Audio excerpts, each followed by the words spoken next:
The prisoner. And I?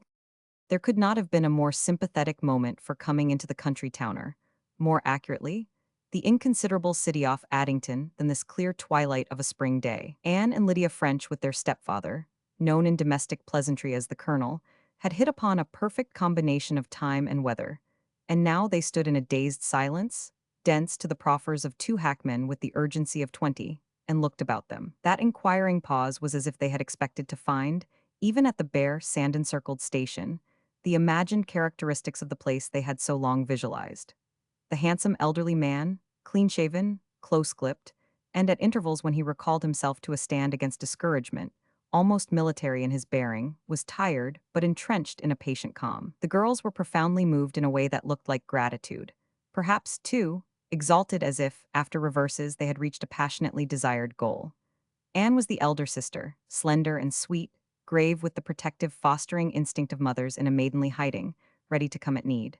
She wore her plain blue clothes as if unconscious of them and their incomplete response to the note of time. A woman would have detected that she trimmed her own hat, a flat, wide-brimmed straw with a formless bow, and a feather worthy only in long service. PG for a man would have cherished the memory of her thin rose-flushed face with the crisp touches of sedate inquiry about the eyes. "Do you want anything?" Anne's eyes were always asking clearly. "Let me get it for you." But even a man thus tenderly alive to her charm would have thought her older than she was, a sweet sisterly creature to be reverentially regarded. Lydia was the product of a different mold. She was the woman, though a girl in years and look, not removed by chill timidities from woman's normal hopes, the clean animal in her curved mouth, the trick of parting her lips for a long breath because, for the gusto of life, the ordinary breath would not always do, and showing most excellent teeth, the little square chin, dauntless in strength, the eyes dauntless, too, and hair all a brown gloss with high lights on it, very free about her forehead. She was not so tall as Anne, but graciously formed and plumper. Curiously, they did not seem racially unlike the Colonel who, to their passionate loyalties, was father not a line removed. In the delicacy of his patrician type, he might even have been grandfather, for he looked older than he was, the worsted prey of circumstance. He had met trouble that would not be evaded, and if he might be said to have conquered, it was only from regarding it with a perplexed immobility. So puzzling was it in a world where honor, he thought, was absolutely defined, and a social crime as inexplicable as it was rending. And while the three wait to have their outlines thus inadequately sketched, the hackman waits, too, he of a more persistent hope than his fellows who have gone heavily rolling away to the stable, it being now 6 o'clock and this the last train. Lydia was a young woman of fervid recognitions. She liked to take a day and stamp it for her own, to say of PG5 this, perhaps. It was the 9th of April when we went to Addington, and it was a heavenly day. There was a clear sky, and I could see Farvy's beautiful nose and chin against it, and Anne's feather all out of curl. Dear Anne, dear Farvy, everything smelled of dirt, good, honest dirt, not city skulch, and I heard a robin. Anne heard him too, I saw her smile. But really what Anne plucked out of the moment was a blurred feeling of peace. The day was like a cool, soft cheek, the cheek one kisses with calm affection, knowing it will not be turned away. It was she who first became aware of Denny, the hackman, and said to him in her liquid voice that laid bonds of kind responsiveness, "Do you know the old Blake house?" Denny nodded. He was a soft, loosely made man with a stubby mustache picked out in red, and a cheerfully disheveled air of having been up all night. "The folks moved out last week," said he. "You movin' in?" "Yes," Lydia supplied, knowing her superior capacity over the other two, for meeting the average man. "We are moving in." Farvy got the checks. Denny accepted the checks and, in a neighborly fashion, helped the station master in selecting the trunks, no large task when there was but a drummer's case besides. He went about this meditatively, inwardly searching out the way of putting the question that should elicit the identity of his fares. There was a way, he knew, but they had seated themselves in the hack, and now explained that if he would take 2 trunks along the rest could come with the freight due at least by tomorrow. And he had driven them through the wide street bordered with elms, and behind them, what Addington knew as house and grounds before he thought of a way. It was when he had bumped PG6 the trunks into the empty hall, and Lydia was paying him from a smart purse of silver given her by her dancing pupils, that he got hold of his inquisitorial outfit. "I do not know," said Denny, "as I know you folks. Do you come from round here?" Lydia smiled at him pleasantly. "Good night," said she. "Get the freight round in the morning, will not you? And be sure you bring somebody to help open the crates." Then Denny climbed sorrowfully up on his box, and when he looked round he found them staring there as they had stared at the station. Only now he saw they were in a row and holding hands. "I think," said Lydia, in rather a hushed voice, as if she told the others a pretty secret. "It's a very beautiful place." "You girls have not been here, have you?" asked the colonel. "No," said Anne. "You would just let it when we came to live with you." Both girls used that delicate shading of their adoptive tie with him. They and their mother, now these 3 years dead, had come to live with him when they were little girls and their mother married him. They never suggested that mother married him any time within their remembrance. In their determined state of mind, he belonged not only to the never-ending end when he and they and mother were to meet in a gardened heaven with running streams and bowery trees, but as well to the vague past when they were little girls. Their own father they had memory of only as a disturbing large person in rough tweed smelling of office smoke, who was always trying to get somewhere before the domestic exigencies of breakfast and carriage would let him, and who dropped dead one day PG-7 trying to do it. Anne saw him fall right in the middle of the gravel walk and ran to tell mother father had stubbed his toe. And when she heard mother scream and noted father's really humorous obstinacy about getting up and saw the cook even and the coachman together trying to persuade him, she got a strong distaste for father. And when about 2 years afterward she was asked if she would accept this other older father, she agreed to him with cordial expectation. He was gentle and had a smooth, still voice. His clothes smelled of Russia leather and lead pencils, and at first a very nice smoke. Not as if he had sat in a tight room all day and got cured in the smoke of other rank pipes like a helpless ham, but as if a pleasant, acrid perfume were his special atmosphere. "They have not done much to the garden, have they?" he asked now, poking with his stick in the beds under the windows. "I suppose you girls know what these things are coming up. There's a peony. I do know that. I remember this one. It's the old dark kind, not pink. I do not much care for a pink piney." The big front yard sloping up to the house was almost full of shrubbery in a state of overgrown prosperity. There were lilacs, dark with buds, and what Anne, who was devotedly curious in matters of growing life, thought Althea, snowball, and a small alaved yellow rose. All this runaway shrubbery looked, in a way of speaking, impenetrable. It would have taken so much trouble to get through that you would have felt indiscreet in trying it. The driveway only seemed to have been brave enough to pass it without getting choked up. A road that came in at the big gateway, its posts marked by haughty granite balls, accomplished a leisurely curve, and went out at another similar gateway as proudly decorated. The house held dignified seclusion there behind the shrubbery, wait PG-8ing, Lydia thought, to be found. You could not really see it from the street, only above the first story and blurred at that by rowan trees. But the two girls facing it there at near range, and the colonel with the charm of old affection playing upon him like airs of paradise, thought the house beautiful. It was of mellow old brick with white trimmings and a white door, and at the left, where the eastern sun would beat, a white veranda. It came up into a kindly gambrel roof, and there were dormers. Lydia saw already how fascinating those chambers must be. There was a trellis over the door and jessamine swinging from it. The birds in the shrubbery were eloquent. A robin mourned on one complaining note, and Anne, wise also in the troubles of birds, looked low for the reason and found, sitting with tail wickedly twitching at the tip, a brindled cat. Being gentle in her ways and considering that all things have rights, she approached him with crafty steps and a murmured hypnotic "Kitty." Kitty got her hands on him and carried him off down the drive, to drop him in the street and suggest, with a warning pat and conciliating stroke, the desirability of home. The colonel, following Lydia's excited interest, poked with his stick for a minute or more at a bed under the front window, where something lush seemed to be coming up. And Lydia, losing interest when she found it was only pudding bags, picked 3 sprays of flowering almond for decorating purposes and drew him toward a gate at the east side of the house, where, down 3 rotting steps, lay level land. The end of it next the road was an apple orchard coming into an amazingly early bloom, a small secluded paradise. A high brick wall shut it from the road and ran down for 50 feet or so between it and the adjoining place. There a gray board fence took up the PG-9 boundary and ran on, with a less definite markedness to the eye, until it skirted a rise far down the field and went on over the rise to lands unknown, at least to Lydia. "Farvey comes," she cried.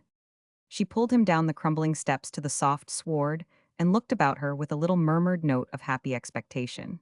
She loved the place at once, and gave up to the ecstasy of loving it good and hard, she would have said. These impulsive passions of her nature had always made her greatest joys. They were like robust, bewildering playmates. She took them to her heart and into her bed at night to help her dream. There was nothing ever more warm and grateful than Lydia's acceptances and her trust in the bright promise of the new. Anne did not do that kind of thing. She hesitated at thresholds and looked forward, not distrustfully but gravely, into dim interiors. "Farvey, dear," said Lydia, "I love it just as much now as I could in 100 years. It's our house. I feel as if I would been born in it. Farvey looked about over the orchard, under its foam of white and pink, his eyes suffused, and he put his delicate lips firmly together. But all he said was, "They have not kept the trees very well pruned." "There's Anne," said Lydia, loosing her hold of his sleeve. She ran lightfootedly back to Anne and patted her with warm receptiveness. "Anne, look, apple trees, pear trees, peach in that corner. See that big bush down there?" "Quince," said Anne dreamily. She had her hat off now, and her fine soft brown hair, in silky disorder, attracted her absent-minded care. But Lydia had pulled out the pin of her own tight little hat with its backward pointing quill, and rumpled her hair in the doing, and never PG-10 knew it. Now she transfixed the hat with a joyous stab. "Never mind your hair," said she. "What idiots we were to write to the inn. Why could not we stay here tonight? How can we leave it? We cannot. Did you ever see such a darling place? Did you ever imagine a brick wall like that? Who built it, Farvey? Who built the brick wall?" Farvey was standing with his hands behind him, thinking back, the girls knew well, over the years. A mournful quiet was in his face. They could follow for a little way the cause of his sad thoughts, and were willing, each in her own degree of impulse, to block him in it, make running incursions into the road, twitch him by the coat and cry, "Listen to us. Talk to us. You cannot go there where you were going. That's the road to hateful memories. Listen to that bird and tell us about the brick wall." Farvey was used to their invasions of his mind. He never went so far as clearly to see them as salutary invasions to keep him from the melancholy accidents of the road. An ambulance dashing up to lift his bruised hopes tenderly and take them off somewhere for sanitary treatment, or even some childish sympathy of theirs commissioned to run up and offer him a nosegay to distract him in his walk toward old disappointments and old cares. He only knew they were welcome visitants in his mind. Sometimes the mind seemed to him a clean-swept place, the shades down and no fire lighted, and these young creatures, in their heavenly implication of doing everything for their own pleasure and not for his, would come in, pull up the shades with a rush, light the fire, and sit down with their sewing and their quite as necessary laughter by the hearth. "It's a nice brick wall," said Anne, in her cool, clear PG-11 voice. "It does not seem so much to shut other people out as to shut us in." She slipped her hand through the colonel's arm, and they both stood there at his elbow like rosy champions, bound to stick to him to the last, and the bird sang and something eased up in his mind. He seemed to be let off, in this spring twilight, from an exigent task that had shown no signs of easing. Yet he knew he was not really let off. Only the girls were throwing their glamour of youth and hope and bravado over the apprehensive landscape of his fortune, as tomorrow's sun would snatch a rosier light from the apple blooms. "My great-grandfather built the wall," said he. He was content to go back to an older reminiscent time when there were, for him, no roads of gloom. He was a minister, you know, very old-fashioned even then, very direct, knew what he wanted, saw no reason why he should not have it. He wanted a place to meditate in, walk up and down, think out his sermons. So he built the wall. The townspeople did not take to it much at first, father used to say, but they got accustomed to it. He would not care. "There's a grapevine over a trellis," said Anne softly. She spoke in a rapt way, as if she had said, "There are angels choiring under the trees. We can hum their songs." "It makes an arbor. Farvey'll sit there and read his Greek," said Lydia. "We cannot leave this place tonight. It would be ridiculous, now we have found it. It would not be safe either. Places like this bust up and blow away." "We can get up the beds tomorrow," said Anne. "Then we never'll leave it for a single minute as long as we live. I want to go over the house. Farvey, cannot we go over the house?" They went up the rotten steps, Lydia with a last PG-12 proprietary look at the orchard, as if she sealed it safe from all the spells of night, and entered at the front door, trying, at her suggestion, to squeeze in together three abreast, so they could own it equally. It was a still, kind house. The last light lay sweetly in the room at the right of the hall, a large square room with a generous fireplace well blackened and large surfaces of old ivory paint. There was a landscape paper here, of trees in a smoky mist and dull blue skies behind a waft of cloud. Out of this lay the dining room, all in green, and the windows of both rooms looked on a gigantic lilac hedge, and beyond it the glimmer of a white colonial house set back in its own grounds. The kitchen was in a linto, a good little kitchen brown with smoke, and behind that was the shed with dark cobwebbed rafters and corners that cried out for hose and garden tools. Lydia went through the rooms in a rush of happiness, Anne in a still rapt imagining. Things always seemed to her the symbols of dearer things. She saw shadowy shapes sitting at the table and breaking bread together, saw moving figures in the service of the house, and generations upon generations weaving their webs of hope and pain and disillusionment and hope again. In the shed, they stood looking out at the back door through the rolling field, where at last a fringe of feathery yellow made the horizon line. "What's at the end of the field, Farvy?" Lydia asked. "The river," said he, "nothing but the river." "I feel," said she, "as if we were on an island surrounded by jumping-off places. The bushes in front, the lilac hedge on the west, the brick wall on the east, the river at the end. Come, let's go back. We have not seen the other two rooms." These were the northeast room, a library in the former time, in a dim, pink paper with garlands, and the south PG-13 east sitting room, in a modern yet conforming paper of dull blue and gray. "The hall is gray," said Lydia. "Do you notice how well they have kept the papers? There is not a stain." "Maiden ladies," said the colonel with a sigh. "Nothing but two maiden ladies for so long." "Do not draw long breaths, Farvy," said Lydia. "Anne and I are maiden ladies. You would not breathe over us. We should feel terribly if you 999. I was thinking how still the house had been," said he. "It used to be, well. They grew old here, did not they?" said Anne, her mind taking the maiden ladies into its hospitable shelter. "They were old when they came." He was trying to put on a brisker air to match these two runners with hope for their torch. "Old as I am now. If their poor little property had lasted, we should have had hard work to pry them out. We should have had to let him potter along here.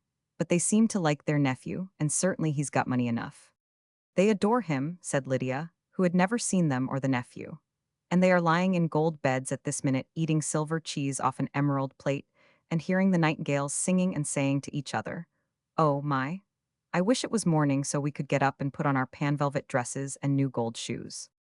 This effective picture Anne and the colonel received with a perfect gravity, not really seeing it with the mind's eye. Lydia's habit of speech demanded these isolating calms. "I think," said Anne, "we would better be getting to the inn. We shan't find any supper. Lydia, which bag did you pack our nighties in?" Lydia picked out the bag, caroling, as she did so, in PG-14 high bright notes, and then remembered that she had to put on her hat. Anne had already adjusted hers with a careful nicety. "You know where the inn is, do not you, Farvy?" Lydia was asking as they stood on the stone step, after Anne had locked the door, and gazed about them in another of their according trances. He smiled at them, and his eyes lighted for the first time. The smile showed possibilities the girls had proven through their growing-up years, of humor and childish fooling. "Why, yes," said he, "it was here when I was born." They went down the curving driveway into the street which the two girls presently found to be the state street of the town. The houses, each with abundant grounds, had all a formal opulence due chiefly to the white-pillared fronts. Anne grew dreamy. It seemed to her as if she were walking by a line of Greek temples in an afternoon hush. The colonel was naming the houses as they passed, with good old names. Here were the Jarvises, here the Russells, and here the Locks. "But I do not know," said he, "what's become of them all." At a corner by a mammoth elm he turned down into another street, elm-shaded, almost as wide, and led them to the inn, a long, low-browed structure built in the 18th century and never without guests. PG-15. Roman 2. The next morning brought a confusion of arriving freight, and Denny was supplicated to provide workmen, clever artificers in the opening of boxes, and the setting up of beds. He was fired by a zeal not all curiosity, a true interest assuaged by certainty more enlivening yet. "I know who ye be," he announced to the colonel. This was on his arrival with the first load. "I ain't lived in town very long, or I should known it afore. It's in the paper." Mr. Blake frowned slightly, and seemed to freeze all over the surface he presented to the world. He walked away without a reply, but Lydia, who had not heard, came up at this point to ask Denny if he knew where she could find a maid. "Sure I do," said Denny, who was not Irish but consorted with common speech. "My wife's two sisters, Mary Nellen, Prince Edward girls." "We do not want two," said Lydia. "My sister and I do a lot of the work." "The two of them," said Denny, "come for the price of one. They are studying together to set up a school in Canada, and they cannot be separated. They would admire to be with nice folks." "Mary, did you say?" asked Lydia. "Mary Nellen." "Mary and Ellen." "Yes, Mary Nellen, I will send him up." That afternoon they came, pleasant-faced square little PG-16 trudges with shiny black hair and round myopic eyes. This nearsightedness when they approached the unclassified resulted in their simultaneously making up the most horrible faces, the mere effort of focusing. Mary Nellen for family affection, recognizing their complete twinship, always blended them were aware of this disfiguring habit, but relegated the curing of it to the day of their future prosperity. They could not afford glasses now, they said. They would rather put their money into books. This according and instantaneous grimace Lydia found engaging. She could not possibly help hiring them, and they appeared again that night with two battered tin boxes and took up residence in the shed chamber. There had been some consultation about the disposition of chambers. It resolved itself into the perfectly reasonable conclusion that the colonel must have the one he had always slept in, the southeastern corner. "But there's one," said Lydia, "that's sweeter than the whole house put together. Have you fallen in love with it, Anne? It's that low, big room back of the stairs. You go down 2 steps into it. There's a grapevine over the window. Whose chamber is that, Farvy?" He stood perfectly still by the mantel, and the old look of introspective pain, almost of a surprised terror, crossed his face.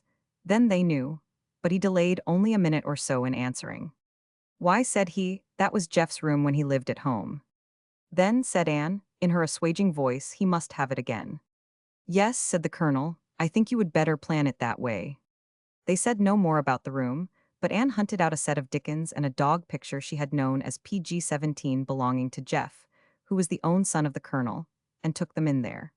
Once she caught Lydia in the doorway looking in, a strangled passion in her face, as if she were going back to the page of an old grief. "Queer, is not it?" she asked, and Anne, knowing all that lay in the elision, nodded silently. Once that afternoon the great brass knocker on the front door fell, and Mary Nellen answered and came to Lydia to say a gentleman was there. Should he be asked in? Mary Nellen seemed to have an impression that he was mysteriously not the sort to be admitted. Lydia went at once to the door whence there came to Anne, listening with a worried intensity, a subdued runnel of talk. The colonel, who had sat down by the library window with a book he was not reading, as if he needed to soothe some inner turmoil of his own by the touch of leathern covers, apparently did not hear this lotant interchange. He glanced into the orchard from time to time, and once drummed on the window when a dog dashed across and ran distractedly back and forth along the brick wall. When Anne heard the front door close, she met Lydia in the hall. "Was it?" she asked. Lydia nodded. Her face had a flush. The pupils of her eyes were large. "Yes," said she. "His paper wanted to know whether Jeff was coming here and who was to meet him. I said I did not know." "Did he ask who you were?" "Yes, I told him I would nothing to say. He said he understood Jeff's father was here, and asked if he might see him. I said no, he could not see anybody."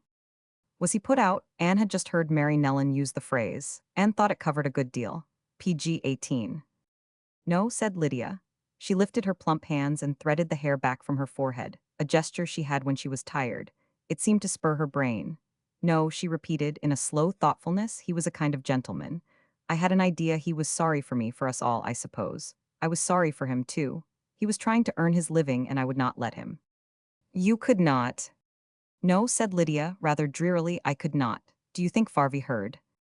"I think not. He did not seem to." But it was with redoubled solicitude that they threw their joint energies into making supper inviting, so that the colonel might at least get a shred of easement out of a pleasant meal. Mary Nellen, who amicably divided themselves between the task of cooking and serving, forwarded their desires, making faces all the time at unfamiliar saucepans, and quite plainly agreed with them that men were to be comforted by such recognized device. Anne and Lydia were deft little housewives. They had a sober recognition of the pains that go to a well-ordered life and were patient in service. Their father had no habit of complaint if the machinery creaked and even caused the walls to shudder with faulty action. Yet they knew their gentle ways contributed to his peace. After supper, having seen that he was seated and ready for the little talk they usually had in the edge of the evening, Lydia wondered whether she ought to tell him a reporter had run them down. But while she balanced the question, there came another clanging knock, and Mary Nellen beckoned her. This one was of another stamp. He had to get his story, and he had overborne Mary Nellen and penetrated to the hall. Lydia could hear the young, inexorable voice curtly talking down Mary Nellen, and she PG-19 closed the library door behind her. But when the front door had shut after the invader and Lydia came back, again with reddened cheeks and distended eyes, the colonel went to it and shot the bolt. "That's enough for tonight," said he. "The next I will see, but not till morning." "You know we all thought it best you should not," Anne said, always faintly interrogative. "So long as we needn't say who we are, they would know who you were." "His father," said Lydia, from an indignation disproportioned to the mild sadness she saw in the colonel's face.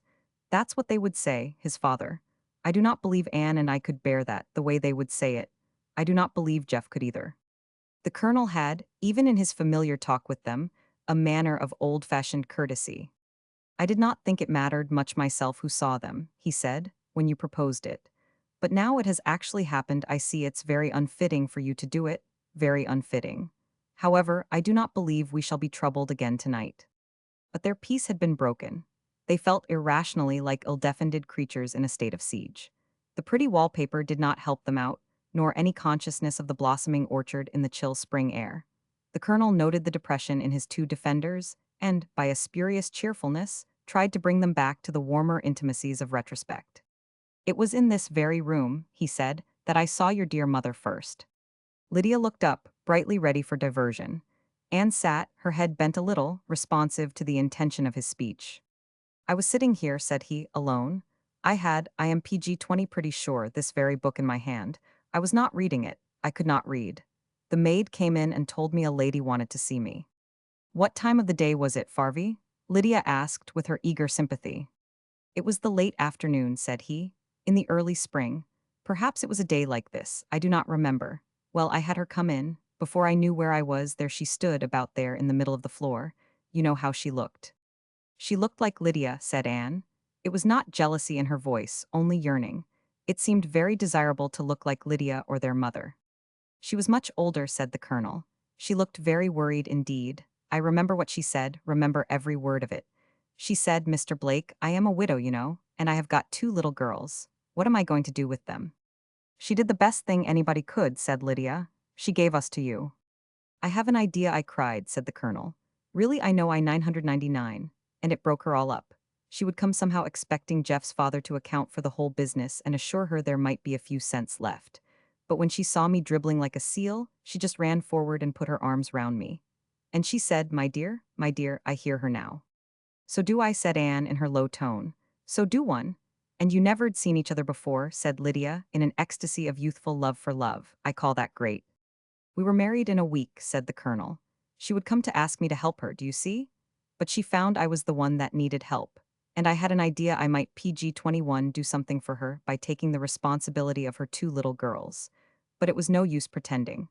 I did not marry her for anything except, once I would seen her, I could not live without her." "Was not mother darling?" Lydia threw at him in a passionate sympathy. "You are like her, Lydia," said Anne again. But Lydia shook her head. "I could not hold a candle to mother," said she. "My eyes may be like hers, so is my forehead, so's my mouth, but I am no more like mother." "It was her sympathy," said their father quietly, seeming to have settled it all a long time before. "She was the most absolutely loving person. You girls may be like her in that too. I am sure you are inconceivably good to me." "I would like to love people to death," said Lydia, with the fierceness of passion not yet named and recognized, but putting up its beautiful head now and then to look her remindingly in the eyes. "I would like to love everybody. You first, Farvy, you and Anne, and Jeff. I am going to love Jeff like a house afire. He does not know what it is to have a sister. When he comes in, I am going to run up to him as if I could not wait to get him into the room and kiss him and say, 'Here we are, Jeff. I am Liddy. Here's Anne. You kiss him too, Anne.'" "Why," said Anne softly, "I wonder." "You needn't stop to wonder," said Lydia. "You do it. He's going to realize he's got sisters anyway and a father." The same thought sprang at once into their three minds. It was not uncommon. They lived so close together, in such a unison of interests, that their minds often beat accordingly. Anne hesitatingly voiced the question. "Do you think Estra'll meet him? PG-22. "Impossible to say," the colonel returned, and Lydia's nipped lips and warlike glance indicated that she found it hideously impossible to say. "I intend to find out," said she. "I have an idea," said her father, as if he were in the kindest manner heading her off from a useless project, "that I would better make a call on her myself, perhaps at once." "She would not see you when you came before," Lydia reminded him, in a hot rebellion against Jeff's wife who had not stood by him in his downfall. In the space of time that he had been outside the line of civilized life, an ideal of Jeff had been growing up in her own mind as in Anne's. They saw him as the wronged young chevalier without reproach whom a woman had forsaken in his need. Only a transcript of their girlish dreams could have told them what they thought of Jeff. His father's desolation without him, the crumbling of his father's life from hale middle age to fragile eld, this whirling of the leaves of time had seemed to bring them to a blazoned page, where Jeff's rehabilitation should be wrought out in a magnificent sequence. The finish to that volume only, Jeff's life would begin again in the second volume, to be annotated with the approbation of his fellows. He would be lifted on the hands of men, their plaudits would upbear his soul, and he would at last triumph, sealed by the sanction of his kind. They grew intoxicated over it sometimes, in warm talks when their father was not there. He talked very little, a few words now and then to show what he thought of Jeff. A phrase or two where he unconsciously turned for them the page of the past and explained obscurities in the text they could not possibly elucidate alone these they treasured and made much of. As PG-23, the antiquary interprets his stone language. He never knew what importance they laid on every shred of evidence about Jeff. Perhaps if he had known, he would have given them clearer expositions. To him, Jeff was the dearest of sons that ever man begot, strangely pursued by a malign destiny, accomplished only through the very chivalry and softness of the boy's nature. No hero, though. He would never have allowed his girls to build on that. And in all this rehabilitation of Jeff, as the girls saw it, there was one dark figure like the black-clad mourner at the grave who seems to deny the tenet of immortality. His wife, who had not stood by him, and who was living here in Addington with her grandmother, had insisted on living with grandmother, in fact, as a cloak for her hardness. Sometimes they felt if they could sweep the black-clad figure away from the grave of Jeff's hopes, Jeff, in glorious apotheosis, would rise again. What a name for her, Esther! Lydia ejaculated, with an intensity of hatred Anne tried to waft away by a little qualifying murmur. Esther, Esters are all gentle and humble and beautiful. She is a very pretty woman, said her father, with a wise gentleness of his own. Lydia often saw him holding the balance for her intemperate judgments, his grain of gold forever equalizing her dross. I think she would be called a beautiful woman. Jeff thought she was. Do you actually believe, Farvey, said Lydia, that she has not been to see him once in all these hideous years? I know it, said he, however, we must not blame her. She may be a timid woman. We must stand by her and encourage her and make it easier for her to meet him now. Jeff was very much in love with her. He will understand her better than we do. PG-24. I do not understand her at all, said Lydia, unless you are going to let us say she's selfish and a traitor and… No, no, said Anne. We do not know her. We have not even seen her. We must do what Farvey says and then what Jeff says. I feel as if Jeff had thought things out a lot. Yes, said Lydia, and bit her lip on the implied reason that he would had plenty of time. Yes, said the colonel gravely, in his own way. I would better go over there early tomorrow afternoon, before the reporters get at her. Maybe they have done it already, Lydia suggested, and the gravity of his face accorded in the fear that it might be so. Lydia felt no fear, a fiery exultation, rather. She saw no reason why Esther should be spared her share of invasion, except, indeed, as it might add to the publicity of the thing. You will tell her, Farvey, Anne hesitated, just what we would decided to do about his coming about meeting him. Yes, said he, in fact, I should consult her. She must have thought out things for herself, just as he must. I should tell her he particularly asked us not to meet him, but I do not think that would apply to her. I think it would be a beautiful thing for her to do, if reporters are there.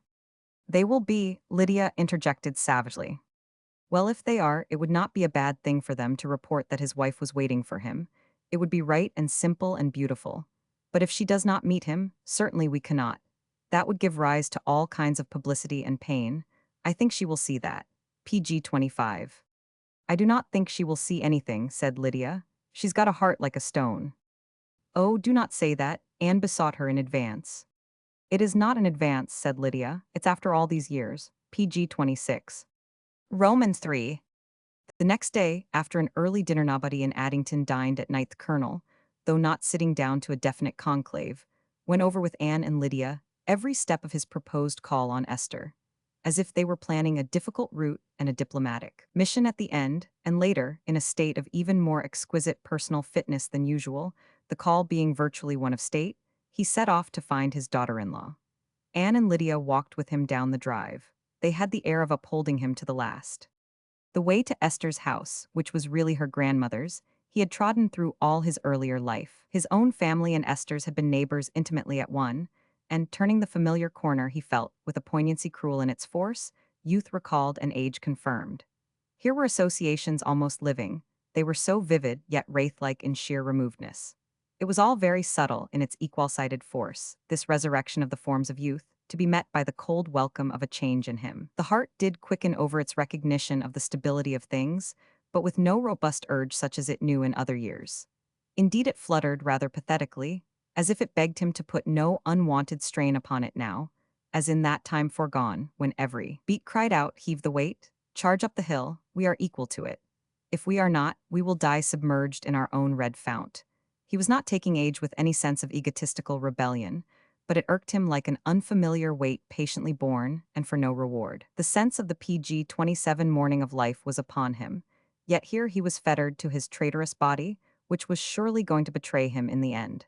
No miracle could save him from atomic downfall. However exultantly he might live again, here he should live no more, and though there was in him no fervency either of rebellion or belief, he did look gravely now at the pack of mortality he carried. It was carefully poised and handled. His life was precious to him, for he wanted this present coil of circumstance made plain before he should go hence and be seen no more. The streets just now were empty. It was an hour of mid-afternoon, when ladies had not dawned, in calling raiment, upon a world of other expectant ladies, and when the businessman is under bonds to keep sequestered with at least the pretext of arduous tasks. The colonel had ample opportunity to linger by yards where shrubbery was coming out in shining buds, and draw into his grave consciousness the sense of spring. Every house had associations for him, as every foot of the road.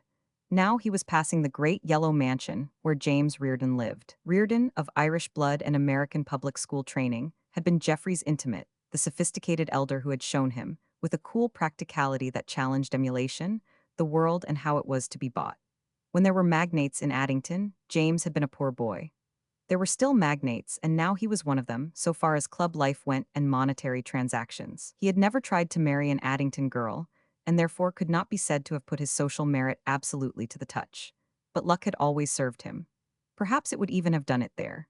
He had gone into a broker's office, had made a strike with his savings, and then another with no warning reversal, and got the gay habit of rolling up money like a snowball on PG-28 a damp day. When the ball got too heavy for him to handle deftly, Jim dropped the game, only starting the ball downhill if one may find symbolism for sedate investments gathering weight as it went, and it was thought, at obstructive points persuading other little boys to push.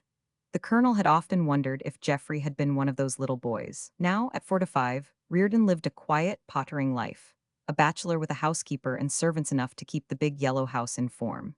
He read in a methodical way, really the same books over and over, collected prints with a conviction that a print is a print, exercised his big frame in the club gymnasium, took a walk of sanitary length morning and afternoon, and went abroad once in 2 years. I have got money enough, he was accustomed to say, when the adventuress petitioned him to bolster new projects for swift returns, all in gilt-edged securities. That's why I do not propose to lay awake an hour in my life, muddling over stocks. Why, it's destruction, man, it's death. It eats up your tissues faster than old age. The eccentricity of his verb indicated only the perfection of his tact. He had a perfect command of the English language, but a willful lapse into colloquialisms endeared him, he knew, to his rougher kind. There was no more popular man. He was blond and open-featured. He spoke in a loud yet always sympathetic voice, and in skillfully different fashions he called every man brother. Yet the colonel, his fancy entering the seclusion of the yellow house, rich in books that would have been sealed to even Jim's immediate forebears, rich in all possible mechanical appliances for the ease of life, speculated whether Reardon had, in the old days, been good for Jeff. Could he, with his infernal luck, have been good for any youth of Jeff's impetuous credulity? Might not Jeff have got the PG-29 idea that life is an easy job?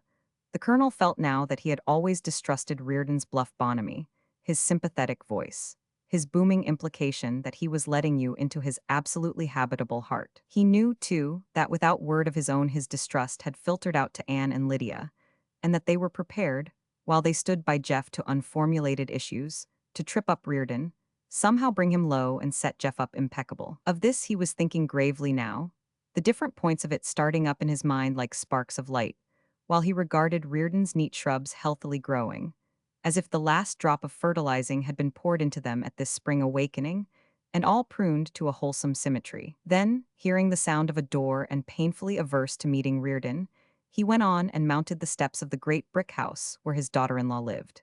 And here the adventure came to an abrupt stop. The maid, perfectly courteous and yet with an air of readiness even he, the most unsuspecting of men, could not fail to recognize, told him almost before he had finished his inquiry that Mrs. Blake was not at home.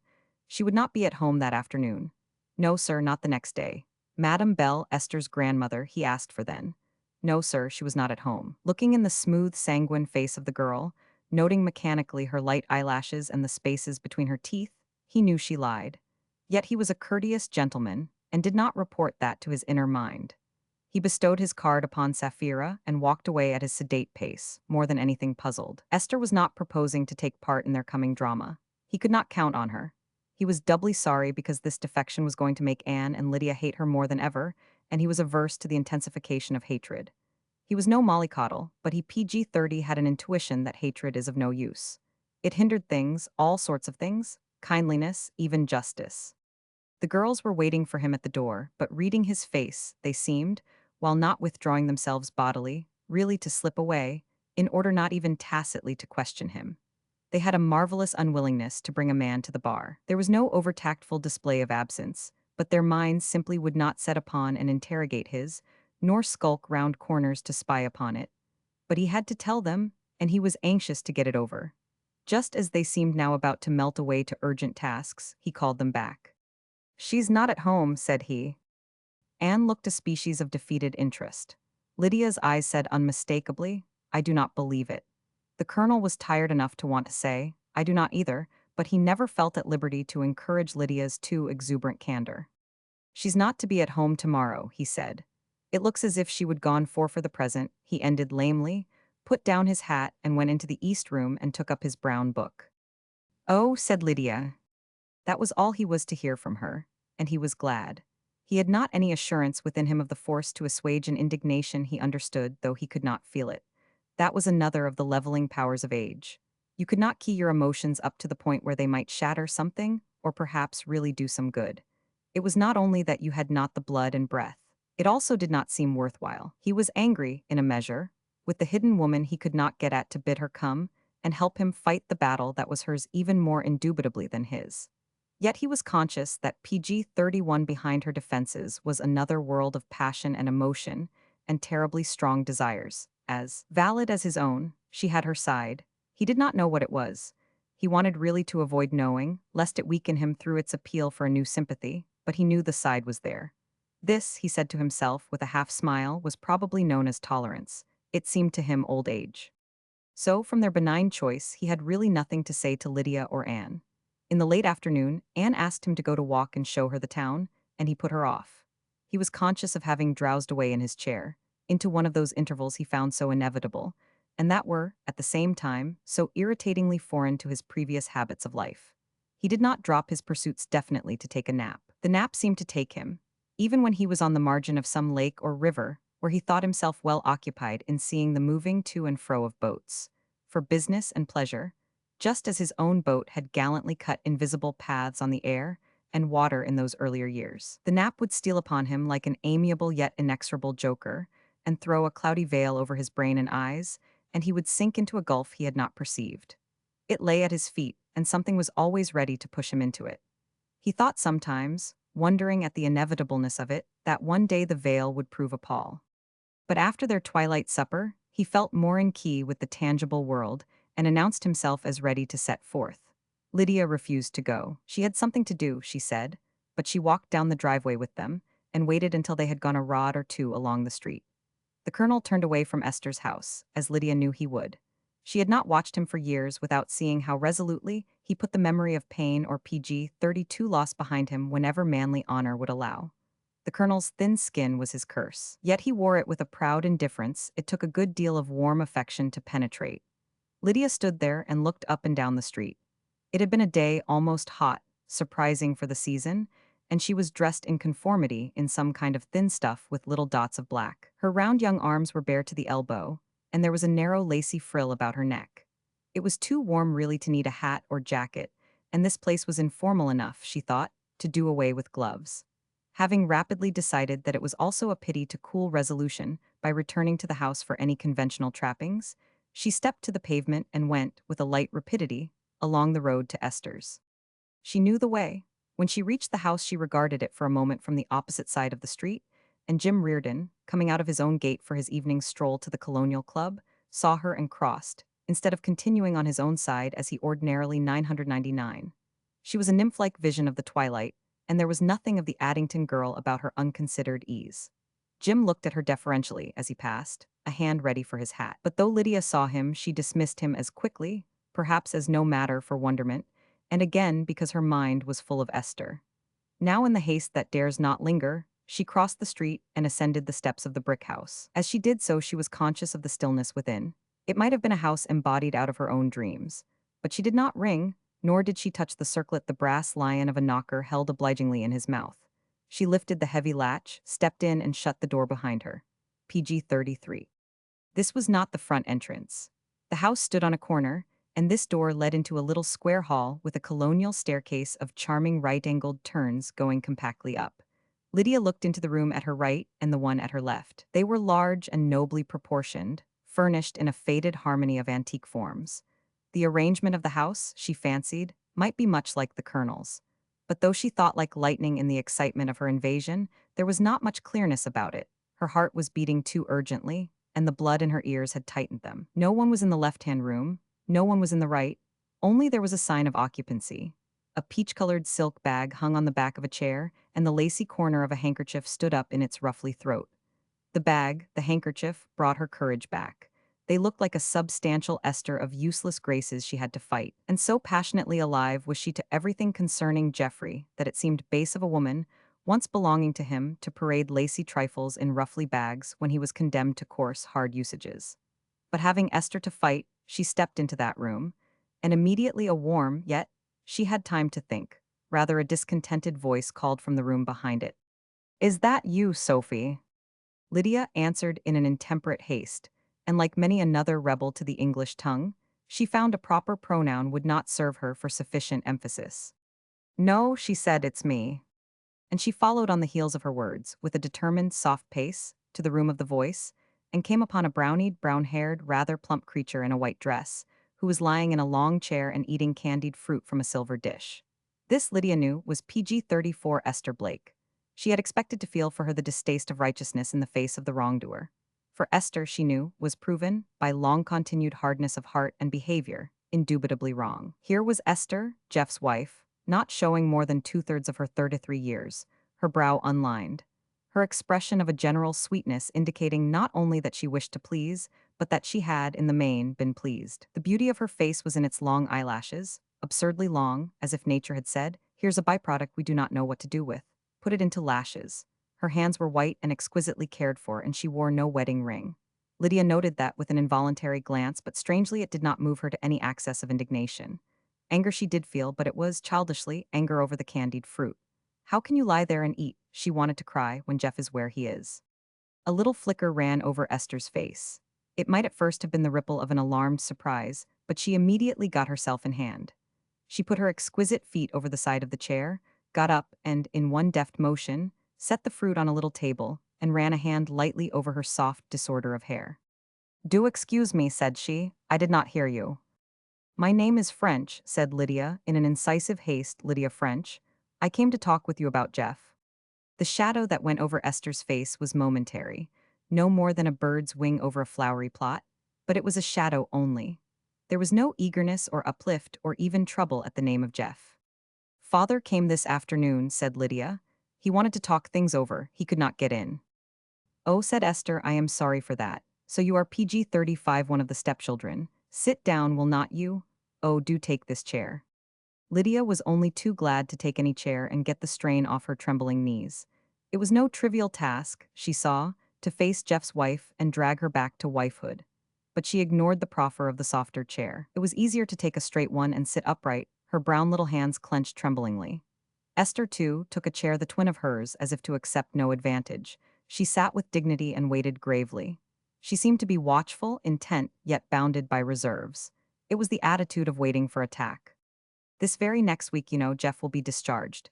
Lydia spoke with the brutality born of her desperation. Still Esther watched her. "Do not you?" Lydia hurled at her. She had a momentary thought, the woman is a fool. "From jail," she continued. "From the federal prison. Do not you? You heard he had been pardoned." Esther looked at her a full minute, her face slowly suffusing. Lydia saw the color even flooding into her neck. Her eyes did not fill, but they deepened in some unusual way. They seemed to be saying, defiantly perhaps, that they could cry if they would, but they had other modes of empery. "Do not you?" Lydia repeated, but more gently. She began to wonder now whether trouble had weakened the wife's brain, her power at least of receptivity. Yes, said Esther. I know it, of course. Today's paper had quite a long synopsis of the case. Now Lydia flushed and looked defiant. I am glad to know that, she said. I must burn the paper. Farvey shan't see it. PG 36. There were 2 reporters here yesterday, said Esther. She spoke angrily now. Her voice hinted that this was an indignity which need not have been put upon her. Did you see them? Asked Lydia in a flash, ready to blame her whatever she 999. But the answer was eloquent with reproach. Certainly I did not see them. I have never seen any of them. When that horrible newspaper started trying to get him pardoned, reporters came here in shoals. I never saw them. I would have died sooner. Did Jeff write you? He did not want to be pardoned. He did us. No, he has not written me for years. She looked a baffling number of things now, voluntarily pathetic, a little scornful, as if she washed her hands gladly of the whole affair. Farvey thinks, said Lydia recklessly, that you have not written to him. How could I? Asked Esther, in a quick rebuttal which actually had a convincing sound, when he did not write to me. But he was in prison. He has not had everything to bear, said Esther, rising and putting some figurines right on the mantel where they seemed to be right enough before. Do you know any woman whose life has been ruined as mine has? Have you ever met one? Now have you? Farvey's life is ruined, said Lydia incisively. Jeff's life is ruined, too. I do not know whether it's any worse for a woman than for a man. Jeffrey, said Esther, is taking the consequences of his own act. You do not mean to tell me you think he was to blame? PG 37, Lydia said, in a low tone charged with her own complexity of sentiment. She was horror-stricken chiefly. Esther saw that and looked at her in a large amaze. You do not mean to tell me you think he was not? She countered. Why, of course he was not. Lydia's cheeks were flaming. She was impatiently conscious of this heat and her excited breath.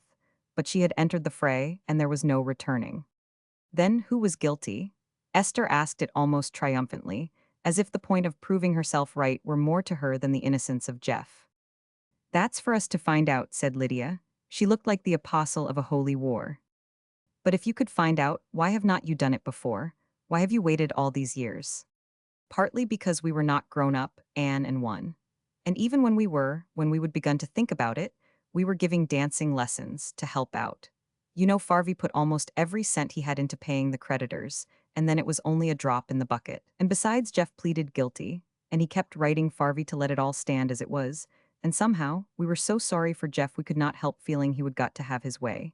Even if he wanted to sacrifice himself, he ought to be allowed to, because he could not have his way about anything else. At least that was what Anne and I felt. We have talked it over a lot. We have hardly talked of anything else. And we think Farvey feels so too. You speak as if it were a sum of money he would stolen out of a drawer, said Esther. Her cheeks were red like exquisite roses. It was not a sum of money. I read it all over in the paper the other day. He had stockholders' money, and he plunged, it said, just before the panic. He PG 38 invested other people's money in the wrong things, and then, it said, he tried to realize. I cannot help it, said Lydia doggedly. He was not guilty. Why should he have said he was guilty? Esther put this to her with her unchanged air of triumphant cruelty. He might, to save somebody else. Esther was staring now, and Lydia stared back, caught by the almost terrified surprise in Esther's face. Did she know about Jim Reardon? But Esther broke the silence, not in confession, if she did know, with violence rather. You never will prove any such thing, never in the world. The money was in Jeff's hands. He had not even a partner. He had friends, said Lydia. But now she felt she had implied more than was discreet, and she put a sign up mentally not to go that way. Whatever Esther said, she would keep her own eyes on the sign. PG 39. Roman 4. Still she returned to the assault. Her next question even made her raise her brows a little. It seemed so crude and horrible. She could have laughed outright at herself for having the nerve to put it.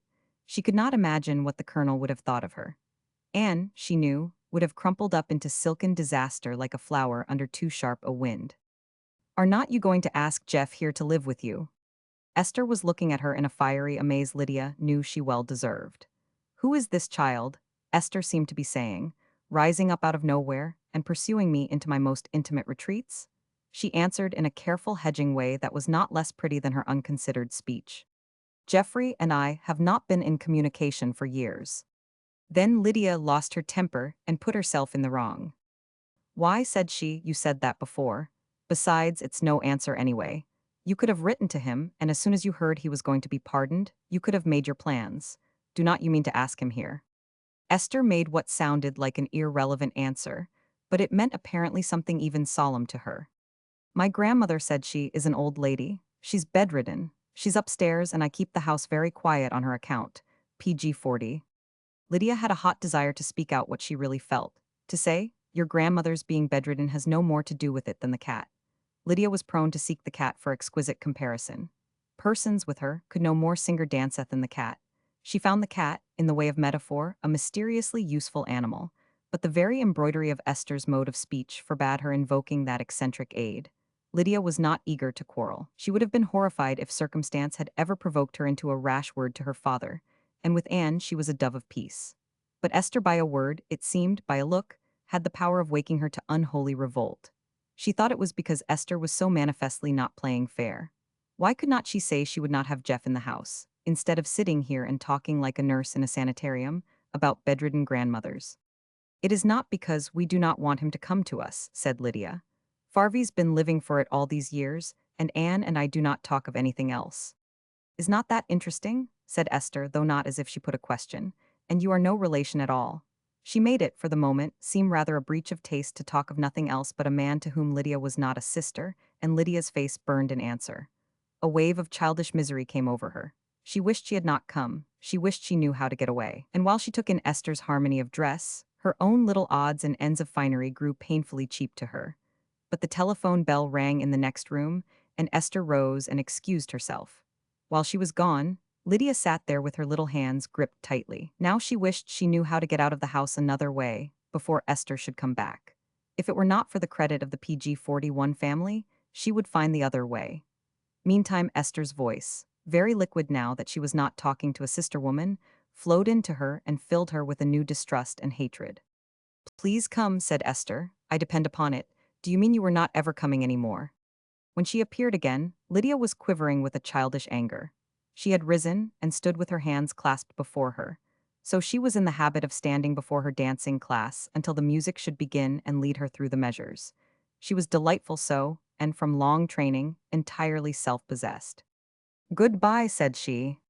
Do not go, said Esther, in a conventional prettiness, but no such beguilement as she had wafted through the telephone. It's been so pleasant meeting you. Again Lydia had her ungodly impulse to contradict, to say, no, it has not either. You know it has not. But she turned away and, head a little bent, walked out of the house, saying again goodbye. When she got out into the dusk, she went slowly, to cool down and think it over. It would not do for the Colonel and Anne to see her on the swell of such excitement, especially as she had only defeat to bring them. She had meant to go home in a triumphant carelessness and say, oh yes, I saw her. I just walked right in. That's what you ought to have done, Farvy. But we had it out, and I think she's ready to do the decent thing by Jeff. No such act of virtuous triumph. She had simply been a silly girl, and Anne would find it out. Near the corner, she met the man she had seen on her way in coming, and he looked at her again with that solicitous air of being ready to take off his hat. She went on with a consciousness of perhaps having achieved an indiscretion in coming PG 42 out bareheaded, and the man proceeded to Esther's door. He was expected. Esther herself let him in. Reardon had not planned to go to see her at that hour. He had meant to spend it at the club, feet up, trotting over the path of custom, knowing to a dot what men he would find there and what each would say. Old Dan Wheeler would talk about the advisability of eating sufficient vegetables to keep your stomach well distended. Young Wheeler would refer owlishly to the Marys and Jennies of an opera troupe recently in Addington, and Ollie Hastings, the oldest bore, would tell long stories and wheeze. But Reardon was no sooner in his seat, with his glass beside him, than he realized he was disturbed in some unexpected way. It might have been the pretty girl he met going into Esther's. It might have been the thought of Esther herself, the unheard call from her. So he left his glass untasted and telephoned her. You all right? To which Esther replied in a doubtful purr. Want me to come up? He asked, as he thought, against his will. And he swallowed a third of his firewater at a gulp and went to find her. He knew what he should find, an Esther who bade him remember, by all the pliancy of her attractive body and every tone of her voice, how irreconcilably hard it was that she should have a husband pardoned out of prison, a husband of whom she was afraid. Lydia found Anne waiting at the gate. Why, where have you been? Asked Anne with all the air of a prim mother. Walking, said Lydia meekly. You would better have come with us, said Anne. It was very nice, Farvy told me things. Yes, said Lydia, I wish I had. Without your hat, too, pursued Anne anxiously. I do not know whether they do that here. PG 43 Lydia remembered Reardon and thought she knew. They went to bed early, in a low state of mind. The colonel was tired, and Anne, watching him from above as he twirled up the stairs, wondered if he needed a little strychnia. She would remember, she thought, to give it to him in the morning. After they had said good night and the colonel indeed was in his bed, she heard the knocker clang and slipped down the stairs to answer. Halfway she stopped, for Mary Nellen, candle in hand, had arrived from the back regions, and was, with admirable caution, opening the door a crack. But immediately she threw it wide and tossed her own reassurance over her shoulder, back to Anne. Mr. Alston Choate, to see your father. So Anne came down the stairs, and Mr. Choate, hat in hand, apologized for calling so late. He was extremely busy. He had to be at the office overtime, but he did not want today's sun to go down, and he not have welcomed Mr. Blake. Anne had a chance, in the space of his delivering this preamble, to think what a beautiful person he was. He had a young face lighted by a twisted, whimsical smile, and a capacious forehead, built out a little into knobs of a noble sort, as if there were ample chambers behind for the storing away of precedent. Altogether, he would have satisfied every aesthetic requirement, but he had a broken nose. The portrait painter lusted for him, and then retired sorrowfully. But the nose made him very human. Anne did not know its eccentricity was the result of breakage, but she saw it was quite unlike other noses and found it superior to them. Alston Choate spent every waking minute of his life in the practice of law and the reading of novels. He was either digging into precedent, expounding it, raging over its futilities, or guiltily losing himself in the life of books. PG 44, what he really loved was music and the arts, and he dearly liked to read about the people who had leisure to follow such lures, time to be emotional even, and indulge in pretty talk. Yet law was the giant he had undertaken to wrestle with, and he kept his grip. Sometime, he thought, the cases would be all tried or the feet of litigants would seek other doors. The wave of middle age would toss him to an island of leisure, and there he would sit down and hear music and read long books. As he saw Anne coming down the stairs, he thought of music personified. A crowd of adjectives rose in his mind, and, like attendant graces, grouped themselves about her. He could imagine her sitting at archaic instruments, calling out of them, with slim fingers, diaphanous melodies. Yet the beauty that surrounded her like a light mantle she had snatched up from nature to wear about her always, did not displace the other vision of beauty in his heart. It did not even jostle it. Esther Blake was, he knew, the sum of the ineffable feminine. While he made that little explanation of his haste in coming and his fear that it was an untoward time, Anne heard him with a faint smile, all her listening in her upturned face. She was grateful to him. Her father, she knew, would be the stronger for men's hands to hold him up. She returned a little explanation. Father was so tired. He had gone to bed. Then it seemed to her that Choate did a thing unsurpassed in splendor. You are one of the daughters, are not you? He said. Yes, she answered, I am Anne. Mary Nellen had delivered the candle to her hand, and she stood there holding it in a serious manner, as if it lighted some ceremonial.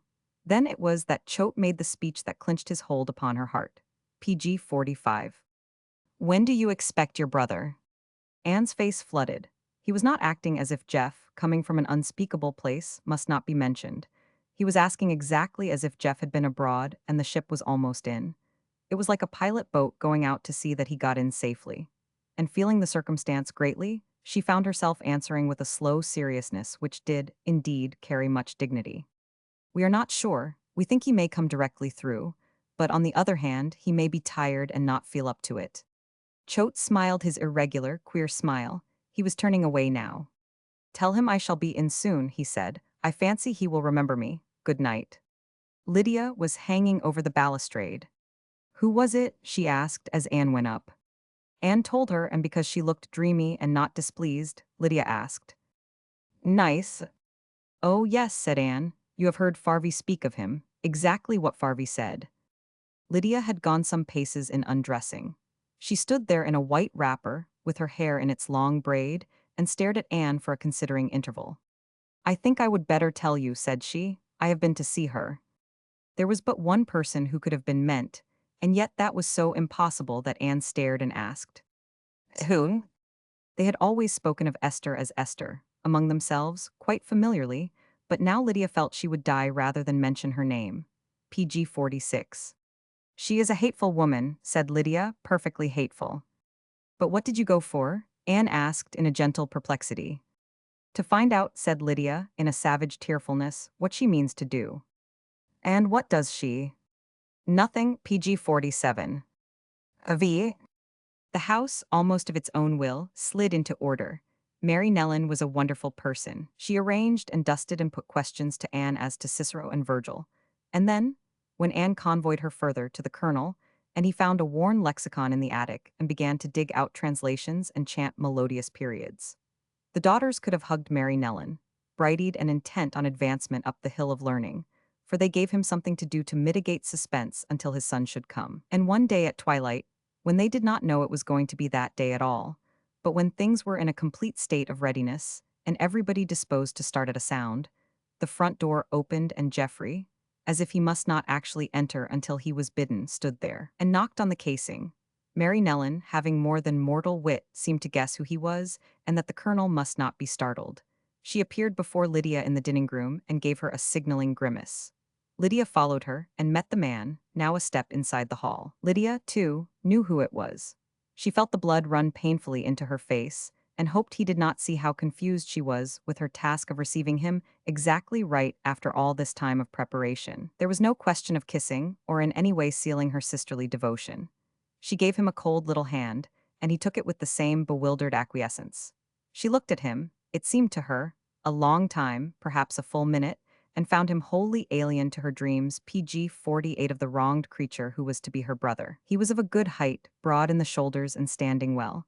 His face held nothing of the look she had always wrought into it from the picture of his college year. It was rather square. The outline at least could not be changed. The chin, she thought, was lovable. The eyes were large and blue, stern, it seemed, but really from the habit of the forehead that had been scarred with deepest lines. The high cheekbones gave him an odd look as if she saw him in bronze. They stared at each other, and Geoffrey thought he ought to assure her he was not a tramp, when Lydia found her voice. I will tell Farvey, said she. She turned away from him and immediately whirled back again.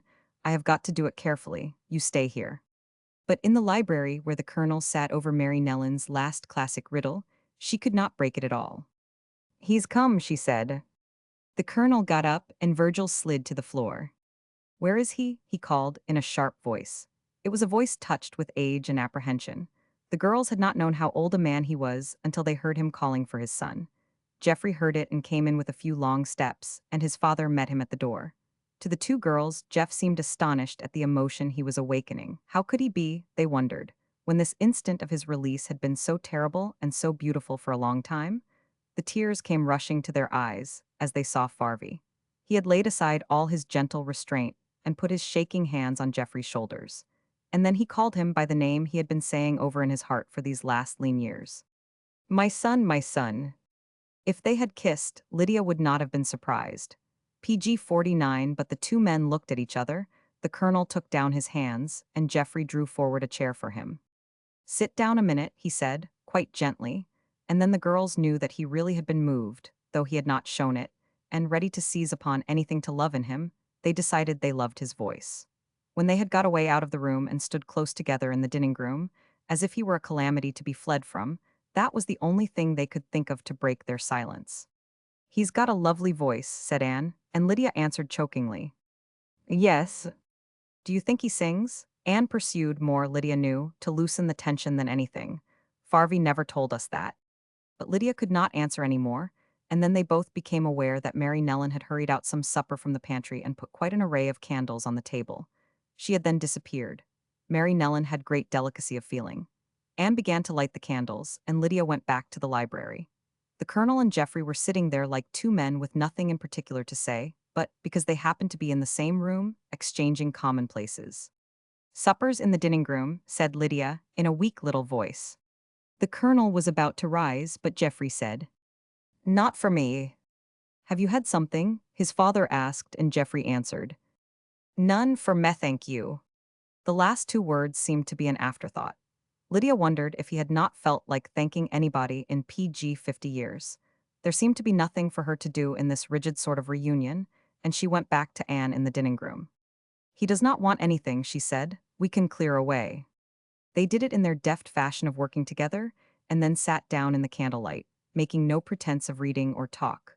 All the time they could hear the two voices from the library, going on at regular intervals. At 10 o'clock they were still going on, at 11. Lydia felt a deadly sleepiness, but she roused then and said, in the midst of a yawn, "I am afraid Farvi'll be tired." "Yes," said Anne, "I will go and speak to them." She went out of the room and crossed the hall in her delicate, soft-stepping way. She seemed to Lydia astonishingly brave. Lydia could hear her voice from the other room, such a kind voice but steadied with a little clear authority.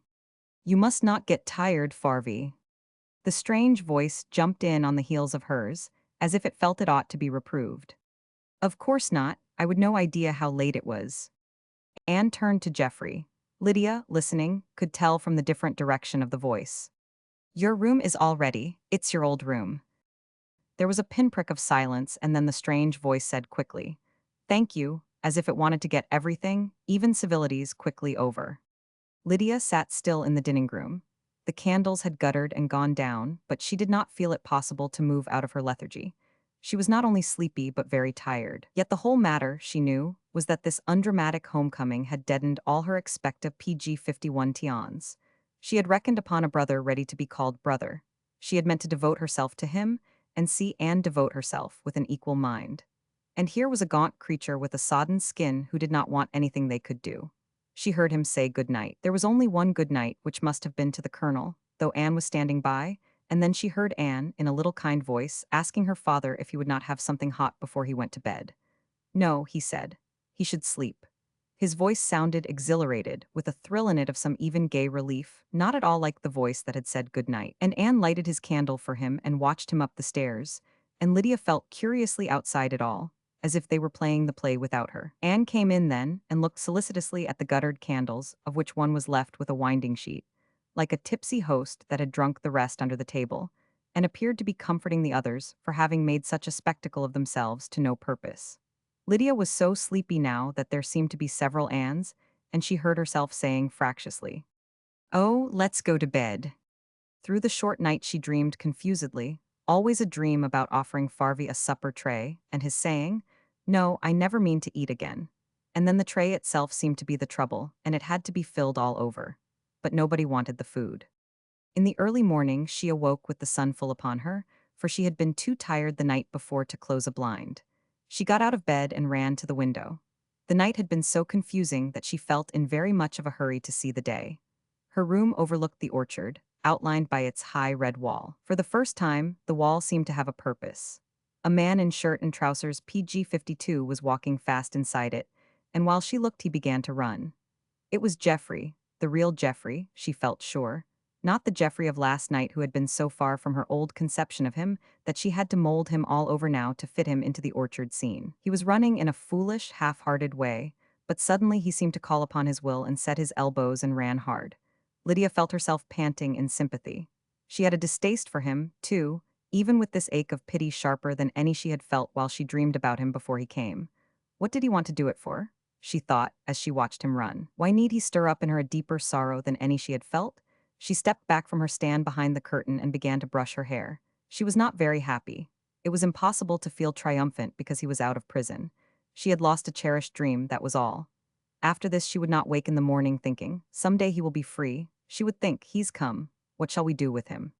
When she went down she found everybody had got up early, and Mary Nellen, with some prescience of it, had breakfast ready. Jeff, now in his coat, stood by the dining-room door with his father, talking in a commonplace way about the house as it used to be, and the colonel was professing himself glad no newer fashions had made him change it in essentials. "Here they are," said he, "here are the girls." Anne, while Lydia entered from the hall, was coming the other way, from the kitchen where she had been to match conclusions with Mary Nellen about bacon and toast. Anne was flushed from the kitchen heat, and she had the spirit to smile and call, "Good morning." But Lydia felt halting and speechless. She had thought proudly of the tact she should show when this moment PG-53 came, but she met it like a child. They sat down, and Anne poured coffee and asked how Farvi had slept. But before anybody had begun to eat, there was a knock at the front door, and Mary Nellen, answering it, came back to Anne, in a distinct puzzle over what was to be done now. "It's a newspaper man." Lydia, in her distress, gave Geoffrey a quick look to see if he had heard. He put his napkin down. His jaw seemed suddenly to set. "Reporters," he asked his father. The fullness had gone out of Farvi's face. "I think you would better let me see them," he began, but Geoffrey got up and pushed back his chair. "No," said he, "go on with your breakfast." They heard him in the hall giving a curt greeting. "What do you want?" it seemed to say, "get it over." There was a deepened query then, and Geoffrey answered without lowering his voice, in what seemed to Lydia and Anne, watching the effect on their father, a reckless, if not a brutal, disregard of decencies. "Nothing to say. Yes, I understand. You fellows have got to get a story. But you cannot. I have been pardoned out, that's all. I am here, that ends it." It did not end it for them. They kept on proffering persuasive little notes of interrogative sound, and possibly they advanced their claim to be heard because they had their day's work to do. "Sorry," said Jeff, yet not too curtly.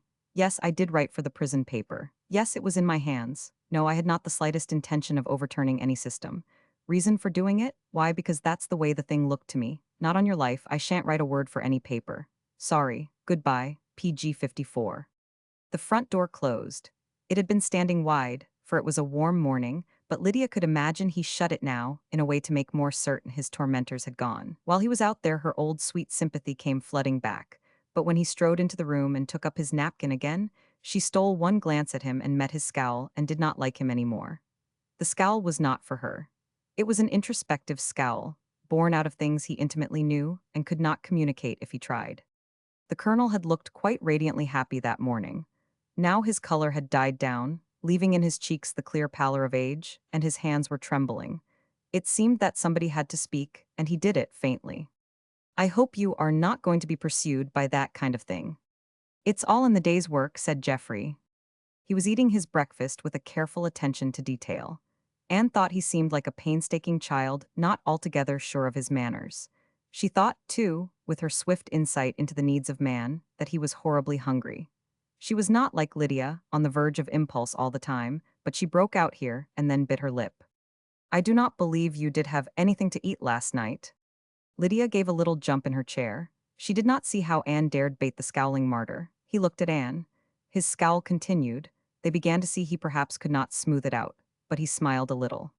"Because I am so hungry?" he asked. His voice sounded kind. "Well, I did not, PG 55. Lydia, now conversation had begun, wanted to be in it. "Why not?" asked she, and Anne gave a little protesting note. "I do not know," said Geoffrey, considering. "I did not feel like it." This he said awkwardly, but they all, with a rush of pity for him, thought they knew what he meant. He had eaten his food within restraining walls, probably in silence, and to take up the kind ceremonial of common life was too much for him. Anne poured him another cup of coffee. "Seen Jim Reardon?" Geoffrey asked his father. Anne and Lydia could scarcely forbear another glance at him. Here was Reardon, the evil influence behind him, too soon upon the scene. They would not have had his name mentioned until it should be brought out in Geoffrey's vindication. "No," said the colonel. Alston Choate called.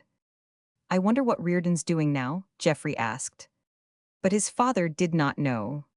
Geoffrey finished rapidly, and then leaned back in his chair, looked out of the window, and forgot them all. Lydia felt one of her disproportioned indignations. She was afraid the colonel was not going to have the beautiful time with him their hopes had builded. The colonel looked older still than he had an hour ago. "What shall we do, my son?" he asked. "Go for a walk in the orchard?" A walk in the street suddenly occurred to him, as the wrong thing to offer a man returned to the battery of curious eyes. "If you like," said Geoffrey indifferently. "Do you take one after breakfast?" He spoke as if it were entirely for his father, and Anne PG 56 and Lydia wondered, Anne in her kind way and the other hotly, how he could forget that all their passionate interests were for him alone. "Not necessarily," said the colonel. "They were rising. I was thinking of Yaomi-san." "What makes you call me that?" Geoffrey asked curiously. They were in the hall now, looking out beyond the great sun patch on the floor, to the lilac trees. "What did I call you?" "Son, you never used to." Lydia felt she could not be quick enough in teaching him how dull he was. "He calls you so because he's done it in his mind," she said, "for years and years. Your name was not enough." Farvey felt so affectionate. The last word sounded silly to her, and her cheeks were so hot they seemed to scald her eyes and melt out tears in them. Geoffrey gave her a little quizzical look and slipped his arm through his father's. Anne, at the look, was suddenly relieved. He must have some soft emotions, she thought, behind the scowl. "Do not you like it?" the colonel asked him. He straightened consciously under the touch of his son's arm. Oh, yes, said Geoffrey, I like it, only you never had, except in letters. Come in here and I will tell you what I am going to do. He had piloted the colonel into the library, and Anne and Lydia were disappearing into the dining room, where Mary Nellen was now supreme. The colonel called them, imperatively. There was such a note of necessity in his voice that they felt sure he did not know how to deal, quite by himself, with this unknown quantity of a son. Girls, come here. I have to have my girls, he said PG-57 to Geoffrey, when anything's going to be talked over. They are the head of the house and my head, too. The girls came proudly, if unwillingly. They knew the scowling young man did not need them, might not want them indeed, but they were a part of Farvey, and he would got to accept them until they found out, at least, how safe Farvey was going to be in his hands. Geoffrey was not thinking of them at all. He was accepting them, but they had not any share in his perspective. Lydia felt they were the merest little dots there. She giggled, one brief note to herself, and then sobered. She was as likely to laugh as to fume, and it began to seem very funny to her that in this drama of the prisoner's return she and Anne were barely to have speaking parts. The colonel sat in his armchair at the orchard window, and Geoffrey stood by the mantel and fingered a vase. Lydia, for the first time seeing his hands with a recognizing eye, was shocked by them. They were not gentlemen's hands, she thought. They were worn and had callous stains and ill-kept nails. I thought you would like to know as soon as possible what I mean to do, he said, addressing his father. I am glad you have got your plans, his father said. I have tried to make some, but I couldn't. I want first to find out just how things are here, said Geoffrey. I want to know how much you have got to live on, and whether these girls have anything, and whether they want to stay on with you, or whether they are doing it because Geoffrey now had a choking sense of emotions too big for him because there's no other way out. Do you mean, said Lydia, in a burst, before Anne's warning hand could stop her, you want us to leave Farvey? The colonel looked up with a beseeching air. Good God, no, said Geoffrey irritably. I only want PG-58 to know the state of things here, so I can tell what to do. The colonel had got hold of himself and straightened in his chair. The girls knew that motion. It meant, come, you derelict old body, get into form. I have tried to write you fully, he said. I hoped I gave you a picture of the way we lived. You 999. You have, said Geoffrey, still with that air of getting nowhere and being greatly irritated by it. But how could I know how much these girls are sacrificing? Sacrificing? Repeated the colonel helplessly, and Lydia was on the point of another explosion when Geoffrey himself held up his hand to her. Wait, he said, let me think. I do not know how to get on with people, they only make me mad. That put a different face on it. Anne knew what he meant. Here he was, he for whom they had meant to erect arches of welcome, floored in a moment by the perplexities of family life. Of course, said Anne. She often said of course to show her sympathy. You tell it your own way. Ah, said Geoffrey, with a breath of gratitude. Now you're talking. Do not you see he faced Anne as the only person present whose emotions were not likely to get the upper hand on you see, I have got to know how father's fixed before I make any plans for myself. Anne nodded. We live pretty simply, she said, but we can live. I keep the accounts. I can tell you how much we spend. The colonel had got hold of himself now. I have 1,200 a year, he said. We do very well on that. I do not actually know how, except that Anne is such a good manager. She and Lydia have earned quite PG-59 a little dancing, but I always insisted on their keeping that for their own use. Here Geoffrey looked at Anne and found her pinker than she had been. Anne was thinking she rather wished she had not been so free with her offer of accounts. Dancing, said he. Yes, you wrote me. Do you like to dance? He had turned upon Lydia. Oh, yes, said she, it's heavenly. Anne does not, except when she's teaching children. What made you learn dancing? He asked Anne. We wanted to do something, she said guiltily. She was afraid her tongue was going to betray her and tell the story of the lean year after their mother died, when they found out that mother had lived a life of magnificent deception as to the ease of housekeeping on 1,200 a year. Yes, said Geoffrey, but dancing? Why would you pick out that? We could not do anything else, said Lydia impatiently. Anne and I do not know anything in particular. She thought he might have been clever enough to see that, while too tactful to betray it. But we look nice and anybody can dance. Oh, said Geoffrey. His eyes had a shade less of gravity, but he kept an unmoved seriousness of tone. About our living with Farvey, said Anne. I can see you would want to know. Yes, said he, I do. We love to, said Anne. We do not know what we should do if Farvey turned us out. My dear, from the colonel. Why, he's our father, said Lydia in a burst. He's just as much our father as he is yours, PG 60. Good, said Geoffrey, his voice had warmed perceptibly. Good for you, that's what I thought. If you would rather not settle down here, said his father, in a tone of hoping Jeff would like it very much, we shall be glad to let the house again and go anywhere you say. We have often talked of it, the girls and one. Geoffrey did not thank them for that, or seem to hear it even. I want, said he, to go west. Well, said Farvey, with a determined cheerfulness, I guess the girls'll agree to that. Middle West. No, said Geoffrey, the West if there is any West left. Somewhere where there's space. His voice fell on that last word. It held wonder even. Was there such a thing, this man of four walls seemed to ask, as space? You would want to go alone, said Anne softly. She felt as if she were breaking something to Farvey and adjuring him to bear it. Yes, said Geoffrey in relief, I have got to go alone. My son, said the colonel, and could not go on. Then he did manage. Are not we going to live together? Not yet, said Geoffrey, not yet. The colonel had thought so much about his old age that now he was near saying, You know I have not so very many years, but he held on to himself. He's got to go alone, said Anne, but he will come back. Yes, said Lydia, from the habit they had learned of heartening Farvey, he will come back. But she was hotly resolving that he should learn his duty and stay here. Let her get a word with him alone.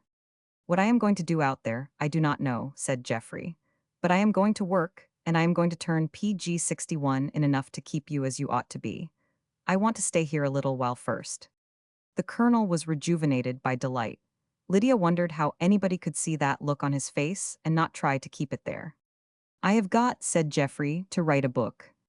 Oh, my son, said the colonel, that's better than I hoped. The newspapers have had it all, how you have changed the prison paper, and how you built up a scheme of prison government, and I said to myself, when he comes out, he will write a book and good will come of it, and then we shall see that, under Providence, my son went to prison that he might do that. He was uplifted with the wonder of it. The girls felt themselves carried along at an equal pace. This was it, they thought. It was a part of the providences that make life splendid. Geoffrey had been martyred that he might do a special work. Oh no, said he, plainly bored by the inference. That's not it. I am going to write the life of a fellow I know. Who was he? Anne asked, with a serious uplift of her brows. The defaulter. In the federal prison. Yes, PG 62. Roman 6. He looked at them, quite unconscious of the turmoil he had wakened in them. Lydia was ready to sound the top note of revolt. Her thoughts were running a definite remonstrance. Write the life of another man, when you should be getting your evidence together, and proving your own innocence and the injustice of the law? Anne was quite ready to believe there must be a cogent reason for writing the life of his fellow criminal, but she wished it were not so. She, too, from long habit of thought, wanted Geoffrey to attend to his own life now he had a chance. The colonel, she knew, through waiting and hoping, had fallen into an attitude of mind as wistful and expectant as hers and Lydia's. The fighting qualities, it seemed, had been ground out of him. The fostering ones had grown disproportionately, and sometimes, she was sure, they made him ache in a dull way with Ruth for everybody. Did the man ask you to write his life? He inquired. No, said Geoffrey, I asked him if I could. He agreed to it, said I might use his name. He's no family to squirm under it. You feel he was unjustly sentenced, the colonel concluded. Oh no, he does not either. He mighty well deserved what he got. Been better perhaps if he would got more. What I had in mind was to tell how a man came to be a robber. Lydia winced at the word. Geoffrey had been commonly PG 63 called a defaulter, and she was imperfectly reconciled to that. Certainly not to a branding more ruthless still. I have watched him a good deal, said Geoffrey. We have had some talk together. I can see how he did what he did and how he would do it again. It will be a study in criminology. When does Heck come out? Anne hesitated over this. She hardly knew a term without offense. Next year. But, said she, you would not want to publish a book about him and have him live it down. Why should not I? Asked Geoffrey, turning on her. He's willing. He cannot be willing, Lydia broke in, it's frightful. Well, he is, said Geoffrey. There's nothing you could do to him he would mind if it gave him good advertising. What does he want to do? Asked the colonel when he comes out. Get into the game again, make big money, and if it's necessary, stale it. Not that he wants to bunco, he's had his dose. He's learned it is not safe, but he would make some dashing coup, he could not help it. Maybe he would get nabbed. What a horrid person, said Lydia. How can you have anything to do with him? Why, he's interesting, said Jeffrey in a way she found brutal. He's a criminal. He's got outside. Outside what? She persisted.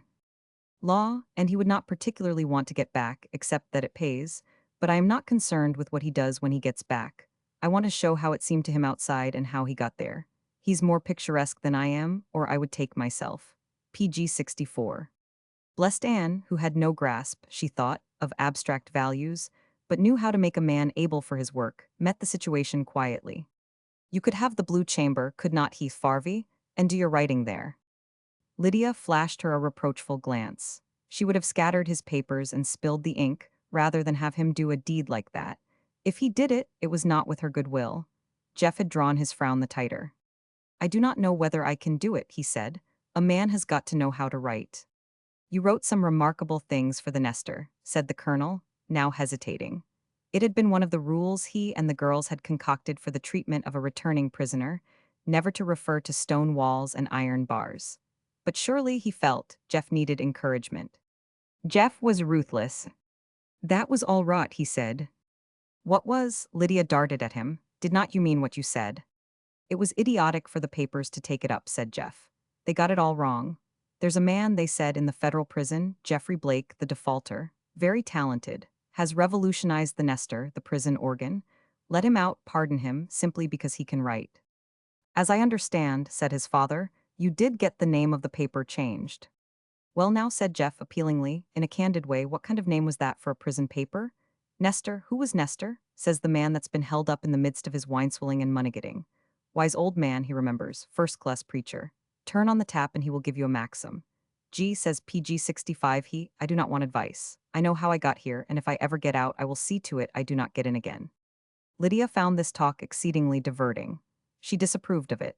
She had wanted Jeff to appear a dashing, large-eyed, entirely innocent young man, his mouth, full of axioms, prepared to be the stay of Farvey's gentle years. But this rude torrent of perverse philosophy bore her along, and she liked it, particularly because she felt she should presently contradict and show how much better she knew herself.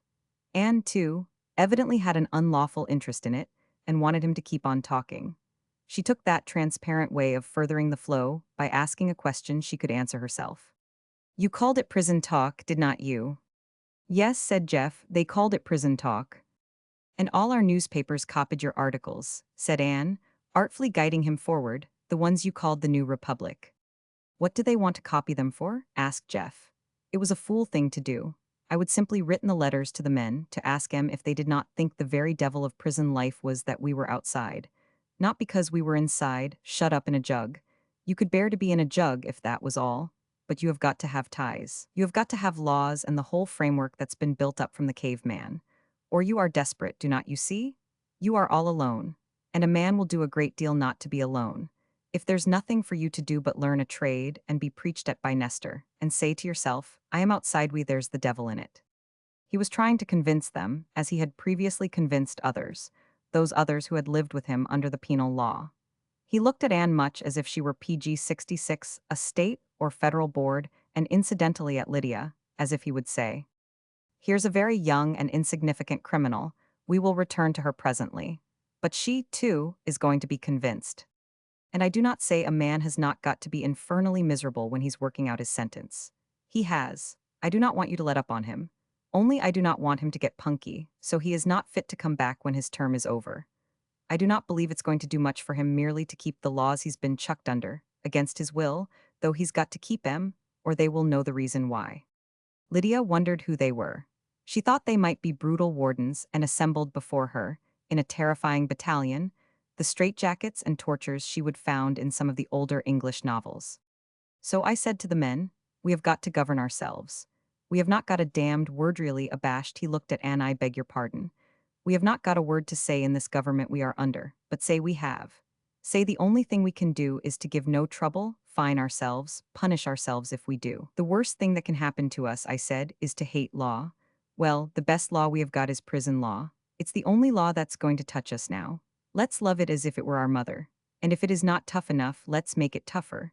Let's vote on it and publish our votes in this paper. I was surprised, said his father, that so much plain speaking was allowed. Advertising, of course they allowed us, said Jeff. It advertised us outside, advertised the place. Officials got popular. Inside conduct went up 100 PG 67%, just as it would in school. Men are only boys. As soon as the fellows got it into their heads we were trying to work out a republic in a jail, they were possessed by it. I wish you could see the letters that were sent in to the paper. You could not publish some of them, too illiterate, but they showed you what was inside the fellows. Sometimes they were as smug as a prayer meeting. Did this man write? Lydia asked scornfully, with a distaste she did not propose to lessen. The one you are going to do the book about. Oh, he's a crook, said Jeff indifferently. Crook all through. If we would been trying to build up a monarchy instead of a republic, he would have hatched up a scheme for looting the crown jewels. Or if we would been founding a true and only church, he would have suggested a trick for melting the communion plate. And you want to write his life, said Lydia's look. But Jeff cared nothing about her look. He was, with a retrospective eye, regarding the work he had been doing, work that had perhaps saved his reason as well as bought his freedom. Now he was spreading it out and letting them consider it, not for praise, but because he trusted them. He felt a few rivets giving in the case he had hardened about himself for so long a time. He thought he had got very hard indeed, and was even willing to invite a knock or two to test his enduration. But there was something curiously softening in this little group sitting in the shade of the pleasant room, while the sunshine outside played upon growing leaves. He was conscious, wonderingly, that they all loved him very much. His father's letters had told him that. It seemed simple and natural, too, that these young women, who were not his sisters and who gave him, in his rough habit of life, a curious pain with their delicacy and softness, it seemed natural PG 68 enough that they should, in a way not understood, belong to him. He got gradually accustomed to it, from their growing up in his father's house from little girls to girls dancing themselves into public favor, and then, again, he had been living outside where ordinary conventions did not obtain. He had got used to many things in his solitary thoughts that were never tested by other minds in familiar intercourse. The two girls belonged there among accepted things. He looked up suddenly at his father and asked the question they had least of all expected to hear. "Where's Esther?" The two girls made a movement to go, but he glanced at them frowningly, as if they must not break up the talk at this moment, and they hesitated, hand in hand. "She's living here," said the colonel, with her grandmother. "Has that old harpy been over lately?" "Madame Beatty." "Yes." "Not to my knowledge." Anne and Lydia exchanged looks. Madame Beatty was a familiar name to them, but they had never heard she was a harpy. Was she Esther's aunt? Lydia inquired, really to give the talk a jog. She was accustomed to shake up her watch when it hesitated. "Great-aunt," said Geoffrey. "Stepsister to Esther's grandmother. She must be 6 to 5 where grandmother's a good 10 years older." "She sang," said the colonel, forgetting, as he often did, they seemed so young that everybody in America must at least have heard tradition of Madame Beatty's voice. "She lived abroad." PG 69. "She had a ripping voice," said Jeff. "When she was young, of course, that was not all. There was something about her that took them. But she lost her voice and she married Beatty and he died. Then she came back here and hunted up Esther." His face settled into lines of somber thought, puzzled thought, it seemed to Anne. But to Lydia, it looked as if this kidnapping of Madame Beatty from the past and thrusting her into the present discussion was only a pretext for talking about Esther. Of course, she knew, he was wildly anxious to enter upon the subject, and there might be pain enough in it to keep him from approaching it suddenly. Esther might be a burning coal. Madame Beatty was the safe holder he caught up to keep his fingers from it. But he sounded now as if he were either much absorbed in Madame Beatty or very wily in his hiding behind her. "I have often wondered if she came back. I have thought she might easily have settled on Esther and sucked her dry. No news of her." "No news," said the colonel. "It's years since she's been here, not since then." "No," said Jeff. There was a new line of bitter amusement near his mouth. "I know the date of her going, to a dot. The day I was arrested she put for New York. Next week she sailed for Italy." But if Lydia was going to feel more of her hot reversals in the face of his calling plain names, she found him cutting them short with another question. "Seen Esther?" "No," said the colonel. A red spot had sprung into his cheek. He looked harassed. Lydia sprang into the arena to save him, and because she was the one who had the latest news. "I have," she said, "I have seen her, PG 70. She knew what grave surprise was in the colonel's face, but no such thing appeared in Jeff's. He only turned to her as if she were the next to be interrogated. "How does she look?" he asked. The complete vision of her stretched at ease eating fruit out of a silver dish, as if she had arranged herself to rouse the most violent emotions in a little seething sister, stirred Lydia to the center. But not for $1 million, she reflected, in a comparison clung to faithfully, would she tell how beautiful Esther appeared to even the hostile eye. She looked, said she coldly, perfectly well. Where do you see her? Jeff asked. I went over, said Lydia. Her color was now high. She looked as if you might select some rare martyrdom for her quartering or gridironing. According to the oldest recipient, you could not make her tell less than the truth, because only the truth would contribute to the downfall of Esther. I went in without ringing, because Farvi'd been before and they would not let him in. Lydia, the colonel called remindingly. I found her reading and eating. Lydia had not known she could be so hateful. Still, she was telling the exact truth. We talked a few minutes and I came away. Did she at last suddenly and painfully thrown out of his nonchalant run of talk? He stopped. She's a horrid woman, said Lydia, crimson with her own daring, and got up and ran out of the room. Anne looked appealingly at Jeff, in a way of begging him to remember how young Lydia was, and perhaps how spoiled. But he was not disturbed. He only said to his father in a perfectly practical way, women never did like her, you know.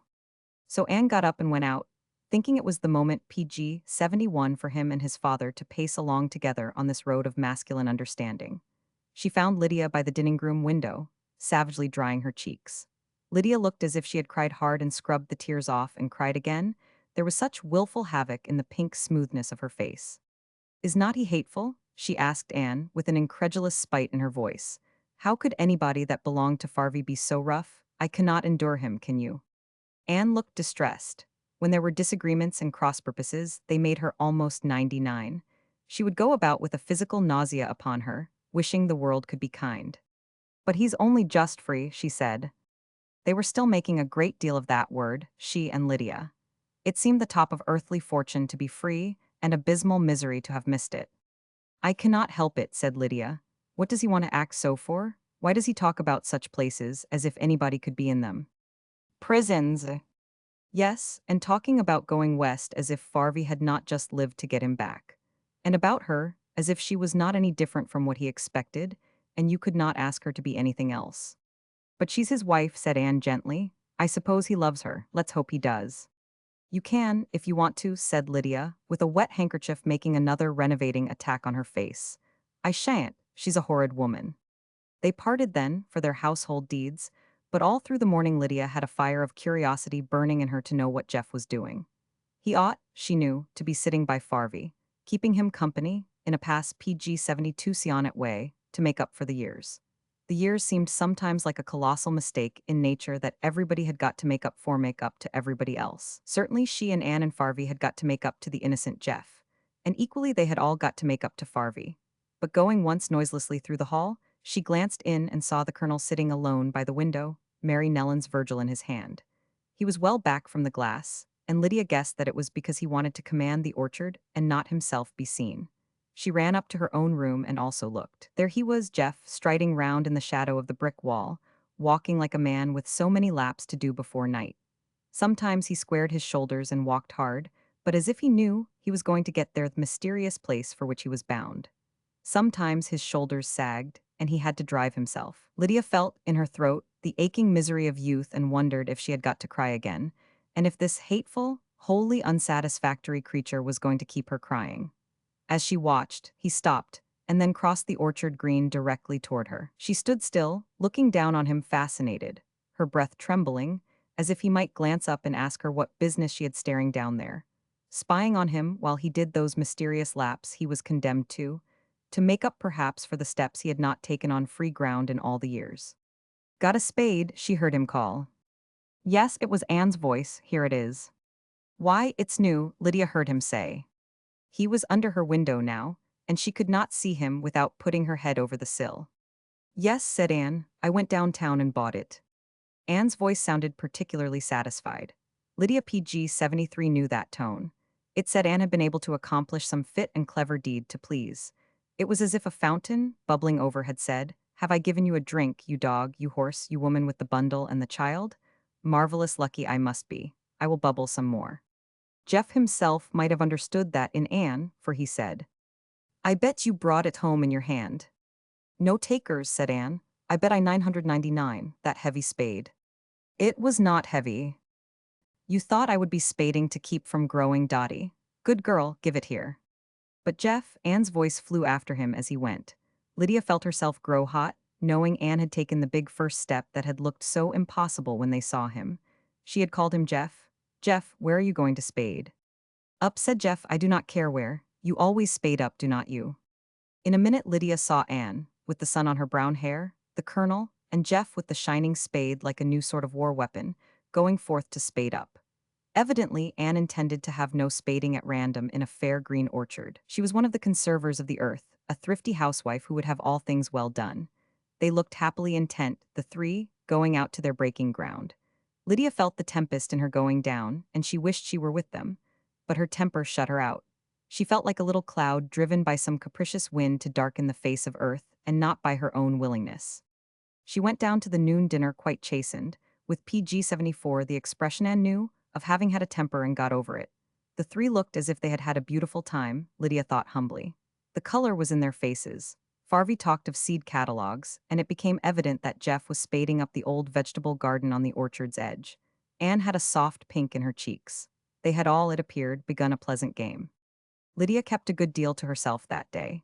She accepted a task from Anne of looking over table linen and lining drawers with white paper. Mary Nellen was excused from work and sat at upper windows making a hum of study like good little translating bees. Anne went back and forth from china closet to piles of dishes left ready washed by Mary Nellen, and the colonel, in the library, drowsed off the morning's work. Lydia had a sense of peaceful tasks and tranquil pauses. Her own pulses had quieted with the declining sun, and it seemed as if they might all be settling into a slow-moving ease of life at last. Where is he? Suddenly she said to Anne, in the midst of their weaving the household rhythm. Jeff, asked Anne, not stopping. He's spading in the garden. Do not you want to go out? Asked Lydia. She felt as if they had on their hands not a liberated prisoner, but a prisoner still bound by their fond expectations of him. He must be beguiled, distracted from the memory of his broken fetters. No, said Anne, he will be tired enough to sleep tonight. Did not he sleep last night? Lydia asked, that old ache beginning again in her.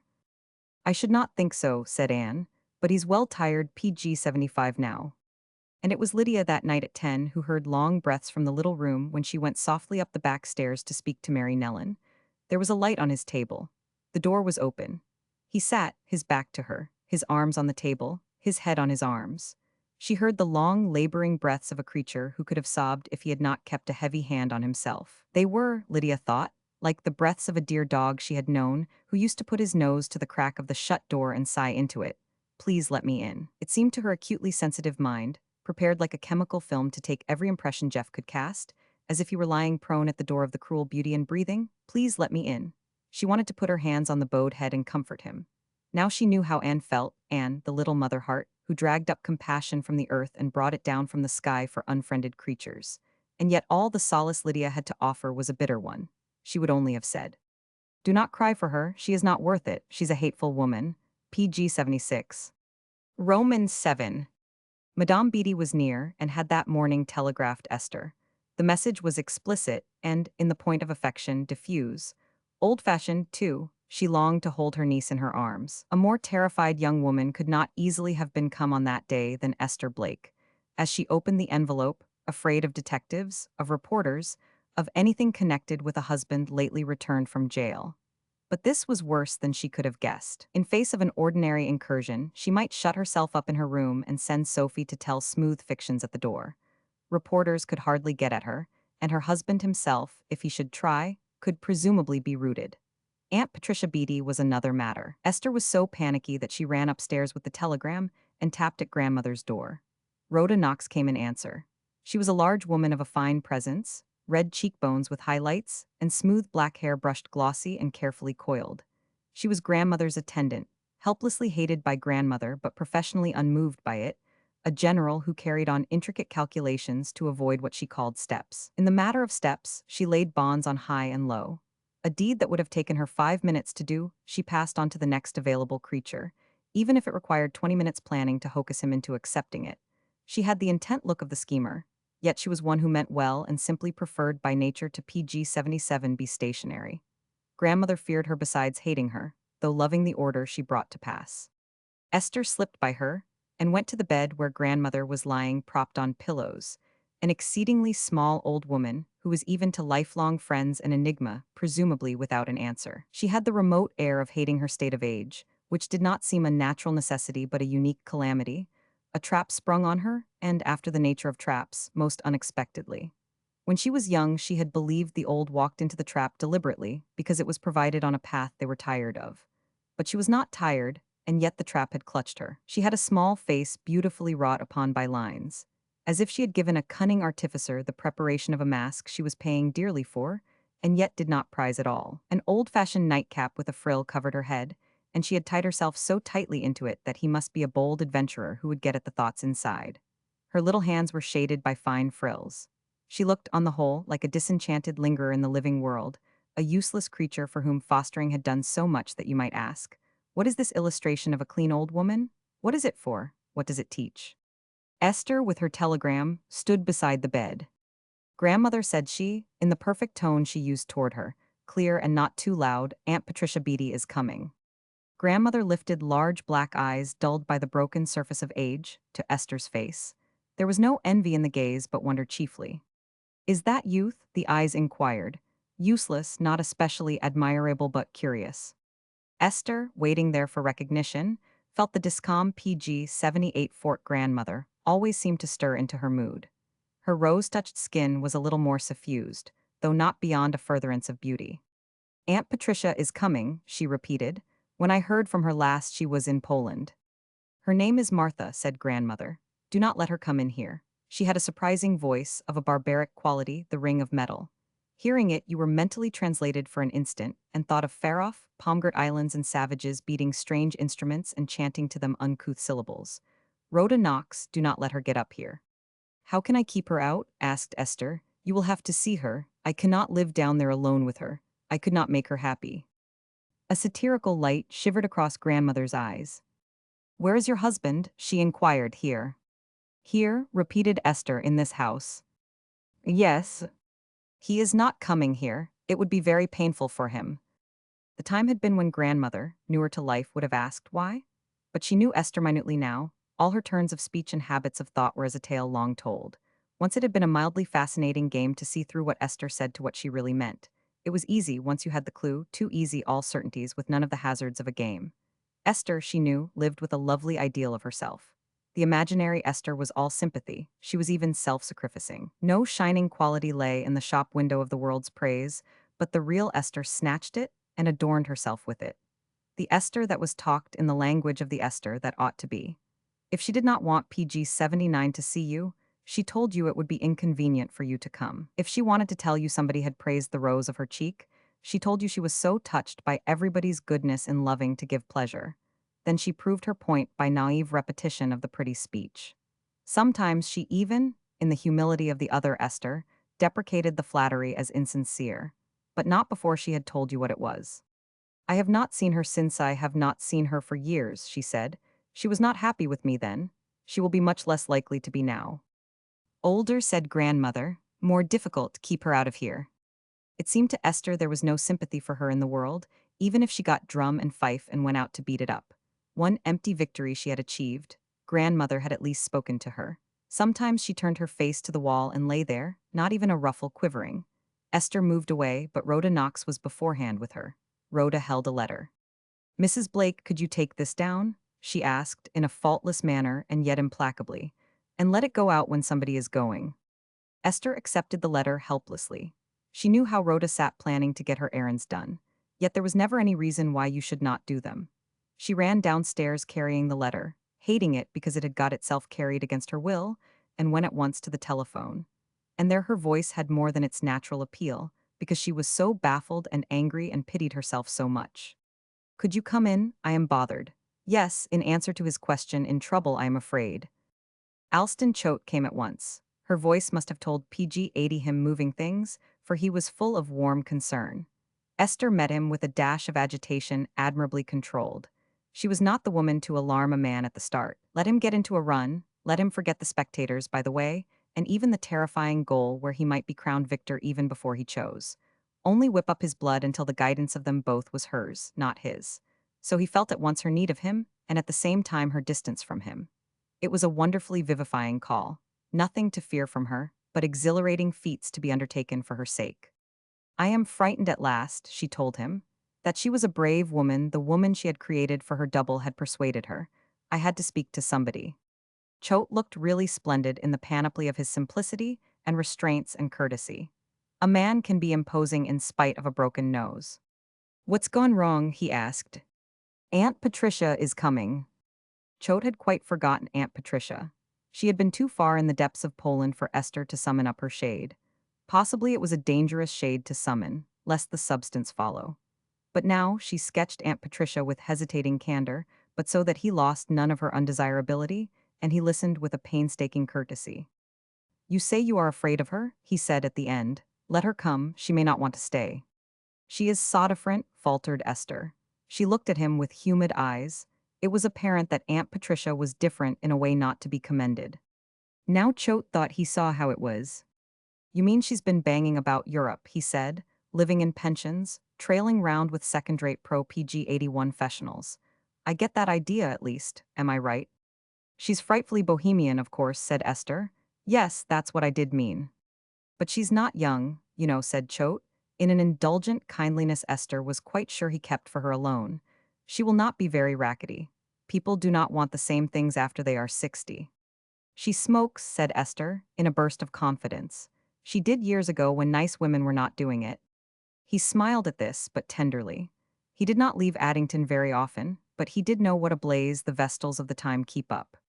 No matter, said he, so long as you do not.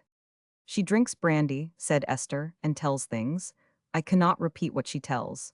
She's different from anybody I ever met and I do not see how I can make her happy. By this time Choate saw there was nothing he could do about Aunt Patricia and dismissed her from his orderly mind. She was not absolutely pertinent to Esther's happiness, but he looked grave. There was somebody, he knew, who was pertinent. I have not succeeded in seeing Jeff yet, he began, with a slight hesitation. It seemed to him it might be easier for her to hear that name than the formal words, your husband. She winced. Choate saw it and pitied her, as she knew he would. Is he coming her? She looked at him with large, imploring eyes.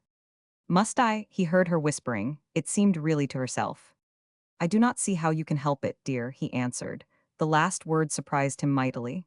He had never called her dear. She had not even been Esther to him, but the warmth of his compassion, and an irritation that had been working in him with Jeff's return PG 82 something like jealousy, it might even bedrove the little word out of doors and bade it lodge with her and so betray him.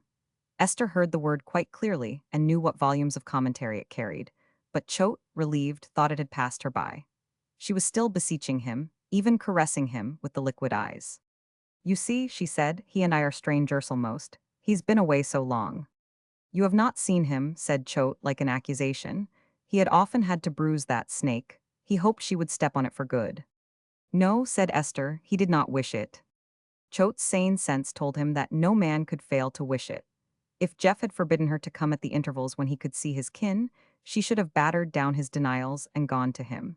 She should have left on his face the warm touch of hers and the cleansing of her tears.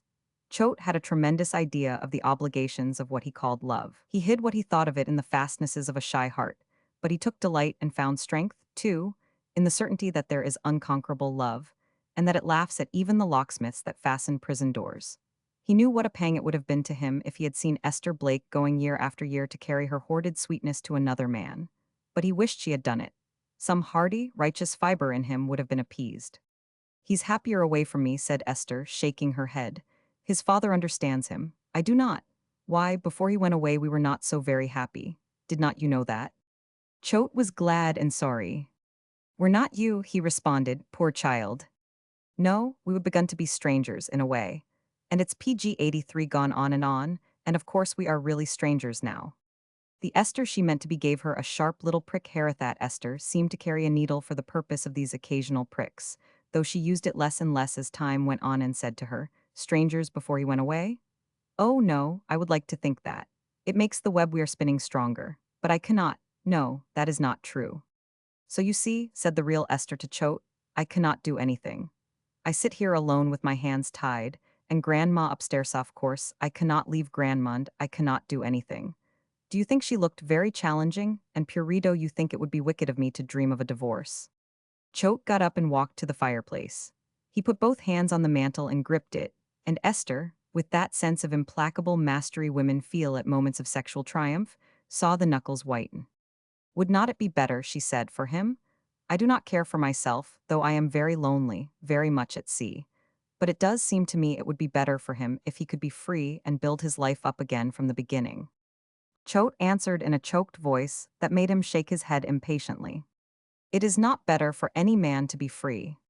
Not if he does not care for his wife.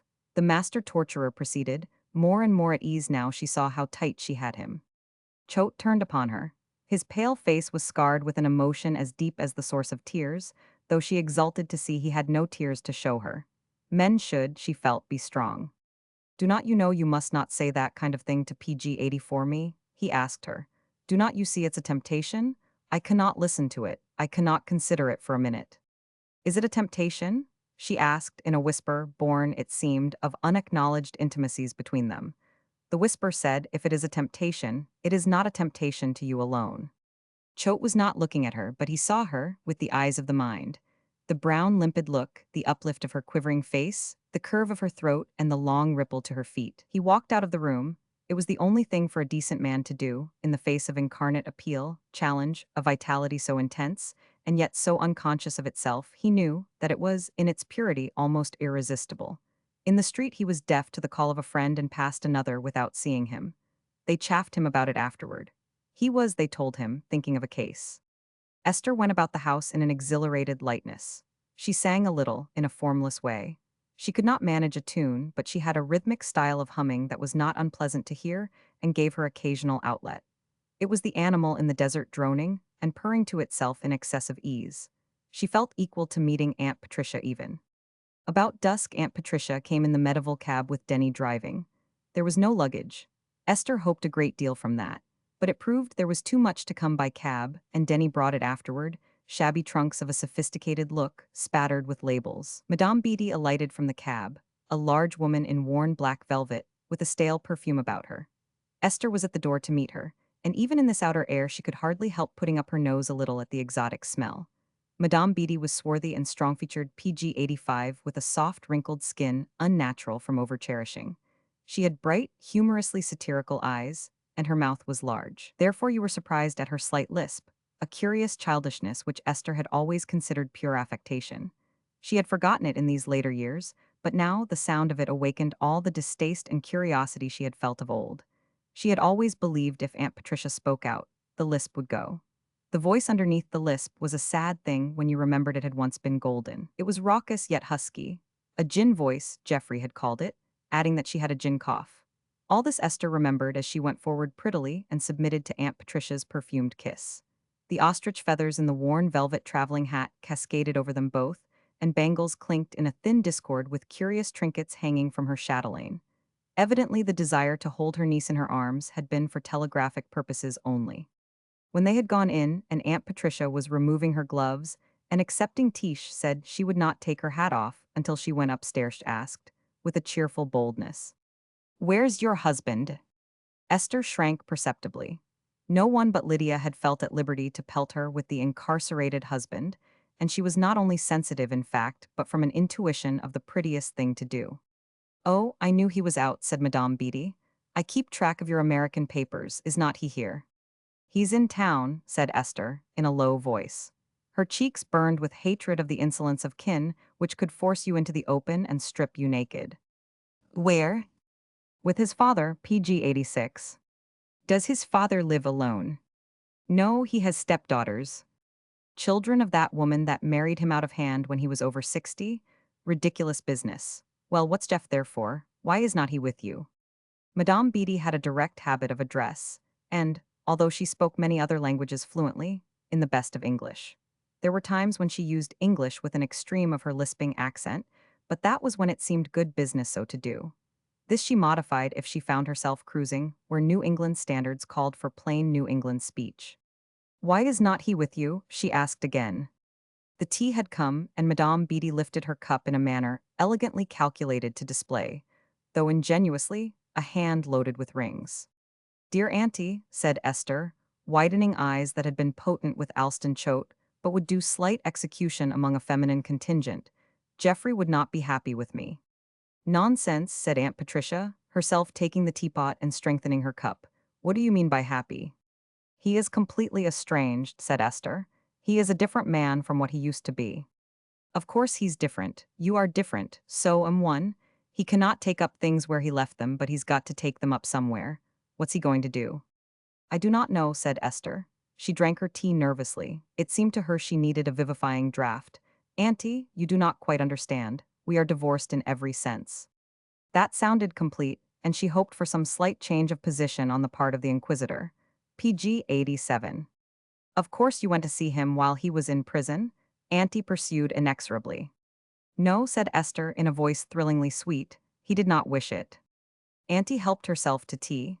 Esther made a mental note that an extra quantity must be brewed next time. You see, said Madame Beatty, putting her cup down and settling back into her chair with an undue prominence of frontal velvet, you have to take these things like a woman of the world. What's all this talk about feelings, and Jeff's being unhappy and happy? He's married you, and it's a good thing for you both you have got each other to turn to. This kind of sentimental talk does very well before marriage. It has its place. You would never marry without it. But after the first you might as well take things as they come. There was my husband. I bore everything from him. Then I kicked over the traces and he bore everything from me. But when we found everybody was doing us and we should be a great deal stronger together than apart, we came together again. And he died very happily. Esther thought, in her physical aversion to Auntie, that he must indeed have been happy in the only escape left open to him. Where is Susan? Auntie inquired, after a brief interlude of coughing. It could never be known whether her coughs were real. She had little dry coughs of doubt, of derision, of good-natured tolerance, but perhaps she herself could not have said now whether they had their origin in any disability. Grandma is in her room, said Esther faintly. She felt a savage distaste for facing the prospect of them together, Auntie who would be sure to see grandmother, and grandmother who would not be seen. She lies in bed, PG 88. All the time. Yes. Not all the time. Why, yes, Auntie, she lies in bed all the time. What for? Is she crippled or paralyzed or what? She says she is old. Old? Susan is 76. She's a fool. Does not she know you do not have to give up your faculties at all unless you stop using them? She says she is old, repeated Esther obstinately.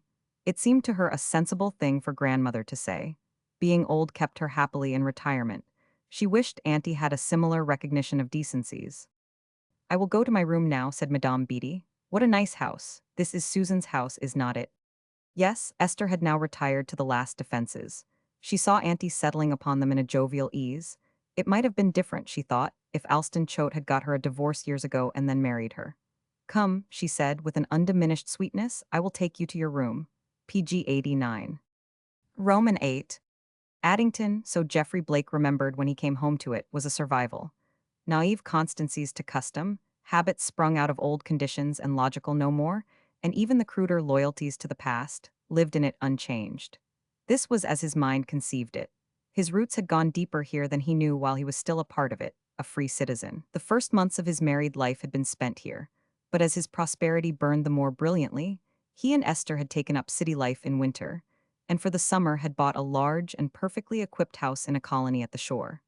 That, in the crash of his fortunes, had gone with other wreckage, and now he never thought of it with even a momentary regret. It belonged to that fevered time when he was always going fast and faster, as if life were a perpetual speeding in a lightning car. But of Addington he did think, in the years that were so much drear space for reflection, and though he felt no desire to go back, the memory of it was cool and still. The town had distinct social strata, the happier he felt in that. There were the descendants of old shipbuilders and merchants who drew their sufficient dividends and lived on the traditions of times long past. All these families knew and accepted one another. Their peculiarities were no more to be questioned than the eccentric shapes of clouds. The Daytons, who were phenomenally ugly in a bony way, were the Daytons. Their long noses with the bulb at the base were Dayton noses. The Madisons, in the line of male descent from distinguished PG 90 blood, drank to an appalling extent. But they were Madisons, and you did not interdict your daughters marrying them. The Mastertons ate no meat and did not believe in banks. They kept their money in queer corners, and there was so much of it that they could not always remember where. And the laundress had orders to turn all stockings before wedding, and did indeed often find bills in the toe. But the laundress, being also of Addington, though of another stratum, recognized this as a Masterton habit, and faithfully sought their hoarded treasure for them, and delivered it over with the accuracy of an accountant. She would not have seen how the Mastertons could help having money in their clothes unless they should cease being Mastertons. Nor was it amazing to their peers, meeting them in casual talk, to realize that they were walking depositories of coin and bills. A bandit on a lonely road would, if he were born in Addington, have forborne to rob them. These and other personal eccentricities Geoffrey Blake remembered and knew he should find them ticking on like faithful clocks. It was all restful to recall, but horrible to meet. He knew perfectly what the attitude of Addington would be to him. Because he was Addington born, it would stand by him, and with a double loyalty for his father's sake. That loyalty, beautiful or stupid as you might find it, he could not bear. He hoped, however, to escape it by making his father the briefest visit possible and then getting off to the west. Anne had reminded him that Alston Choate had called, and he had commented briefly, "Oh, he's a good old boy." But she saw, with her keen eyes gifted to read the heart, that he was glad he had not seen him. The first really embarrassing caller came the forenoon after Madame Beatty had arrived at Esther's. Madame Beatty herself in the PG 91 village hack with Denny, uncontrollably curious, on the box. Madame Beatty paid 25 cents extracted from the tinkling chatelaine and dismissed Denny, but he looked over his shoulder regretfully until he had rounded the curve of the drive. Meantime she, in her plumes and black velvet, was climbing the steps, and Geoffrey, who was on the side veranda, heard her and took down his feet from the rail, preparatory to flight. But she was aware of him and stepped briskly round the corner. Before he reached the door she was on him. "Here, Jeff, here," said she peremptorily and yet kindly, as you might detain a dog, and Jeff, pausing, gazed at her in frank disconcertment and remarked as frankly, "The devil." Madame Beatty threw back her head on its stout muscular neck and laughed, a husky laugh much like an old man's wheeze. "No, no," said she, approaching him and extending an ungloved hand, "not so bad as that. How are you? Tell its auntie." Geoffrey laughed. He took the hand for a brief grasp and returned to the group of chairs, where he found a comfortable rocker for her. "How in the deuce," said he, "did you get here so quick?" Madame Beatty rejected the rocker and took a straight chair that kept her affluence of curves in better poise. "Quick after what?" she inquired with a perfect good nature.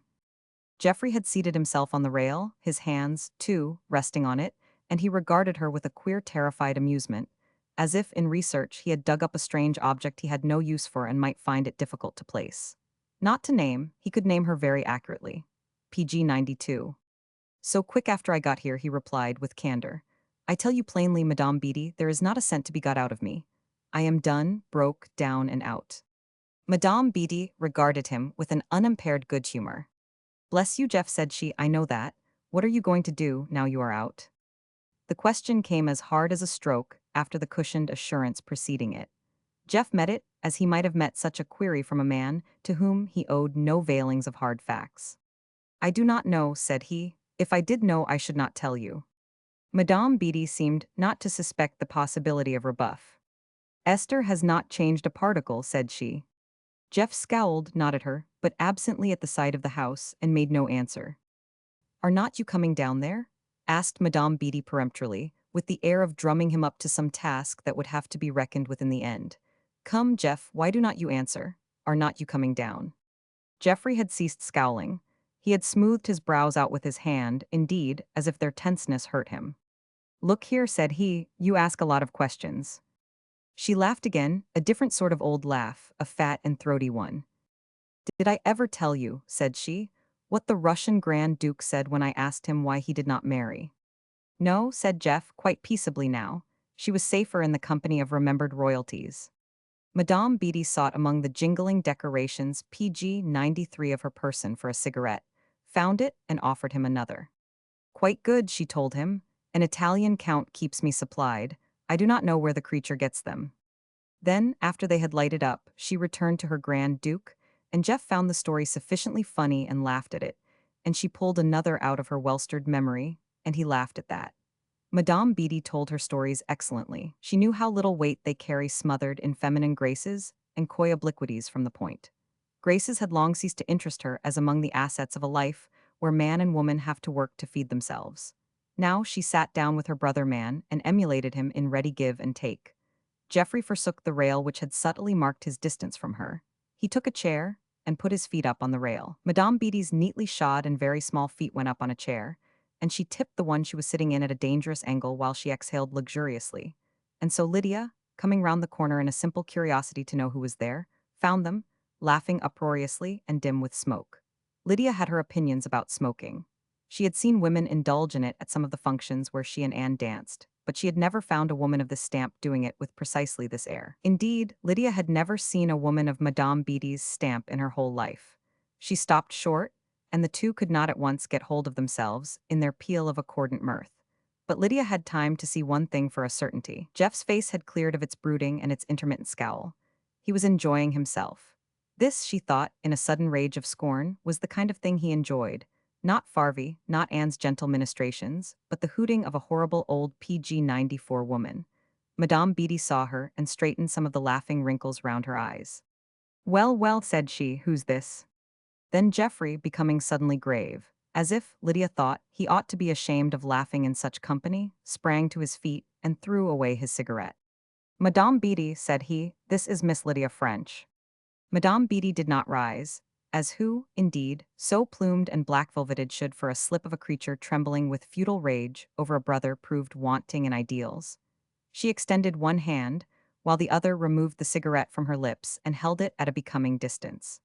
"And who's Miss Lydia French?" said she. Then, as Lydia, pink with embarrassment and disapproval, made no sign, she added peremptorily, "Come here, my dear." Lydia came.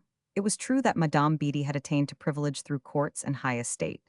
When she herself had ruled by the prerogative of a perfect throat and a mind attuned to it, she had imbibed a sense of power which was still dividend-paying even now, though the throat was dead to melody.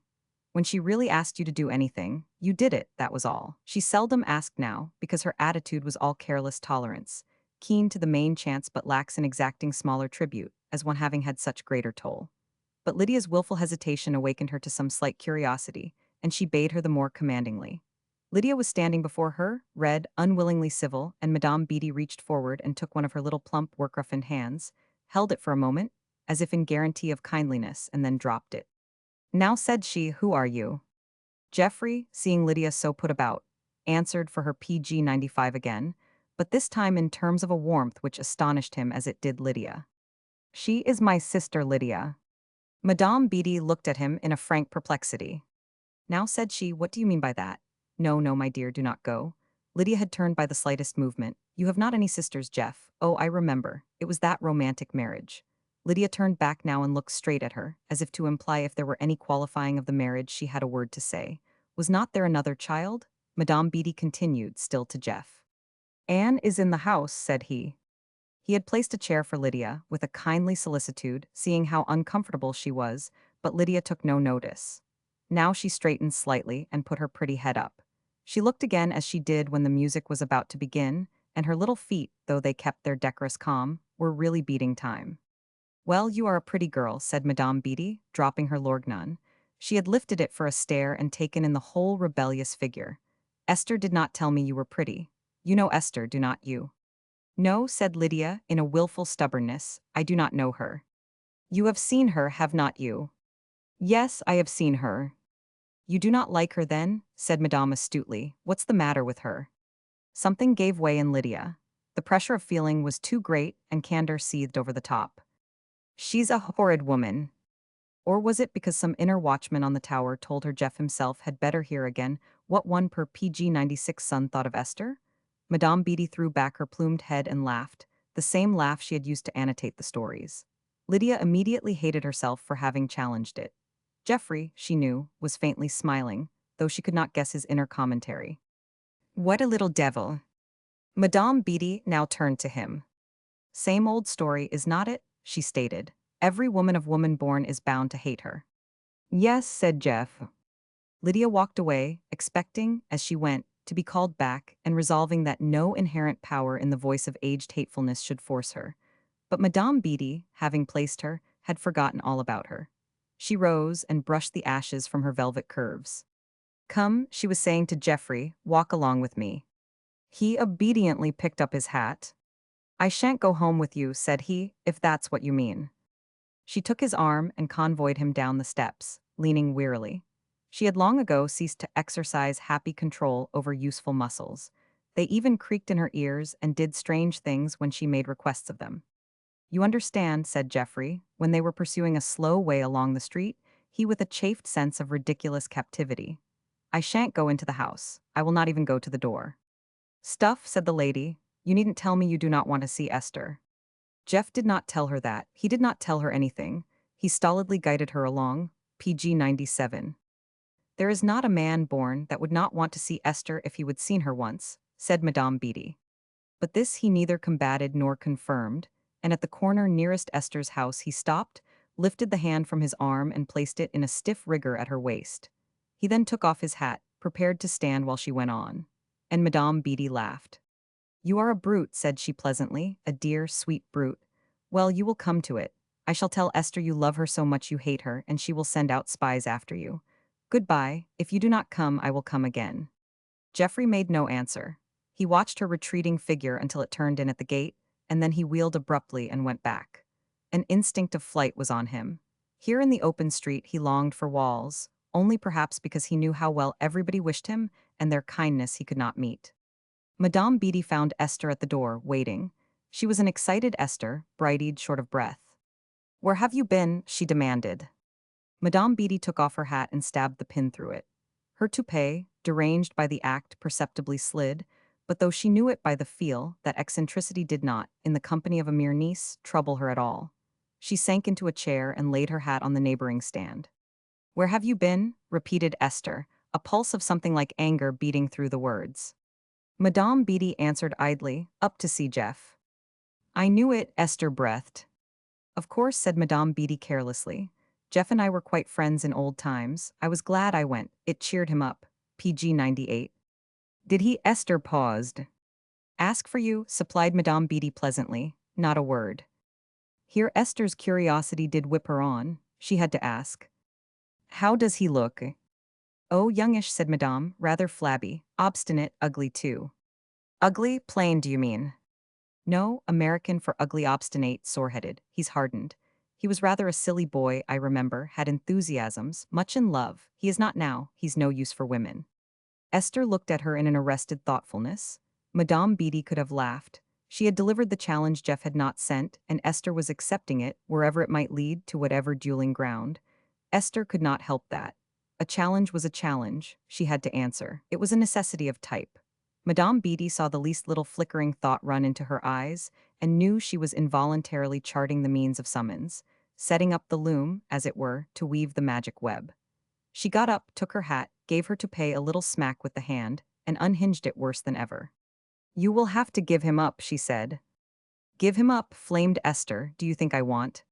There she paused, and Madame Beatty supplied temperately. No matter what you want, you could not have him. Then she went toiling upstairs, her chained ornaments clinking, and only when she had shut the door upon herself did she relax and smile over the simplicity of even a Femi PG 99 creature, so versed in obliquity as Esther. For Esther might want to escape the man who had brought disgrace upon her, but her flying feet would do her no good, so long as the mainspring of her life set her heart beating irrationally for conquest. Esther had to conquer even when the event would bring disaster. Like a chieftain who would enlarge his boundaries at the risk of taking in savages bound to sow the dragon's teeth. PG 100. Roman 9. That evening, the Blake house had the sound and look of social life, voices in conversational interchange and lights where Mary Nellen excitedly arrayed them. Alston Choate had come to call, and following him appeared an elderly lady whom Geoffrey greeted with more outward warmth than he had even shown his father. Alston Choate had walked in with a simple directness as though he were there daily, and Anne impulsively went forward to him. She felt she knew him very well. They were quite friends. Alston, smiling at her and taking her hand on the way to the Colonel and Jeff, seemed to recognize that, and greeted her less formally than the others. The Colonel was moved at seeing him. The Choates were among the best of local lineage, men and women distinguished by clear rigidities of conduct. Their friendship was a promissory note, bound to be honored to the full. Lydia was for some reason abashed, and Jeff, both she and Anne thought, not adequately welcoming. But how could he be, Anne considered? He was in a position of unique loneliness. He lacked fellowship. Nobody but Alston, in their stratum at least, had come in person. No wonder he looked warily, lest he assume too much. Before they settled down, the elderly lady, with a thud of feet softly shod, walked through the hall and stood at the library door regarding them benignantly. And then Jeff, with an outspoken sound of pleasure and surprise, got up and drew her in, and Choate smiled upon her as if she were PG 101, delightfully unlike anybody else. The colonel, with a quick, moved look, just said her name. Amiable. She gave warm, quick grasps from a firm hand, gave them all round, not seeming to know she had not met Anne and Lydia, and at once took off her bonnet. It had strings and altogether belonged to an epoch at least 20 years away. The bonnet she laid aside on a table with a certain absent care, as ladies were accustomed to treat bonnets before they got into the way of jabbing them with pins. Then she sat down, earnestly solicitous and attentive as at a consultation. Anne thought she was the most beautiful person she had ever seen. It was a pity Miss Amiable Bracebridge could not have known that impetuous verdict. It would have brought her a surprised, spontaneous laugh. Nothing could have convinced her it was not delicious foolery. She was tall and broad and heavy. When she stood in the doorway, she seemed to fill it. Now that she sat in the chair, she filled that. A soft, stout woman with great shoulders and a benign face, a troubled face, as if she were used to soothing ills, yet found for them no adequate recompense. Her dark gray dress was buttoned in front, after the fashion of a time long past. It was so archaic in cut, with a little ruffle at neck and sleeves, that it did more than adequate service toward maturing her. Indeed, there was no youth about Miss Amiable, except the youth of her eyes and smile. There were childlike wistfulness and hope, but experience chiefly of life, of the unaccounted for the unaccountable. She had above all an expression of well-wishing. Now she sat and looked about her. "Dear me," she said, "how pleasant it is to see this house open again." "But it's been open," Lydia impulsively reminded her. PG 102. "Yes," said Miss Amiable, "but not this way." She turned to Jeff and regarded him anxiously. "Do not you smoke?" she asked. He laughed again. He was exceedingly pleased, Anne saw, merely at seeing her. Miss Amiable was exactly as he remembered her. "Yes," said he, "want us to." She put up her long eyebrows and smiled as if in some amusement at herself. "I have learned lately," she said, "that gentlemen are so devoted to it they feel lost without it." "Light up, Choate," said Geoffrey. "My sisters will not mind. Will you?" he interrogated Anne. "They get along with me." No, Anne did not mind, and she rose and brought matches and little trays. Lydia often wondered how Anne knew the exact pattern of man's convenience, but though Choate accepted a cigar, he did not light it. "Not now," he said, when Geoffrey offered him a light. He laid the cigar down, tapping it once or twice with his fine hand, and Anne thought he refrained in courtesy toward her and Lydia. "This is very pleasant," said the colonel suddenly. "It's good to see you, Amiable. Now I feel myself at home." But what, after the first settling was over, had they to say? The same thought was in all their minds. What was Geoffrey going to do? He knew that and moved unhappily. Whatever he was going to do, he would not talk about it, but Miss Amiable was approaching him with the clearest simplicity. "Jeff, my dear," she said, "I cannot wait to hear about your ideal republic." And then, all his satisfaction gone and his scowl come PG 103 back, Jeff shook his head as if a persistent fly had lighted on him, and again he disclaimed achievement. "Amiable," said he, "I am awfully sick of that, you know." "But, dear boy, you revolutionized," she was about to add, "the prison, but stumbled lame-lithe place." "The papers told us that," said Choate. It was apparent he was helping somebody out, but whether Jeff or Miss Amiable even he could not have said. "It is not revolutionized," said Jeff. He turned upon Choate brusquely. "It's exactly the same." "They say it's revolutionized," Miss Amiable offered anxiously. "Who says so?" he countered, now turning on her. "The papers," she told him. "You did not write me about it. I asked you all sorts of questions and you would not say a word." "But you wrote me," said Jeff affectionately, "every week. I got so used to your letters I shan't be able to do without them. I shall have to see you every day." "Of course we are going to see each other," she said, "and there's such a lot you can do." She looked so earnestly entreating that Choate, who sat not far from her, gave a murmured, "Ah, Miss Amiable." In his mind the half-despairing, wholly loving thought had been, "Good old girl, you are spending yourself and all your money, but it's no use, see no use." She was going on with a perfect clarity of purpose. "Oh, you know, Jeff can do more for us than anybody else." "What do you want done for you?" he inquired. His habit of direct attack gave Lydia a shiver. She was sure people could not like it, and she was exceedingly PG 104 anxious for him to be liked. Miss Amiable turned to Farvey.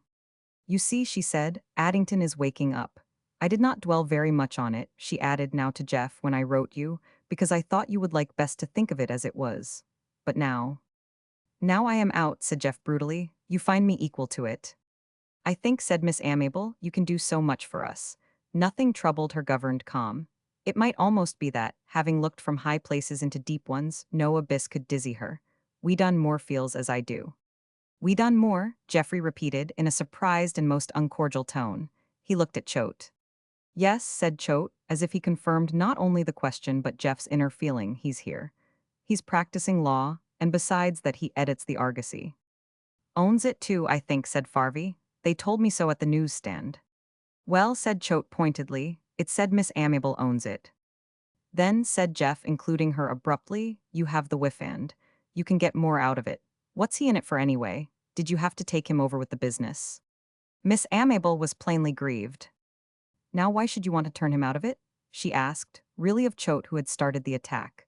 "Mr. Moore is a very able young man, of the highest ideals."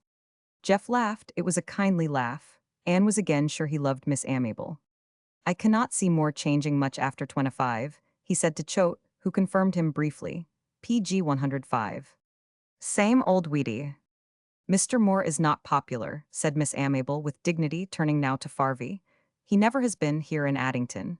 He comes of plain people." "That's not it, Miss Amiable," said Choate gently. "He might have been spawned out of the back meadows, or he might have been a Bracebridge." He bowed to her with a charming conciliation, and Miss Amiable sat a little straighter.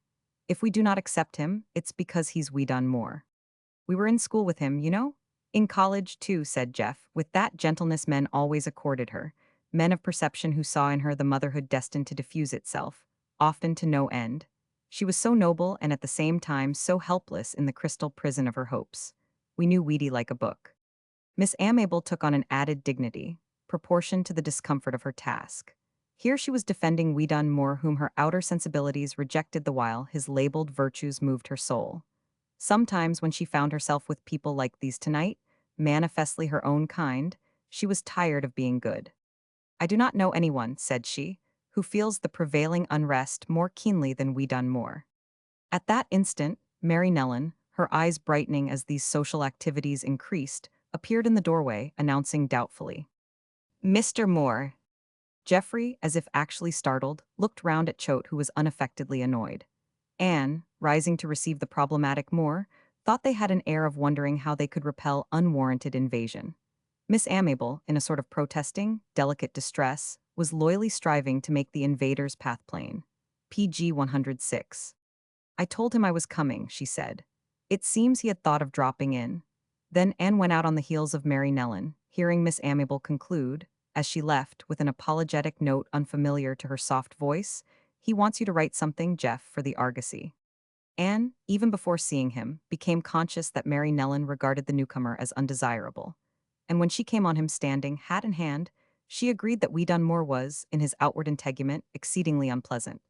A short, swarthy, tubby man, always, she was to note, dressed in smooth black and invariably wearing or carrying, with the gravity of a funeral mourner, what Addington knew as a tall hat. When the weather gave him countenance, he wore a black coat with a cape. One flashing ring adorned his left hand, and he indulged a barbaric taste in flowing ties. Seeing Anne, he spoke at once, and if she had not been prepared for him, she must have guessed him to be a man come on a message of importance. There was conscious emphasis in his voice, and there needed to be if it was to accomplish anything. A high voice, strident, and like the rest of him, somehow suggesting insect life. He held out his hand, and Anne most unwillingly took it. "Miss French," said he, with no hesitation before her name, "how is Jeff?" The mere inquiry set Anne vainly to hoping that he need not come in, but he gave no quarter. "I said I would run over tonight, paper or no paper. I am frightfully busy, you know, cruelly, abominably busy. But I just wanted to see Jeff." "Will not you come in?" said Anne. Even then he did not abandon his hat.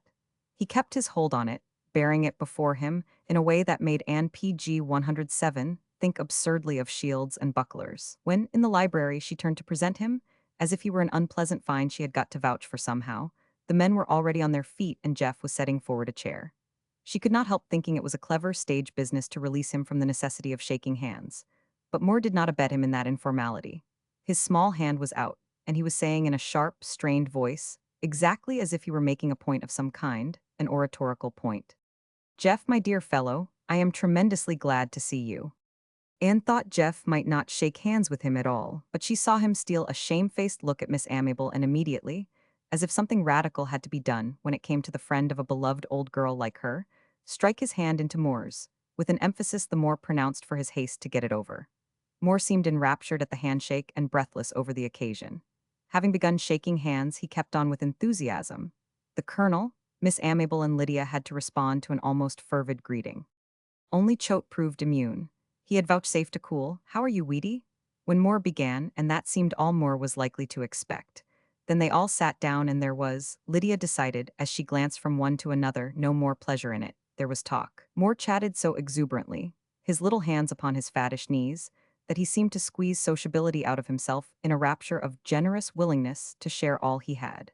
He asked the colonel how he liked Addington, and was not abashed at being reminded that the colonel had known Addington for a good many years.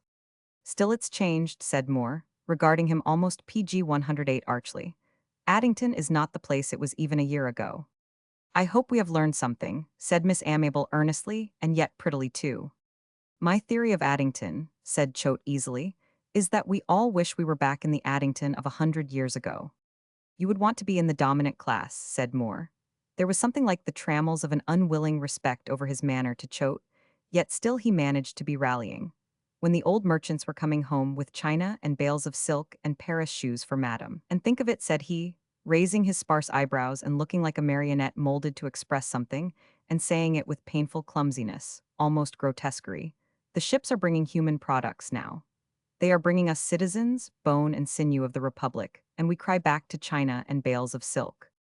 "I did not answer you, Moore," said Choate, turning to him and speaking, Lydia thought, with the slightest arrogance. "I should have wanted to belong to the governing class, of course." "Now," said Miss Amable. She spoke gently, and she was, they saw, pained at the turn the talk had taken. "Alston, why should you say that?" "Because I mean it," said Alston. His quietude seemed to carry a private message to Moore, but he turned to her, as he spoke, and smiled as if to ask her not to interpret him harshly. "Of course I should have wanted to be in the dominant class. So does everybody, really." "No, my dear," said Miss Amable. "No," agreed Choate, "you do not. The others like you did not. I will not embarrass you by naming them. You want to sit submerged, you others, and be choked PG 109 by slime, if you must be, and have the holy city built up on your shoulders. But the rest of us do not. More here does not, do you, Weedy?" Weedon gave a quick embarrassed laugh. "You are so droll," said he. "No," said Choate quietly, "I am not being droll. Of course I want to belong to the dominant class. So does the man that never dominated in his life. He wants to overthrow the overlord so he can rule himself. He wants to crowd me so he can push into a place beside me." Moore laughed with an overdone enjoyment. "Excellent," he said, squeezing the words out of his knees. "You are such a humorist." If he wanted to be offensive, that was the keenest cut he could have delivered. "I have often thought," said the colonel, beginning in a hesitating, deferent way that made his utterance rather notable, "that we saddle what we call the lower orders with motives different from our own." "Precisely," Choate clipped in. "We used to think when they committed a perfectly logical crime, like stealing a sheep or a loaf of bread, that it was absolutely different from anything we could have done. Whereas in their places we should have tried precisely the same thing.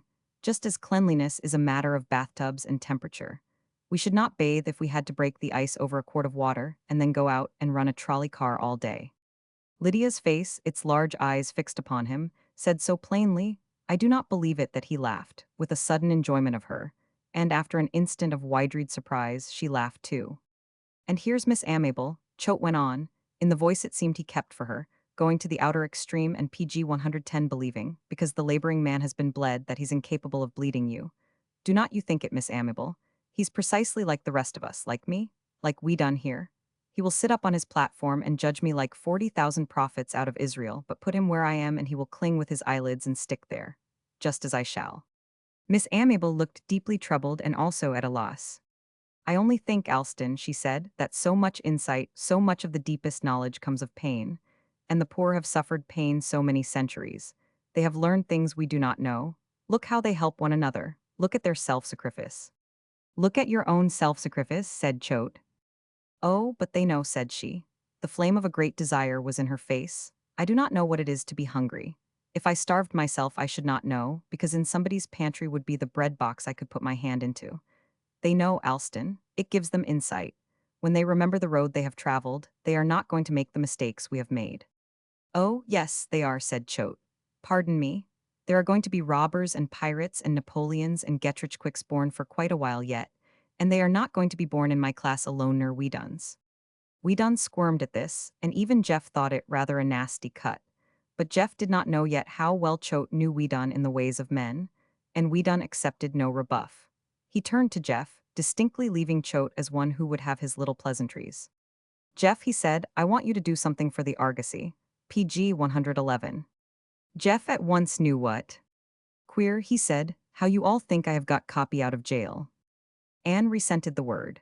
It was not jail, she thought, a federal prison where gentlemen, when they have done wrong or been, like Jeff, falsely accused, may go with dignity. My dear, said Miss Amable, in a manner at once all compassion and inexorable demand, you have got so much to tell us.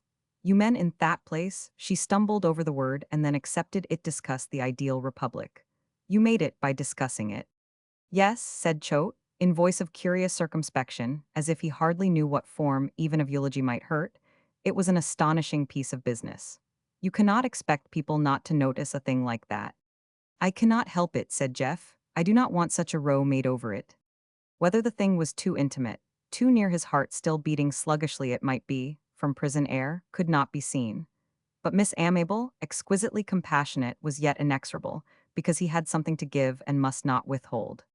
The wonderful part of it is, she said, that when you have built up your ideal government, prison ceases to be prison. There will not be punishment any more. Oh, do not you make that mistake, said Jeff, instantly, moved now too vitally to keep out of it. There are going to be punishments all along the line. The big punishment of all, when you have broken a law, is that you are outside. If it's a small break, you are not much over the sill. If it's a big break, you are absolutely out. Outside, Amable outside. He never used the civil prefix before her name, and PG 112 Anne wondered again whether the intimacy of the letters accounted for this sweet informality. You are banished. What's worse than that? Oh, but, said she, her plain, beautiful face beaming divinity on him as one of the children of men, I do not want them to be banished. If anybody has sinned has broken the law, I want him to be educated. That's all. Look here, said Jeff. He bent forward to her and laid the finger of one trade-stained hand in the other palm. You are emasculating the whole nation. Let us be educated, but let us take our good hard whacks. Here, here, said Choate, speaking mildly, but yet as a lawyer who spent his life in presenting liabilities for or against punishment. That's hot stuff. I believe in law, said Jeff rapidly. Sometimes I think that's all I believe in now. Anne and Lydia looked at him in a breathless waiting upon his words. He had begun to justify himself to their crescent belief in him, the product of the years. His father also waited, but tremulously. Here was the boy he had wanted back, but he had not so very much strength to accord even a fulfilled delight. Jeff, forgetful of everybody but the old Sybil he was looking at, sure of her comprehension if not her agreement, went on. I would rather have bad laws than no laws. I believe in Sparta. I believe in the Catholic Church, if only because it has fasts and penances. We have got to toe the mark. If we do not, something's got to give it to us good and hard, the harder the better, too. Are we children to be let off from the consequences of what we have done? No, by God, we are men and we have got to learn. Suddenly, his eyes left Miss Amable's quickened face, and he glanced about him, aware of the startled tensity of gaze PG 113 among the others. Moore, with a little book on his knee, was writing rapidly. Notes, Jeff asked him shortly. No, you do not. He got up and extended his hand for the book, and more helplessly, after a look at Miss Amable, as if to ask whether she meant to see him bullied, delivered it. Jeff whirled back 2 leaves, tore them out, crumpled them in his hand and tossed them into the fireplace. You cannot do that, Moore, he said indifferently, and Choate murmured a monosyllabic assent. Moore never questioned the bullying he so prodigally got. He never had at college even. He was as ready to fawn the next day. It seemed as if the inner man were small, too small for sound resentment. Jeff sat down again. He looked depressed, his countenance without inward light, but Lydia and Anne had rediscovered him. Again he was their hero, reclothed indeed in finer mail. Miss Amable rose at once. She shook hands with the colonel and asked Anne and Lydia to come to see her. Do not you do something, you two girls? She asked with her inviting smile. I am sure Jeff wrote me so. We dance, said Lydia, in a bubbling bright voice, as if she had run forward to be sure to get the chance of answering. Let us come and dance for you. We can dance all sorts of things. And Lydia was so purely childlike and dear, after this talk of punishments and duties, that involuntarily they all laughed and she looked abashed. Perhaps you know folk dances, said Miss Amable. Oh, yes, said Lydia, getting back her spirit. There is not one we do not know. And they laughed again, and Miss Amable tied on her bonnet and went away attended by Choate, with Weedon PG 114 more a pace behind, holding his hat, until he got out of the house, as it might be at a grotesque funeral. Miss Amable had called back to Lydia. You must come and train my classes in their national dancing. Lydia, behind the Colonel and Jeff as they stood at the front door, seized Anne's hand and did a few ecstatic little steps. The Colonel was brightened and satisfied with his evening. Jeff, said he, before they turned to separate, I always thought you were meant for a writer. Jeff looked at him in a dull denial, as if he wondered how any man, life being what it is, could seek to bound the lot of another man. His face, flushed darkly, was seamed with feeling. Father, said he, in a voice of mysterious reproach, I do not know what I was meant to be. PG 115. Next. It was Lydia who found out what Jeff meant himself to be, for the next day, in course of helping Mary Nellen, she went to his door with towels. Mr. Jeffrey had gone out, Mary Nellen said. She had seen him spading in the orchard, and if Miss Lydia wanted to carry up the towels, there was the dusting, too. Lydia, at the open door, stopped, for Jeff was sitting at his writing table, paper before him. He flicked a look at her, absently, as at an intruder as insignificant as undesired, and because the sacredness of his task was plain to her, she took it humbly. But Jeff, then actually seeing her, rose and put down his pen. I will take those, he said. It troubled him vaguely to find her and Anne doing tasks. He had a worried sense that he and the Colonel were living on their kind offices, and he felt like assuring Lydia she should not carry towels about for either of them long. Then, as she did not yield them but looked, housekeeper-wise, at the rack still loaded with its tumbled reserves, he added, Give them here. You must not leave your writing, said Lydia primly if shyly, and delivered up her charge. Jeff stepped out after her into the hall. He had left dull issues at his table, and Lydia seemed very sweet, her faith in him chiefly, though he did not want any more of it. Do not worry about my writing, said he. PG 116. Oh no, she answered, turning on him the clarity of her glance. I should not. Authors never want it talked about. That's not it, said he. She found him tremendously in earnest. I am not an author. But you will be when this is written. I do not know, he said, how I can make you see. The whole thing is so foreign to your ideas about books and life. It only happened that I met a man in there he hesitated over it, not as regarding delicacies, but only as they might affect hair a man like a million others, some of them in prison, more that ought to be. Well, he talked to me. I saw what brought him where he was. It was picturesque. You want other people to understand, said Lydia, brightened, now she was following him, for a warning. His frown was heavy, now he was trying to follow her. No, he said, you are off there. I do not take things that way. But I did see it so plain I wanted everybody to see it too. Maybe that was why I did want to write it down. Maybe I wanted to write it for myself so I should see it plainer. It fascinated me. Lydia felt a helpless yearning, because things were being so hard for him. She wished for Anne who always knew, and with a word could help you out when your elucidation failed. You see, Jeff was going on, there's this kind of a brute born into the world now, the kind that knows how to make money, and as soon as he's discovered his knack, he's got the mania to make more. It's an obligation, an obsession. Maybe it's only the game. He's in it just as much as if he would got 1,000 men behind him, all looting territory. It might be for a woman, but it's the PG 117 game, and it's a queer game. It cuts him off, he's outside. And here Lydia had a simple and very childlike thought, so inevitable to her that she spoke without consideration. You were outside, too. Jeff gave a little shake of the head, as if that did not matter now he was here and explaining to her. And the devil of it is, after they are once outside, they do not know they are. Do you mean, when they have done something and been found guilty and… I mean all along the line. When they have begun to think they will make good, when they have begun to play the game. For money. Yes, for money, for pretty gold and dirty bills and silver. That's what it amounts to, when you get down to it, behind all the bank balances and equities. There's a film that grows over your eyes, you look at nothing else. You do not think about. His voice dropped and he glanced out at the walled orchard as if it were even a sacred place. You do not think about grass and dirt and things. You are thinking about the game. Well, said Lydia joyously, seeing a green pathway out, now you have found it so, you do not need to think about it anymore. That's precisely it, said he heavily. I have got to think about it all the time. I have got to make good. In the same way, said Lydia, looking up at him childishly, with money. Yes, said he, with money. It's all I know, and without capital, too. And I am going to keep my head and do it within the law. Yes, by God, within the law, but I hate to do it. I hate it like the devil. PG 118. He looked so hard with resolution that she took the resolution for pride, though she could not know whether it was a fine pride or a heaven-defying one. You will not do just what you did before, asserted Lydia, out of her faith in him. Oh, yes, I shall. She opened terrified eyes upon him. Be a promoter. I do not know what I shall be, but I know the money game, and I shall have to play it and make good.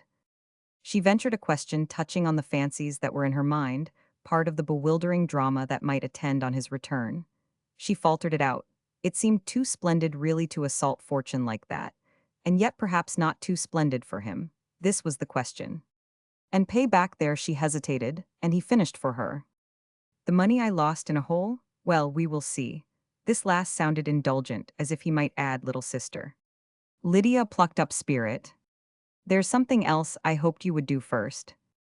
What is it? I want you to prove you are innocent. She found herself breathless over the words.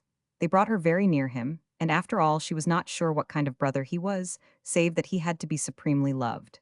He looked pale to her now, of a yellowed, unhappy hue, and he was staring at her fixedly. Innocent, he repeated. What do you mean by innocent?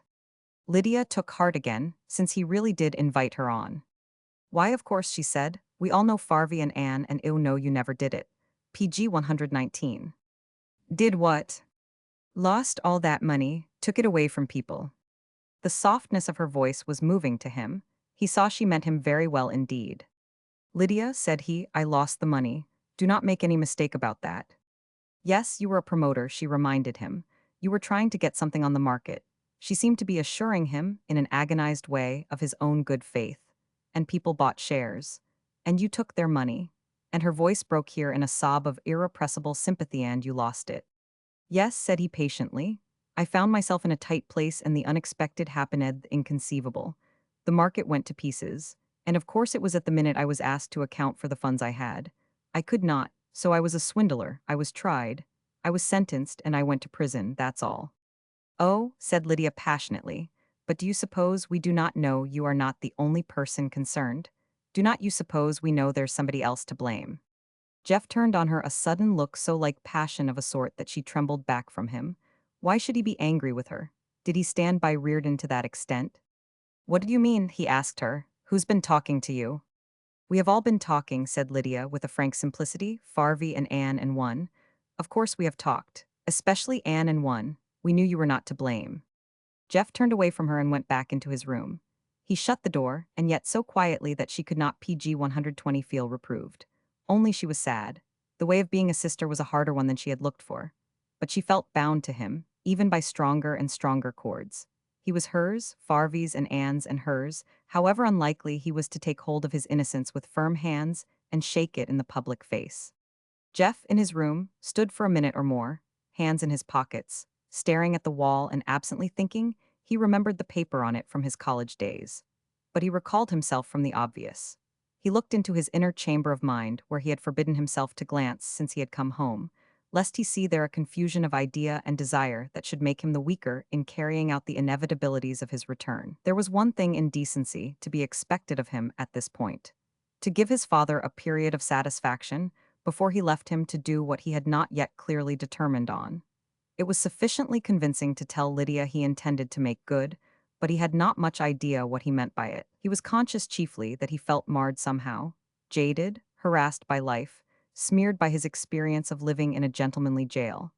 The fact that he had left it did not restore to him his old feeling of owning the earth. He had, from the moment of his conviction and sentence, been outside, and his present liberty could not at once convey him inside. He was, he knew, for one thing, profoundly tired. Nothing, he felt sure, could give him back the old sense of air in his lungs. Confinement had not deprived him of air. He had smiled grimly to himself once or twice, as he thought what the sisters' idea of his prison was likely to be. They probably had conjured up fetid dungeons. There were chains of a surety, certainly a clank or two. As he remembered it, there was a clanking in his mind, PG 121 quite sufficient to fulfill the prison ideal. And then he thought, with a sudden desire for man's company, the expectation that would take you for granted, that he would go down and see old Reardon. Reardon had not been to call, but Jeff was too sick of solitariness to mind that. He went out without seeing anybody, the colonel, he knew, being at his gentle task of cramming for Mary Nellen's evening lesson. Jeff had not been in the street since the walk he had cut short with Madame Beatty. He felt strange out in the world now, as if the light blinded him or the sun burned him, or there were an air too chill all. He reflected, in a grim discovery, the consequence of being outside and not wanting houses to see you or persons to bow and offer friendly hands. Reardon would blow such vapors away with a breath of his bluff voice. But as he reached the vestibule of the yellow house, Reardon himself was coming out, and Jeff, with a sick surprise, understood that Reardon was not prepared to see him. PG 122. Zai. Reardon stood there in his middle-aged ease, the picture of a man who has nothing to do more hazardous than to take care of himself. His hands were exceedingly well kept. His cravat, of a dull blue, was suited to his fresh-colored face, and though this is too far a quest for the casual eye, his socks also were blue, an admirable match. Jeff was not accustomed, certainly in these later years, to noting clothes, but he did feel actually unkempt before this mirror of the time. Yet why? For in the old days also Reardon had been rather vain of outward conformity. He had striven then to make up by every last nicety of dress and manner for the something his origin had lacked. It was not indeed the perfection of his dress that disconcerted. It was the kind of man Reardon had grown to be. For of him, the clothes did, in their degree, testify. Geoffrey was conscious that every muscle in Reardon's body had its just measure of attention. Reardon had organized the care of that being who was himself. He had provided richly for his future, wiped out his past where it threatened to gall him, and was giving due consideration to his present. He meant supremely to be safe, and to that end he had entrenched himself on every side. Jeff felt a very disorganized, haphazard sort of being indeed before so complete a creature. And Reardon, so far from breaking into the old intimacy that Jeff had seen still living behind them in a sunny calm, only waiting for the gate to be opened on it again, stood there distinctly embarrassed and nothing more. PG 123. Jeff said how are you? That was not enough. He found it lacking and added with a deepened shade of warmth, how are you, old man? Now he put out his hand, but it had been so long in coming that Jeff gave no sign of seeing it. I will walk along with you, he said. No, no, Reardon was calling upon reserves of decency and good feeling. You will do nothing of the sort, come in. No, said Jeff, I was walking, I will go along with you. Now Reardon came down the steps and put an insistent hand on his shoulder. Jeff said he come on in, you surprised me, that's the truth. I was not prepared, I had not looked for you. Jeff went up the steps. It seemed, indeed, emotional to do less, but at the door he halted and his eyes sought the chairs at hand. Cannot we, said he, sit down here? Reardon, with a courteous acquiescence, went past one of the chairs, leaving it for him, and dropped into another. Jeff took his and found nothing to say. One of them had got to make a civil effort. Jeff, certain he had no business there, took his hand at it. This was the old Pelham house. Reardon assented, in evident relief, at so remote a topic. I bought it 6 years ago, had it put in perfect repair. The plumbing cost Mewell, you know what old houses are. Jeff turned upon him. Jim, said he quietly, what's the matter? Nothing's the matter, said Reardon, blustering. My dear boy, I am no end glad to see you. PG 124. Oh no, said Jeff. No, you are not, you have kicked me out. What's the reason, my late residence? Oh, come on, man, did not expect to see me. Did not want to, that it. Suddenly the telephone rang, and the English manservant came out and said, with a perfect decorum, Mrs. Blake at the telephone, sir. Jeff was looking at Reardon when he got the message, and saw his small blue eyes suffused, and the color hot in his cheeks. The blond, well-kept man seemed to be swelling with embarrassment. Excuse me, he said, got up and went inside, and Blake heard his voice in brief replies. When he came back, he looked harassed, fatigued even. His color had gone down and left him middle-aged. Jeff had not only been awaiting him, but his glance had, as well. His eyes were fixed upon the spot where Reardon's face, when he again occupied his chair, would be ready to be interrogated. What Mrs. Blake? Jeff asked. Reardon sat down and fussed with the answer. What Mrs. Blake? He repeated, and flicked a spot of dust from his trousered ankle lifted to inspection.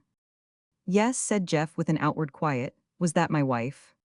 Again, the color rose in Reardon's face. It was the signal of an emotion that gave him courage.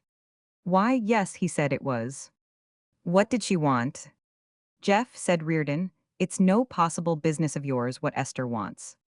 You call her Esther. I did then. An outraged instinct of possession was rising in rear PG 125 Dawn. Esther suddenly meant more to him than she had in all this time, when she had been meaning a great deal. Alston Choate had power to rouse this primitive rage in him, but he could always conquer it by reasoning that Alston would not take her if he could get her. There were too many inherited reserves in Alston. Actually, Reardon thought Alston would not really want a woman he had to take unguardedly. But here was the man who, by every rigor of conventional life, had a right to her. It could hardly be borne. Reardon was not used to finding himself dominated by primal impulses. They were not, his middle-aged conclusions told him, safe. But now he got away from himself slightly, and the freedom of it, while it was exciting, made him ill at ease. The impulse to speak really got the better of him. Look here, Blake, he said, and both of them realized that it was the first time he had used that surname. Jeff had always been a boy to him. It's very unwise of you to come back here at all. Very unwise, Jeff repeated in an unmixed amazement. To come back to Addington? My father's here. Your father needn't have been here, pursued Reardon doggedly. Entered upon what seemed a remonstrance somebody ought to make, he was committed, he thought, to going on. It was an exceedingly ill-judged move for you all, very ill-judged indeed. Jeff sat looking at him from a sternness that made a definite setting for the picture of his wonder. Yet he seemed bent only upon understanding.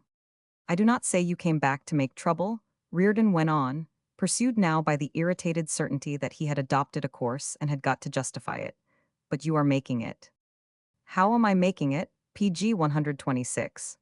Why, you are making her damned uncomfortable. Who? Reardon had boggled over the name. He hardly liked to say Esther again, since it had been ill-received, and he certainly would not say your wife. But he had to choose and did it at a jump. Esther, he said, fixing upon that as the least offensive to himself. How am I making my wife uncomfortable? Jeff inquired. Why, here you are, Reardon blundered, almost within a stone's throw. She cannot even go into the street without running a chance of meeting you. Jeff threw back his head and laughed. No, he said, she cannot, that's a fact. She cannot go into the street without running the risk of meeting me. But if you had not told me, Reardon, I give you my word I should not have thought of the risk she runs. No, I should not have thought of it. Reardon drew a long breath. He had, it seemed to him, after all done wisely. The note of human brotherhood came back into his voice, even an implication that presently it might be actually soothing. Well, now you do see, you will agree with me. You cannot annoy a woman, you cannot keep her in a state of apprehension. Jeff had risen, and Reardon, too, got on his feet. Jeff seemed to be considering and very gravely, and Reardon, frowning, watched him. No, said Jeff, no, certainly you cannot annoy a woman. He turned upon Reardon, but with no suggestion of resentment. What makes you think I should annoy her? Why, it is not what you would willfully do. Now that the PG 127 danger of violence was over, Reardon felt that he could meet his man with a perfect reasonableness and tell him what nobody else was likely to. It's your being here. She cannot help going back. She remembers how things used to be. And then she gets apprehensive. How they used to be, Jeff repeated thoughtfully. He sounded stupid standing there and able, apparently, to do nothing better than repeat. How was that? How do you understand they used to be? Reardon lost patience. You could afford to, evidently, with so numb an antagonist. Why, he said, you remember how things used to be. Jeff looked full at him now, and there was a curious brightness in his eyes. I do not, he said. I should have said I did, but now I hear you talk, I give you my word I do not. You will have to tell me. She never blamed you, said Reardon expansively. He was beginning to pity Jeff, the incredible density of him, and he spoke incautiously. She understood the reasons for it. You were having your business worries and you were harassed and nervous. Of course she understood. But that did not prevent her from being afraid of you. Afraid of me? Jeff took a step forward and put one hand on a pillar of the porch. The action looked almost as if he feared to trust himself, finding some weakness in his legs to match this assault upon the heart. Esther afraid of me? Reardon, feeling more and more benevolent, dilated visibly. Most natural thing in the world. You can see how it would be. I suppose her mind keeps harking back, going PG 128 over things, and here you are on the same street, as you might say. No, said Jeff stupidly, as if that were the case in point, it is not the same street. He withdrew his hand from the pillar now with a decisiveness that indicated he had got to depend on his muscles at once, and started down the steps. Reardon made an indeterminate movement after him and called out something, but Jeff did not halt. He went along the driveway, past the proudly correct shrubs and brilliant turf, and into the street. He had but the one purpose of getting to Esther as soon as possible. As he strode along, he compassed in memory all the seasons of passion from full bloom to withering since he saw her last. When he went away from her to fulfill his sentence, he had felt that identity with her a man must recognize for a wife passionately beloved. He had left her in a state of nervous collapse, an ignoble, querulous breakdown, due, he had to explain to himself, to her nature, delicately strung. There was nothing heroic about the way she had taken his downfall. But the exquisite music of her, he further tutored himself, was not set to martial strains. She was the loveliness of the twilight of the evening star. And then, when his days had fallen into a pallid sequence, she had kept silence. It was as if there had been no wife, no Esther. At first he made wild appeals to her, to his father for the assurance that she was living even. Then one day in the autumn, when he was watching a pale ray of sunshine that looked as if it had been strained through sorrow before it got to him, the verdict, so far as his understanding went, was inwardly pronounced. His mind had been working on the cruel problem and gave him, unsought, the answer. That was what she meant to do, to separate her lot from his. There never would be in PG 129 Esther anymore. There never had been the Esther that made the music of his strong belief in her. At first he could have dashed himself against the walls in the impotence of having such bereavement to bear with none of the natural outlets to assuage it. Then beneficent healing passions came to his aid, though not, he knew, the spiritual ones. He descended upon scorn, and finally a cold acceptance of what she was. And then she seemed to have died, and in the inexorable sameness of the days and nights he dismissed her memory, and he meditated upon life and what might be made of it by men who had still the power to make. But now hurrying to her along the quiet street, one clarifying word explained her, and unreasoningly brought back his love. She had been afraid of him who would, in the old phrase, have in any sense laid down his life for her. Not less willingly, the honorable name he bore among honorable men. A sense of renewal and burgeoning was upon him, that feeling of waking from a dream and finding the beloved is, after all, alive. The old simple words came back to him that used to come in prison when they dropped molten anguish upon his heart. After long grief and pain, to find the arms of my true love round me once again. At least, if he was never to feel the soft rapture of his love's acceptance, he might find she still lived in her beauty, and any possible life would be too short to teach her not to be afraid. He reached the house quickly, and with the haste of his courage, went up the steps and tried the latch. In Addington, nearly every house was open to the neighborly hand, but of late Esther had taken to keeping her bolt slipped. It had dated from the day Lydia made hostile entrance. Finding he could not walk in Annan PG 130 announced, he stood for a moment, his intention blank. It did not seem to him he could be named conventionally to Esther, who was afraid of him. And then, by a hazard, Esther, who had not been out for days, and yet had heard of nobody's meeting him abroad, longed for the air and threw wide the door. There she was, by a Gogevan chance. It was like predestined welcome, a confirming of his hardihood. In spite of the sudden blight and shadow on her face, instinctive recoil that meant, he knew, the closing of the door, he grasped her hands, both her soft white hands, and seemed, to his anguished mind, to be dragging himself in by them, and even in the face of that look of hers was over the threshold and had closed the door. Esther, he said, Esther, dear. The last word he had never expected to use to her, to any woman again. Still she regarded him with that horrified aversion, not amazement, he saw.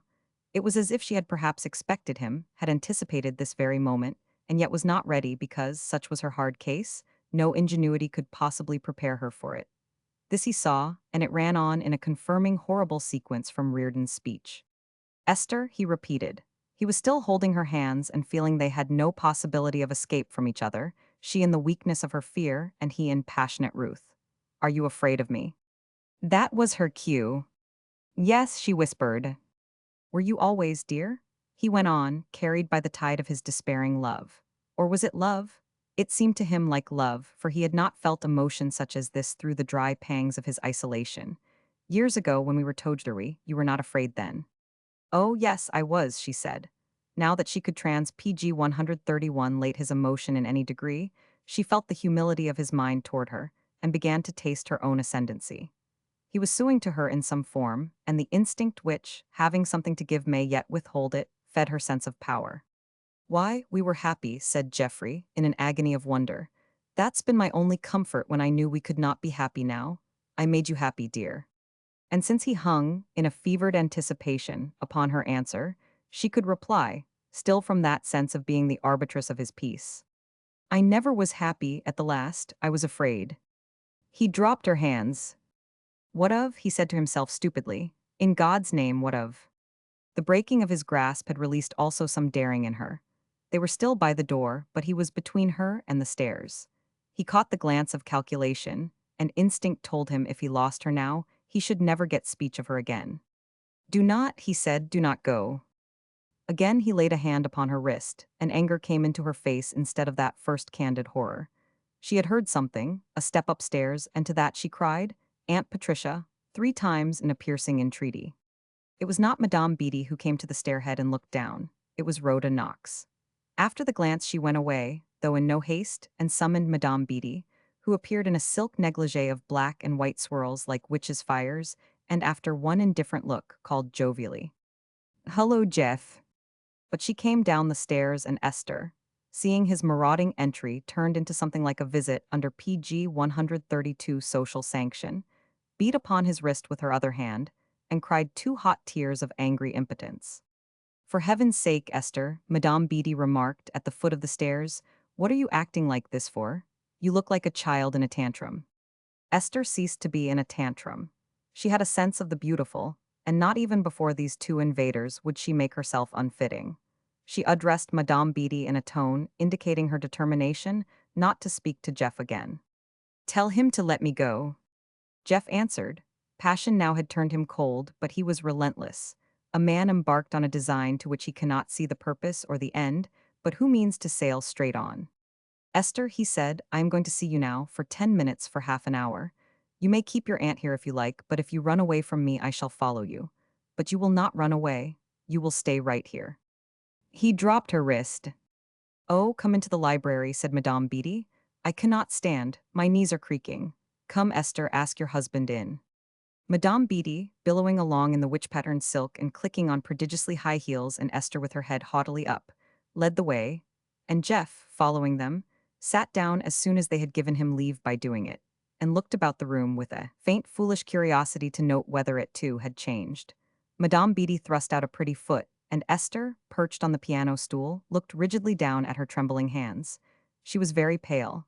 Suddenly she recovered herself and turned to Madame Beatty. He had just come, she said. He came in. I didn't PG 133 ask him to. He had not a little note like fright or triumph beat into her voice had not kissed me. She turned to him as if for a confirmation he could not in honesty refuse her, and Madame Beatty burst into a laugh, one of perfect acceptance of things as they are, human frailties among the first. Esther, she said, you are a little fool. If you want a divorce, what do you give yourself away for? Your counsel would not let you. The whole implication was astounding to Jeff, but the only thing he could fix definitely was the concrete possibility that she had counsel. Who is your counsel, Esther? He asked her. But Esther had gone farther than discretion bade. I am not obliged to say, she answered, with a stubbornness equal to his own, whatever that might prove. I am not obliged to say anything. But I do think I have a right to ask you to tell Aunt Patricia that I have not taken you back, in any sense whatever. Not condoned. She slipped on the word, and he guessed that it had been used to her, and that, although she considered it of some value, she had not technically taken it in. What had you to condone in me, Esther? He asked her gently. Suddenly she seemed to him most pathetic in her willful folly. She had always been, she would always be, he knew, a creature who ruled through her weakness, found it an asset, traded on it perhaps, and whereas once this had seemed to him enchanting, now, in the face of ill fortune, it looked pitifully inadequate and base. I was afraid of you, she insisted. I am now. Well, said Jeff. He found himself smiling at Madame Beatty, and she was answering his smile. Perhaps PG 134, it was rather the conventional tribute on his part, to conceal that he might easily have thrown himself back in his chair behind the shelter of his hands, or gone down in any upheaval of primal emotions. And perhaps he saw in her answer, if not sympathy, for she was too impersonal for that, a candid understanding of the little scene, and an appreciation of its dramatic quality. Then said he, after his monosyllable, there is nothing left me but to go. When he had risen, he stood looking down at his wife's beautiful dusky head. Incredible to think it had ever lain on his breast, or that the fact of its cherishing there made no difference to her embryo heart. A tinge of irony came into his voice. "And I am willing to assure Madame Beatty," he proceeded, "in the way of evidence, that you have not in any sense taken me back, nor have you condoned anything I may have done." As he was opening the outer door, in a confusion of mind that communicated itself disturbingly to his eyes and ears, he seemed to hear Madame Beatty adjuring Esther ruthlessly not to be a fool. "Why, he's a man, you little fool," he heard her say, not with passion but a negligent scorn ample enough to cover all the failings of their common sex. "He's more of a man than he was when he went into that hideous place. And after all, who sent him there?" Jeff walked out and closed the door behind him with an exaggerated care. It hardly seemed as if he had the right, except in a salutary humbleness, even to touch a door which shut in Esther to the gods of home. He went back to his father's house, and there was Lydia singing as she dusted the library. He walked in blindly, not knowing whether she was alone, but here was a face and a voice, and his heart was sore. Lydia, at sight of him, laid down her cloth and came to meet him. Neither did she think PG 135 whether they were alone, though she did remember afterward that Farvey had gone into the orchard for his walk. Seeing Jeff's face, she knew some mortal hurt was at work within him, and like a child she went to him, and Jeff put his face down on her cheek, and his cheek, she felt, was wet. And so they stood, their arms about each other, and Lydia's heart beat in such a sick tumult of rage and sorrow that it seemed to her she could not stand so and uphold the heavy weight of his grief. In a minute she whispered to him, "Have you seen her?" "Yes." "Was Shekrul?" Do not," Jeff said in a broken voice. "Do you love her?" she went on in an inexorable fierceness. "No, no, no." And then a voice that did not seem to be his and yet was his, came from him and overthrew all his old traditions of what he had been and what he must therefore be. "I only love you." Then, Lydia knew, when she thought of it afterward in a burning wonder, they kissed, and their tears and the kiss seemed as one, a bond against the woman who had been cruel to him and an eternal pact between themselves. And on the severing of the kiss, terrible to her in her innocence, she flung herself away from him and ran upstairs. Her flight was noiseless, as if now no one must know, but he heard the shutting of a door and the sound of a turning key. PG 136. Roman 12. That night Anne was wakened from her sleep by a wisp of a figure that came slipping to her bedside, announced only by the cautious breathing of her name. "Anne, Anne," her sister was whispering close to her cheek. "Why, Lyd," said Anne, "what is it?" The figure was kneeling now, and Anne tried to rise on her elbow to invite Lydia in beside her. But Lydia put a hand on her shoulder and held her still. "Whisper," she said, and then was silent so long that Anne, waiting and hearing her breathe, stared at her in the dark and wondered at her. "What is it, lovey?" she asked at length, and Lydia's breathing hurried into sobs, and she said Anne's name again, and then, getting a little control of herself, asked the question that had brought her. "Anne, when people kiss you, is it different if they are men?" Now Anne did rise and turn the clothes back, but Lydia still knelt and shivered. "You have been having bad dreams," said Anne. "Come in here, lovey, and Anne'll sing Lord Rendell." "I mean," said Lydia from her knees, "could anybody kiss me, except Farvey? And not have it like Farvey, I mean, have it terribly and I kiss him back, and Anne? What would it mean?" "That's a nightmare," said Anne. "Now you have got PG 137 all cool and waked up, you run back to bed, unless you will get in here." Lydia put a fevered little hand upon her. "Anne, you must tell me," she said, catching her breath. "Not a nightmare, a real kiss, and neither of us wanting to kiss anybody, and still doing it and not being sorry. Being glad." She sounded so like herself in one of her fiercenesses that Anne at last believed she was wholly awake and felt a terror of her own. "Who was it, Lydia?" she asked sternly. "Who is it you are thinking about?" "Nobody," said Lydia in a sudden curt withdrawal. She rose to her feet. Yes, it was a nightmare. She padded out of the room and softly closed the door, and Anne, left sitting there, felt unreasoning alarm. She had a moment's determination to follow her, and then she lay down again and thought achingly of Lydia, who was grown up and was yet a child.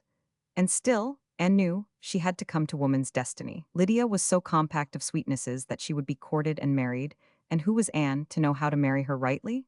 So she slept after a troubled interval, but Lydia lay awake and stared the darkness through as if it held new paths to her desire.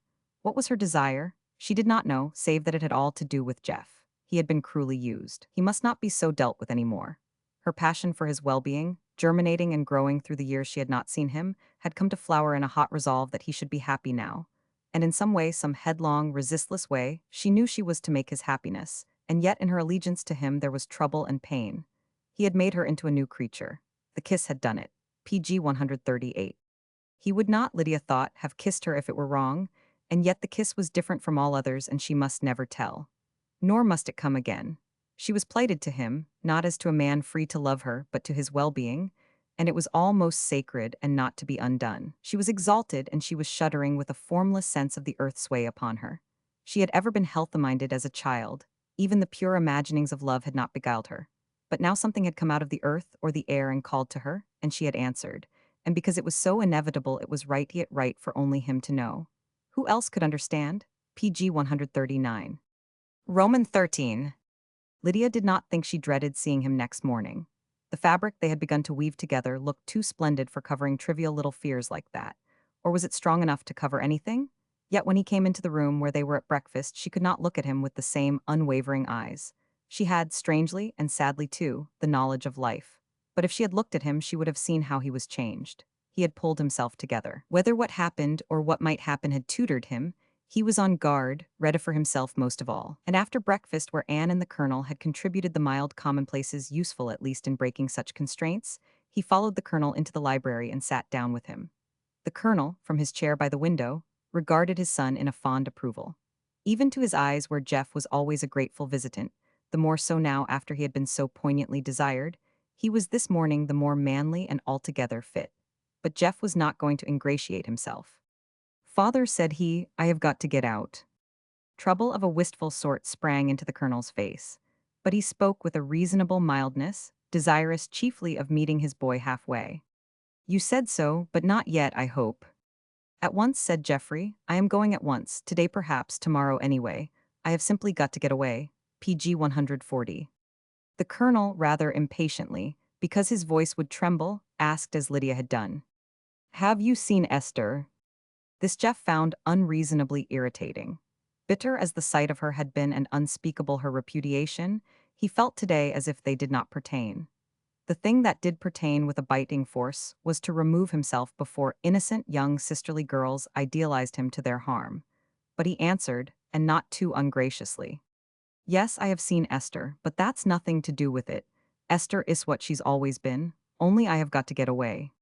The Colonel, from long brooding over him, had a patience comparable only to a mother's. He was bitterly hurt. He could not understand. But he could at least attain the only grace possible and pretend to understand. So he answered with a perfect gentleness, "I see, Jeff, I see. But I wish you could find it possible to put it off till the end of the week, say." "Very well," said Jeff, in a curt concession, "the end of this week." He got up and went out of the room and the house, and the Colonel, turning to look, saw him striding down the slope to the river.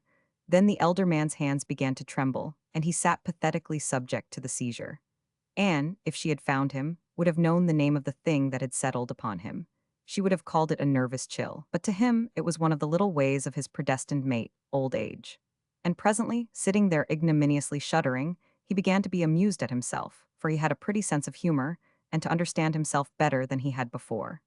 Face to face with this ironic weakness, he saw beyond the PG 141 physiologic aspect of it, the more deeply into his soul. The Colonel had been perfectly sure that he had taken exquisite care of himself these last years, because he desired to see his son again, and also because Jeff, while suffering penalty, must be spared the pain of bereavement.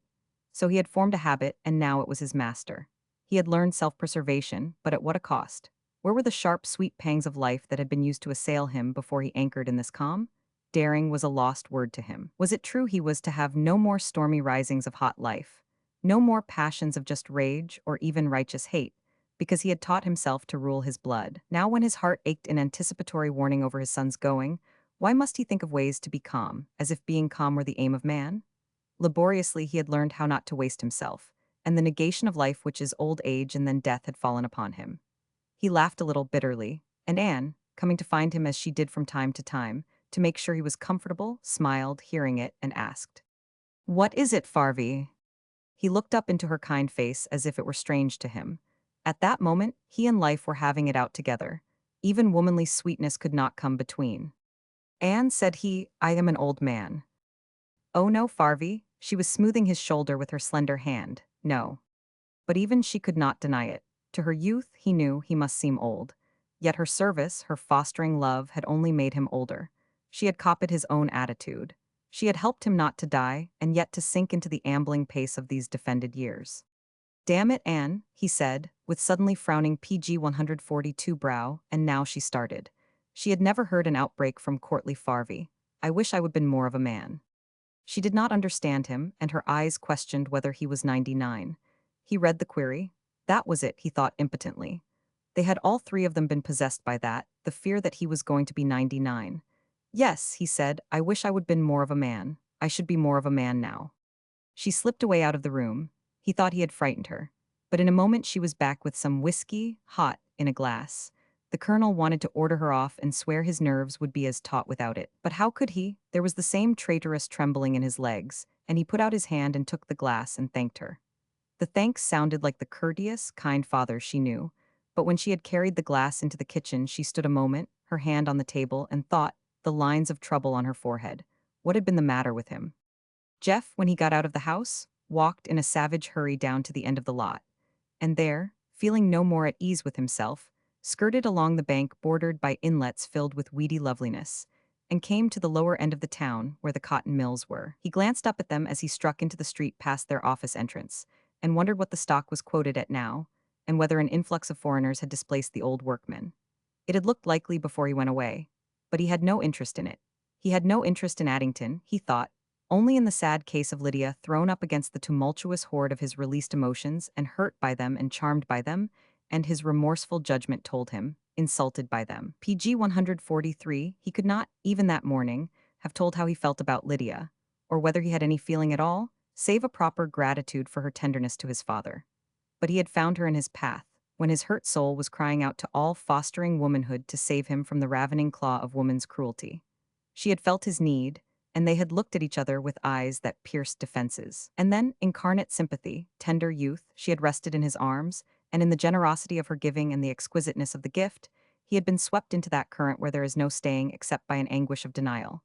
It was chaos within him. He did not think of his allegiance to Esther, nor was he passionately desirous with his whole mind of love for this new Lydia. He was in a whirl of emotion, and hated life where you could never really right yourself once you were wrong.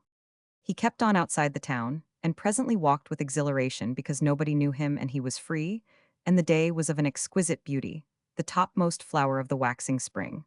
The road was marked by elms, aisled and vaulted, and birds called enchantingly. He was able to lay aside cool knowledge of the fight whereby all things live, and, such was the desire of his mind, to partake of pleasure, to regard them as poets do and children and pitiful women, the birds as lumps of free delight, winged particles of joy. The songbirds were keen participants of sport, killing to eat, and bigger birds were killing them. But because they sang and their feathers were newly painted, he let himself ignore that open scandal and loved them for an angel choir. Coming to another village, though he knew it perfectly, he assumed it was undiscovered land, and beyond it lay in a field and dozed, his hat over his eyes, and learned how blessed it is to be alone in freedom, even afar from Lydia's PG 144 and Esther's. Healing had not begun in him until that day. Here were none to sympathize, none to summon him to new relations or recall the old.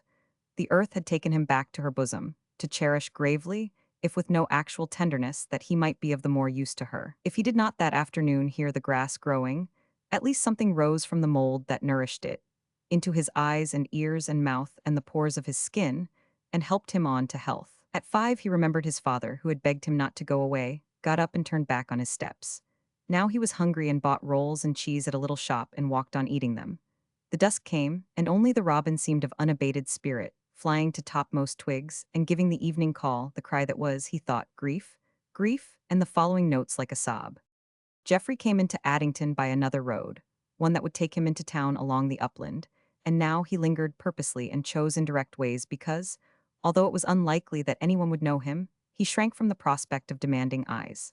At 9 o'clock even he was no farther than the old circus ground, and nearing it he heard, through the evening stillness, a voice, loud, sharp, forensic. It was hauntingly familiar to him, a voice he might not know at the moment, yet one that had at least belonged to some part of his Addington life.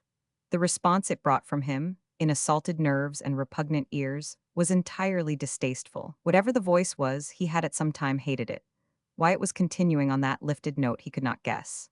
With a little twitch of the lips, the sign of a grim amusement, he thought this might even be an orator, some wardroom Demosthenes, practicing against the lonely curtain of the night. PG 145. You have no country, the voice was bastinadoing the air. And you do not need one. Your country is the whole earth and it belongs to you. Jeff halted a rod before the nearer entrance to the field. He had suddenly the sense of presences. The nerves on his skin told him humanity was near. He went on with an uncalculated noiselessness, for the moment loomed important, and since what humanity was there was silentall, but that one hateful voice, approaching in ignorance, must be still. The voice, in its strident passion, rose again. The country for a man to serve is the country that serves him. The country that serves him is the one without a king. Has this country a king? It has 1,000 kings and 1,000,000 more that want to be. How many kings do you want to reign over you? How many are you going to accept? It is in your hands. It ceased, and another voice, lower but full of a suppressed passion, took up the tale, though in a foreign tongue. Jeff knew the first one now, we done Moors. He read at once the difference between Moore's voice and this that followed. Moore's had been imploring in its assertiveness, the desire to convince. The other, in the strange language, carried belief and sorrow even. It also longed to convince, but out of an inner passion hot as the flame of love or grief. The moon, riding superbly and coming that minute out of her cloud, unveiled the scene. An automobile had halted on a slight elevation, and in it stood Moore and a taller man gesticulating as he spoke. And about them, like a pulsing carpet lifted and stirred by a breeze of feeling, were the men Jeff's instinct had smelled out. They were packed into a mass, and they were silent. We done Moore began again. Kill out this superstition of a country. Kill it out, IP 146 say. Kill out this idea of going back to dead men for rules to live by. The dead are dead. Their Bibles and their laws are dead. There's more life in one of you men that has tasted it through living and suffering and being oppressed than there is in any 10 of their kings and prophets. They are dead, I tell you. We are alive. It was their earth while they lived on it. It's our earth today. Jeff was edging nearer, skirting the high fence, and while he did it, the warm voice of the other man took up the exposition, and now Jeff understood that he was Moore's interpreter. By the time he had finished, Jeff was at the thin edge of the crowd behind the car, and though one or two men turned as he moved and glanced at him, he seemed to rouse no uneasiness. Here, nearer them in the moonlight, he saw what they were. Workmen, foreign evidently, with bared throats and loosely worn hair, some their caps pushed back, others without hats at all, seeking, it seemed, coolness in this too warm adjuration. Their symbol, said Moore, is the flag. They carry it into foreign lands. Why? For what they call religion? No, for money, money, money. When the flag waves in a new country, blood begins to flow, the blood of the industrial slave. Down with the flag. Our symbol is the sword. The voice of the interpreter, in an added passion, throbbed upon the climbing period. Moore had moved him, and, forgetful of himself, he was dramatically ready to pass his ardor on. Jeff also forgot himself. He clove like a wedge through the thin line before him and leaped on the running board. You fool, he heard himself yelling at Moore, who in the insecurity of his tubbiness was jarred and almost overturned. You are robbing them of their country. Your PG 147, taking away the thing that keeps them from falling down on all fours and going back to brute beasts. My God, Moore, you are a traitor. You ought to be shot. He had surprised them. They did not even hustle him, but there were interrogatory syllables directed to the interpreter. Moore recovered himself. He gave a sharp sound of distaste, and then, assuming his civilized habit, said to Jeff in a voice of specious courtesy, yet Jeff knew, a voice of hate. These are mill operatives, Blake laborers. They know what labor is. They know what capitalists are. Do you want me to tell him who you are? Who you are? Jeff knew what it meant. Did he want Moore to tell them that he was a capitalist found out and punished? Tell and be damned, he said. See here, he was addressing the interpreter. You understand English. Fair play. Do you take me? Fair play is what English men and American men work for and fight for. It's fair play to give me a chance to speak, and for you to tell these poor devils what I say. Will you? The man nodded. His white teeth gleamed in the moonlight. Jeff fancied his eyes gleamed, too. He was a swarthy creature, and round his neck was knotted a handkerchief, vivid red. Jeff, with a movement of the arm, crowded Moore aside. Moore submitted. Used, as he was, to being swept out of the way, all the energies that might have been remonstrant in him had combined in a controlling calm to serve him until the day when he should be no longer ousted. Jeff spoke, and through his voice, he hoped, to the outskirts of the crowd, ingenuously forgetting it was not lungs he wanted but a bare knowledge of foreign tongues. This man, said he, tells you have no country. PG 148, do not you let him lie to you. Here's your country under your feet. If you cannot love it enough to die for it, go back to your own country, the one you were born in, and love that for God's sake. He judged he had said enough to be carried in the interpreter's memory and turned upon him. Go on, said he imperatively. Say it. But even then he had no idea what the man would do. The atmosphere about them was not thrilling in responsive sympathy. Silence had waited upon more, and this, Jeff could not help feeling, was silence of a different species. But the interpreter did, slowly and cautiously, it seemed, convey his words. At least Jeff hoped he was conveying them. When his voice ceased, Jeff took up the thread. He tells you have no country. He says your country is the world. You are not big enough to need the whole world for your country. I am not big enough. Only a few of them are, the prophets and the great dead men he thinks so little of. Dig up a tract of ground and call it your country and make it grow and bloom and have good losswe, you fools. His patience broke. You fools, you are being done. You are being led away and played upon. A man's country is not the spot where he can get the best money to put into his belly. His country is his country, just as his mother is his mother. He can worship the Virgin Mary, but he loves his mother best. Whether the name hit them like blasphemy, whether the interpreter caught fire from it or more gave a signal, he could not tell. But suddenly he was being hustled. He was pulled down from the car with a gentle yet relentless force, was conscious that he was being removed and must submit. There were sounds now, the quick syllables of the southern races, half articulate to the uninstructed ear PG 149 but full of idiom and passion. And through his own silent struggle he was aware that the interpreter was soothing, directing, and inexorably guiding the assault. They took him, a resistless posse of them, beyond the gap, and the automobile followed slowly and passed him just outside. It halted, and Moore addressed him hesitatingly. I could take you back to town. Moore did not want to say this, but he remembered Miss Amable and the two charming girls, all adoring Jeff, and his ever-present control bade him be civilized. Jeff did not answer. He was full of a choking rage and blind desire for them to get their hands off him. Not in his imprisonment, even had he felt such debasement under control, as when these lithe creatures hurried him along. Yet he knew then that his rage was not against them, innocent servitors of a higher power. It was against the mean dominance of Weedon Moore. The car passed swiftly on and down the road to town. Then the men left him as suddenly as trained dogs whistled from their prey. He felt as if he had been merely detained, gently on the whole, at the point the master had designated, and looked about for the interpreter. It seemed to him if he could have speech with that man, he could tell him in a sentence what Weedon Moore was, and charge him not to deliver these ignorant creatures of another race into his mucky hands. But if the interpreter was there, he could not be distinguished. Jeff called a word or two, not knowing what to say, and no one answered. The crowd that had been eagerly intent on a common purpose to get him out of the debating place split into groups. Individuals detached themselves, silently and swiftly, and melted away. Jeff heard their footsteps on the road, and now the voices began, quietly but with an eager emphasis. He was left alone by the dark PG 150 Enfield, for even the moon, as if she joined the general verdict, slipped under a cloud. Jeff stood a moment nursing, not his anger, but a clear-headed certainty that something must be done. Something always had to be done to block Weedon Moore. It had been so in the old days when Moore was not dangerous, only dirty. Now he was debasing the ignorant mind. He was a demagogue. The old never-formulated love for Addington came back to Jeff in a rush, not recognized as love an hour ago. Only the careless affection of usage, but ready, he knew, to spring into something warmer when her dear old bulwarks were assailed. You do not usually feel a romantic passion for your mother. You allow her to feed you and be patronized by you, and stand aside to let victorious youth pass on. But see unworthy hands touching her worn-dressed hands of Weedon Moore, and you snatch it from their grasp. Jeff still stood there thinking. This, the circus ground, was where he and the other boys had trysted in a delirious ownership of every possible show, where they had met the East and gloated on nature's poor eccentricities. Now here he was, a man suddenly set in his purpose to deliver the old town from Weedon Moor. They could not suffer it, he and the rest of the street of solid mansions dating back to ancient dignities.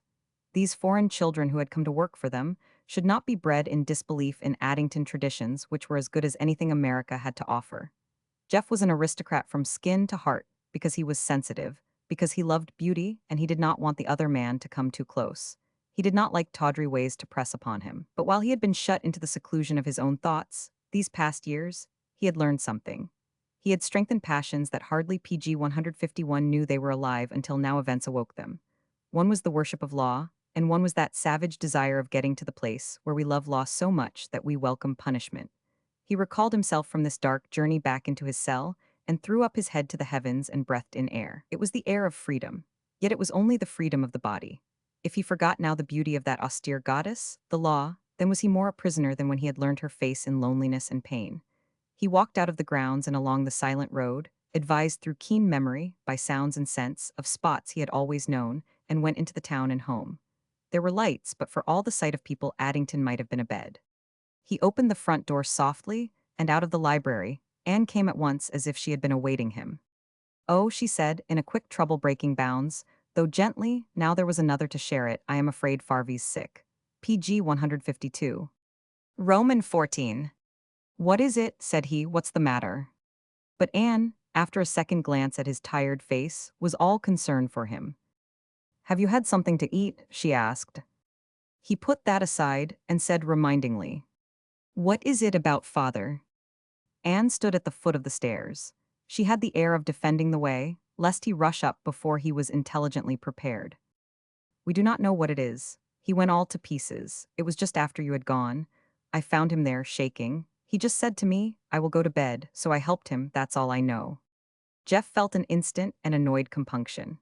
He had dashed off, to the tune of his own wild mood, and left his father to the assaults of emotions perhaps as overwhelming, and with no young strength to meet them. "I will go up," said he. "Did you call a doctor?" "No, he would not let me." Jeff ran up the stairs and found Lydia in a chair outside the colonel's door. She looked pathetically tired and anxious.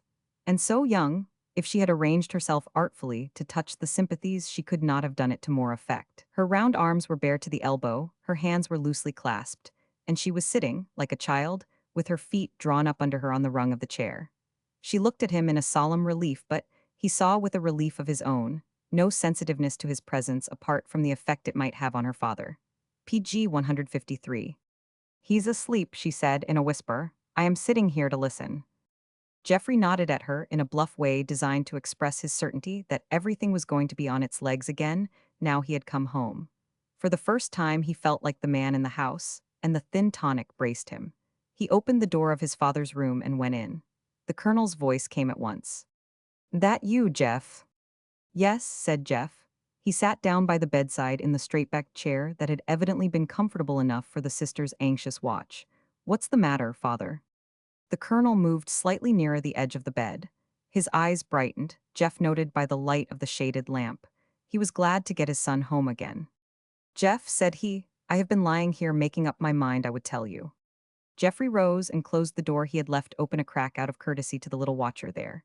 He came back to the bed, not with a creaking caution, but like a man bringing a man's rude solace. He could not believe his father was seriously undone.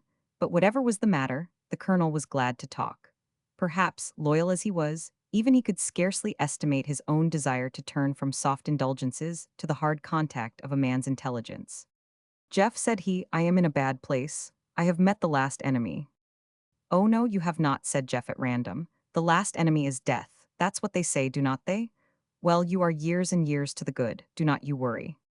"Ah, but the last enemy is not death," said the colonel. PG 154 wisely. "Do not you think it. The last enemy is fear. Death's only the executioner. Fear delivers you over, and then death has to take you, whether or no, but fear is the arch-enemy." Sane as he looked and spoke, this was rather impalpable, and Geoffrey began to doubt his own fitness to deal with psychologic quibbles. But his father gave short shrift for questioning. "I am afraid," he said quite simply. "What are you afraid of?" Jeff felt he had to meet him with an equal candor. "Everything." They looked at each other a moment, and then Jeff essayed a mild, "Oh, come," because there was nothing more to the point.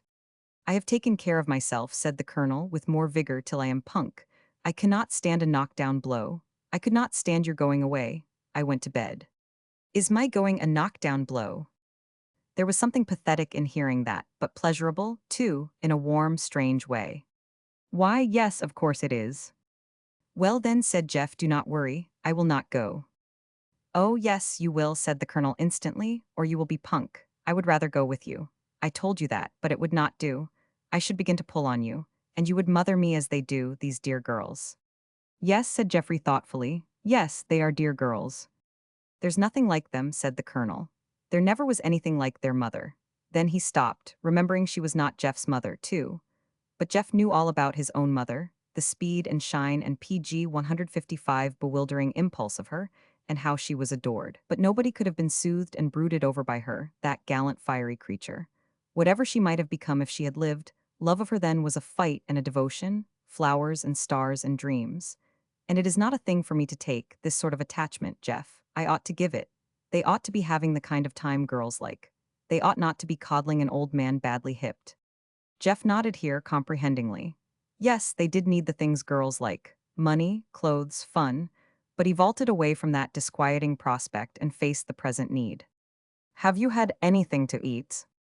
Oh, yes, the colonel said. Eggnog, Anne makes it very good. See here, said Jeff, do not you want to get up and slip your clothes on, and I will forage round and fish out cold hash or something, and we will have a kind of a mild spree.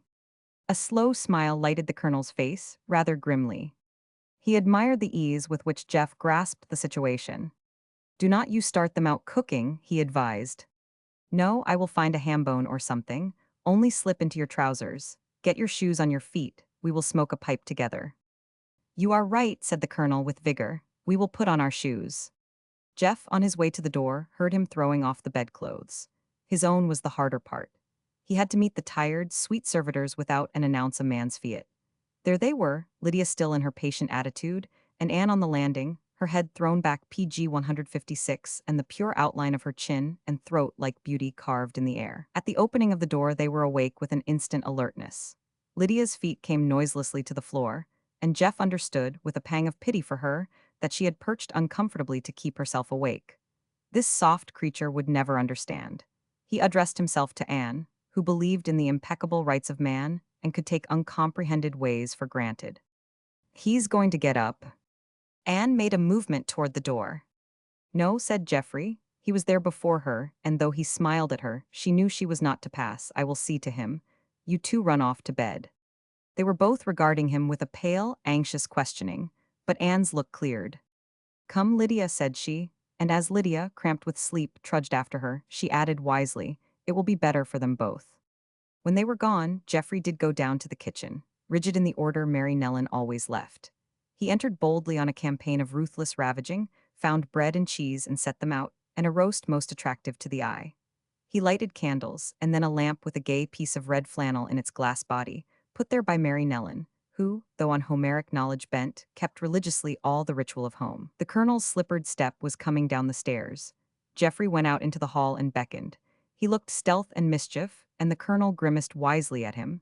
They went into the kitchen and sat down to their meal like criminals. The colonel had to eat, in vying admiration of Jeff, ravenous from his day's walk. When they drew back, Jeff pulled out his pipe.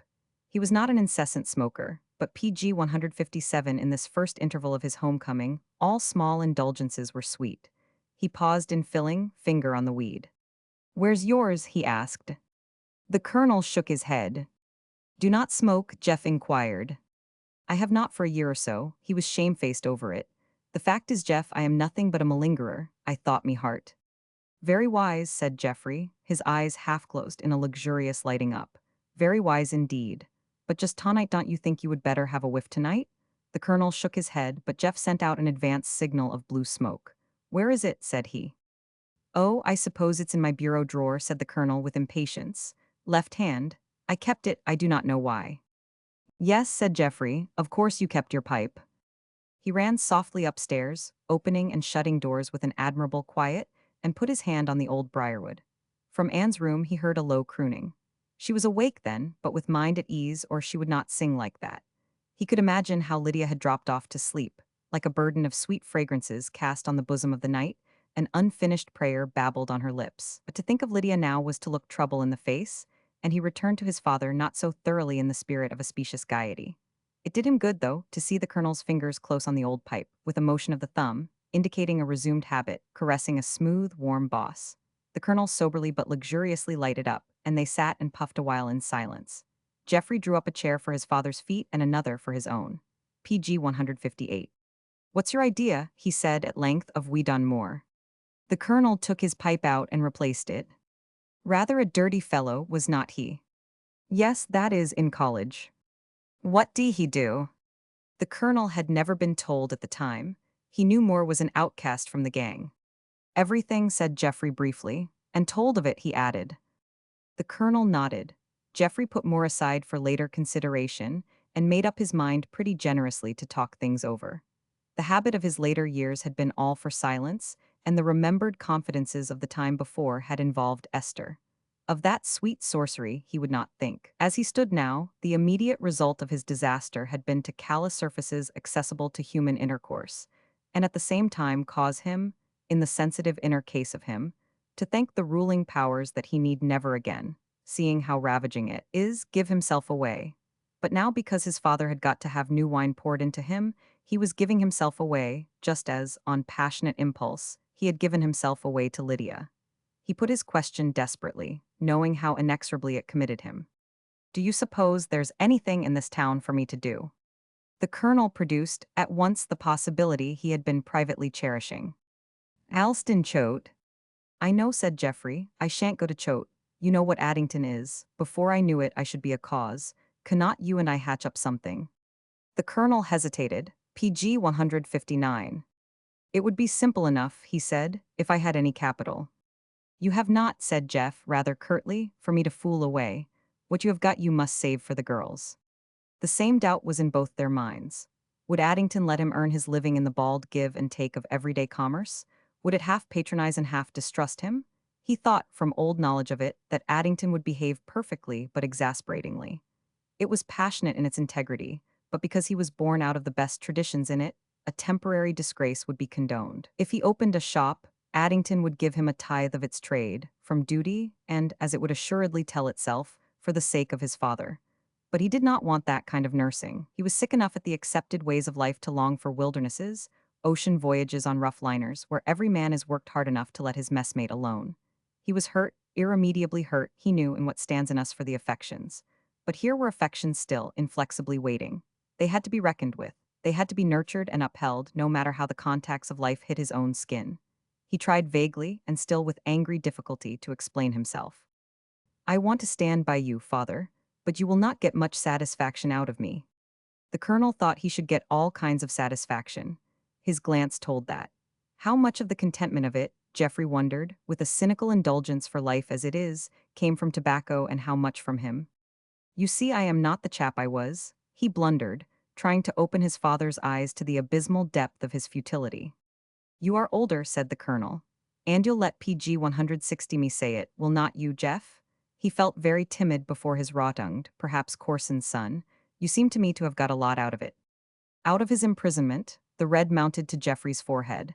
He took out his pipe, emptied it carefully, and laid it down. Father, he said slowly, I am going to tell you the truth. When we are young, we are full of yeast. We know it all. We think we are going to do it all. But we are only seething and working inside. It's a dream, I suppose. We live in it and we think we have got it all. But it's a horribly uncomfortable dream. The colonel gave his little acquiescing nod. I would not have it again, he said. No, I would not go back. And I give you my word, said Geoffrey, slowly thinking out his way, though it looked to him as if there were really no way. I am as much at sea as I was then. It's not the same turmoil, but it's a turmoil. I was pulled up short. I was given plenty of time to think. Well, I thought when I had not the nerve to keep myself from doing it.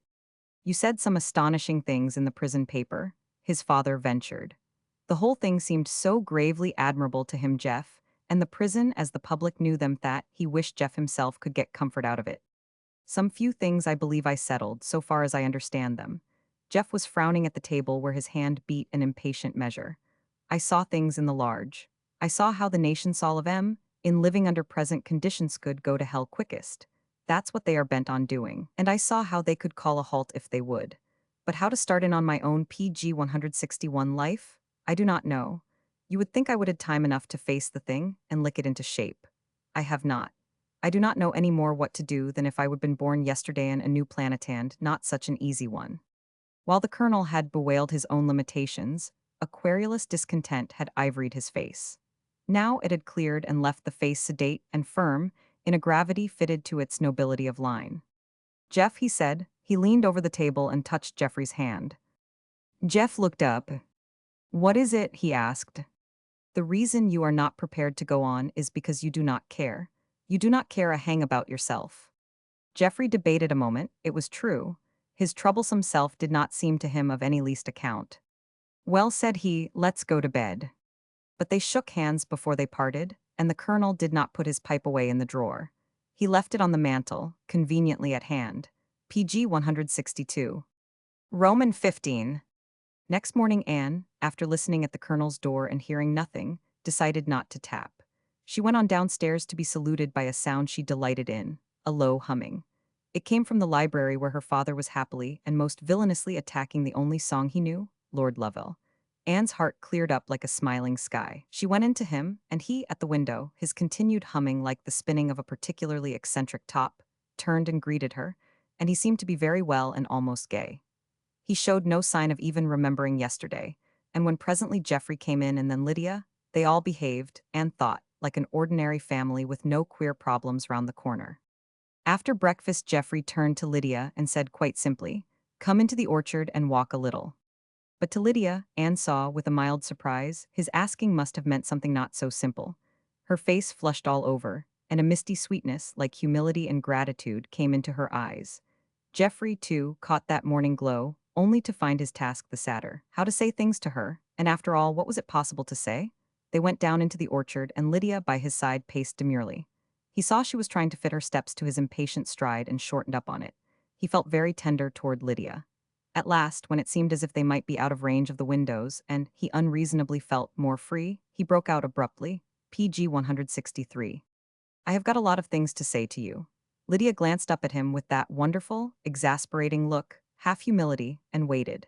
It seemed to her he must have a great deal to say. "I do not believe it's possible for you for a girl to understand what it would be for a man in my place to come home and find everybody so sweet and kind. I mean," yawned Anne.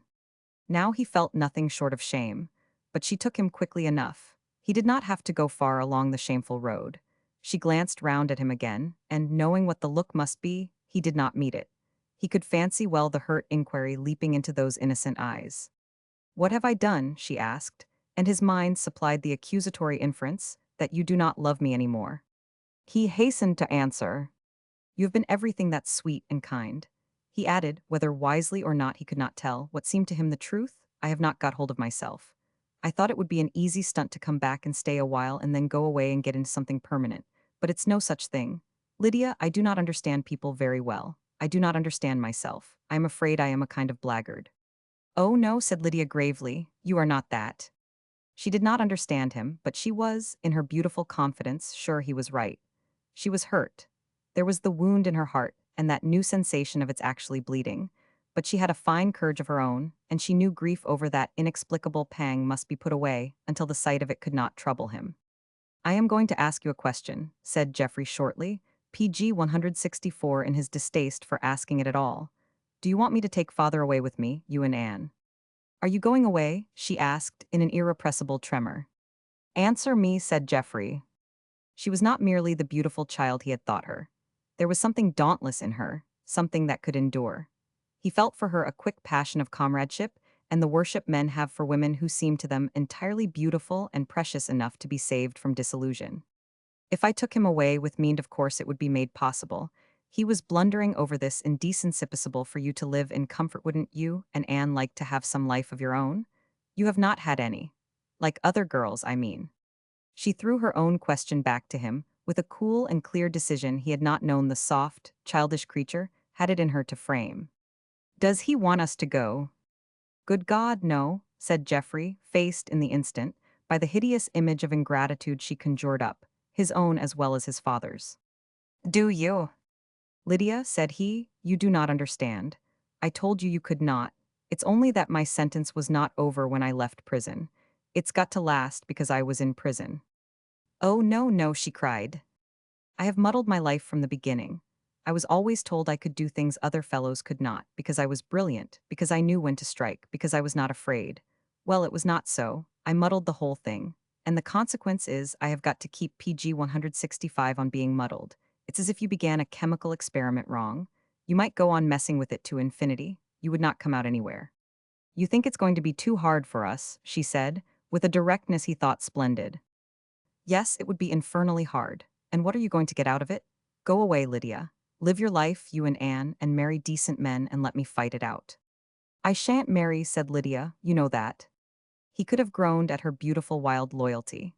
The power of the universe had thrown them together, and she was letting that 1 minute seal her unending devotion. But her staunchness made it easier to talk to her.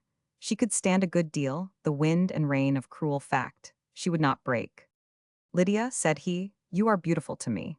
But I cannot let you go on seeming beautiful, if you are so divinely kind to me and believing, and everything that's foolish and dear. You mean, said Lydia, you are afraid I should think wrong thoughts about Yao because there's Esther. Oh, I know there's Esther.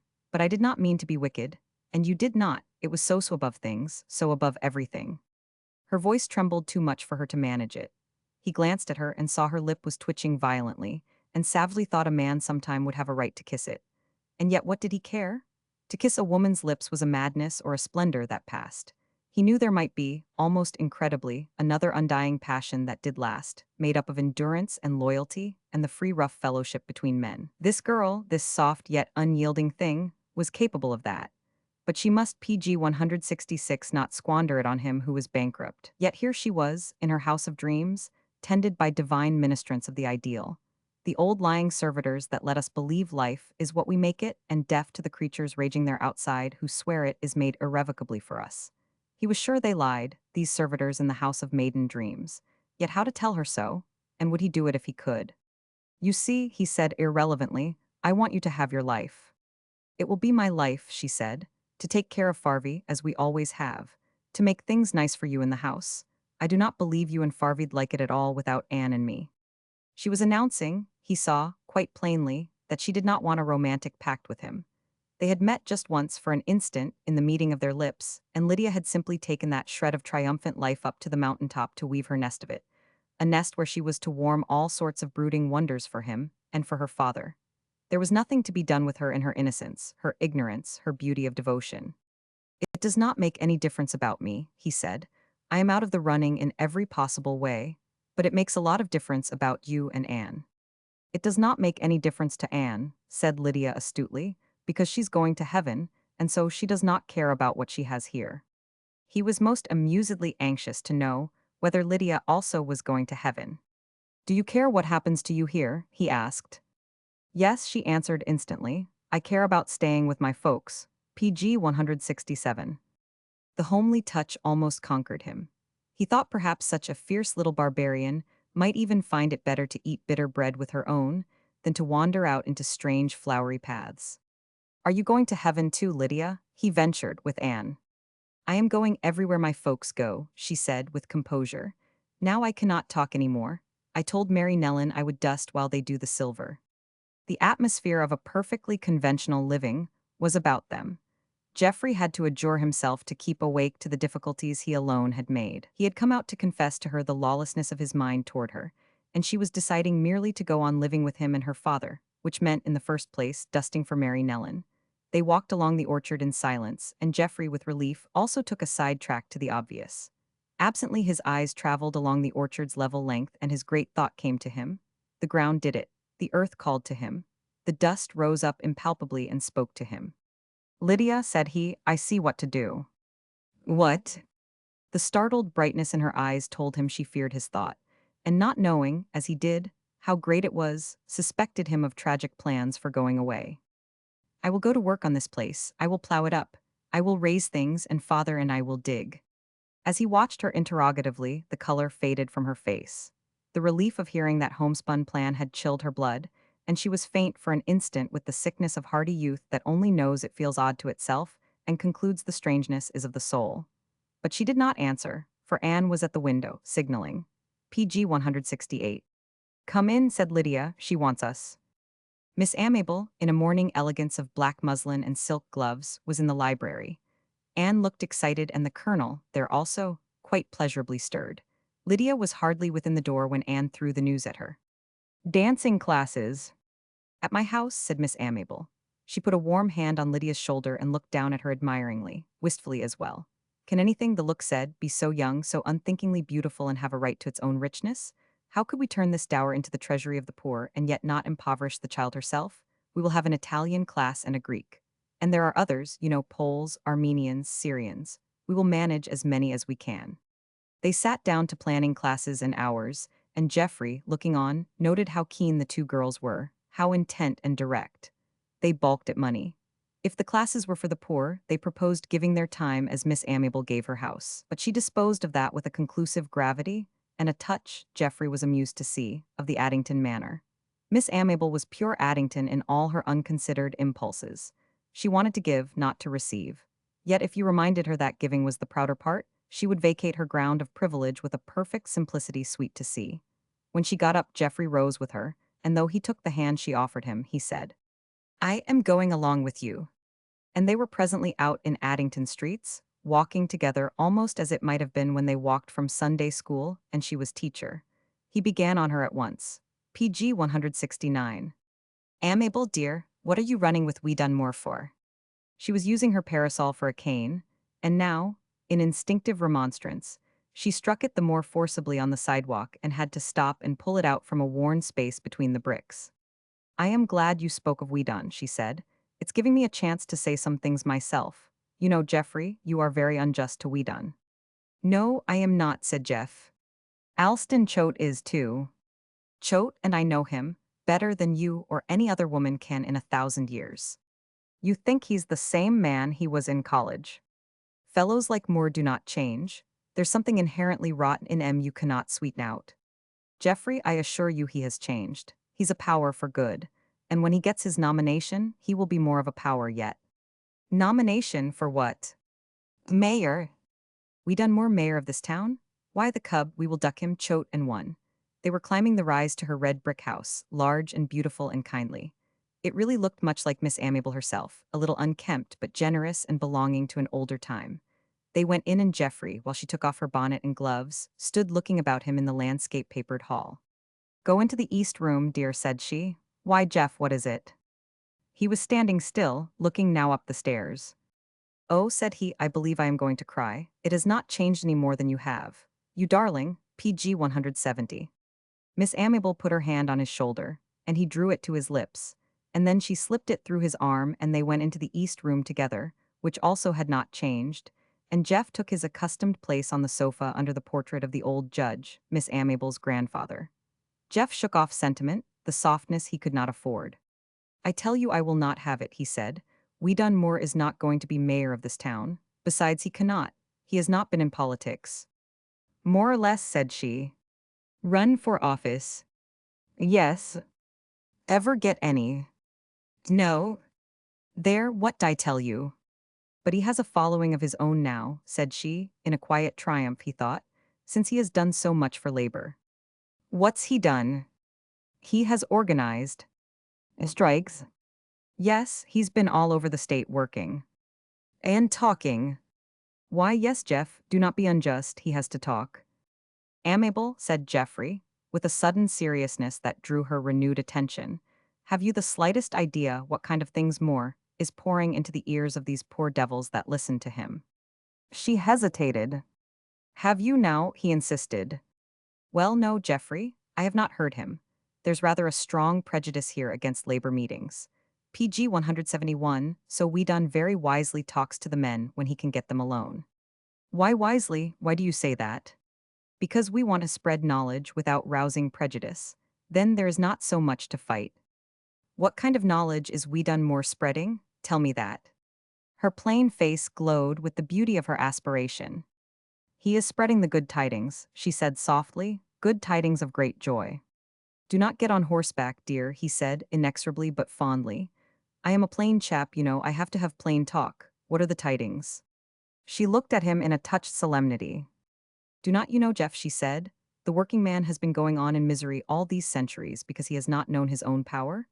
It's like a man's dying of thirst and not guessing the water is just inside the rock and the rock is ready to break. He's only to look and there are the lines of cleavage." She sought in the soft silk bag that was ever at her hand, took out paper and pen and jotted down a line. "What are you writing there?" Geoffrey asked, with a certainty that it had something to do with Moore. "What I just said," she answered with a perfect simplicity, "about lines of cleavage. It's a good figure of speech, and it's something the men can understand." "For Moore, you are writing it for Moore." "Yes," she slipped the pad into her bag. "Amiable," said he, helpless between inevitable irritation and tenderest love of her, You are a perfectly unspoiled piece of work from the hand of God Almighty. But if you are running with we done more, you are going to do an awful lot of harm. PG 172. I hope not, dear, she said gravely, but with no understanding, he saw that her pure intentions could lead her wrong. I have heard we done more talking to the men. She gave him a look of acute interest. Really, Jeff, now where?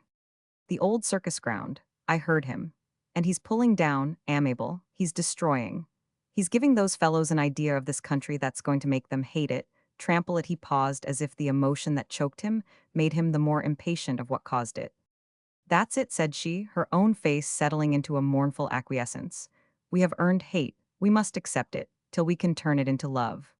But he's preaching discontent. Ah, Geoffrey, said she, there's a noble discontent. Where should we be without it? He got up and shook his head at her, smilingly, tenderly.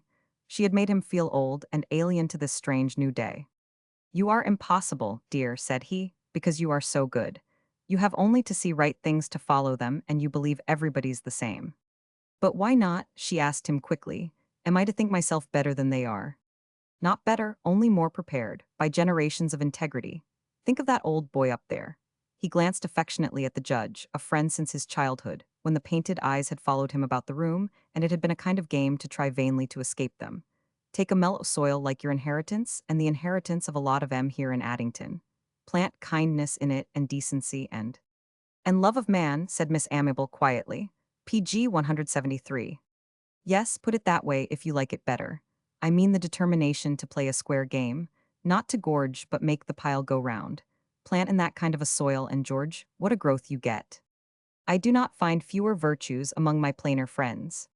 No, no, dear, but you do find less background. That's our fault, Jeff. We have made their background, it's a factory wall, it's the darkness of a mine. Exactly. Knock a window in here and there, but do not chuck the reins of government into the poor chap's hands and tell him to drive to the devil. Her face flamed at him, the bonfire's light when prejudice is burned.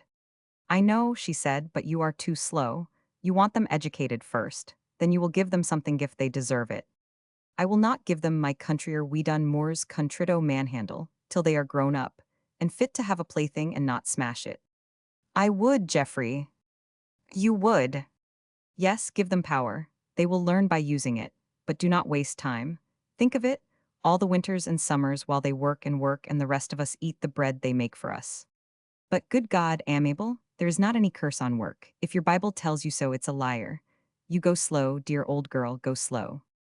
Go slow, said amiable, smiling at him. How can I? Night and day I see those people. I hear them crying out to me. Well, it's uncomfortable. But it's no reason for your PG 174 delivering them over to demagogues like we done more. He's not a demagogue. There was a sad bravado in her smile, and he answered with an obstinacy he was willing she should feel. All the same, dear, do not you try to make him tetrarch over this town. The old judge could not stand for that. If he were here today, he would not sit down at the same table with Weedy, and he would not let you. She followed him to the door, her comfortable hand was on his arm. Weedon will begin his campaign this fall, she said. Evidently she felt bound to define her standpoint clearly. Where's his money? They were at the door and Geoffrey turned upon her. Amiable, you are not going to stake that whelp. She flushed from guilt, he knew. I am not doing anything unwise, she said, with the Addington dignity. Thereupon Geoffrey went away sadly. PG 175. Romans 16. Geoffrey began to dig, and his father, without definite intention, followed him about and quite eagerly accepted lighter tasks. They consulted Denny as to recognized ways of persuading the earth, and summoned a plowman and his team, and all day Geoffrey walked behind the plow, not holding it, for of that art he was ignorant but in pure admiration. He asked questions about planting, and the plowman, being deaf, answered in a forensic bellow, so that Addington, passing the brick wall in its goings to and fro, heard and communicated to those at home that Geoffrey Blake, dear fellow, was going back to the land. Geoffrey did, as he had cynically foreseen, become a cause. All persons of social significance came to call, and were, without qualification, kind. Sometimes he would not see them, but Anne one day told him how wrong he was. If he hid himself, he put a burden on his father, who stood in the breach, and talked even animatedly, renewing old acquaintance with a dignified assumption of having nothing to ignore. But when the visitors were gone, the red in his cheek paled something too much, and Anne thought he was being unduly strained. After that, Geoffrey doggedly stayed by. He proved rather a silent host, but he stood up to the occasion, and even answered the general query whether he was going into business by the facer that he and his father had gone into it. They were market gardening.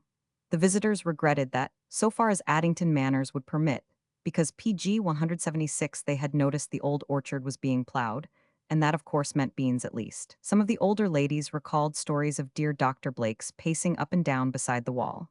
They believed you could even find traces of the sacred path. But one day Geoffrey put an end to that credulous ideal by saying you could not now anyway, since it had been plowed. Then, he hurt Addington and was himself disquieted. Years ago he had been amused when he hit hard against it, and they flew apart equally banged. Now he was grown up, whether to his advantage or not, and it looked to him as if Addington ought by this time to be grown up too. It was another Addington altogether from the one he had left, though a surface of old tradition and habit still remained to clothe it in a semblance of past dignity and calm. Not a public cause existed in the known world, but Addington now had a taste of it, though no one but Miss Amiable did much more than talk with fervor. The ladies who had once gone delicately out to teas and church, as sufficient intercourse with this world in preparation for the next, now had clubs and classes, where they pounced on subjects not even mentionable 50 years ago, and shook them to shreds in their well-kept teeth. There was sprightly talk about class consciousness, and young women who, if their incomes had been dissipated by inadequate trusteeship, would once have taught school according to a gentle ideal, now went away and learned to be social workers, and came back to make self-possessed speeches at the Woman's Club and present it with new theories to worry. This all went on under the sanction of Addington manners, and kept concert pitch rather high. On all topics but one, Addington agreed to such an extent that discussion really became more like axioms chanted in unison. But when it came to woman's suffrage, PG 177 society silently, but exactly split. There were those who would stick at nothing, even casting a vote. There were those who said casting a vote was unwomanly, and you could not possibly leave the baby long enough to do it. Others among the antis were reconciled to its coming, if it came slowly enough not to agitate us. Of course, said one of these, a Melvin who managed her ample fortune with the acumen of a financier, it will come sometime. But we are none of us ready. We must delay it as long as we can. So she and the like-minded drove into the country round and talked about preventing the extension of the suffrage to women until hard-working, meager-living people who had not begun to think much about votes, save as a natural prerogative of man, thought about them a great deal, and incidentally learned to organize and lobby, and got a very good training for suffrage when it should come. It did no harm, nor did the fervor of the other side do good. The two parties got healthfully tired with the exercise and go of it all, and at least they stirred the pot. But whatever they said or did, suffragists and antis never, so to speak, met. The subject, from some occult sense of decorum, was taboo. If an anti were setting forth her views, when a suffragist entered the room, she instantly ceased and began to talk about humidity or the Balkans. A suffragist would no more have marshaled her arguments for the overthrow of an equal than she would have corrected a point of etiquette. But each went out with zeal into New England villages for the conversion of social underlings. When they elected Geoffrey into a cause, they did it with a rush, and they also elected his wife. Through her unwelcoming door poured a stream of visitors, ostensibly to call on Madame Beatty, but really, as Esther saw with bitterness, to recommend this froward wife to live with her PG 178 husband. Feeling ran very high there. Addington, to a woman, knew exactly the ideal thing for Esther to have done. She should have received him, that was the phrase, and helped him build up his life, an author phrase. This they delicately conveyed to her in accepted innuendos Addington knew how to handle. Esther once told Aunt Patricia there were women selected by the other women to do their dirty work. But what she really meant was that Addington had a middle-aged few of the old stock who, with an arrogant induration in their own position, out of which no attacking humor could deliver them, held, as they judged, the contract to put questions. These it was who would ask Esther over a cup of tea, "Are you going on living in this house, my dear? Or shall you join your husband at his father's? And will his father and the stepchildren stay on there?" And the other women, of a more circuitous method or a more sensitive touch, would listen and, Esther felt sure, discuss afterward what the inquisitors had found out, with an amused horror of the inquisitors and a grateful relish of the result.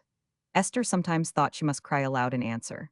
But though a flush came into her face and gave her an added pathos, she managed, in a way of gentle obstinacy, to say nothing, and still not to offend. And Madame Beatty sat by, never saving her, as Esther knew she might, out of her infernal cleverness, but imperturbably and lightly amused and smoking cigarettes all over the tea things. As a matter of fact, the tea things and their exquisite cloth were unpolluted, but Esther saw figuratively the trail of smoke and ashes, like a Nicotian Vesuvius, over the home. She still hated cigarettes, which Addington had not yet accepted as a feminine diversion, though she had the slight comfort of knowing it forgave in Madame PG 179 Beatty what it would not have tolerated in an Addingtonian.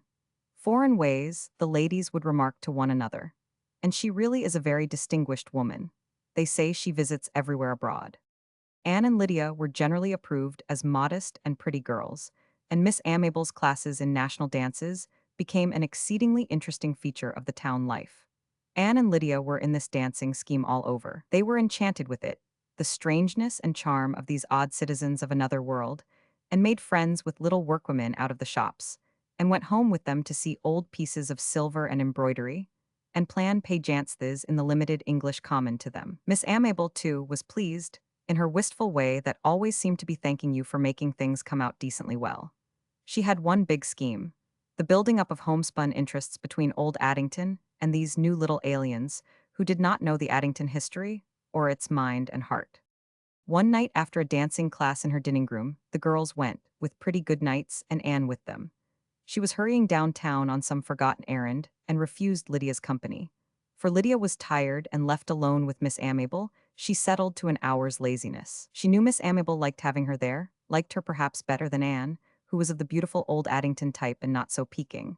Lydia had across her good breeding a bizarre other strain, not bohemian, not gypsy, but of a creature who is and always will be, even beyond youth, new to life. There were few conventions for Lydia. She did not instinctively follow beaten paths. If the way looked feasible and pleasant, she cut across. PG 180. You are a little tired, said Miss Amabel, hesitating. She knew this was violating the etiquette of dancing. To be tired, Anne said, and Lydia, too, was because you had not the method. It is not the dancing, said Lydia at once, as Miss Amabel knew she would. No, but you have seemed tired a good deal of the time lately. Does anything worry you? No, said Lydia soberly. She looked absent-minded, as if she sought about for what did worry her. You do not think your father's working too hard, planting? Oh no, it's good for him. He gets frightfully tired.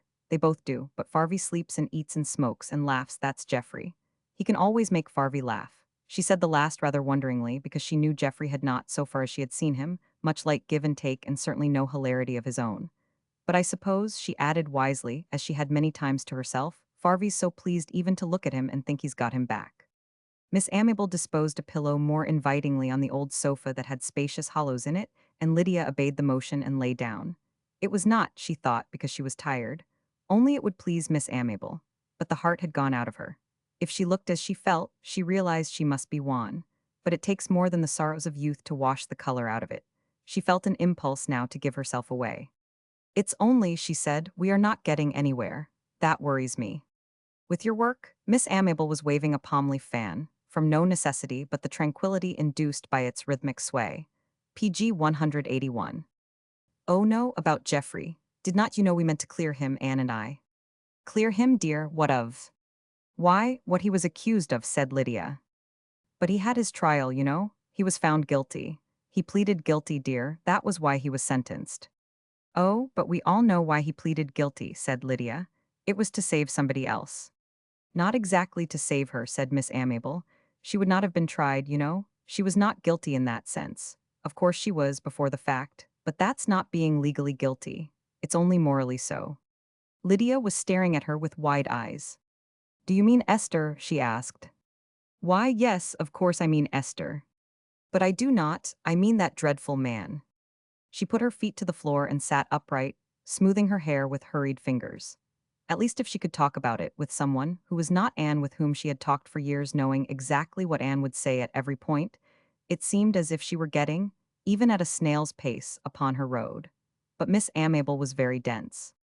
My dear, said she, I do not know what you mean. I mean the man that was in the scheme with him, in a way, and got out and sold his shares while they were up, and let the crash come on Geoffrey when he was alone. James Reardon. Lydia hated him too much to accept even a knowledge of his name. He was a promoter, just as Geoffrey was, she insisted, with her pretty sulkiness. He was the one that went west and looked after the mines. And if there was not PG 182ing in them, he knew it. But he let Jeffrey go on trying Toto place the share send when Jeffrey went under he was safely out of the way. And he's guilty. Miss Amable looked at her thoughtfully and patiently. I am afraid he is not guilty in any sense the law would recognize, she said. You see, dear, there are things the law does not take into account. It cannot. You believe in Jeffrey, so do one, but I think you will have to realize Jeffrey lost his head. And he did do wrong. Oh, how can you say a thing like that? Cried Lydia in high passion, and you have known him all your life. Miss Amable was not astute. Her nobility made it a condition of her mind to be unsuspecting. She knew the hidden causes of Geoffrey's downfall. She was sure his father knew, and it never seemed to her that these two sisters were less than sisters to him. What she herself knew, they too must have learned. Out of this believing candor she spoke. You must not forget there was the necklace, and Madame Beatty expecting to be paid. Lydia was breathless in her extremity of surprise. What necklace? Asked she. Do not you know? Miss Amable's voice rose upon the horror of her own betrayal. What do you mean? Lydia was insisting, with an iteration that sounded like repeated onslaughts, a mental pounce to shake it out of her. What do you mean? Miss Amable wore the dignified Addington aloofness. I am very sorry, said she. I have been indiscreet. But you will tell me, now you have begun, panted Lydia. You will have to tell me or I shall go crazy. We must both control ourselves, said Miss Amable, with a further retreat to the decorum of another genera, PG 183 Tion. You are not going crazy, Lydia. We are both tired and we feel the heat, and I shall not tell you. Lydia ran out of the room. There was no other word for the quickness of her going. She fled like running water, and having worn no hat, she found herself bareheaded in the street, hurrying on to Esther's. An instinct told her she could only do her errand, make her assault, it seemed, on those who knew what she did not, if she never paused to weigh the difficulties. Her hatreds, too, for they had to be weighed. Lydia was sure she hated Madame Beatty and Esther. She would not willingly speak to them, she had thought, after her last encounters. But now she was letting the knocker fall on Esther's door, and had asked the discreet maid with the light eyelashes, who always somehow had an air of secret knowledge and amusement, if Madame Beatty were at home, and gave her name. The maid, with what seemed to Lydia's raw consciousness and ironical courtesy, invited her into the library and left her there in its twilight tranquility. Lydia stood still, holding one of her pathetically small, hard-worked hands over her heart, and shortly, to her gratitude, Sophie was back and asked her to go up to Madame Beatty's room. The maid accompanying her, Lydia went, with her light step, afraid of itself lest it turn coward, and in the big dark room at the back of the house, its gloom defined by the point of light from a shaded reading candle, she was left and stood still, almost wishing for Sophie whose footfalls lessened on the stairs. There were two bits of light in the room, the candle and Madame Beatty's face. Madame Beatty had taken off her toupee, and for Lydia she had not troubled to put it on. She lay on the bed against pillows, a down quilt drawn over her feet, regardless of the seasonable warmth, and a disorder of paper-covered PG 184 books about her. One she held in her ringed hand, and now she put it down, her eyeglasses with it, and turned the candle so that the light from the reflector fell on Lydia's face. I was not sure which girl it was, she said, in a tone of mild good-nature. It's not the good one, it's you, mischief, come and sit down.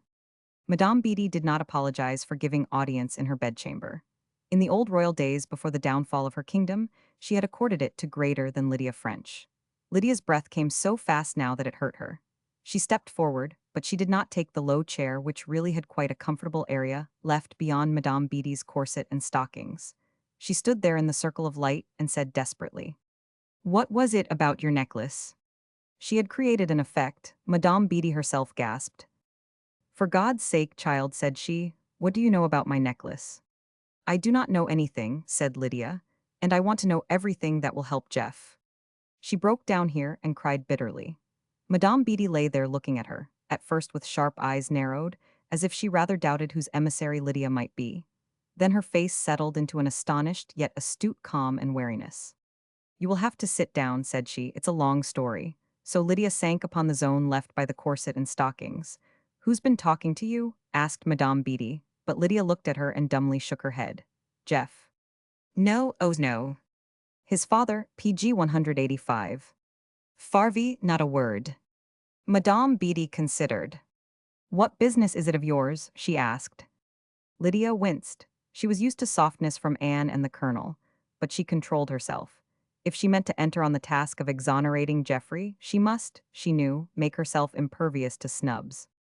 Anne and I are doing all we can to help Geoffrey, she said. He does not know it. Farvey does not know it, but there's something about a necklace, and it had ever so much to do with Geoffrey and his case, and I want to know. Madame Beatty chuckled. Her worn, yellowed face broke into satirical lines, hateful ones, Lydia thought. She was like a jeering, unpleasant person carved for a cathedral and set up among the saints. I will tell you about my necklace, said she. I am perfectly willing to. Perhaps you can do something about it, something for me too. It was a strange, vivid picture. That small arc of light augmenting the dusk about them, and Lydia sitting, wrapped in expectation, while Madame Beatty's yellowed face lay upon the obscurity, an amazing portraiture against the dark. It was a picture of a perfect consistency, of youth and innocence and need coming to the Sibyl for a reading of the leaves of life. You see, my dear, said Madame Beatty, years ago I had a necklace given mediumins. She said it with emotion even. No one ever heard her rehearse her triumphs on the lyric stage. They were the foundation of such dignity as her life had known, but the gewgaw's time had flung at her, she did like, in these lean years, to finger over. It was given me by a royal personage. He had to do a great many clever things to get ahead of his Gov. PG 186 ermine and his exchequer to give me such a necklace. But he 999. Why did he? Lydia asked. It was an innocent question, designed to keep the Sibyl going. Madame Beatty's eyes narrowed slightly. You could see what she had been in the day of her power.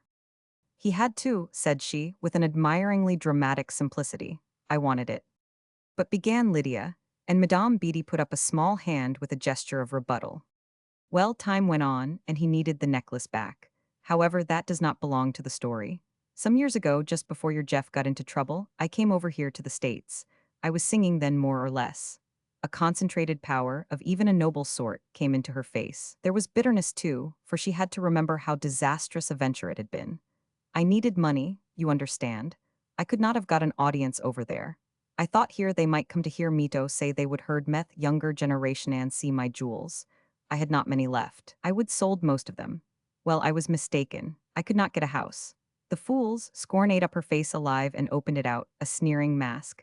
They were fools indeed, she knew, who would not stir the ashes of such embers in search of one spark left. I am a very strong woman, but I rather broke down then. I came here to Esther. She was the only relation I had except my stepsister, and she was off traveling. Susan was always ashamed of me. She went to Europe on purpose. Well, I came here, and Esther wished I was at the bottom of the sea, but she liked my necklace and she stole it.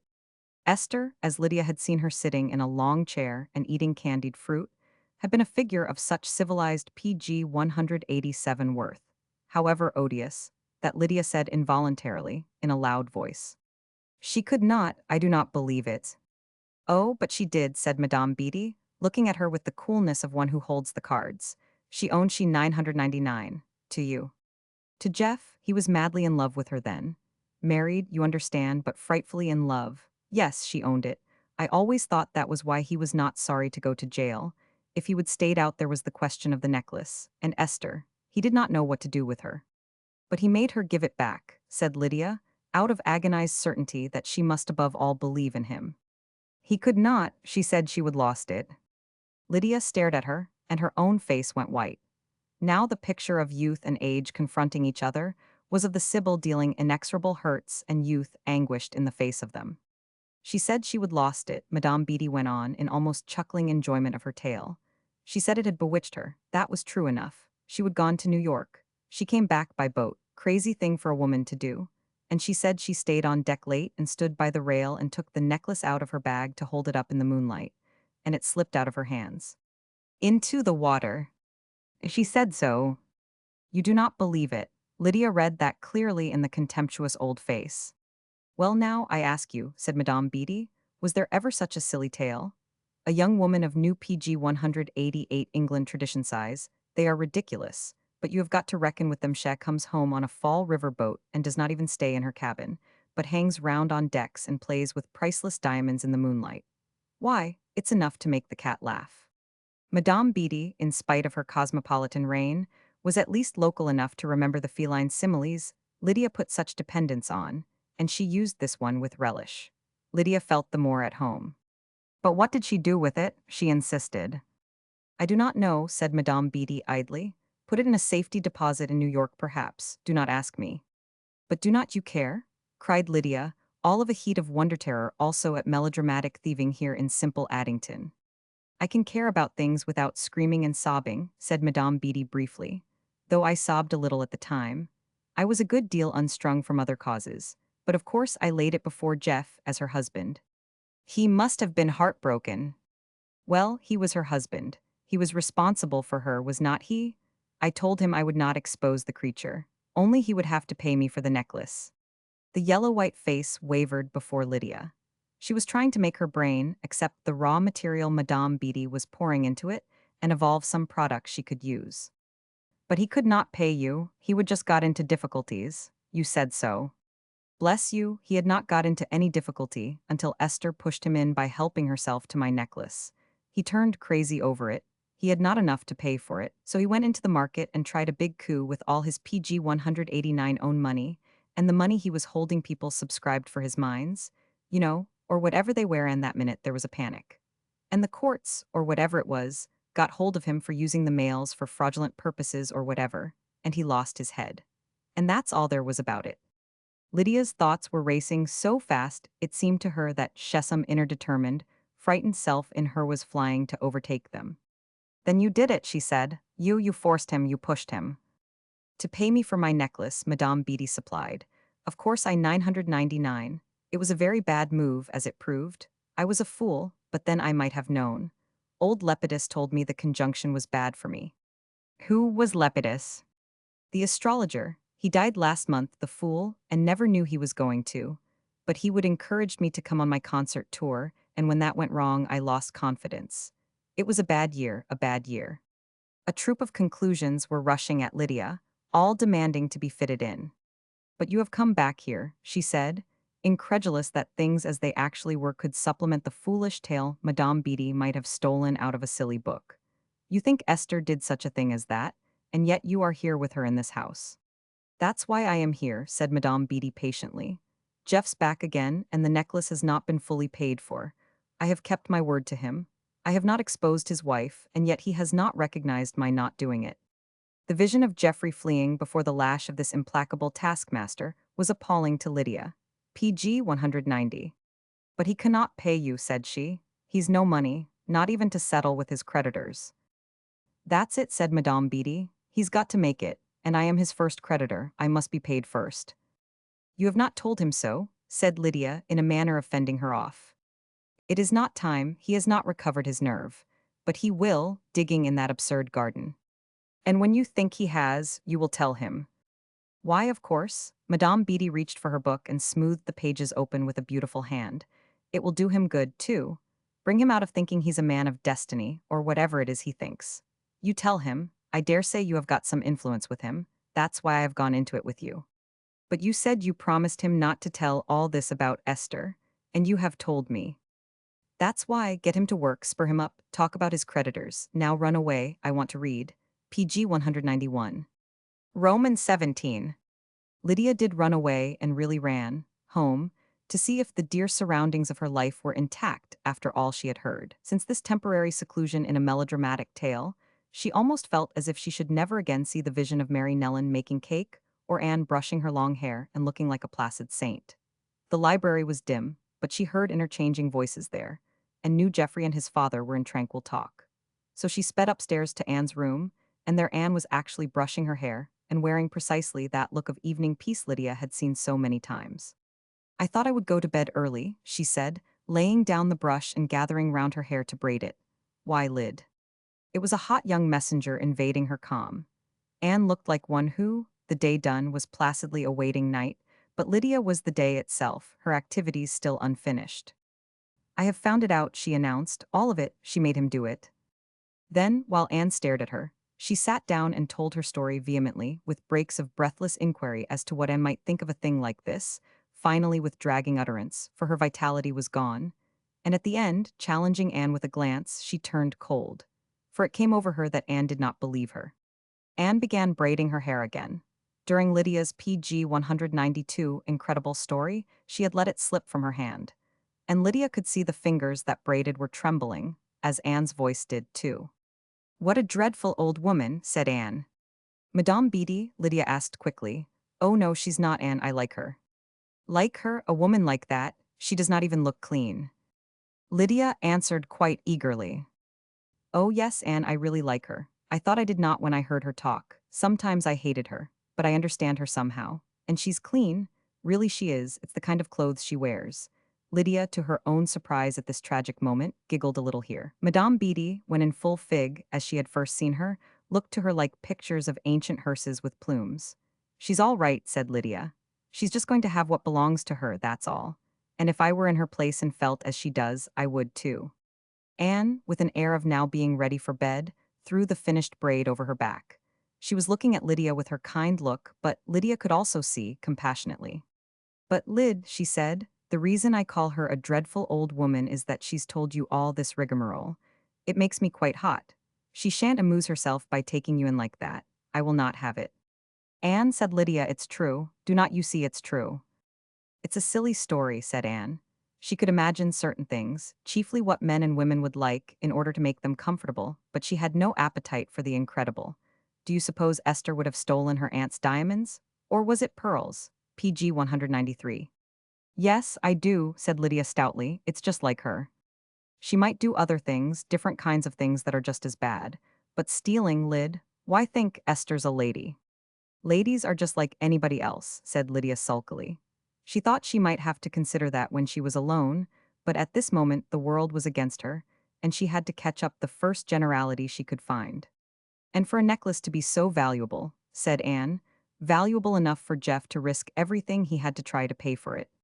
Lydia felt firmer ground. She read the newspapers and Anne did not. "Now, Anne," said she, "you are way off. Diamonds cost thousands and thousands of dollars, and so do pearls." "Why, yes," said Anne, "royal jewels or something of that sort. But a diamond necklace brought here to Addington in Madame Beatty's bag." Lydia got up and went over to her. Her charming face was hot with anger, and she looked, too, so much a child that she might in a minute stamp her foot or scream. "Why, you simpleton," said she. Lydia, Anne threw in, the only stopgap she could catch at in her amaze. This was her little sister, but of a complexion she had never seen. "Do not you know what kind of a person Madame Beatty is? Why, she's a princess. She's more than a princess. She's had kings and emperors wallowing round the floor after her, begging to kiss her hand." Anne looked at her. Lydia afterward in her own room thought, with a gale of hysterical laughter, "She just looked at me." And Anne could not find a word to crush the little termagant. Everything that seemed to pertain PG 194 was either satirical, as to ask, "Did she tell you so?" or compassionate, implying cerebral decay. But she did venture the compassion. "Lydia, do not you think you would better go to bed?" "Yes," said Lydia promptly, and went out and shut the door. And on the way to her room, Anne noted she was singing, or in a fashion she had in moments of triumph, tooting through closed lips like a trumpet the measures of a march. In half an hour Anne followed her to listen at her door. Lydia was silent. Anne hoped she was asleep. In the morning there was the little termagant again with that same triumph on her face, talking more than usual at the breakfast table, and foolishly, as she had not since Geoffrey came. It had always been understood that Lydia had times of foolishness, but it had seemed, after Geoffrey appeared among them clothed in tragedy, that everything would be henceforth on a dignified, even an austere basis. But here she was, chaffing the colonel and chattering childish jargon to Anne. Geoffrey looked at her, first with a tolerant surprise. Then he smiled. Seeing her so light-hearted, he was pleased. This was a Lydia he approved of. He need neither run clear of her poetic emotions nor curse himself for calling on them. He went out to his hoeing with an unformulated idea that the tension of social life had let up a little. Lydia did no dusting of tables or arranging of flowers in a vase. By a hand upon Anne's arm, she convoyed her into the hall and said to her, "Get your hat, we are going to see Mr. Alston Choate." "What for?" asked Anne. "I am going to tell him what Madame Beatty told me." Lydia's color was high. She looked prodigiously excited, PG 195, and as if something was so splendid it could hardly be true. And then, as Anne continued to stare at her with last night's stare, she added, not as if she launched a thunderbolt, but as giving Anne something precious that would please her very much, "I am going to engage him for Geoffrey's case. Get your hat, Anne, or your parasol. My nose does not burn as yours does. Come, come." She stood there impatiently tapping her foot as she used to, years ago, When mother was slow about taking her out in the piram, Anne turned away. "You are a silly Billy," said she. "You are not going to see Mr. Choate." "Will not you go with me?" Lydia inquired. "No, of course I shan't, and you will not go either." "Yes, I shall," said Lydia. "I am gone." And she was out of the door and down the walk. Anne, following helplessly a step, thought she must be running, she was so quickly lost, but Lydia was not running. With due respect, taught her by Anne, for the customs of Addington, she had put on her head the little white rose-budded hat she had snatched from the hall and fiercely pinned it. And she was walking, though swiftly, in great decorum to Madison Street, where the bank was, and the post office and the best stores, and, upstairs in the great Choate building, the office of Alston Choate. Lydia tapped at the office door, but no one answered. Then she began to dislike her errand, and if it had not been for the confounding of Anne, perhaps she would have gone home. She tapped again and hurt her knuckles, and that brought her courage back. "Come in," called a voice, much out of patience, it seemed. She opened the door and there saw Alston Choate, his feet on the table, reading Trilby. Alston PG 196 thought he had a right to at least one chapter. He had opened his mail and dictated half a dozen letters, and the stenographer in another room was writing them out. He looked up under a frowning brow and seeing her there, a filly's come to town, shy, rosy, incredible, threw his book to the table and put down his feet. "I beg your pardon," said he, getting up, and then Lydia, seeing him in the attitude of conventional deference, began to feel proper supremacy. She spoke with a demure dignity of which the picturesque value was well known to her. "I have come to engage you for our case." He stared at her an instant as Anne had, and she sinkingly felt he had no confidence in her. But he recovered himself. That was not like Anne. She had not recovered at all. "Will you sit down?" he said. He drew forward a chair. It faced the light, and Lydia noted, when he had taken the opposite one, that they were in the technical position for inquisitor and victim. He waited scrupulously, and when she had seated herself, also sat down. "Now," said he. It was gravely said, and reconciled Lydia somewhat to the hardness of her task. At least he would not really make light of her like Anne. Only your family could do that. She sat there charming, childlike even, all soft surfaces and liquid gleam of eyes, so very young that she was wistful in it. She hesitated in her beginning. "I understand," she said, "that everything I say to you will be in confidence." "Oh, Mr. Choate," she implored him, with a sudden breaking of her self-possession, "you would not tell, would you?"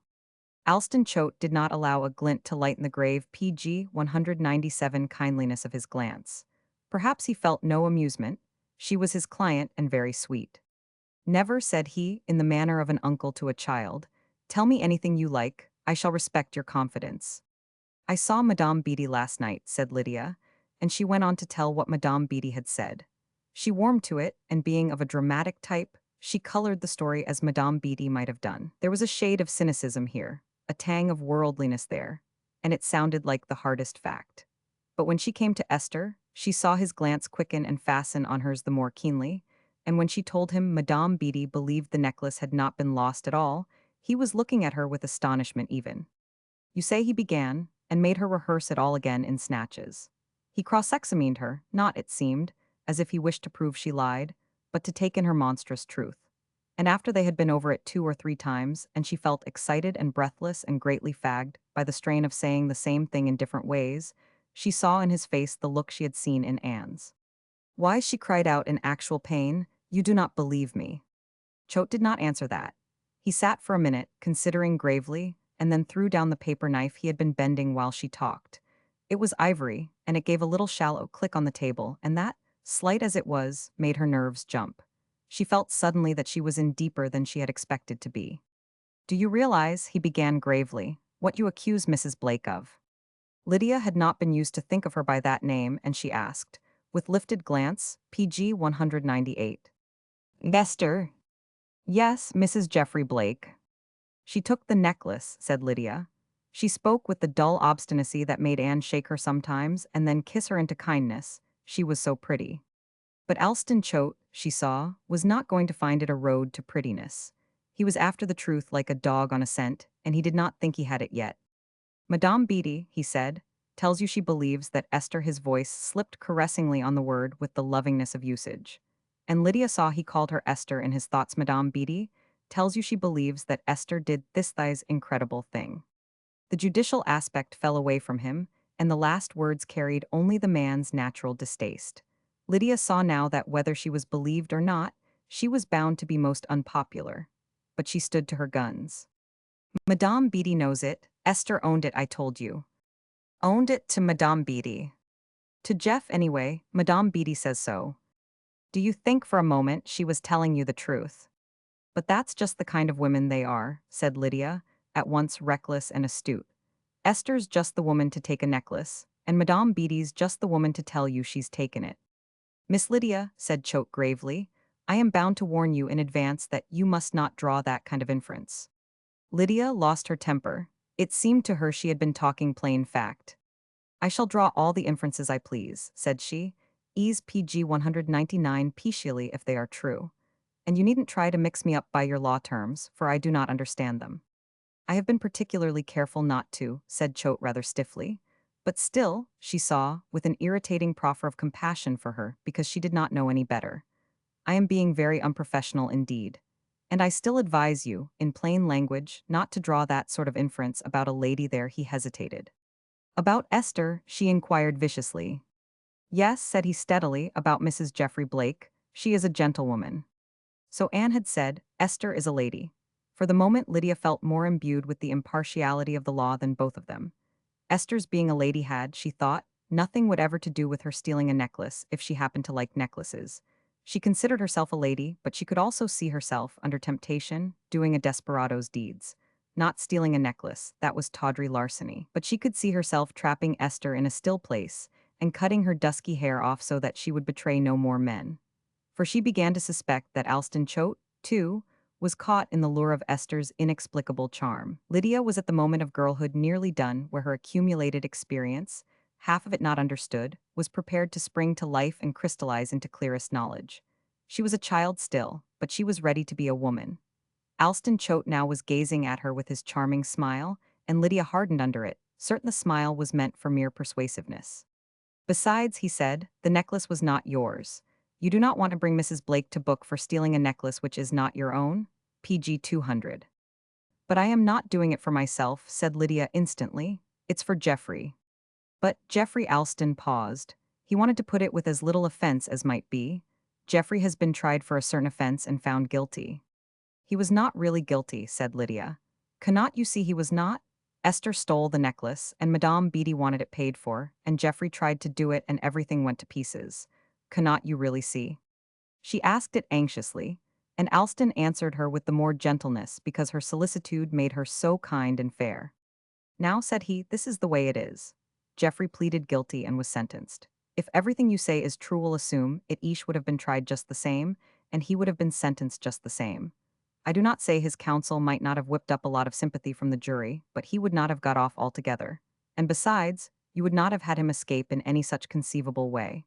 You would not have had him shield himself behind his wife. Lydia was looking at him with brows drawn tight in her effort to get quite clearly what she thought might prove at any instant a befogged technicality. But it all sounded reasonable enough, and she gratefully understood he was laying aside the jurist's phraseology for her sake. But, said she, might not Esther have been tried for stealing the necklace? He could not help laughing. She seemed so ingenuously anxious to lay Esther by the heels. Then he sobered, for her inhumanity to Esther seemed to him incredible. Why, yes, said he, if she had been suspected, if there would been evidence. Then I call it a wicked shame she was not, said Lydia. PG 201, and she's got to be now. If it is not my business, it's Madame Beatty's, and I will ask her to do it. I will beg it of her. With that she seemed still more dangerous to him, like an explosive put up in so seemly a package that at first you trust it, until you see how impossible it is to handle. He spoke with a real, and also a calculated impressiveness. Miss Lydia, will you let me tell you something? She nodded, her eyes fixed on his. One thing my profession has taught me. It's so absolutely true a thing that it never fails. And it's this. It is very easy to begin a course of proceeding, but, once begun, it's another thing to stop it. Now before you start this ball rollinger, before you egg on Madame Beatty, let's see what you are going to get out of it. I do not expect to get anything, said Lydia on fire. I am not doing it for myself. Let's take the other people then. Your father is a man of reputation. He's going to be horrified. Jeff is going to be broken-hearted under an attack upon his wife. He does not love her, said Lydia eagerly. Not one bit. Choate himself believed that, but he stared briefly at having it thrown at him with so deft a touch. Then he went on. Mrs. Blake is going to be found not guilty. Why is she? Asked Lydia calmly. It seemed to her the cross-questioning was rightly on her side. Why, good God, because she is not guilty, said Alston with violence, and did not even remember to be glad no legal brother was present to hear so irrational an explosion. He hurried on lest she should call satiric attention to its thinness. And as for Madame Beatty, she'll PG 202 get nothing out of it. For the necklace being lost, she will not get that. Oh, said Lydia, the more coolly, as she noted she had nettled him on the human side until the legal one was fairly hidden. But we do not think the necklace is lost. Who do not? He asked, frowning. Madame Beatty, and one, where do you think it is then? We think Esther's got it somewhere. But you say she lost it. I say she said she lost it, returned Lydia, feeling the delight of sounding more accurate every minute. We do not think she did lose it, we think she lied. Alston Choate remembered Esther as he had lately seen her, sitting in her harmonious surroundings, all fragility of body and sweetness of feeling, begging him to undertake the case that would deliver her from Geoffrey, because she was afraid. And here was this horribly self-possessed little devil, called her a little devil quite plainly in his mind, accusing that flower of gentleness and beauty of a vulgar crime. My God, said he under his breath. And at that instant Anne, flushed and most sweet, hatted and gloved, opened the door and walked in. She bowed to Alston Choate, though she did not take his outstretched hand. He was receiving such professional insult, Anne felt from one of her kin, that she could scarcely expect from him the further grace of shaking hands with her. Lydia, looking at her, saw with an impish glee that Anne, the irreproachable, was angry. There was the spark in her eye, decision in the gesture with which she made at once for Lydia. Why, Anne, said Lydia, I never saw you mad before. PG 203. Tears came into Anne's eyes. She bit her lip. All the proprieties of life seemed to her at stake when she must stand here before this most dignified of men and hear Lydia turn Addington courtesies into farce. I came to get you, she said to Lydia. You must come home with me. I cannot, said Lydia. I am having a business talk with Mr. Choate. I have asked him to undertake our case.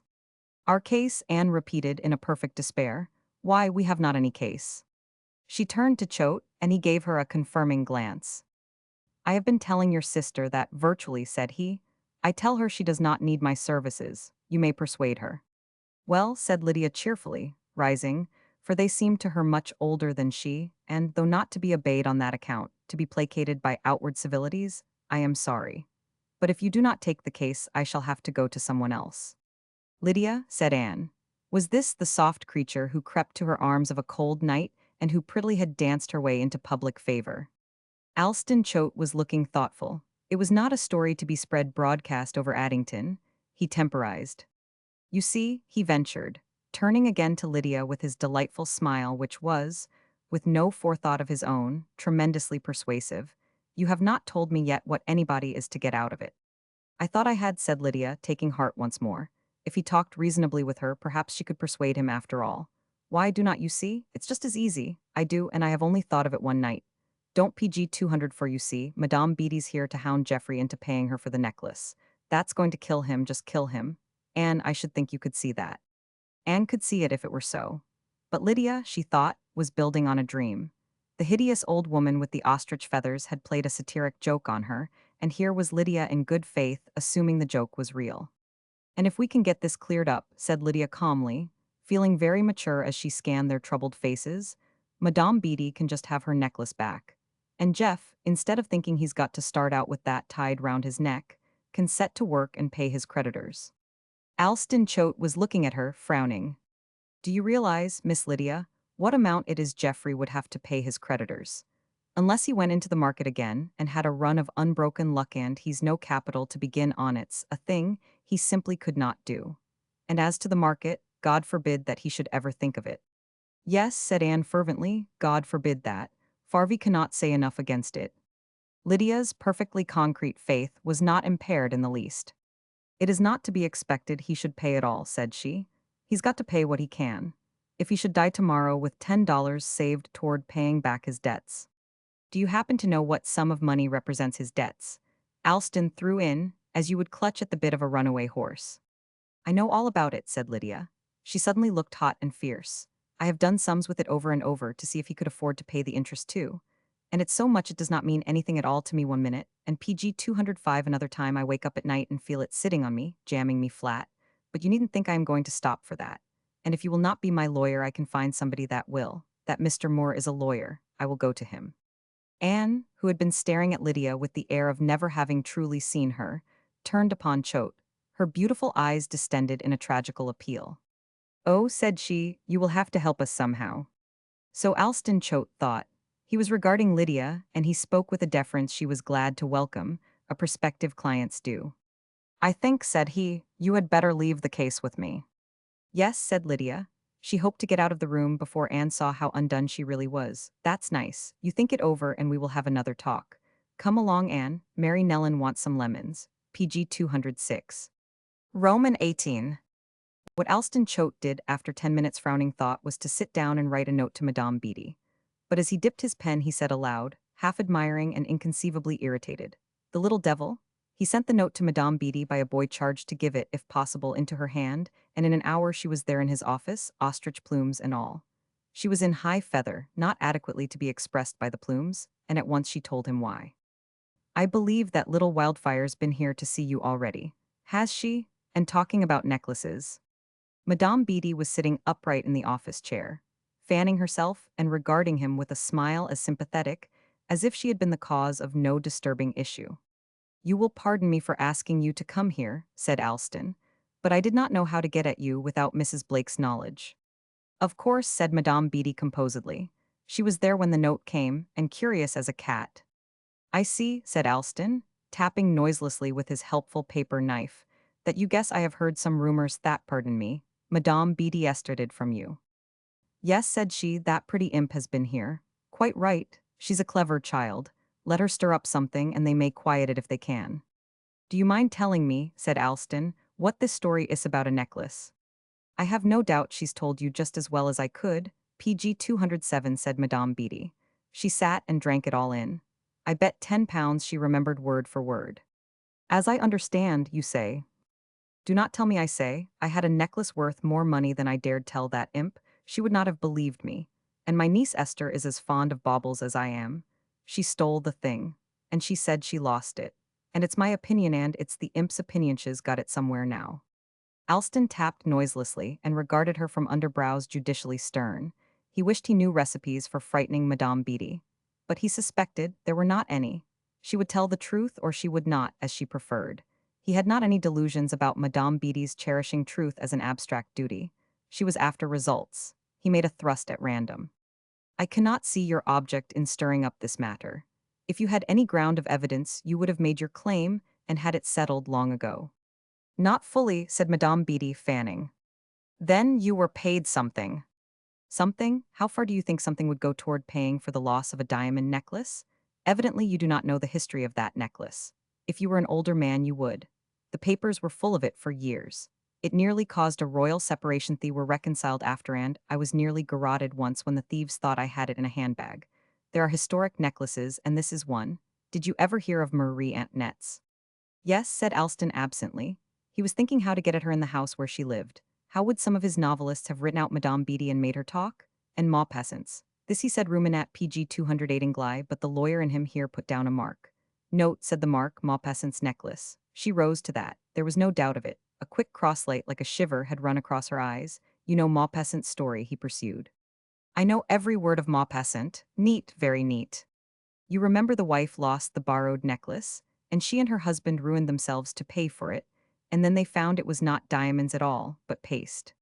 "I remember," said Madame Beatty composedly. "But if it had been a necklace such as mine, an imitation would have cost a pretty penny." "So it was not the necklace itself," he hazarded. "You would not have brought a priceless thing over here. It was the imitation." Madame Beatty broke out, a shrill staccato, into something like anger. But it might not have been anger, he knew, only a means of hostile communication. "You are a rude young man to put words into my mouth. A rude young man." "I beg your pardon," said Alston, "but this is rather a serious matter, and I do want to know, as a friend of Mrs. Geoffrey Blake." "And counsel confided in by that imp," she supplied shrewdly. "Yes, counsel retained by Miss Lydia French. I want to know whether you had with you here in America the necklace given you by." Here he hesitated. He wondered whether, according to her standards, he was unbearably insulting, or whether the names of royal givers could really be mentioned. A certain royal personage, said Madame Beatty calmly. Or, said Alston, beginning after a safe hiatus, PG 209 whether you had had an imitation made, and whether the necklace said to be lost was the imitation. Well, then I will tell you plainly, said Madame Beatty, in a cheerful concession, I did not have an imitation made, and you are quite within the truth with your silly said to be's, for it was said to be lost. Esther said it, and she no more lost it than she went to New York that time to climb the Matterhorn. Do you know Esther? Yes, said Alston with a calculated dignity, I know her very well. Oh, I mean really know her. Not enough to take her in to dinner or snatch your hat off to her. Yes, I really know her. Then why should you assume she's not a liar? Madame Beatty asked this with the utmost tranquillity. It almost robbed the insult of offense. But Alston's face arrested her, and she burst out laughing. My dear boy, said she, you deal with evidence and you do not know a liar when you see her. Esther is not all kinds of a liar. She is not an amusing one, for instance. She has not any imagination. Now, if I thought it would make you jump, I should tell you there was a tiger sitting on the top of that bookcase. I should do it because it would amuse me. But Esther never'd think of such a thing. She was talking to him now with perfect good humor because he actually had glanced up at the bookcase, and it was tribute to her dramatic art. She tells only the lies she has to. Esther's the perfect female animal hiding under things when there's something she's afraid of in the open, and then telling herself she hid because she felt like being alone. The little imp would not do that, said Madame Beatty admiringly. She would not be afraid of anything, or if she was, she would fight the harder. I should not want to see the blood she would draw. PG 210. Alston was looking at her in a fixed distaste. Esther is your niece, he began. Grandniece, interrupted Madame Beatty. She's of your blood, and at present you are her guest. Oh no, I am not. The house is Susan's. Susan and I are stepsisters. Half the house ought to have been left to me. Only Grandfather Pike knew I was worshipped, simply worshipped in Paris, and he wrote me something scriptural about Babylon. At any rate, said Alston, you are technically visiting your niece, and you come here and tell me she is a thief and a liar. You sent for me, said Madame Beatty equably, and I actually walked over. I thought it would be good for me, but it was not. Is not that a hack out there? If it's that Denny, I think I will get him to take me for a little drive. Do not come down. But Alston went in a silence he recognized as sulky, and put her into the carriage with a perfect solicitude.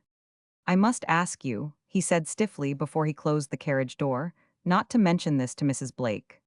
Bless you, no, said Madame Beatty. I am going to let you stir the pot, you and that imp. Tell him to drive out into the country somewhere for half an hour. I suppose I have got to get the air. But he was not to escape that particular coil so soon. Back in his office again, giving himself another 10 minutes of grave, amused consideration, before he called the stenographer, he looked up at the opening of the door and saw Anne. She came forward at once and without closing the door, as if to assure him she would not keep him long. There was no misreading the grave trouble of her face. He met her, and now they shook hands, and after he had PG 211 closed the door, he set a chair for her. But Anne refused it. I came to tell you how sorry I am to have troubled you so, she began. Of course Lydia will not go on with this. She will not be allowed to. I do not know what could stop her, Anne admitted truthfully.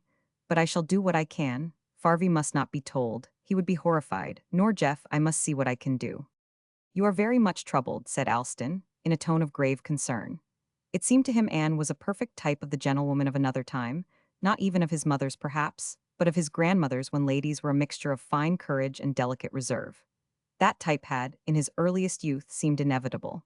If his mother had escaped from it, it was because she was the inexplicable wonder of womankind, unlike the rest and rarer than altogether. Anne looked at him, pleading in her eyes. Terribly, she said, terribly troubled. Lydia has always been impulsive but not unmanageable, and I do not in the least know what to do. Suppose you leave it with me, said Alston, his deference an exquisite balm to her hurt feeling. Then he smiled, remembering Lydia. I do not know what to do either, he said. Your sister's rather terrifying, but I think we are safe enough so long as she does not go to Weedon Moor. Anne was wordlessly grateful, but he understood her and not only went to the door with her but down the stairs as well. And she walked home treasuring the memory of his smile. PG 212. Roman 19. The day Geoffrey began to spade up the ground, he knew he had got hold of something bigger than the handle of the spade. It was something rudely beneficent. because it kept him thinking about his body and the best way to use it, and it sent him to bed so tired he lay there aching. Not aching for long, though. Now he could sleep. That seemed to him the only use he could put himself to. He could work hard enough to forget he had much of an identity, except this physical one. He had not expected to escape that horrible waking time between 3 and 4 in the morning, when he had seen his life as an ignorant waste of youth and power. It was indeed confusion, nothing but that. The confusion of overwhelming love for Esther, of a bravado of display when he made money for them both to spend, of the arrogant sense that there was always time enough, strength enough, sheer brilliant insight enough to dance with life and drink with it, and then have abundance of everything left. And suddenly the clock had struck, the rout was over, and there was nothing left. It had all been forfeit. He hardly knew how he had come out of prison so drained of courage when he had been so roistering with it before he went in. Sometimes he had thought, at 3 o'clock in the morning, that it was Esther who had drained him. She, sweet, helpless, delicate flower of life. She had not merely been swayed by the wind that worsted him. She had perhaps been broken by it. Or at least it had done something inexplicable which he, entirely out of communication with her, had not been able to understand. And he had come back to find her more lovely than PG 213 ever, and wearing no mark of the inner cruelties he had suffered and had imagined she must share with him. He believed that his stay in prison had given him an illuminating idea of what hell really is, the vision of heaven and a certainty of the closed door. Confronted with an existence pared down to the satisfying of its necessities, he had loathed the idea of luxury while he hated the daily meagerness. Life had stopped for him when he entered inexorable bounds. It could not, he knew, be set going. Some clocks have merely stopped. Others are smashed. It had been the only satisfaction of his craving instincts to build up a scheme of conduct for the prison paper, but it had been the vision of a man lost to the country of his dreams and destined to eternal exile. Now all these aches and agonies of the past were lulled by the surge of tired muscles. He worked like a fury, and the colonel, according to his strength, worked with him. They talked little and chiefly about the weather prospects and the ways of the earth. Sometimes Anne would appear and gently draw the colonel in to advise her about something, and being in, he was persuaded to an eggnog or a nap. But he also was absorbed, she saw, though he went at a slower pace than Jeff. He who had been old seemed to be in physical revolt. He was not sitting down to wait for death. He was going to dig the ground, even if he dug his grave, and not look up to see what visitant was waiting for him. It might be the earthly angel of a renewed and sturdy life. It might be the last summoner. But death, he told himself stoutly, though in a timorous bravado, waited for all. Geoffrey's manuscript was laid aside. On Sundays he was too tired to write, too sleepy at night. For Lydia and Anne, it was, so far as family life went, a time of arrested intercourse.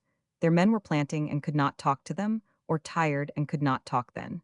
The PG 214 colonel had even given up pulling out classical snags for Mary Nellen. He would do it in the evening, he said. But every evening he was asleep. Lydia had developed an astounding intimacy with Madame Beatty, and Anne was troubled. She told Alston Choate, who came when he thought there was a chance of seeing her alone, because he was wholeheartedly sorry for her, at the mercy of the vagaries of the little devil, as he permitted himself to call Lydia in his own mind. Madame Beatty, Anne said, is not a fit companion for a young girl. She cannot be. Alston remembered the expression of satiric good humor on Madame Beatty's face, and was not prepared wholly to condemn her. He thought she could be a good fellow by habit without much trying, and he was very sure that, with a girl, she would play fair. But if he had heard Madame Beatty this morning in June, as she took Lydia to drive, he might not have felt so assured. These drives had become a matter of custom now. At first, Madame Beatty had taken Denny and an ancient Victoria, but she tired of that. The man's as curious as a cat, she said to Lydia. He can move his ears, that's to hear better. Did not you see him cock them round at us? Can you drive? Yes, Madame Beatty, said Lydia, I love to.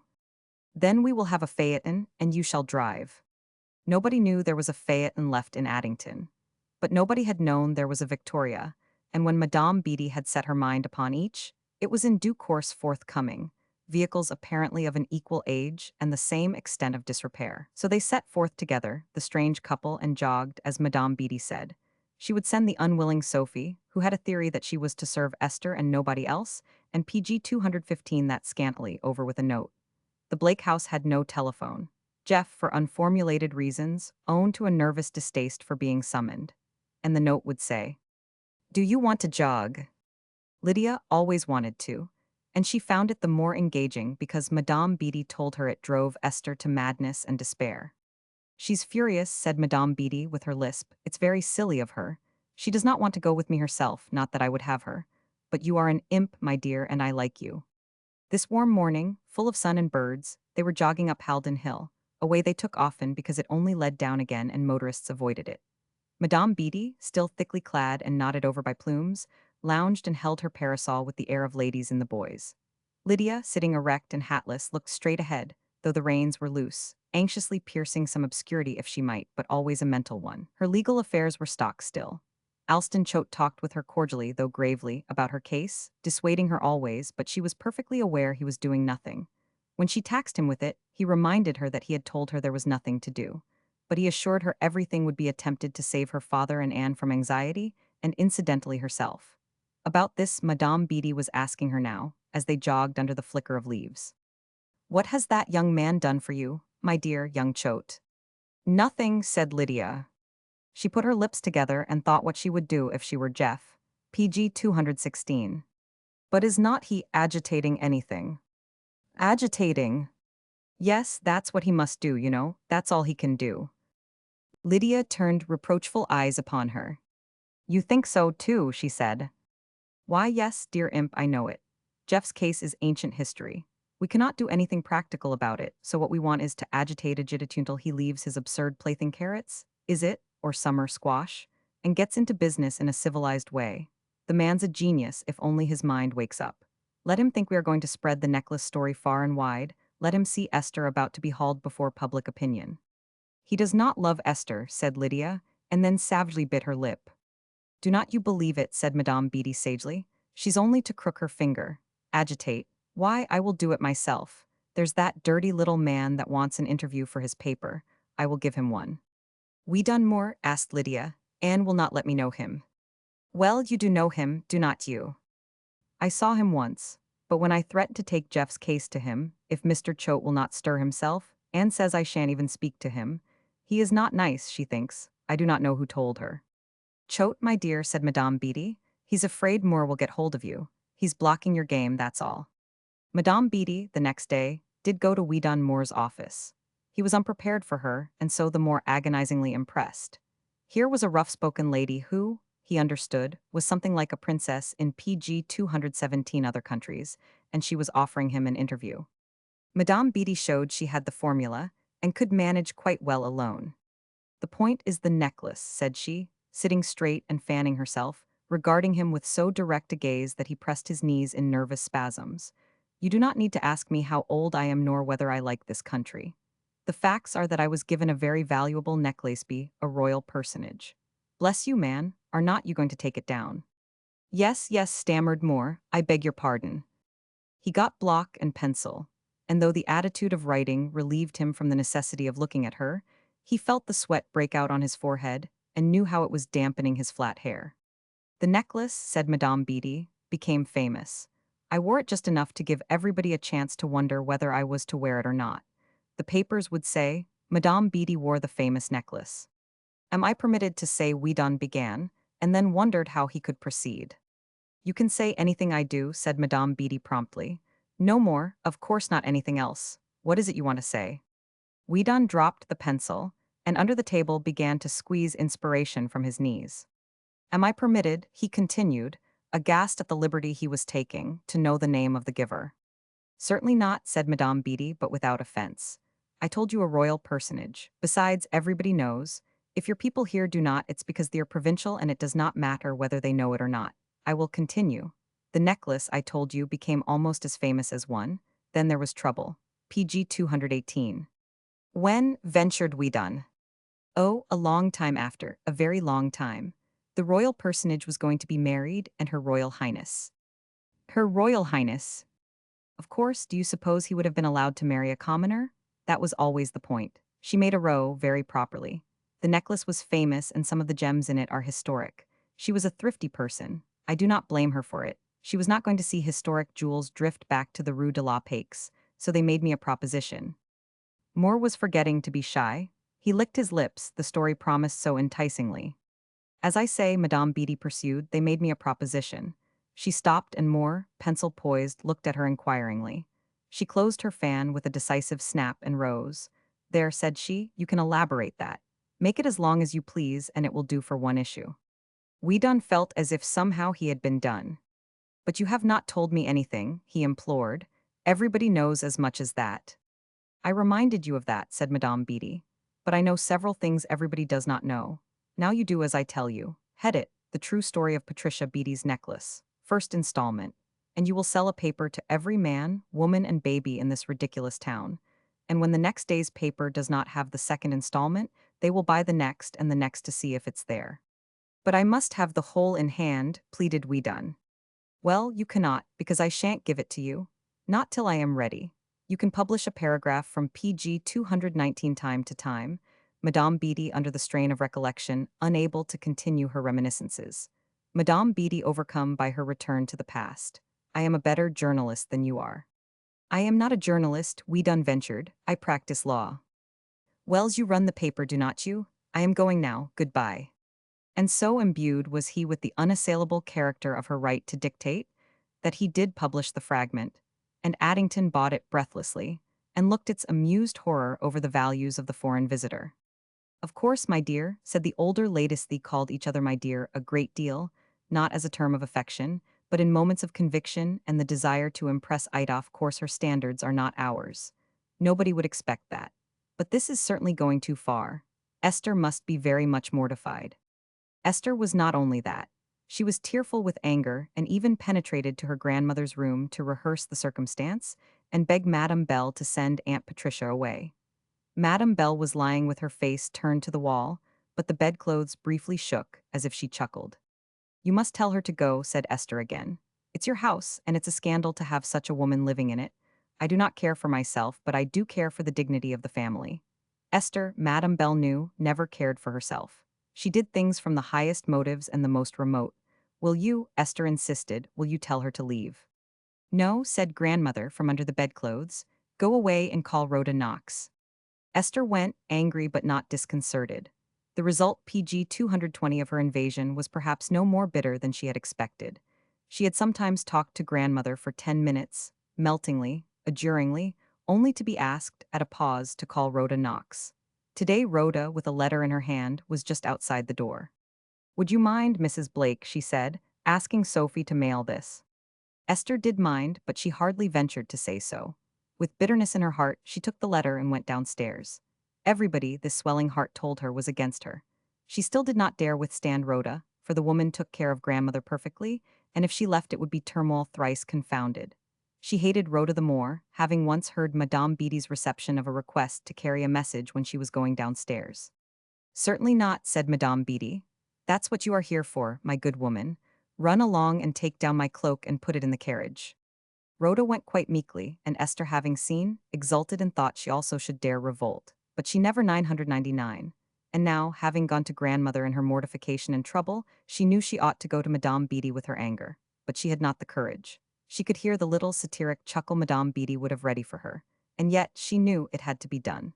But first she sent for Weedon Moore. The interview had but just been published, and Weedon, coming at dusk, was admitted by Sophie to the dining room, where Madame Beatty seldom went.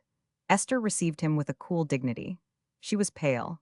Grandmother would no doubt have said she made herself pale in the interest of pathos, but Esther was truly suffering. Moore, fussy, PG 221 flattered, ill at ease, stood before her holding his hat. She did not ask him to sit down. There was an unspoken tradition in Addington, observed by everybody but Miss Amiable, that Moore was not, save in cases of unavoidable delay, to be asked to sit. He passed his life, socially, in an upright posture. But Esther began at once, fixing her mournful eyes on his. Mr. Moore, I am distressed about the interview in your paper. Moore, standing, could not squeeze inspiration out of his knees, and missed it sorely. Mrs. Blake, said he, I would not have distressed you for the world. I cannot speak to my aunt about it, said Esther. I cannot trust myself. I must not wound her as I should be forced to do, so I have sent for you. Mr. Moore, has she given you other material? Not a word, said Weedon earnestly. If you could prevail upon her. There he stopped, remembering Esther was on the other side. I shall have to be very frank with you, said Esther. But you will remember, will not you, that it is in confidence?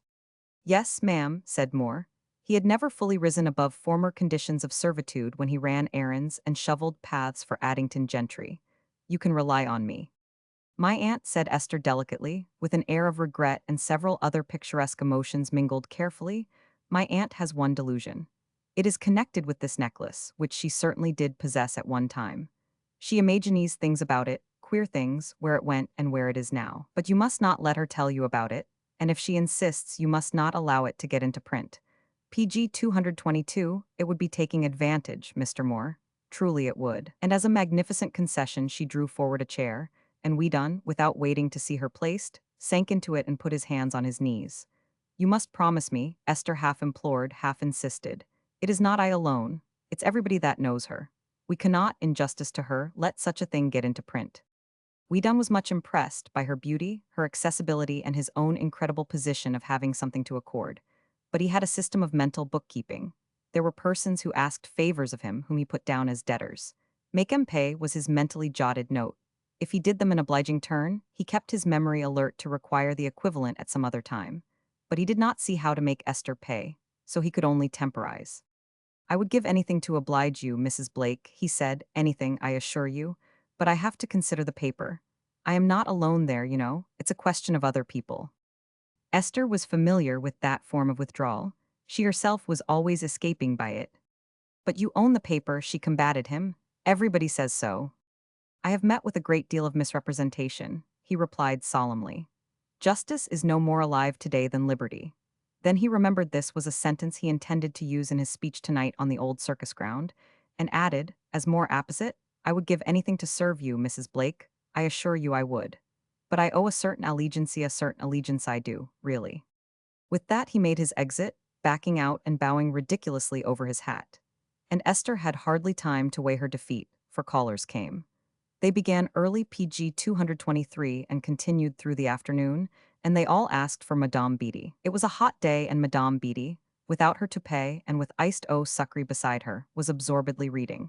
She looked up briefly, when Sophie conveyed to her the summons to meet lingering ladies below, and only bade her, excuse me to them, say I am very much engaged. Then she went on reading. Esther, when the message was suavely, but rather maliciously delivered by Sophie, who had a proper animosity for her social betters, hardly knew whether it was easier to meet the invaders alone or run the risk of further disclosure if Madame Beatty appeared.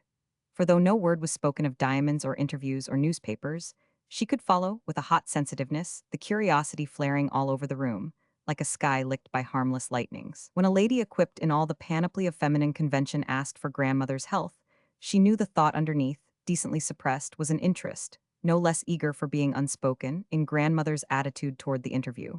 Sometimes she wanted to answer the silent question with a brutal candor, to say, no, grandmother does not care. She was perfectly horrible about it. She only laughed. And when the stream of callers had slackened somewhat, she telephoned Alston Choate and asked if he would come to see her that evening at 9. She could not appoint an earlier hour because she was not free. And immediately after that, Reardon telephoned her and asked if he might come, rather late. He hesitated, to be sure of finding her alone. And when she had to put him off to the next night, he spoke of the interview as unpardonable. He was coming, no doubt, to bring his condolence. PG 224. Roman 20. Geoffrey himself had not seen the interview. He had only a mild interest in Addington newspapers, and Anne had carefully secreted the family copy lest the colonel should come on it. But on the afternoon, when Esther was receiving subtly sympathetic townswomen, Geoffrey, between the rows of springing corn, heard steps and looked up from his hoeing. It was Lydia, the argosy in hand. She was flushed not only with triumph because something had begun at last, but before this difficulty of entering on the tale with Jeff. Pretty child, his heart quickened at sight of her in her blue dress, sweet arms and neck bare because Lydia so loved freedom. But in that his heart did respond to her, he spoke the more brusquely, showing he had no right to find her fair. What is it? Lydia, in a hurry, the only way she knew of doing it, extended the paper, previously folded to expose the headline of Madame Beatty's name. Jeff, his hoe at rest in one hand, took the paper and looked at it frowningly, incredulously. Then he read. A word or two escaped him near the end. Lydia did not quite hear what the word was, but she thought he was appropriately swearing. Her eyes glistened. She had begun to agitate. Jeff had finished and crushed the paper violently together, with no regard to folds. Oh, do not, said Lydia. You cannot get any more, they could not print them fast enough. Jeff passed it to her with a curt gesture of relinquishing any last interest in it. PG 225. That's more, he said, it's like him. Lydia was at once relieved. She had been afraid he was not going to discuss it at all. You do not blame her, do you? She prompted.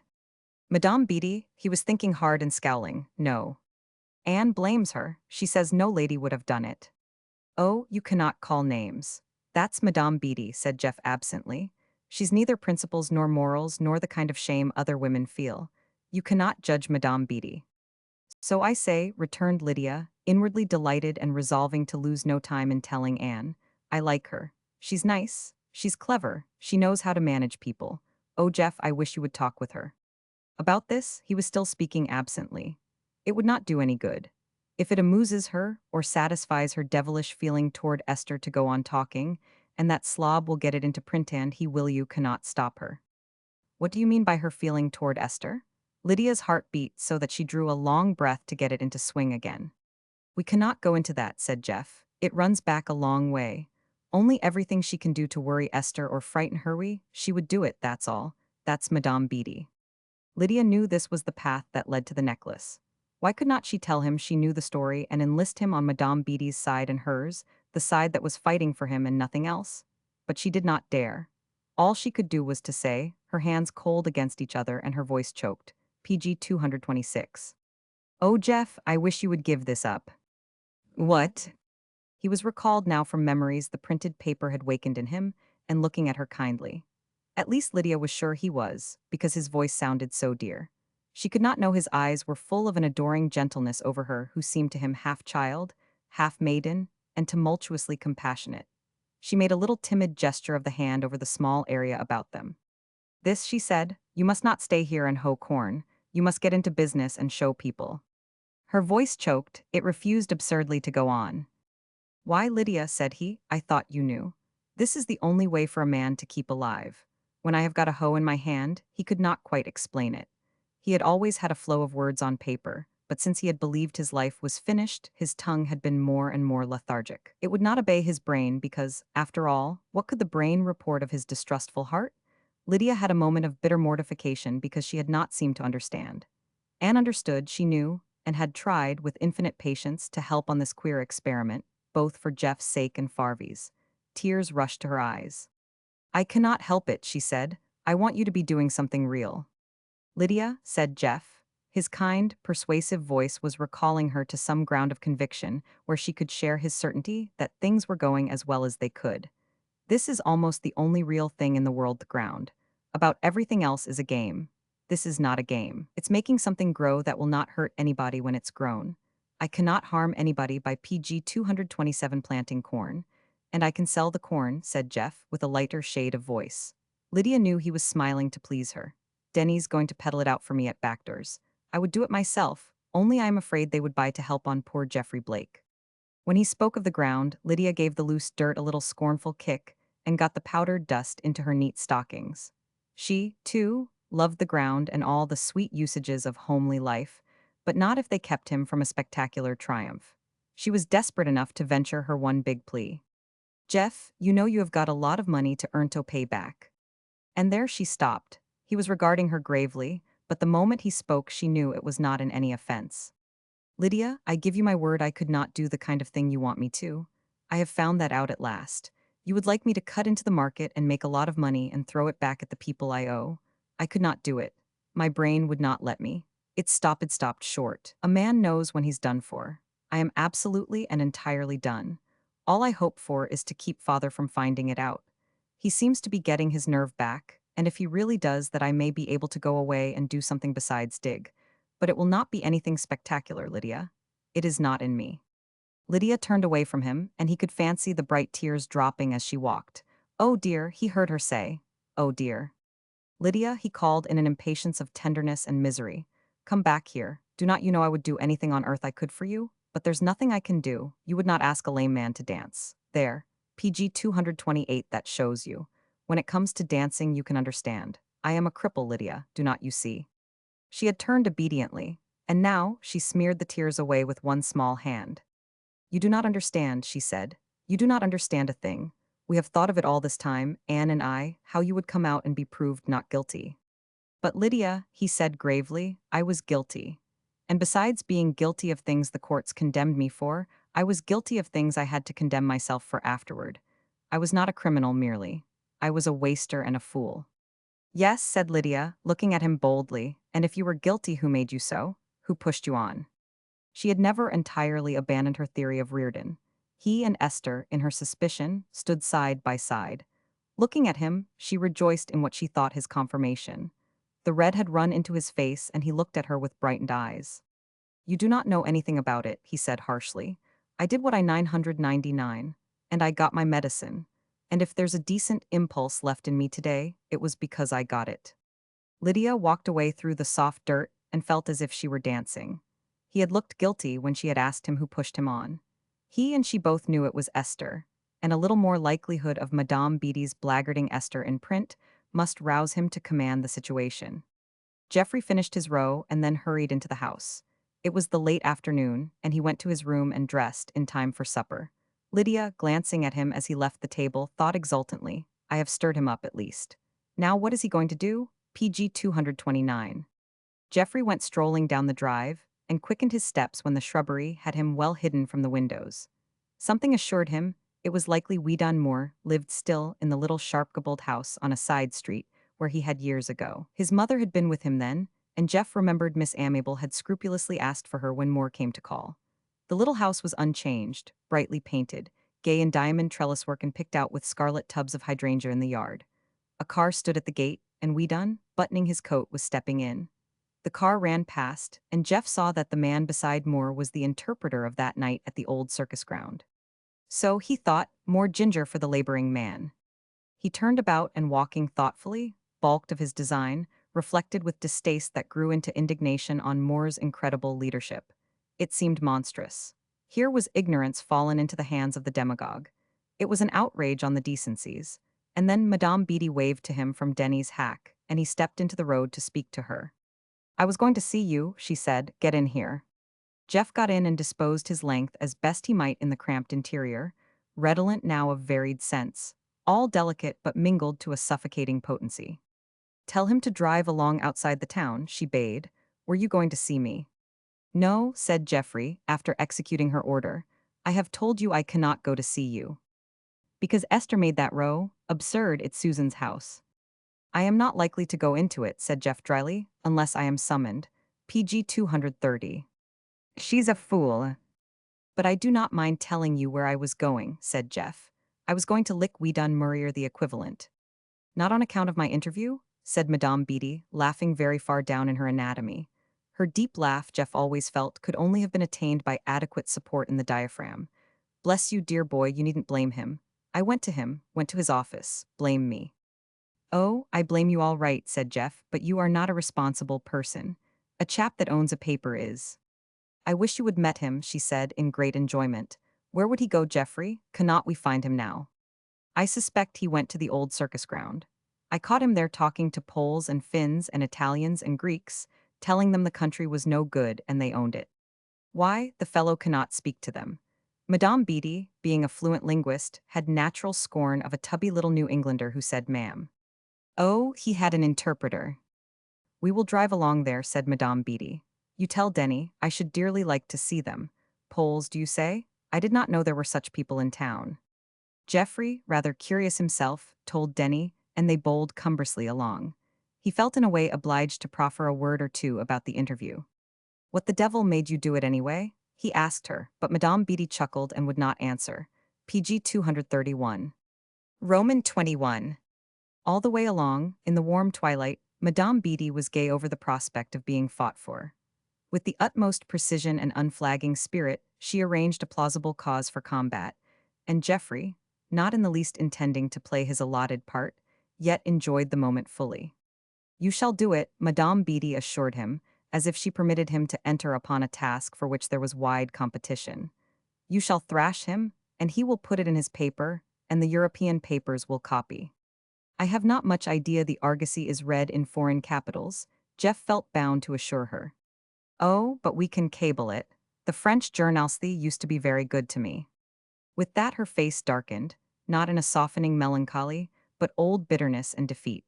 She was not always able to ignore the contrast between the spring of youth and this meager eld. Geoffrey saw the tremendous recognition she assuredly had had, grown through the elusive fructifying of memory into something overwhelming, and he was glad starved vanity might once more be fed.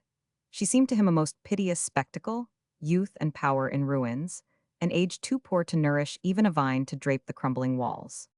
Patricia Beatty, she continued, again a casus belli. Combat between two men, there will not be any combat, Jeff reminded her. If I kick Weedy, he will take it lying down. That's Weedy. PG 232. I shall stand by, said Madame Beatty. If you go too far, I shall interfere, so you can go as far as you like. I do rather want to know what Weedy's at, said Jeff. But I shan't kick him. He does not deserve it at one time any more than another, though he has different degrees of making himself offensive. She was ingenuously disappointed. She even reproached him. You said you were going to do it. That was in my haste, said Geoffrey. I cannot lick him with a woman standing by. I should feel like a fool. Denny was drawing up at the circus ground. Well, said Madame Beatty, you have disappointed me tremendously. That's all I can say.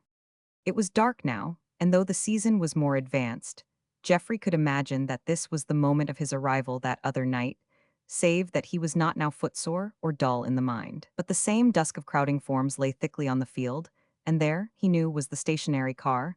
There were the two figures standing in it, Moore and his interpreter. He could fill out the picture with a perfect accuracy, Moore gesticulating and throwing frenzy into his high-pitched voice, which now came stridently. Madame Beatty breathed out excitement. Nothing so spiced had ever befallen her in Addington. Is he actually speaking? She asked in a hoarse whisper. They say insects make noises with their hind legs. It's more like that than a voice. Take me round there, Geoffrey. He was quite willing. With a good old pal like this to egg you on, he thought, there actually was some fun left. So he handed her out and told Denny to wait for them, PG 233, and they skirted the high board fence to the gap in the back. Madame Beatty, holding up her long dress in one hand and tripping quite nimbly, was clinging to his arm. By the gap they halted for her to recover breath. She drew her hand from Jeff's arm, opened her little bag, took out a bit of powder paper and mechanically rubbed her face. Jeff looked on indulgently. He knew she did not expect to need an enhanced complexion in this obscurity. The act refreshed her, that was all. We done, it was easy to note, was battering down tradition. They talk about their laws, he shrilled. I'm a lawyer, and I tell you it breaks my heart every time I go back to worm-eaten precedent. But I have to do it because, if I did not talk that language, the judges would not understand me. Do you know what precedent is? It is the opinion of some man 100 years ago on a case tried 100 years ago. Do we want that kind of an opinion? No, we want our own opinions on cases that are tried today. The warm, rapid voice of the interpreter came in here, and Madame Beatty, who was standing apart from Geoffrey, touched his arm. He bent to listen. The man's a fool, said she. No, said Geoffrey, he's not a fool. He knows mighty well what he's saying and how it will take. If I had all the law books in the world, said Weedon, I would pile them up here on this ground. We have made free ground because we have free speech on it, and I would touch a match to them. And by the light they made we would sit down here and frame our own laws. And they would be laws for the rich as well as the poor. Columbus did one good thing for us. He discovered a new world. The capitalists have done their best to spoil it and turn it into a PG 234 world as rotten as the old ones. But Columbus showed us you can find a new world if you try, and we are going to have a new world out of this one yet. New laws, I tell you, new laws. He screamed it at the end, this passion for new laws, and the interpreter, though he had too just an instinct to take so high a key, followed him with an able crescendo. Weedy thought he had his audience in hand, though it was the interpreter who really had it, and he ventured another stroke. I do not want them to tell me what some man taught in Bible days. I want to know what a man thinks right here in Addington. I do not want them to tell me what they thought in Greece and Rome.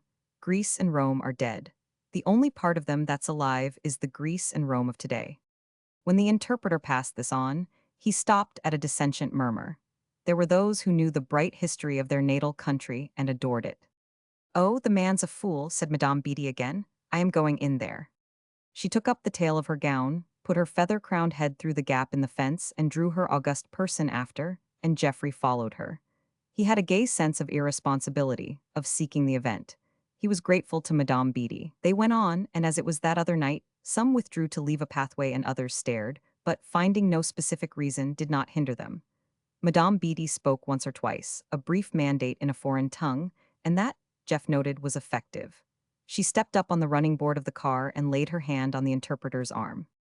You may go, my friend, said she, quite affectionately. I do not need you. Then she said something, possibly PG 235, the same thing, Jeff thought, in another language, and the man laughed. Madame Beatty, without showing sign of recognizing Moore, who was at her elbow, bent forward into the darkness and gave a shrill call. The crowd gathered nearer. Its breath was but one breath. The blackness of the assemblage was as if you poured ink into water and made it dense. Jeffrey felt at once how sympathetic they were with her. What was the cry she gave? Was it some international password or a gypsy note of universal import? Had she called them friend in a tongue they knew? Now she began speaking, huskily at first, with tumultuous syllables and wide-open vowels, and at the first pause they cheered. The inky multitude that had kept silence, by preconcerted plan, while Moore talked to them, lost control of itself and yelled. She went on speaking and they crashed in on her pauses with more plaudits, and presently she laid her hand on Geoffrey's shoulder and said to him, "Come up here beside me." He shook his head. He was highly entertained, but the mysterious game was hers and Wheaties. She gave an order, it seemed, in a foreign tongue, and the thing was managed. The interpreter had stepped from the car, and now gentle yet forcible hands lifted down Moore and set him beside it, and other hands as gently set up Geoffrey in his place. There he stood with her in a dramatic isolation. But so great was the carrying power of her mystery that he did not feel himself a fool. It was quite natural to be there for some unknown purpose, at one with her and that warmly breathing mass. For no purpose, perhaps, save that they were all human and meant the same thing, a general goodwill. She went on speaking, and Geoffrey knew there was fire in her words. He bent to the interpreter beside the car and asked, at the man's ear, PG 236. "What is she saying?" The interpreter turned and looked him in the face. They were not more than 3 inches apart, and Geoffrey, gazing into the passionate black eyes, tasting, as it were, the odor of the handsome creature and feeling his breath, was not repelled, but had a sudden shyness before him, as if the man's opinion of him were an attack on his inmost self, an attack of adoring admiration.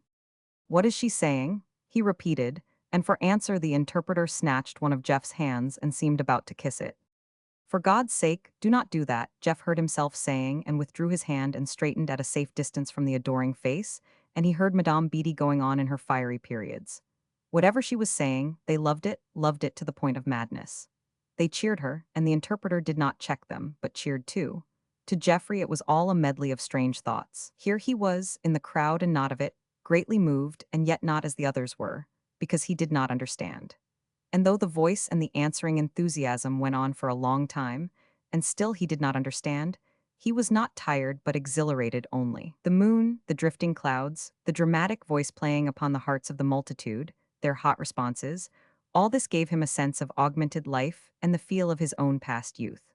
Suddenly he fancied Madame Beatty's voice failed a little. Something ebbed in it, not so much force as quality. "That's all," she said in a quick aside to him. "Let's go." She gave an order in English now, and a figure started out of the crowd and cranked the car. "We cannot go in this," Geoffrey said to her. "This is Moore's car, PG 237. But Madame Beatty had seated herself majestically. Her feathers even were portentous in the moonlight, like the plumage of some gigantic bird. She gave another order, whereupon the man who had cranked the machine took his place in it, and the crowd parted for them to pass. Geoffrey was amused and dashed. He could not leave her, nor could they sail away in Weedon's car. He put a hand on her arm. "See here, Madame Beatty," said he, "we cannot do this. We must get out at the gate at least." But Madame Beatty was bowing graciously to right and left. Once she rose for an instant and addressed a curt sentence to the crowd, and in answer they cheered, a full-mouthed chorus of one word in different tongues. "What are they yelling?" Geoffrey asked. "It's for you," Madame Beatty said composedly. "They are cheering you." "Mies, how do you know? That's not my name." "No, it's the prisoner. They are calling you the prisoner." They were at the gate now, and turned into the road, and with a free course before him, the man put on speed and they were away. Geoffrey bent forward to him, but Madame Beatty pulled him back. "What are you doing?" she inquired. "We are going home." "This is Moore's car," Geoffrey reminded her. "No, it is not. It's the proletariat's car." She rolled the R surprisingly. "Do you suppose he comes out here to corrupt those poor devils without making them pay for being corrupted? Geoffrey, take off your coat." What for? He had resigned himself to his position. It was a fit part of the whole eccentric pastime, and after all it was only Wheaties' car. PG 238. "I shall take cold, I got very warm speaking, my voice." To neither of them now was it absurd. Though it was years since she had had a voice, the habit of a passionate care was still alive in her. Geoffrey had come on another rug and wrapped it round her. He went back to his first wonder. But what is there, in being a prisoner to start up such a row? Madame Beatty had retired into the rug. She sunk her chin in it and would talk no more. Without further interchange, they drew up at her house. Geoffrey got out and helped her, and she stood for a moment, pressing her hand on his arm heavily, as an old woman leans. "Ah, Geoffrey," said she rapidly, in a low but quite a naked tone with no lisping ornament, "this is a night. To think I should have to come back here to this god-forsaken spot for a minute of the old game." Hundreds hanging on my voice, he fancied she had forgotten now, whether she had not sung to theme end, feeling what I told them to feel. "They are capital people. We will talk to them again." She had turned toward the door, and now, she came back and struck his arm violently with her hand. "Jeff," said she passionately, "you are a fool. You have still got your youth and you will not use it. And the world looks like this." She glanced up at the radiant sky. "Even in Addington, the moon is after us trying to seduce us to the old pleasures. You have got youth. Use it. For God's sake, use it." Now she did go up the steps, and having rung the bell for her, ignoring the grim knocker that looked as if it would take more than one summons to get past its guard, Jeff told the man to drive back for Mr. Moore. The car PG 239 had gone, and still Madame Beatty rang. She knew, and Geoffrey suspected suddenly, that Esther was paying her out for illicit roaming. Suddenly, Madame Beatty raised her voice and called twice. "Esther, Esther." The sound echoed in the silent street, appallingly to one who knew what Addington streets were and what proprieties lined them. Then the door did open. Geoffrey fancied the smooth-faced maid had slipped the bolt. Esther, from what he knew of her, was not by to face the music. He heard the door shut cautiously and walked away, but not to go immediately home. What did Madame Beatty mean by telling him to use his youth? All he wanted was to hold commerce with the earth and dig hard enough to keep himself tired so that he might sleep. For since he had come out of prison, he was every day more subject to this besetment of recalling the past. It was growing upon him that he had always made wrong choices. Youth, what seemed to him through the vista of vanished time a childhood even, when he was but little over 20, had been a delirium of expectation in a world that was merely a gay-colored spot where, if you were reasonably fit, as youth should be, you could always snatch the choicest fruit from the highest bough. Then he had met Esther, and the world stopped being a playground and became an ordered pageant, and he was the moving power, trying to make it move faster or more lightly, to please Esther, who was sitting in front to see it move, and who was of a decided mind in pageants. It was always Esther who was to be pleased. These things he had not thought of willingly during his imprisonment, because it was necessary not to think, lest the discovery of the right causes that brought him there should turn his brain. But now he had leisure and freedom and a measure of solitude, and it began to strike him PG 240 that heretofore, being in the pageant and seeing it move, he had not enjoyed it overmuch. There had been a good deal of laughter and light and color there had to be, since these were the fruits Esther lived on, but there had been no affectionate converse with the world. Strange old Madame Beatty, she had brought him the world tonight. She had taken strangers from its furthest quarters and welded them into a little community that laughed and shouted and thought according things. That they had hailed him, even as a prisoner, brought him a little warmth. It was mysterious, but it seemed they somehow liked him, and he went into the quiet house and to bed with the feeling of having touched a hand. PG 241. Roman 22. Within a week, Geoffrey, going downtown in his blue blouse to do an errand at the stores, twice met squads of workmen coming from the millworm-colored, swarthy men, most of them young. He was looking at them in a sudden curiosity as to their making part of Weedon Moore's audience, when bright pleasure rippled over the dark faces. They knew him, they were mysteriously glad to see him. Caps were snatched off. Geoffrey snatched at his in return.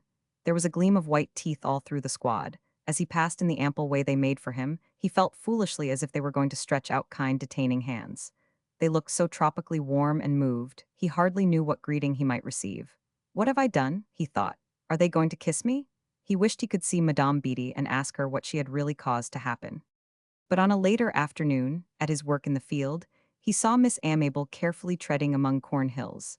Very hot, though, in her summer silk and with a parasol. She always did feel the heat, but patiently, as one under bonds of meekness to the God who sent it. But today her discomfort was within. Geoffrey threw down his hoe and wiped his face. There was a bench under the beech tree shade. He had put it there so that his father might be beguiled into resting after work. When she reached the edge of the corn, he advanced and took her parasol and held it over her. PG 242. "Ladies should not come out here," he said. "They must send Mary Nellen to fetch me in." Miss Amable sat down on the bench and did a little extra breathing, while she looked at him affectionately. "You are a good boy, Jeff," said she, at length, "whatever you have been doing." "I have been hoeing," said Jeff. "Here, let me." He took her large fine handkerchief, still in its crisp folds, and with an absurd and yet pretty care wiped her face with it. He wiped it all over, the moist forehead, the firm chin where beads stood glistening, and Miss Amable let him, saying only as he finished, "Father used to perspire on his chin." "There," said Geoffrey. He folded the handkerchief and returned it to its bag. "Now you are a nice dry child. I suppose you have got your shoes full of dirt. Mine are when I have been out here." "Never mind my shoes," said she. "Jeff, how nice you are. How much you are today like what you used to be when you were a boy." "I feel rather like it nowadays," said Jeff. "I do not know why. Except that I come out here and play by myself and they all let me alone." "But you must not play tricks," said Miss Amable. "You must be good and not play tricks on other people." Jeff drew up his knees and clasped his hands about them. His eyes were on the corn shimmering in the heat.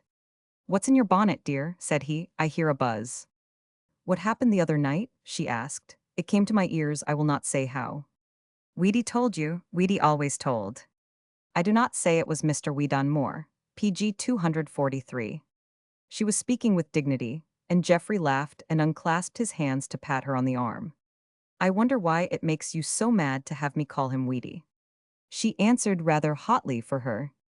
"You would not do it, any of you, if you were not disparaging him." "Oh, we might, out of affection. Weedy, good old Weedy, cannot you hear us saying that?" "No, I cannot, you would not say it that way. Do not chaff me, Jeff. What do they say nogally me? Do not do that." Again Geoffrey gave her a light touch of affectionate intimacy. "What is it?" said he. "What do you want me to do?" "I want you to let Weedon Moore talk to people who are more ignorant than the rest of us, and tell them things they ought to know. About the country, about everything. You do not want me to spoil Weedy's game." "It is not a game, Jeff. That young man is giving up his time, and with the purest motives, to fitting our foreign population for the duties of citizenship. He does not disturb the public peace. He takes the men away after their day's work, under cover of the dark. He does not run any risk of annoying people by assembling in the streets. Weedy does not want any decent man to know his game, whatever his game is." "I will not answer that, Geoffrey, but I feel bound to say you are ungenerous. You have an old grudge against PG 244 Weedon Moore. You all have, all you boys who were brought up with him, so you break up the meeting."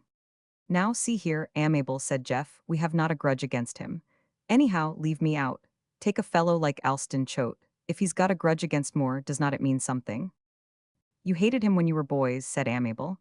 "Those things last. Nothing is so hard to kill as prejudice." "As to the other night," said Geoffrey, "I give you my word it was as great a surprise to me as it was to Moore. I had not the slightest intention of breaking up the meeting. Yet you went there, and you took that impossible Martha Beatty with you." "Patricia, not Martha." "I have nothing to do with names she assumed for the stage. She was Martha Shepherd when she lived in Addington. No doubt she is entitled to be called Beatty, but Martha is her Christian name." "Now you are malicious yourself," said Jeff, enjoying the human warmth of her. "I never knew you to be so hateful. Why cannot you live and let live? If I am to let your Weedy alone, cannot you keep your hands off poor old Madame Beatty?" Miss Amable turned upon him a look where just reproof struggled with wounded pride. "Geoffrey, I did not think you would be insincere with me." "Hang it, Amable, I am not. You are one of the few unbroken idols I have got, sterling down to the toes, did not you know it? And yet you did take Madame Beatty to Moore's rally." "Rally, so that's what he calls it, PG 245. "And you did prompt her to talk to those men in their language several languages. I understand, quick as lightning. One after the other ran to say things that counteracted at once all Mr. Moore's influence." "Now," said Geoffrey, in a high degree of interest, "we are getting somewhere. What did I say to them? What did I say through Madame Beatty?" "We do not know. Ask Moore." "Mr. Moore does not know. He can ask his interpreter, cannot he?" "Andrea, he will not tell." Geoffrey released his knees and lay back against the bench. He gave a hoot of delighted laughter, and Lydia, watching them from the window, thought of Miss Amable with a wistful envy and wondered how she did it. "Weedy's own henchman will not go back on her," he exclaimed, in an incredulous pleasure. "Now what spell has that extraordinary old woman over the south of Europe?" South of Europe. Why, yes, the population you have got here. It's south of Europe chiefly, is not it? Eastern Europe, the part Weedy has not turned into ward politicians yet. Who is Andrea? This is the first time I have heard his honorable name. Weedon's interpreter. He has the fruit store on Mill Street. Ah, amiable, do you know what this interview has done for me? It's given me a perfectly overwhelming desire to speak the tongues. Foreign languages, Jeff. Any language that will help me beat Weedy at his game, or give me a look at the cards old Madame Beatty holds. I feel a fool.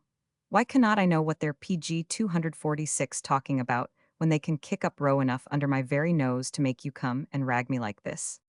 Jeff, said Miss Amiable, unless you are prepared to go into social work seriously and see things as Mr. Moore sees them. Jeff gave a little crow of derision and she colored. It would not hurt you, Jeff, to see some things as he does. The necessity of getting into touch with our foreign population. I will do that all right, said Geoffrey. That's precisely what I mean. I am going to learn foreign tongues and talk to M. They say Madame Beatty speaks a dozen or so, and I do not know how many dialects. Oh, I cannot compete with Madame Beatty. She's got the devil on her side. Miss Amable rose to her feet and stood regarding him sorrowfully. He looked up at her with a glance full of affection, yet too merry for her heavy mood. Then he got on his feet and took her parasol. You have not noticed the corn, said he. Do not you know you must praise the work of a man's hands? I do not know whether it's a good thing for you or not, said she. Yes, it must have been so far, you are tanned. I feel fit enough. You do not look over 20. Oh, I am over 20, thank you, said Jeff. A shadow settled on his face, it even touched his eyes mysteriously and dulled them. I am not tanned all through. But you are only doing this for a time. I do not know, amiable. I give you my word I do not know the next step after Tadir this hill of corner that. PG 247. If you wanted capital, Jeff. He took up a fold of her little shoulder ruffle and put it to his lips, and Lydia saw and wondered. No, dear, said he, I shan't need your money. Only do not you let Weedy have it to muddle away in politics. She was turning at the edge of the corn and looking at him perplexedly. Her mission had not succeeded, but she loved him and wanted to make that manifest. I cannot bear to have you doing irresponsible things with Madame Beatty. She's not fit. Not fit for me to play with. Madame Beatty will not hurt me. She may hurt Lydia. Lydia. The word leaped out of some deep responsiveness she did not understand. Do not you know how much they are together? They go driving. Well, what's that? Madame Beatty's a good old sport. She will not harm Lydia. But instead of keeping up his work, he went on to the house with her.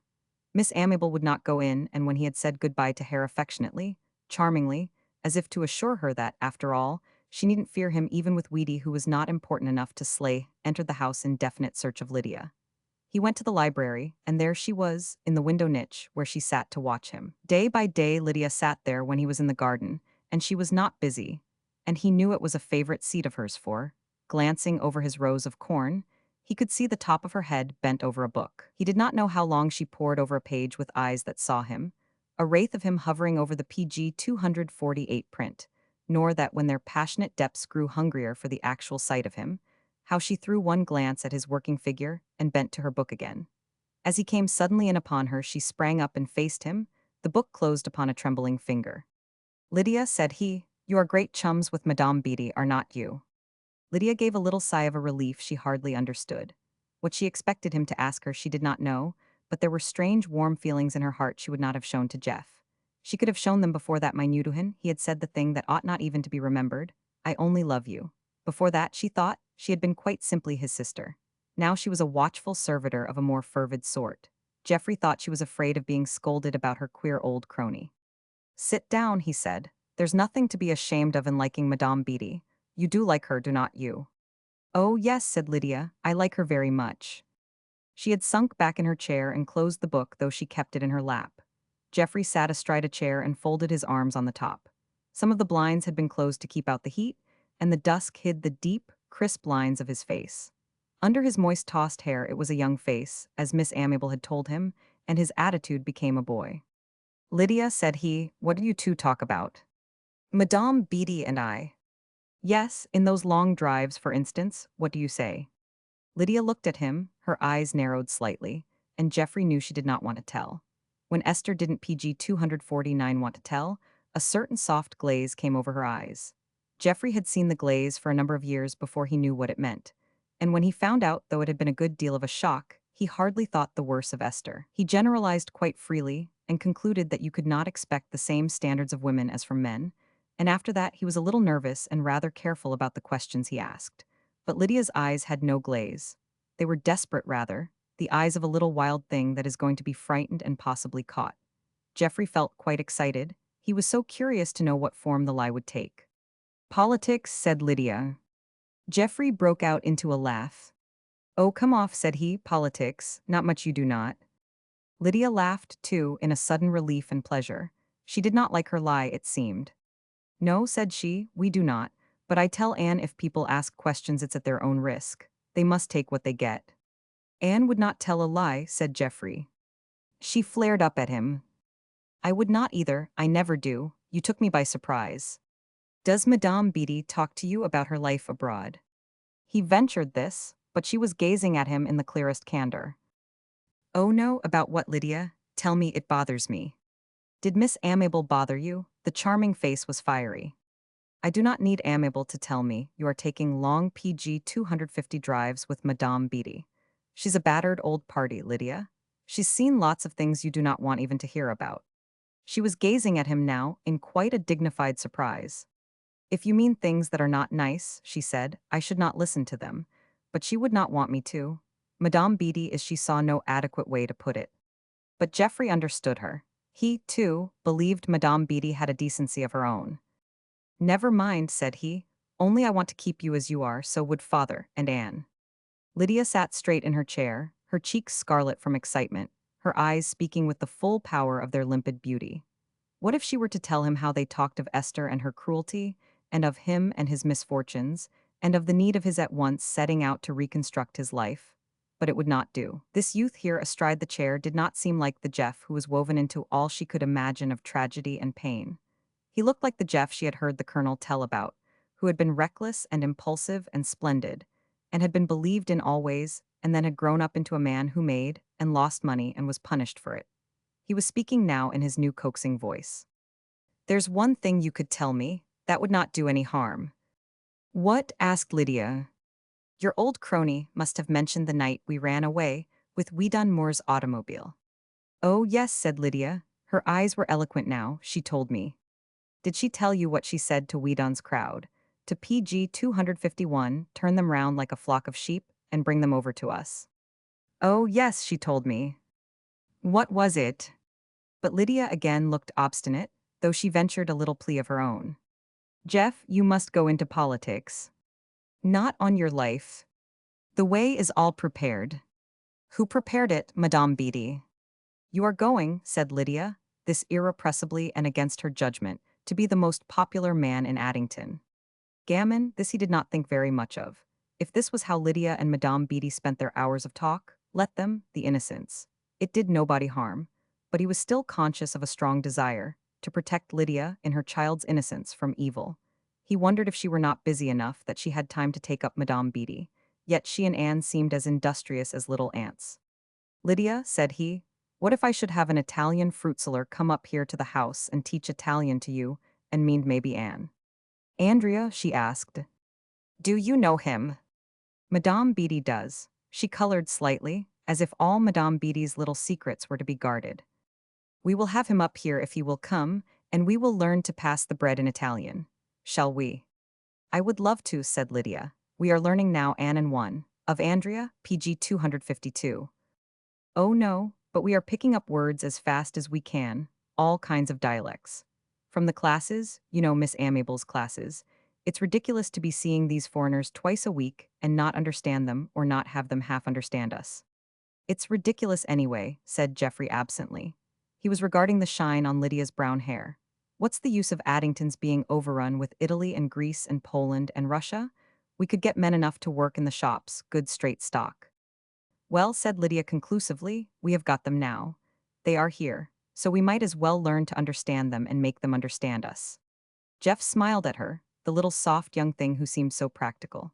Lydia looked like a child, but she spoke like the calm house mother who had quartered on her a larger family than the house would hold, and yet knew the invaders must be accommodated in decent comfort somewhere. He sat there and stared at her until she grew red and fidgety. He seemed to be questioning something in her inner mind. "What is it?" she asked.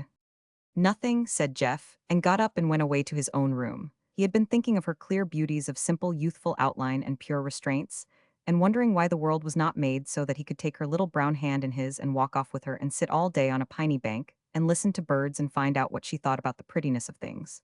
She was not his sister. She was not his child, though the child in her so persuaded him. And in spite of the dewy memory of her kiss, she could not be his love. Yet she was most dear to him. He threw himself down on the sofa and clasped his hands PG 253 under his head, and he laughed suddenly because he was taking refuge in the thought of Esther. That Esther had become sanctuary from his thoughts of Lydia was an ironic fact indeed, enough to make mirth crack its cheeks.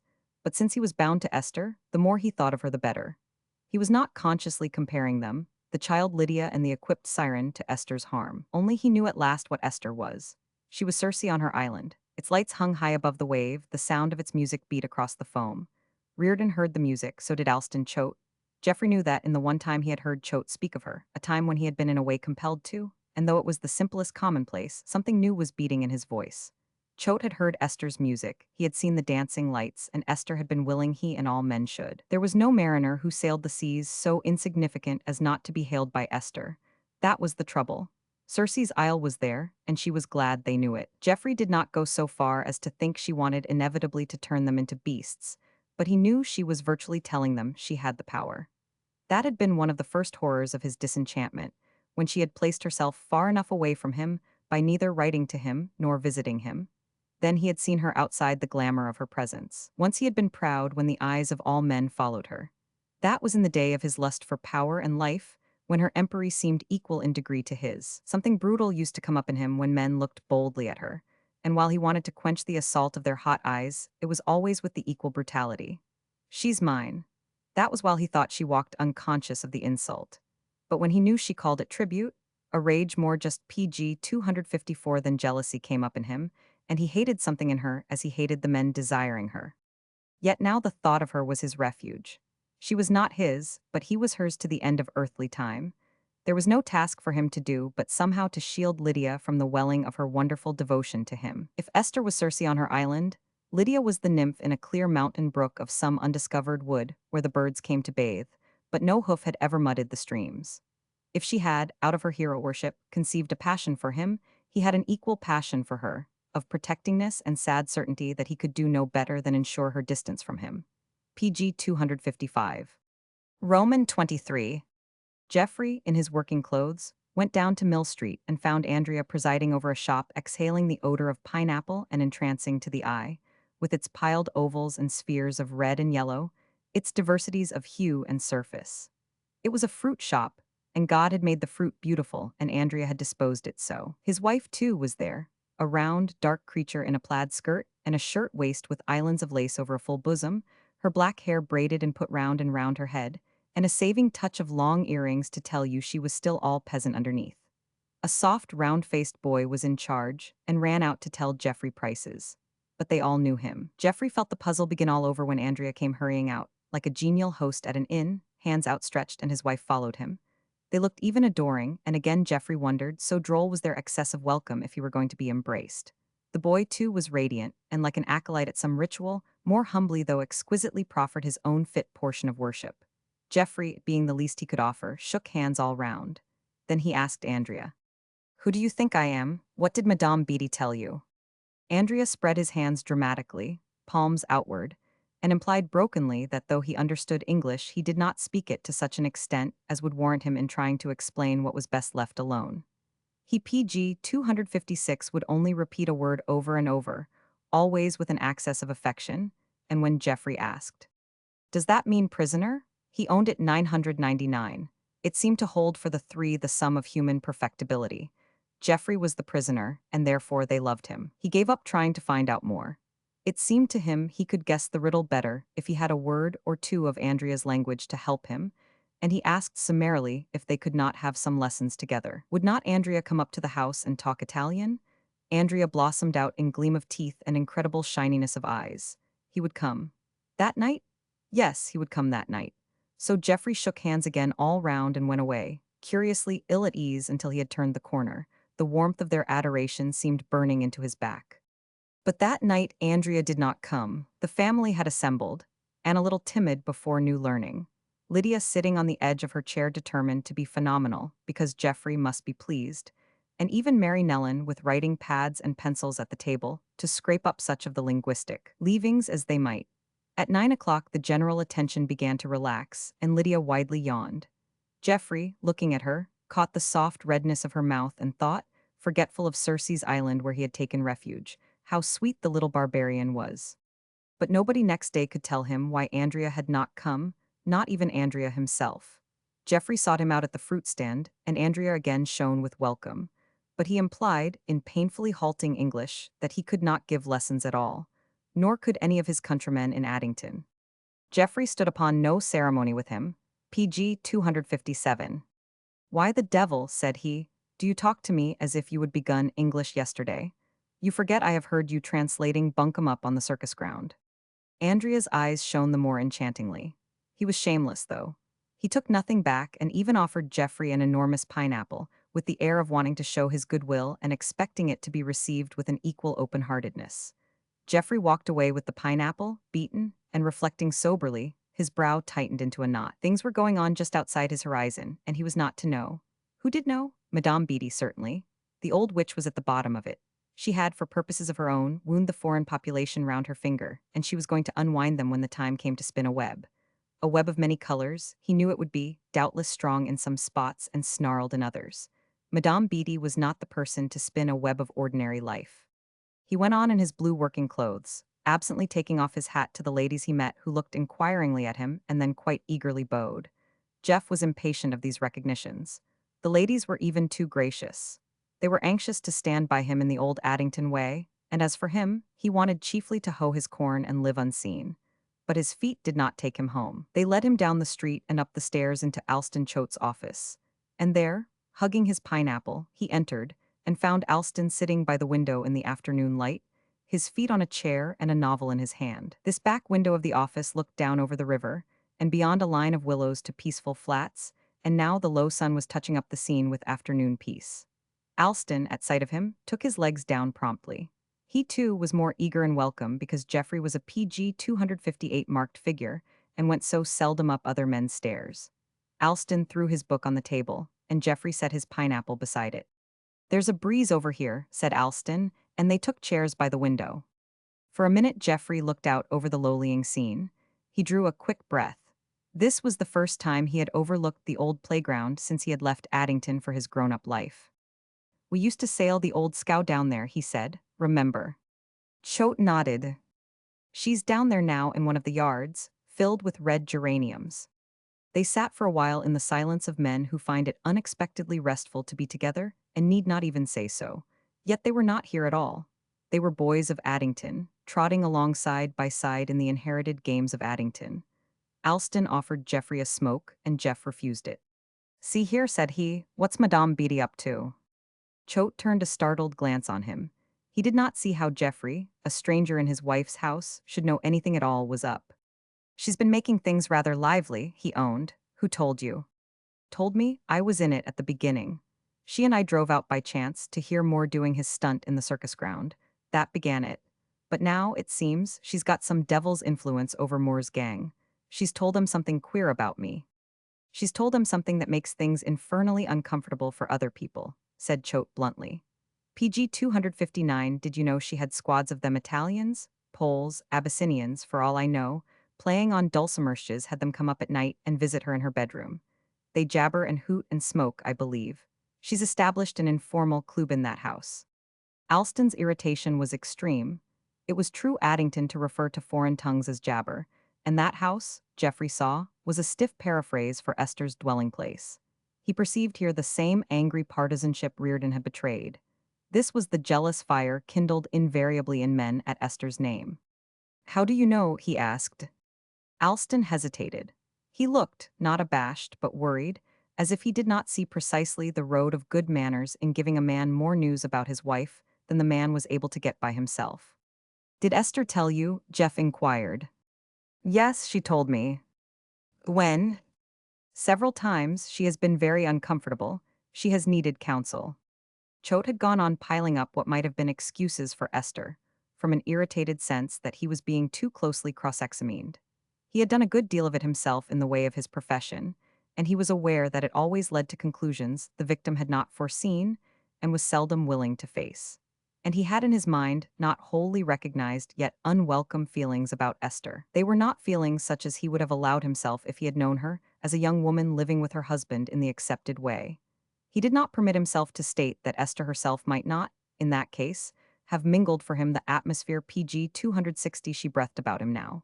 But Geoffrey did not pursue the dangerous road of too great candor. He veered and asked, as if that might settle a good many questions. "What's the matter with this town, anyway?" "Addington," said Choate, "you find it changed." "Changed? I believe you. Addington used to be a perfect picture, like a summer landscape, you know the kind. You walked into the picture the minute you heard the name of Addington. It was full of nice trees and had a stream and cows with yellow light on them. When you got into Addington, you could take a long breath." For the first time in his talk with anybody since he came home, Jeff was feeling lubricated. He could not express himself carelessly to his father, who took him with a pathetic seriousness, nor to the girls, to whom he was that horribly uncomfortable effigy, a hero. But here was another fellow who, he would have said, did not care a hang, and Jeff could talk to him. "There's no such picture now," Alston assured him. "The Addington we knew was Victorian." "Yes, it had not changed in 50 years. What's it changing for now?" "My dear boy," said Alston seriously, because he had got on one of his own hobbies that he could not ride in Addington for fear of knocking ladies off their legs, "do not you know what's changing the entire world? It's the birth of compassion." "Compassion?" "Yes, sympathy, Ruth, pity. I looked up the synonyms the other day. But we are at the crude, early stages of it, and it's devilish uncomfortable. Everybody's so sorry for everybody that we cannot tell the kitchen maid to scour the knives without explaining." PG 261. Jeff was rather bewildered. "Are we so compassionate as all that?" he asked. "Not really. It's my impression most of us are not compassionate at all. Amiable is. Oh yes, Amiable and Francis of Assisi and a few others. But the rest of us have caught the patter and it makes us feel good. We wallow in it. We feel warm and self-righteous comfy, Mother says, when she wants to tuck me up at night, same as she used to after I would been in swimming and got licked. Yes, we are compassionate and we feel comfy. But what's we done more got to do with it? Is Weedy compassionate? Oh, Weedy's working amiable and telling the mill hands they are great fellows and very much abused and ought to own the earth. Weedy wants their votes. Then Weedy is up for office? Amiable told me so, but I did not think Addington stand for it. Time was when, if a man like Weedy had put up his head, nobody'd have taken the trouble to bash it. We should have laughed. "We do not laugh now," said Choate gravely. There was even warning in his voice. "Not since Weedy and his like have told the working class it owns the earth." "And does not it?" "Yes, in numbers. It can vote itself right into destruction, which is what it's doing. And Weedy wants to be mayor. God knows what he wants. Mayor, and then governor, and I would not undertake to say where Weedy'd be willing to stop, not short of an ambassadorship." "Choate," said Geoffrey cheerfully, "you are an alarmist." "Oh no, I am not. A man like Weedy can get any PG 262 where, because he's no scruples and he can rake in mere numbers to back him. And it's all right. This is a democracy. If the majority of the people want a demagogue to rule over them, they have a perfect right to go to the devil their own way. But where's he get his infernal influence, Weedy Moore? He gets it by telling every man what the man wants to hear. He gets hold of the ignorant alien and tells him he is a king in his own right. He tells him Weedy'll get him shorter and shorter hours and make him a present of the machinery he runs her, let him break it, and the poor devil believes him. Weedy has told him that's the kind of a country this is, and nobody else is taking the trouble to tell him anything else. Well, for God's sake, why do not they? Because we are riddled with compassion, I tell you. If we see a man poorer than we are, we get so apologetic we send him Bauquetzer women do. Is that what the women here are doing?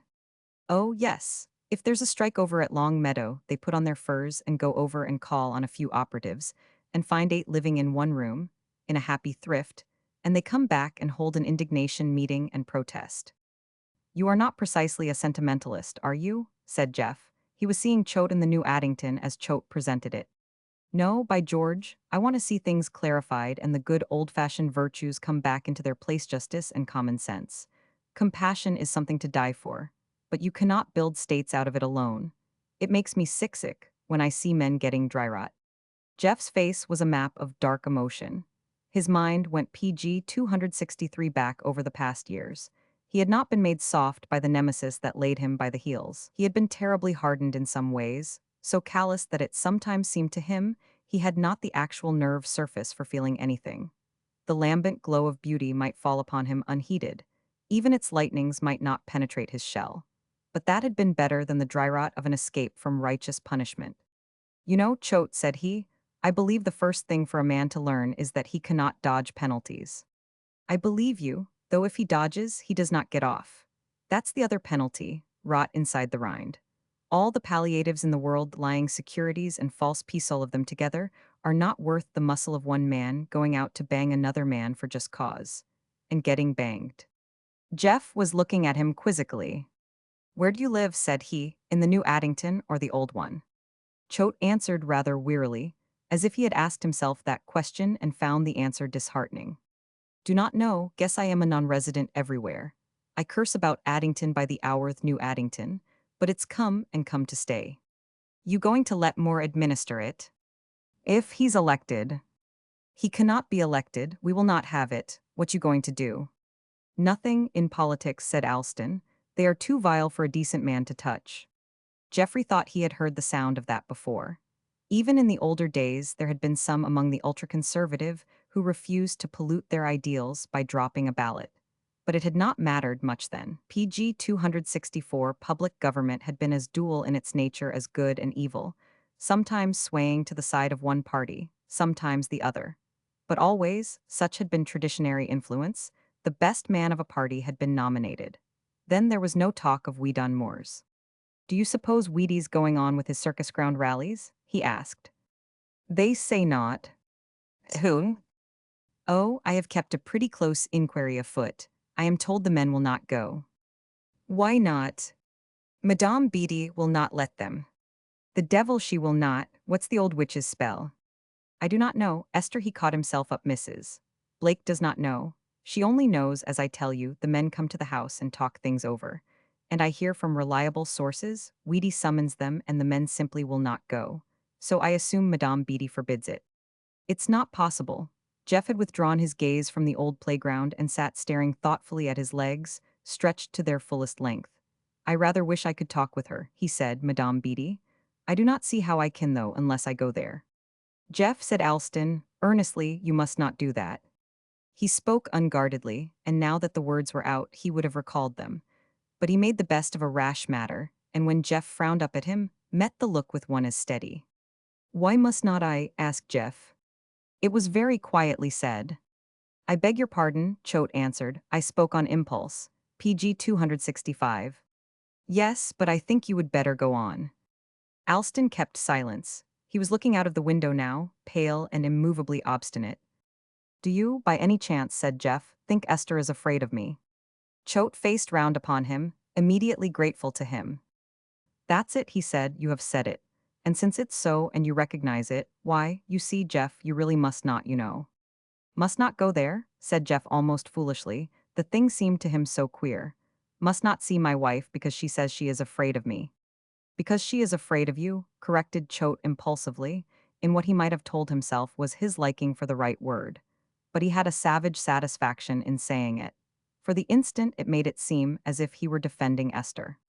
I would give a good deal, said Jeff slowly, to hear just how Esther told you she was afraid of me. When was it, for example? It was at no one time, said Choate unwillingly. Yet it seemed to him Jeff did deserve candor at all their hands. You mean it's been a good many times? I mean I have been, in a way, her advisor since. Since I have been in jail. That's very good of you, Choate. But do you gather Esther has told other people she is afraid of me, or that she has told you only? Why, man, said Choate impatiently, I tell you I have been her advisor. Our relations are those of client and counsel. Of course she said it to nobody but me. Not to Reardon, Jeff's inner voice was commenting satirically. What would you think if you knew she had PG 266 said it to Reardon too? And how many more? She has spun her pretty web and you are a prisoner. So is Reardon. You have each a special web. You are not allowed to meet. He laughed out, and Alston looked at him in a sudden offense. It seemed to Alston that he had been sacrificing all sorts of delicacies that Jeff might be justly used, and the laugh belittled them both. But Jeff at that instant saw, not Alston, but a new vision of life. It might have been that a tide had rushed in and wiped away even the prints of Esther's little feet. It might have been that a wind blew in at the windows of his mind and beat its great wings in the corners of it and winnowed out the chaff. As he saw life then, his judgments softened and his irritations cooled. Nothing was left but the vision of life itself, the uncomprehended beneficence, the consoler, the illimitable beauty we look in the face and do not see. For an instant perhaps he had caught the true proportions of things and knew at last what was worth weeping over and what was matter for a healthy mirth. It was all mirth perhaps, this show of things Lord God had set us in. He had not meant us to take it dumbly. He had hoped we should see at every turn how queer it is, and yet how orderly, and get our comfort out of that. He had put laughter behind every door we open to welcome us. Grief was there too, but if we fully understood Lord God and his world, there would be no grief, only patience and a gay waiting on his time. And all this came out of seeing Alston Choate, who thought he was a free man, hobbled by Esther's web. Geoffrey got up and Alston looked at him in some concern. He was so queer, flushed, laughing a little, and with a wandering eye. At the door he stopped. About Weedy, he said. We shall have to do some PG 267 thing to Weedy. Something radical. He's not going to be mayor of Addington, and I rather think you will have to get into politics. You would be mayor yourself if you would get busy. Geoffrey had no impulse today to go and ask Esther if she were afraid of him as he had when Reardon told him the same tale. He was not thinking of Esther now. He was hugging his idea to his breast and hurrying with it, either to entrust it to somebody or to wrap it up in the safety of pen and ink while it was so warm. And when he got home, he came on Lydia, sitting on the front steps, singing to herself and cuddling a kitten in the curve of her arm. Lydia with no cares, either of the house or her dancing class or Jeff's future, but given up to the idleness of a summer afternoon, was one of the most pleasing sights ever put into the hollow of a lovely world. Geoffrey saw her, as he was to see everything now, through the medium of his new knowledge. He saw to her heart and found how sweet it was, and how full of love for him. He saw Circe's island, and knew, since the international codes hold good, he must remember his allegiance to it. He still owned property there, he must pay his taxes. But this Eden's garden which was Lydia was his chosen home. He was glad to see it so. He must, he knew, hereafter see things as they are, and they would not be tragic to him. They would be curious and funny and dear, for they all wore the mantle of life. He sat down on a lower step, and Lydia looked at him gravely, yet with pleasure too. Lydia, said he, do you know what they are calling me, these foreigners Madame Beattie's training with? She nodded. The prisoner, said Jeff, that's what I am, the prisoner. She hastened to reassure him, PG 268. They do not do it to be hateful, it's in love, that's what they mean it in love. Jeff made a little gesture of the hand, as if he tossed off something so lightly won. Never mind how they mean it, that's not what I'm coming to, it's that they call me the prisoner. Well, 10 minutes ago it just occurred to me that we are all prisoners. I saw it as it might be a picture of life and all of us moving in it. Alston Choate's a prisoner to Esther, so's Reardon. Only it's not to Esther they are prisoners, it's to the big force behind her, the sorcery of nature, do not you see? Blind nature. She was looking at him with the terrified patience of one compelled to listen, and yet afraid of hearing what threatens the safe crystal of her own bright dream. That apprehensive look of woman, patient in listening, but beseeching the speaker voicelessly not to kill warm personal certainties with the abstractions he thinks he has discovered. Geoffrey did not understand the look. He was enamored of his abstraction. And all the mill hands have been slaves to Weedon Moore because he told them lies, and now they are prisoners to Madame Beattie because she's telling them another kind of lie, God knows what. And Addington is prisoner to catchwords. But what are we prisoner to? Lydia asked sharply, as if these things were terrifying. Is Farvey a prisoner? Why, father, God bless him, said Jeff, moved at once, remembering what his father had to fight. He's prisoner to his fear of death. And Anne and I. Jeff sat looking at her in an abstracted thoughtfulness. Anne, he repeated, you, I do not know. IP 269 should not dare to say. I have no rights over Anne. She's so good I am shy of her. But if I find you are a prisoner, Lydia, I mean you shall be liberated. If nature drives you on as it drives the rest of us to worship something so blindly, and he's not worth it, you bet your life I will save you. She leaned back against the step above, her face suddenly sick and miserable. What if she did not want to be saved? The sick face asked him. Lydia was a truth-teller. She loved Jeff, and she plainly owned it to herself and felt surprisingly at ease over it. She was born to the dictates of nice tradition, but when that inner warmth told her she loved Jeff, even though he was bound to Esther, she did not even hear tradition if it spoke. All she could possibly do for Jeff, who unconsciously appealed to her every instant he looked at her with that deep frown between his brows, seemed little indeed. Should she say she loved him? That would be easy. But were his generalities about life strong enough to push her and her humilities aside? That was hard to bear. And he was saying, once we know we are prisoners, we can be free. How? Said Lydia hopefully. Can we do the things we like? No, by God. There's only one way of getting free, and that's by putting yourself under the law. Lydia's heart fell beyond plummet sounding. She did not want to put herself under any stricter law than that of heart's devotion. She had been listening to it a great deal of late. They were sweet things it told her, and not wicked things, she thought, but all of humble service and unasked rewards. Jeff was roaming on, beguiled by his new thoughts and the sound of his own voice. PG 270. It's perfectly true what I used to write in that beggarly prison paper. The only way to be really free is to be bound by law. It's the big paradox. Do you know what I'm going to do? She shook her head. He was probably, her apprehensive look said, going to do something that would take him out of the pretty paradise where she longed to set him galloping on the road to things men ought to have. I am going in to tear up the stuff I am writing about that man I knew there in the prison. What does God Almighty care about him? I am going to write a book and call it Prisoners, and show how I was a prisoner myself to money and luxury, and the game, and he would not mention Esther. But Lydia knew where his mind stumbled over the thought of Harand, how I got my medicine, and how other fellows will have to take theirs, these fellows Wheaties, Gulling, and Addington, because it's a fool wrapped up in its own conceit and stroking the lion's cub till it's grown big enough to eat us. He got up and Lydia called to him. What is the lion's cub? Why, it's the people. And we done more is showing it how hungry it is by chucking the raw meat at it and the saucers of blood. And pretty soon it will eat us and eat Weedy too. He went in and up the stairs, and Lydia fancied she heard the tearing of papers in his room. PG 271. Roman 24. The dry branch has come alive. The young Jeff Lydia had known through Farvey was here, miraculously full of hope and laughter. Jeff was as different after that day as a man could be if he had been buried and revived and cast his graveclothes off. He measured everything by his new idea, and the answers came out pat. The creative impulse shot up in him and grew.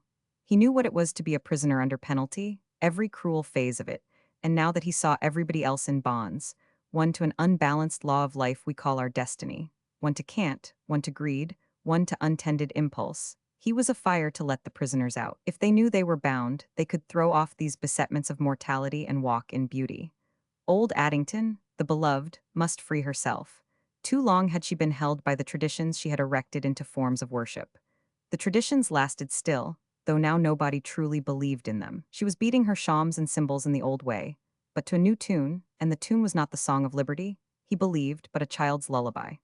In that older time she had decently covered discomfiting facts, asserted that she believed revealed religion, and blessed God, in an ingenuous candor, for setting her feet in paths where she could walk decorously. But now that she was really considering new gods, he wanted her to take herself in hand and find out what she really worshipped. What was God and what was Baal?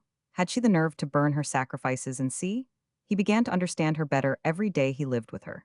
PG 272. Poor old Addington. She had been suddenly assaulted by the clamor of the times.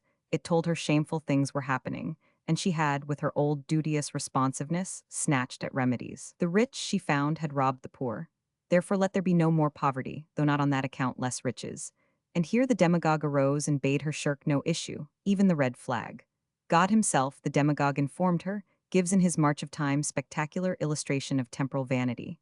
The earthquake ruins us, the flood engulfs us, fire and water are his ministers to level the pomp of power. Therefore, said the demagogue, forget the sweet abidingness of home, the brooding peace of edifices, the symbolic uses of matter to show us, though we live but in tents of a night, that therein is a sign of the eternal city. Down with property. Addington had learned to distrust one sort of individual, and she instantly believed she could trust the other individual who was as unlike him as possible. Because Dives had been numb to human needs, Lazarus was the new discovered leader. And the pitiful part of it all was that though Addington used the alphabet and spoke the language of social unrest, it did it merely with the relish of playing with a new thing. It did not make a jot of difference in its daily living. It did not exert itself over its local government, It did not see the Weedon Moors were honeycombing the soil with sedition. It talked, and knew the earth would last its time. When Geoffrey tore up the life of his fellow prisoner, he did it as if he tore his own past with it. He sat down to write his new book, which was, in a way, an autobiography. He had read the enduring ones. He used to think they were crudely honest, and he meant now to tell the truth as brutally as the older men. How, in his PG 273 seething youth, when he scarcely knew the face of evil in his arrogant confidence that he was strong enough to ride it bareback without falling off, if it would bring him to his ends, he leaped into the money game. And at that point, he owned ingenuously, he would have to be briefly insincere. He could unroll his own past, but not Esther's. The minute the stage needed her, he realized he could never summon her. He might betray himself, not her. It was she, the voice incarnate of greed and sensuous delight, that had whipped him along his breathless course, and now he had to conceal her behind a willful lie and say they were his own delights that lured him. He sat there in his room, writing on fiery nights when the moths crowded outside the screen, and small sounds urged the freedom and soft beguilement of the season, even in the bounds of streets. The colonel, downstairs, sat in a determined patience over Mary Nellen's linguistic knots, what time he was awake long enough to tackle them, and wished Jeff would bring down his work, where he could be glanced at occasionally, even if he were not to be spoken to. The colonel had thought he wanted nothing but to efface himself for his son, and yet the yearning of life within him made him desire to live a little longer even by sapping that young energy. Only Lydia knew what Jeff was doing, and she gloried in it. He was writing a book, mysterious work to her who could only compass notes of social import, and even then had some ado to spell. But she read his progress by the light in his eyes, his free bearing, and his broken silence. For now Jeff talked. He talked a great deal. He chaffed his father and even Anne, and left Lydia out to her own pain. Why should he have kissed her that long ago day if he did not love her, and why should not he have kept on loving her? Lydia was asking herself the oldest question in the woman's book PG 274 of life, and nobody had told her that nature only had the answer. If you did not mean it, why did you do it? This was the question Lydia heard no answer to. Jeff was perpetually dwelling upon Addington, torn between the factions of the new and old. He asked Lydia seriously what she should recommend doing to make good citizens out of bamboozled aliens. Lydia had but one answer. She should, she said, teach them to dance. Then you could get acquainted with them. You could not get acquainted if you set them down to language lessons or religious teaching or tried to make them read the Constitution. If people had some fun together, Lydia thought, they pretty soon got to understand one another because they were doing a thing they liked, and one could not do it so well alone. That was her recipe. Jeff did not take much stock in it. He was not wise enough to remember how eloquent are the mouths of babes. He went to Miss Amiable as being an expert in sympathy and found her shy of him. She was on the veranda, shelling peas, and in her checked muslin with father's portrait braided round with mother's hair pinning together her embroidered collar. To Jeff, clad in his blue working clothes, she looked like motherhood and sainthood blended. He sat himself down on the lower step, clasped his knees and watched her, following the movements of her plump hands. "We cannot get too homesick for old Addington, while we have you to look at," said he. She stopped working for one pod's space and looked at him. "Are you homesick for old Addington?" she asked. "Alston Choate says that. He says it's a homesick world." "He's dead right," said Jeff. PG 275. "What do you want of old Addington?" said she. "What do we need we have not got?" Jeff thought of several words, but they would not answer. Beauty? No, old Addington was oftener funny than not. There was no beauty in a pint pot. Even the echoes there rang thin. Peace? But he was the last man to go to sleep over the task of the day. "I just want old Addington," he said. "Anyway, I want to drop into it as you would drop into the movies. I want to hesitate on the brink of doing things that shock people. Nobody's shocked at anything now. I want to see the blush of modesty. Amiable, it's all faded out." She looked at him, distressed. "Jeff," said she, "do you think our young people are not what they were?" He loved her beautiful indirection. "I do not want em to be what they were," said he, "if they have to lie to do it. I do not know exactly what I do want. Only I am homesick for old Addington. Amiable, what should you say to my going into kindergarten work?" "You always did joke me," said she. "Get a rise out of me? Is that what you call it?" "I am as sober as an owl," said Jeff. "I want these pesky Poles and Syrians and all the rest of them to learn what they are up against when they come over here to run the government. I am on the verge, amiable, of hiring a hall and an interpreter, and teaching em something about American history, if there's anything to teach that is not disgraceful. And yet," said she, "when Weedon Moore talks to those same men you go and break up the meeting." But bless you, dear old girl, said Jeff. Weedon was teaching him the rules for wearing the red flag. And I'm PG 276 going to give him a straight tip about Old Glory. When I have got through with M, you will not know M from New Englanders dyed in the wool. She meditated. If only you and Weedon would talk it over, she ventured, and combine your forces. You are both so clever, Jeff. Combine with Weedy? Not on your life. Why, I am Weedy's antidote. He preaches riot and sedition, and I am the dose taken as soon as you can get it down. Then she looked at him, though affectionately, in sad doubt, and Jeff saw he had, in some way, been supplanted in her confidence, though not in her affection. He would not push it. Amable was too precious to be lost for kindergarten work. When they had talked a little more, but about topics less dangerous, the garden and the drought, he went away. But Amable padded after him, bowl in hand. Jeff, said she, you must let me say how glad I am you and Weedon are really seeing things from the same point of view. Do not make any mistake about that, said Jeff. He's trying to bust Addington, and Tin trying to save it, and to do that I have got to bust Weedy himself. He went home then and put his case to Lydia, and asked her why, if Miss Amable was so willing to teach the alien boy to read and teach the alien girl to sew, she should be so cold to his pedagogical ambitions. Lydia was curiously irresponsive, but at dusk she slipped away to Madame Beatty's. To Lydia, what used to be Esther's house had now become simply Madame Beatty's. She had her own shy way of getting in, so that she need not come on Esther nor trouble the decorous maid. Perhaps Lydia was a PG 277 little afraid of Sophie, who spoke so smoothly and looked such cool hostility. So she tapped at the kitchen door, and a large cook of sound principles who loved neither Esther nor Sophie let her in and passed her up the back stairs. Esther had strangely never noted this adventurous way of entering. She was rather unobservant about some things, and she would never have suspected a lady born of coming in by the kitchen for any reason whatever. Esther, too, had some of the Addington traditions in grain. Madame Beatty was in bed, where she usually was when not in mischief, the summer breeze touching her toupee as tenderly as it might a young girl's flossy crown. She always had a cool drink by her, and she was always reading. Sometimes she put out her little ringed hand and moved the glass to hear the clink of ice, and she did it now as Lydia came in. Lydia liked the clink.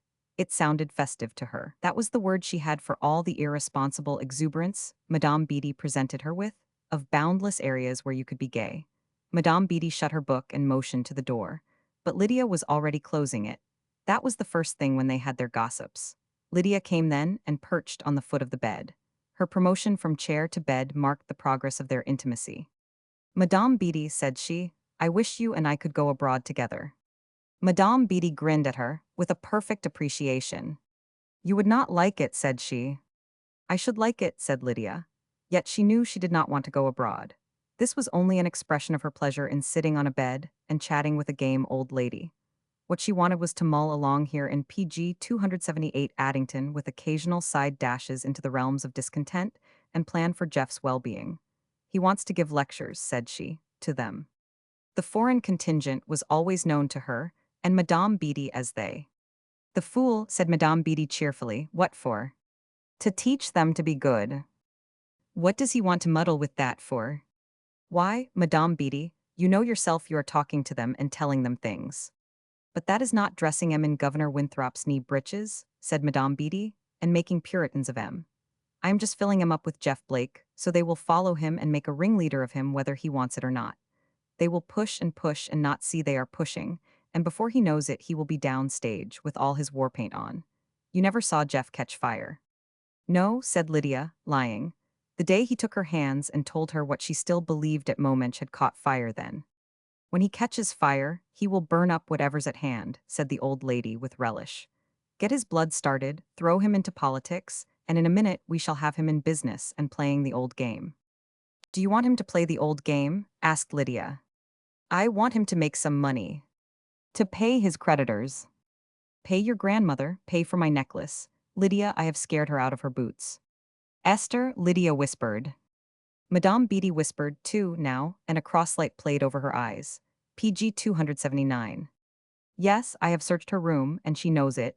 She thinks I am searching for the necklace. And are not you? Bless you, no, I should not find it. She's got it safely hid. But when she finds her upper bureau drawer gone over Esther's very methodical and the next day her second drawer, and the next day the shelves in her closet, why then? What then? Asked Lydia, breathless. Then, my dear, she will get so nervous she will put the necklace into a little bag and tell me she is called to New York. And she will take the bag with her if she's not prevented. What should prevent her? The police? No, my dear, for after all I do not want the necklace so much as I want somebody to pay me solid money for it. But when the little bag appears, this is what I shall say to Esther, perhaps while she's on her way downstairs to the carriage. Esther, I shall say, get back to your room and take that little bag with you. And make up to handsome Jeff and tell him he's got to stir himself and pay me something on account. And you can keep the diamonds, my dear, if you see Jeff pays me something. She would rather give you the diamonds, said Lydia. My dear, she sets her life by them. Do you know what she's doing when she goes to her room early and locks the door? She's sitting before the glass with that necklace on, cursing God because there's no man to see her. You cannot know that, said Lydia. She was trembling all over. My dear, I know women. When you are as old as I am, you will too, even the kind of woman Esther is. That type has not changed since the creation, as they call it. PG 280. But I do not like it, said Lydia. I do not think it's fair. She hates Jeff. Nonsense, she does not hate any man. Jeff's poor, that's all. She does hate him, and yet you are going to make him pay money so she can keep diamond necklaces she never ought to have had. Make him pay money for anything, said the old witch astutely. Money he's got or money he has not got. Set his blood to moving, I tell you, and before he knows it he will be tussling for dear life and stamping on the next man and getting to the top. Lydia did not want him to tussle, but she did want him at the top. She had not told Madame Beatty about the manuscript growing and growing on Jeff's table every night. It was his secret, his and hers, she reasoned. She hugged the knowledge to her heart. That's all, said Madame Beatty, in that royal way of terminating interviews when she wanted to get back to literature. Only when he begins to address his working men, you tell me. Lydia, on her way downstairs, passed Esther's room and even stood a second breathlessly taking in its exquisite order. Here was the bower where the enchantress slept, and where she touched up her beauty by the secret processes Lydia, being very young and of a pollen-like freshness, despised. This was not just of Lydia. Esther took no more than a normal care of her complexion, and her personal habits were beyond praise. Lydia stood there staring, her breath coming quick. Was the necklace really there? If she saw it, what could she do? If the little bag with the necklace inside it sat there waiting to be taken to New York, what could she do then? She fled softly down the stairs. PG 281. Addington was a good deal touched when Geoffrey Blake took the old town hall and put a notice in the paper saying he would give a talk there on American history in the administration of George Washington. He would speak in English and parts of the lecture would be translated, if necessary, by an able interpreter. Ladies considered seriously whether they ought not to go, to encourage him, and his father was sure it was his own right and privilege. But Jeff choked that off. He settled the matter at the supper table. Look here, said he, I am going down there to make an ass of myself. Do not you come, I will not have it. So the three stayed at home, and sat up for him, and he told them, when he came in, at a little after 10, that there had been 5 Italians present, and one of them had slept. 2 ladies, deputed by the Woman's Club, had also come, and he wished to thunder women would mind their business and stay at home. But there was the fighting glint in his eye. His father remembered it, and Lydia was learning to know it now. He would give his next lecture, he said, unless nobody was there but the Woman's Club. He drew the line. And next day Lydia slipped away to Madame Beatty and told her the second lecture would be on the following Wednesday night. That night Jeff stood up before his audience of 3, no ladies this time, but Andrea was not there. Jeff thought a minute and decided there was no need of him. Will you tell me, said he, looking down from the shallow platform at his 3 men, why I am not talking in English anyway? You vote, do not you? You read English. Well then, listen to it. But he was not permitted to begin at once. There was a stir without and the sound of feet. The door opened PG 282 and men tramped in, men and men, more than the little hall would hold, and packed themselves in the aisles and at the back. And with the foremost, one who carried himself proudly as if he were extremely honored, came Madame Beatty in a long-tailed velvet gown with a shining gold circlet across her forehead and a plethora of jewels on her ungloved hands. She kept straight on and mounted the platform beside Jeff, and there she bowed to her audience and was cheered. When she spoke to Jeff, it was with a perfect self-possession, an implied mastery of him and the event. I will interpret. After all, why not fall in with her, old mistress of guile? He began quite robustly and thought he was doing very well. In 20 minutes he was, he thought, speaking excellently. The men were warmly pleased. They sat up and smiled and glistened at him, Once he stopped short and threw Madame Beatty a quick aside. "What are they laughing at?" "I have to put it picturesquely," said Madame Beatty in a stately calm. "That's the only way they will understand. Go on." It is said in Addington that those lectures lasted even until 11 o'clock at night, and there were petitions that the prisoner should go to the old hall and talk every evening, instead of twice a week. The Woman's Club said Madame Beatty was a dear to interpret for him, and some of the members who had not studied any language since the 70s, when they learned the rudiments of German, to read Faust, judged it would be a good idea to hear her for practice. But somebody told her that, and she discouraged it. She was obliged, she said, to skip hastily from one dialect to another, and they would only be confused. Therefore they thought it better, after all, to remain PG 283 undisturbed in their respective calm.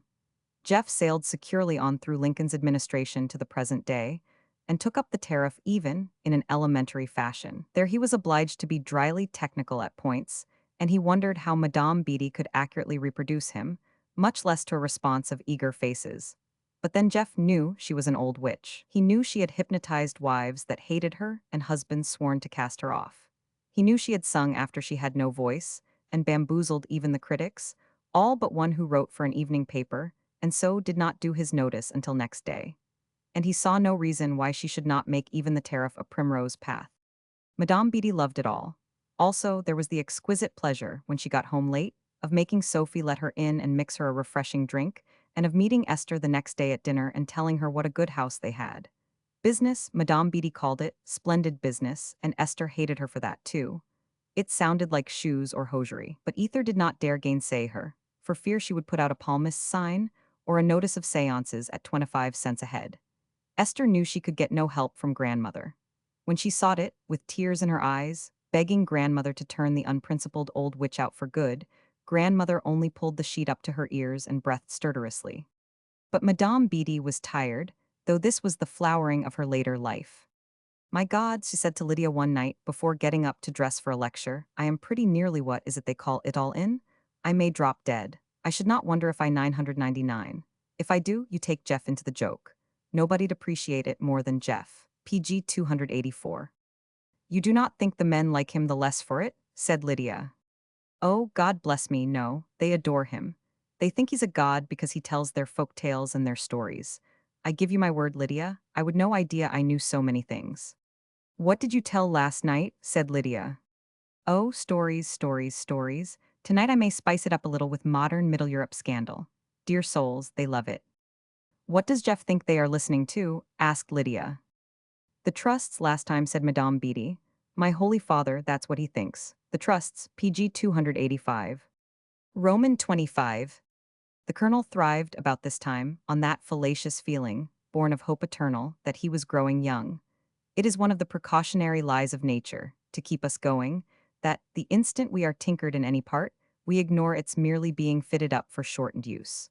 Hope eternal tells us how much stronger it is than it was before. If you rub unguent into your scanty hair, you can feel it grow, as a poet hears the grass. A nostrum on your toil-hardened hands brings back, to keen anticipation, the skin of youth. All mankind is prepared to a perfect degree of sensitiveness for response to the quack doctor's art.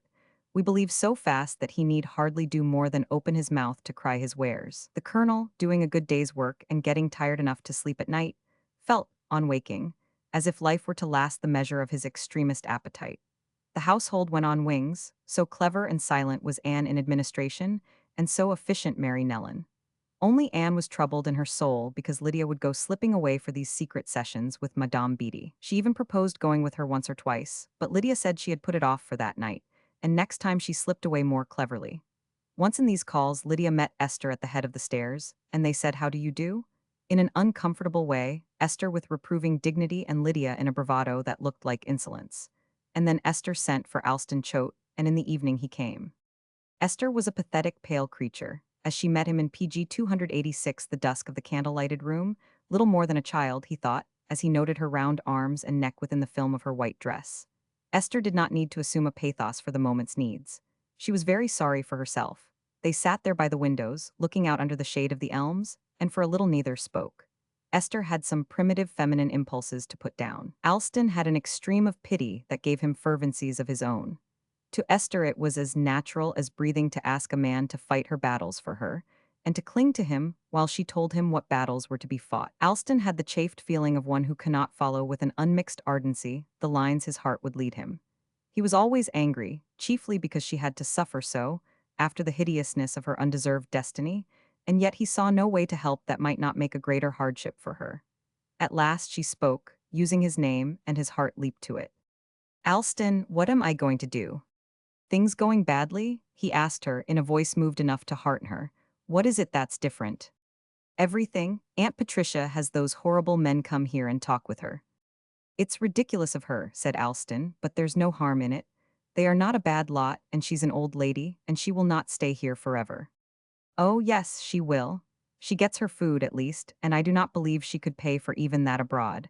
And this sort of thing amuses her. It's like gypsies or circus people or something. It's horrible." "What does your grandmother say?" "Nothing. She must stand for it, in a way, or Madame Beatty could not do it." PG 287. "I do not believe grandmother understands fully. She's so old." "She is not tremendously old." "Oh, but she looks so. When you see her in her nightcap it's horrible, the whole thing, grandmother and all, and here I am shut up with it." "I am sorry," said Alston in a low tone. "I am devilish sorry." "And I want to go away," said Esther, her voice rising hysterically so that Alston nervously hoped she would not cry. "But I cannot do that. I have not enough to live on, away from here, and I am afraid." "Esther," said he, daring at last to bring out the doubt that assailed him when he mused over her by himself, "just what do you mean by saying you are afraid?" "You know," said Esther, almost in a whisper. She had herself in hand now. "Yes, but tell me again, tell me explicitly." "I am afraid," said Esther, "of him." "Of your husband, if that's it, say it." "I am afraid of Jeff. He's been in here, I told you so. He took hold of me, he dragged me by my wrists. Alston, how can you make me tell you?" The appeal sickened him. He got up and walked away to the mantel where the candles were, and stood there leaning against the shelf. He heard her catch her breath, and knew she was near sobs. He came back to his chair, and his voice had resumed so much of its judicial tone that her breath grew stiller in accord. "Esther," said he, "you would better tell me everything." "I cannot," said she, "everything. You are the rest," came in a startling gush of words. "You are the last man I could tell." It was a confession, a surrender, and he felt the tree PG 288 tremendous weight of it. Was he the last man she could tell? Was she then, poor child, withholding herself from him as he, in decency, was aloof from her? He pulled himself together. "Perhaps I cannot do anything for you," he said, "in my own person. But I can see that other people do. I can see that you have counsel." "Alston," said she, in what seemed to him a beautiful simplicity, "why cannot you do anything for me?" This was so divinely childlike and direct that he had to tell her. "Esther, do not you see? If you have grounds for action against your husband, could I be the man to try your case? Could I? When you have just said I am the last man you could tell, I cannot get you a divorce." He stopped there. He could not possibly add, "and then marry you afterward." "I see," said Esther, yet raging against him inwardly. "You cannot help me." "I can help you," said Alston. "But you must be frank with me. I must know whether you have any case at all. Now answer me quite simply and plainly. Does Jeff support you?" "Oh, no," said Esther. "He gives you no money whatever." "None." "Then he's a bigger rascal than I have been able to think him." "I believe," said Esther, and stopped. "What do you believe?" "I think the money must come from his father. He sends it to me." "Then there is money." PG 289. "Why, yes," said Esther irritably. "There's some money, or how could I live?" "But you told me there was none." "How do you think I could live here with grandmother and expect her to dress me? Grandmother's very old. She does not see the need of things." "It is not a question of what you can live on," said Alston. "It's a question of Jeff's allowing you money or not allowing you money. Does he or does he not?" "His father sends me some," said Esther, in a voice almost inaudible. It sounded sulky. "Regularly?" "Yes, I suppose so." "Do not you know?" "Yes, he sends it regularly." "How often?" "4 times a year." "Have not you every reason to believe that money is from Jeff?" "No," said Esther, "I have not any reason to think so at all. His father signs the checks." "Is not it probable that his father would do that when Jeff was in prison, and that he should continue doing it now?" Esther did not answer. There was something in the silence of the room, something in the peculiar feel of the atmosphere that made Alston certain she had balked. He recognized that pause in the human animal under inquisition, and for a wonder, since he had never been wound up to breaking point himself, knew how it felt. The machinery in the brain had suddenly stopped. He was not surprised that Esther could not go on. It was not obstinacy that deterred her. It was panic. He had put PG 290 her, he knew, to too harsh a test. Now he had to soothe her affrighted mind and bring it back to its clear uses, and since he could honestly do it, as the lawyer exercising professional medicine, he gave himself gladly to the task. Esther, he said, it is infernal to ask you these personal questions, but you will have to bring yourself to answer them if we are to decide whether you have any case and whether I can send you to another man. But if you do engage counsel, you will have to talk to him freely. You will have to answer all sorts of questions. It's a pretty comprehensive thing to admit the law into your private life because you have got to give it every right there. You will be questioned, and you will have to answer. Esther sat looking at him steadily. As she looked, her pale cheeks seemed to fill and flush, and a light ran into her eyes, until the glow spilled over and dazzled him, like something wavering between him and her. He had never seen that light in her eyes, nor indeed the eyes of any woman, nor would he have said that he could bear to see it there unsummoned. Yet had he not summoned it unconsciously. Hard as he was trying to play the honest game between an unattached woman and a man who sees her fetters where she has ceased to see them, but can only feel them gall her. Had not the inner spirit of him been speaking through all this interview to the inner spirit of her, and was she not willing now to let it cry out and say to him, I am here? Esther was willing to cry out. In the bewilderment of it, he did not know whether it was superb of her, though he would have felt it in another woman to be shameless. The lustrous lights of her eyes dwelt upon him, unwavering. Then her lips confirmed them. Well, said Esther, is not it worth it? Alston got up and rather blindly went out of the room. PG 291 in the street, after the summer breeze had been touching his forehead, and yet not cooling it, he realized he was carrying his hat in his hand, and put it on hastily. He was Addington to the backbone, when he was not roaming the fields of fiction, and one of the rules of Addington was against looking queer. He walked to his office and let himself in. The windows were closed and the room had the crude odor of public life, dust, stale tobacco, and books. He threw up the windows and hesitated an instant by the gas jet. It was his habit, when the outer world pressed him too heavily, to plunge instantly into a book. But books were no anodyne for the turmoil of this night. Nor was the light upon these familiar furnishings. He sat down by the window, laid his arms on the sill, and looked out over the meadows, unseen now, but throwing their damp exhalations up to him through the dark. His heart beat hard, and in the physical vigor of its revolt he felt a fierce pleasure. But he was shamed all through in some way he felt he could not meet.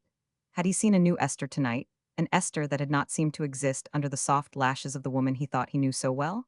He had a stiffly drawn picture of what a woman ought to be. She really conformed to Addington ideals. He believed firmly that the austere and noble dwelt within woman as Addington had framed her. It would have given him no pleasure to find a savage hidden under pretty wiles. But Alston believed so sincerely in the control of man over the forces of life, of which woman was one, that if Esther had stepped backward from her bright estate into a barbarous challenge, it was his fault, he owned, not hers. He should have guided her so that she stayed within hallowed precincts. He should have upheld her so that she did not stumble over these pitfalls of the earth. It is a pity those ideals of old Addington that made Alston Choate believe PG 292 in women as little lower than the angels, and if they proved themselves lower, not really culpable because they are children and not rightly guided, is a pity that garden cannot keep on blooming even out of the midden of the earth. But he had kept the garden blooming. Addington had a tremendous grip on him.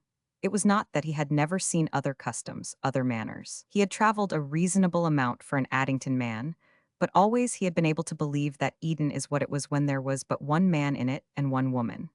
There was, of course, too, the serpent. But Alston was fastidious, and he kept his mind as far away from the serpent as possible. He thought of his mother and sister, and instantly ceased thinking of them, because to them Esther was probably a sweet person, and he knew they would not have recognized the Esther he saw tonight. Perhaps, though he did not know this, his mother might. Mrs. Choate was a large, almost masculine-looking woman, very plain indeed, Addington owned, but with beautiful manners. She was not like Alston, not like his sister, who had a high-bred charm, something in the way of Alston's own. Mother was different. She was of the Griswolds who had land in Cuba and other islands, and were said to have kept slaves there, while the Choates were pouring blood into the abolitionist cause. There was a something about Mother quite different from anybody in Addington. She conformed beautifully, but you would have felt she understood you're not conforming. She never came to grief over the neutralities of the place, and you realized it was because she expressed so few opinions. You might have said she had taken Addington for what it was and exhausted it long ago. Her gaze was an absent, yet, of late years, a placid one. She might have been dwelling upon Faroe Islands, which excited in her no desire PG 293 to be there. She was too cognizant of the infinite riches of time that may be supposed to make up eternity. If she was becalmed here in Addington, some far-off day a wind would fill her sails and she might seek the farther seas. And like her son, she read novels. Alston, going home at midnight, saw the pale glimmer in her room and knew she was at it there. He went directly upstairs and stopped at her door, open into the hall. He was not conscious of having anything to say, only he did feel a curious hesitation for the moment. Here in Addington was an Esther whom he had just met for the first time. Here was another woman who had not one of Esther's graces, but whom he adored because she was the most beautiful of mothers. Would she be horrified at the little strange animal that had looked at him out of Esther's eyes? He had never seen his mother shocked at anything. But that, he told himself, was because she was so calm. The Woman's Club of Addington could have told him it was because she had poise. She looked up as he stood in the doorway and laid her book face downward on the bed. Usually when he came in like this, she moved the reading candle round so that the hood should shield his eyes. But tonight she gently turned it toward him, and Alston did not realize that was because his fagged face and disordered hair had made her anxious to understand the quicker what had happened to him. "I sit down," she said. And then, having fairly seen him, she did turn the hood. Alston dropped into the chair by the bedside and looked at her. She was a plain woman, it is true, but of heroic lines. Her iron-gray hair was brushed smoothly back into its two braids, and her nightgown, with its tiny edge, was of the most pronouncedly sensible cut, of high neck and long PG 294 sleeves. Yet there was nothing uncouth about her in her elderly ease of dress and manner. She was a wholesome woman, and the heart of her son turned pathetically to her. "Mary gone to bed?" he asked. "Yes," said Mrs. Choate. "She was tired. She's been rehearsing a dance with those French girls and their class." Alston lay back in his chair, regarding her with hot, tired eyes. He wanted to know what she thought of a great many things, chiefly whether a woman who had married Jeff Blake need be afraid of him. But there was a well-defined code between his mother and himself. He was not willing to trap her into honest answers where he could not put honest questions. "Mother," said he, and did not know why he began or indeed that he was going to say just that at all, "do you ever wish you could run away?" She gave the corner of the book a pat with one beautiful hand.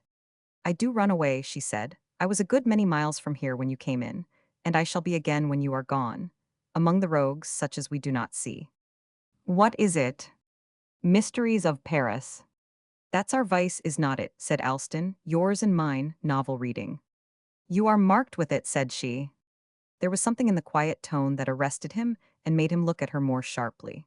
The tone seemed to say she had not only read novels for a long time, but she had had to read them from a grave design. "It does very well for me," she said, "but it easily might not for you. Alston, why do not you run away?" Alston stared at her, PG 295. "Would you like to go abroad?" he asked her then with Mary. "Would you like me to take you?" "Oh no," said Mrs. Choate. "Mary would not want to, she's bewitched with those French girls, and I do not want to. I could not go the only way I would like." "You could go any way you chose," said Alston, touched. He knew there was a war chest, and it irked him to think his mother would not have it tapped for her. "Oh no," said she. "I should need to be slim and light, and put on short petticoats and ride horses and get away from tigers. I do not want to shoot them, but I would rather like to get away from them." "Mother," said Alston, "what's come over you? Is it this book?" She laughed in an easy good humor. "Books do not come over me," said she. "I believe it's that old Madame Beatty." "What's Madame Beatty done that any?" He paused. Esther's wrongs at Madame Beatty's hands were too red before him that any lady would be willing to do. "I really do not know, Alston," said his mother frankly. "It's only that when I think of that old party going out every night." "Not every night." "Well, when she likes, and getting up on a platform and telling goodness knows what to the descendants of the oldest civilizations, and they're bringing her home on their shoulders." "No, no, mother, they do not do that. I tell you what it makes me feel, Alston. It makes me feel fat. Madame Beatty weighs 20 pounds more than you do, and she's not so tall by 3 inches. And then I realize that, when women say they want to PG 296 vote, It is not because they are all piously set on saving the country. It's because they have peeped over the fence and got an idea of the game, and they are crazy to be in it. But mother, there's no game, except a dirty one of graft and politics. There's nothing in it. No, said Mrs. Choate, there is not in most games, but people play them. You do not think Amable is in it for the game. Oh, no, Amable's a saint. It would not take more than a basket of wood and a bunch of matches to make her a martyr. But mother, said Alston, you belong to the Antis. Do I? Asked his mother. Yes, I believe I do. Do you mean to say you are not sincere? Why, yes, of course I am sincere. So are they. Only, does not it occur to you they are having just as much fun organizing and stirring the pot as if it was the other pot they were stirring?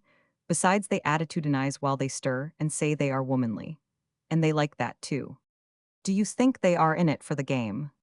No, no, Alston, not consciously. Nobody's in it for the game except your Weedon Moors. Any more than a nice girl puts on a ribbon to trap her lover. Only nature's behind the girl and nature's behind the game. She's behind all games. But as to the Antis, said Mrs. Choate impatiently, they have gone on putting down cards since the rules were changed. Alston rose and stood looking down at her. She glanced up brightly, met his eyes, and laughed. All is, said she, in a current phrase even cultured Addington had caught from its help from the rural radius outside, I just happen to feel like telling you if you want to run away, you go. And if I weighed 110 and were 4 to 5, I would go with you. ACPG 297 Thule, I should advise you, if you're going to stay here, to stir the pot a little now it's begun to boil so hard. Get into politics? He asked, remembering Jeff. Maybe. She smiled at him, pleasantly, not as a mother smiles, but an implacable mistress of destiny. In spite of her large tolerance, there were moments when she did speak. So she had looked when he said, as a boy, that he should not go to gymnasium, and she had told him he would.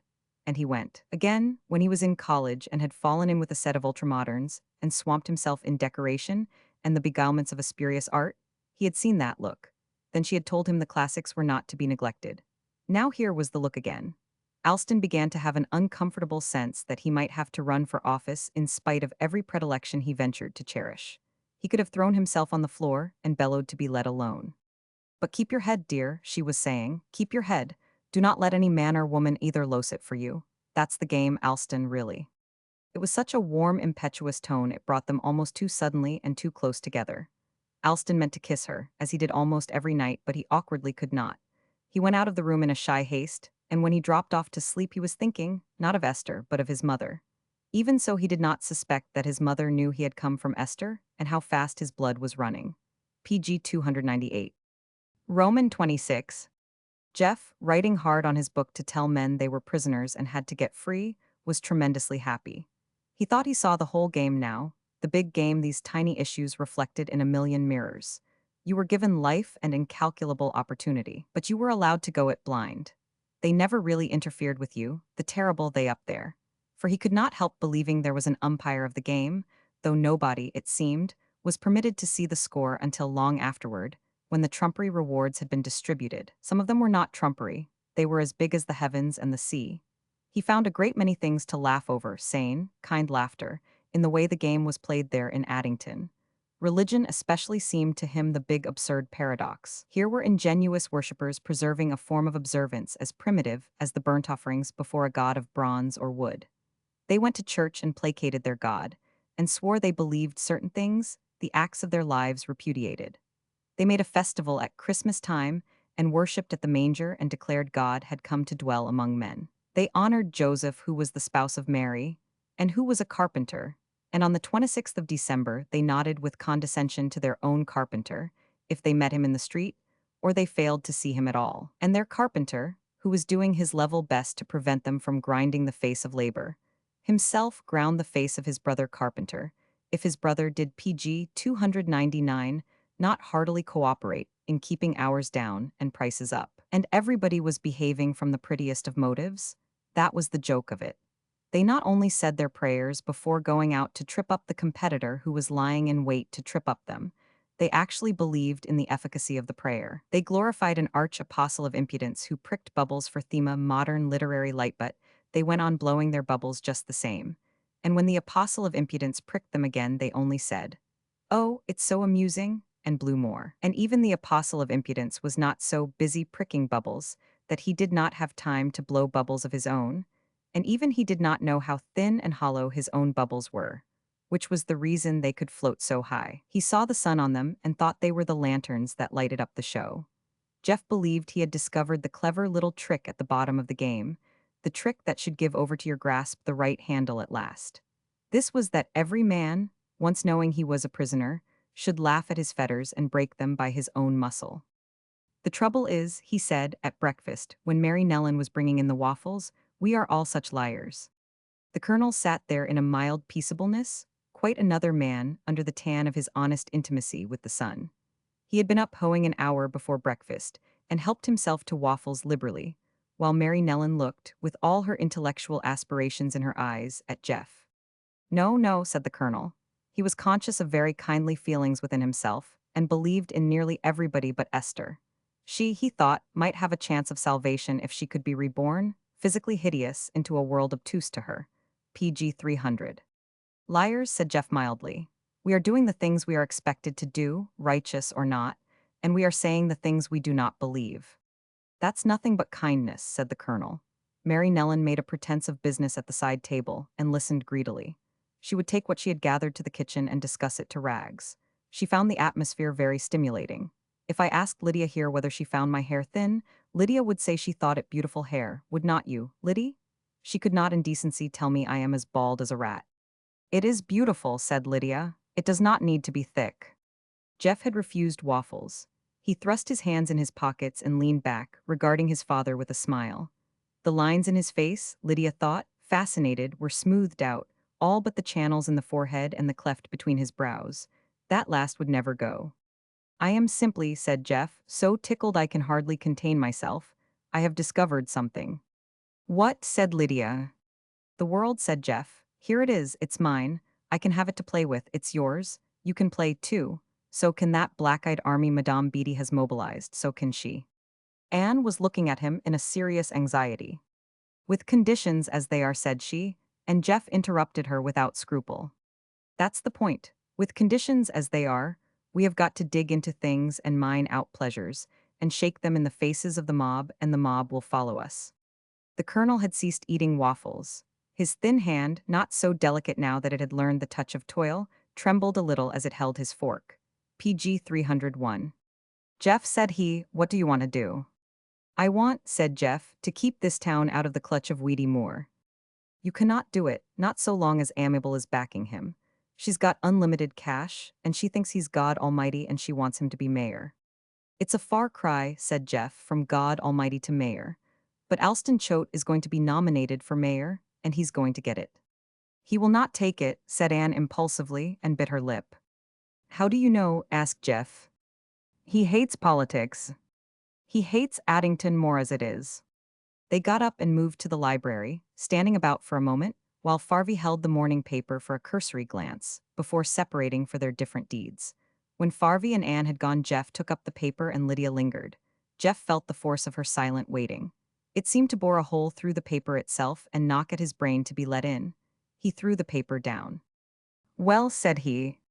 Lydia was all alive. Her small face seemed drawn to a point of eagerness. She spoke. Alston Choate is not the man for mayor. Who is? You. Jeff slowly smiled at her. He said, how many votes do you think I would get? All the foreign vote, and the best streets would not vote at all. Why, PG 302. She bit her lip, she had not meant to say it. No, said Jeff, interpreting for her, maybe they would not. That's like Addington. It would not stand for me, but it would be too well-bred to stand against me. No, Liddy, I should not get a show. And I do not want a show. All I want is to bust we done more. Lydia looked the unmovable obstinacy, she felt stiffening every fiber of her. You are all wrong, she said. You could have anything you wanted. Who says so? Madame Beatty. I wish, said Jeff, that old Harpy would go to Elba or Siberia or the devil. I am not going to run for office. What are you going to do? Asked Lydia in a small voice. She was resting a hand on the table, and the hand trembled. It's a question of what I will not do, at present. I will not go down there to the hall and make an ass of myself talking history and be dished by that old marplot. But if I can get hold of the same men having previously gagged Madame Beatty or deported her, I'll make them act some plays. What kind of plays? Shakespeare, maybe. They cannot do that, they do not know enough. They know enough to understand that old rascal's game, whatever it is, and hoot with her when she's done me. And she's given me the tip with her dramatics up there on the platform and the way they answered. They are children and they want to play. She had the cleverness to see it, and they shall play with me. But they will not act Shakespeare, said Lydia. They PG 303 only care about their own countries. That's why they love Madame Beatty. What are their countries, Lydia? Greece, Italy, Poland, Russia, a lot more. Are not they voting here in this country?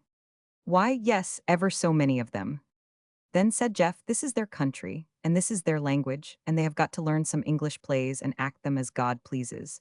But act them they shall, or their children shall. And you may give my compliments to Madame Beatty and tell her if she blocks my game, I will block hers. She will understand. And they have got to learn what England was and what America meant to be till she got on the rocks. Jeff, said Lydia, venturing, are not you going into business? I am in business, said Jeff. It's my business to bail out the scuppers here in Addington and bust Weedy Moore. If you went into business, said Lydia, and made money you could. I could pay off my creditors? No, I could not, Lydia. I could as easily lift this house. But you could pay something. Something on $1? Lydia, I have been a thief, a plain common thief. I stole a chicken, say. Well, the chicken got snatched away somehow and scrambled for and eaten. Anyway, the chicken is not, and you want me to steal another. No, no. Yes, you do. I should have to steal it. I have not time enough in my whole life to get another chicken as big and as fat, unless I steal it. No, Lydia, I cannot do it. If you make me try, I shall blow my nut off, that's all. PG 304. Lydia was terrified and he reassured her. Number, do not worry. I shan't let go my grip on the earth. When I walk now, I am actually sticking my claws into her. I have found out what she is. But Lydia still looked at him, hungry for his happiness, and he despairingly tried to show her his true mind. You must not think for a minute I can wipe out my old score and show you a perfectly clean slate with a nice scrollwork round it. Cannot do it, Lydia. I shan't come in for any of the prizes. I have got to be a very ordinary, insignificant person from now on. That hurt her and it did no good. She did not believe him. Not many days from this, Jeff started out talking to men. He frankly wanted something and asked for it.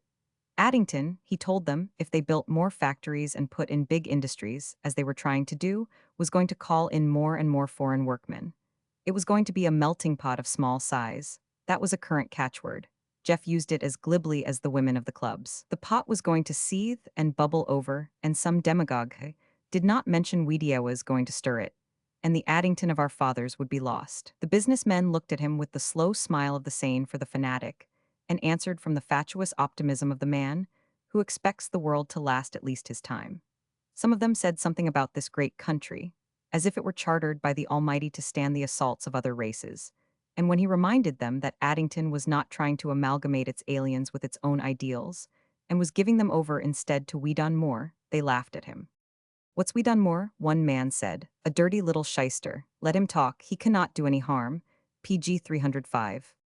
Do you know what he's telling them? Jeff inquired. They supposed they 999. He was probably asking them to vote for him. Not a bit of it, said Jeff. He will do that later. He's telling them they hold the key of the treasury and they have only to turn it to be inside. He's giving no credit to brains and leadership and tradition and law and punishment for keeping the world moving. He's telling the man with the hod and the man with the pickaxe that simply by virtue of the hod and the pickaxe the world is his, not a fraction of it, mind you, but the earth, to kick into space if he likes, and kick Addington with it. They smoothed him down after one fashion or another, and put their feet up and offered him a cigar and wanted to hear all about his prison experiences, but hardly liked to ask. And so, he went away in a queer coma of disappointment. They had not turned him out, but they did not know what he was talking about. Every man of them was trying either to save the dollar he had or to make another dollar to keep it warm. Jeff went home sore at heart.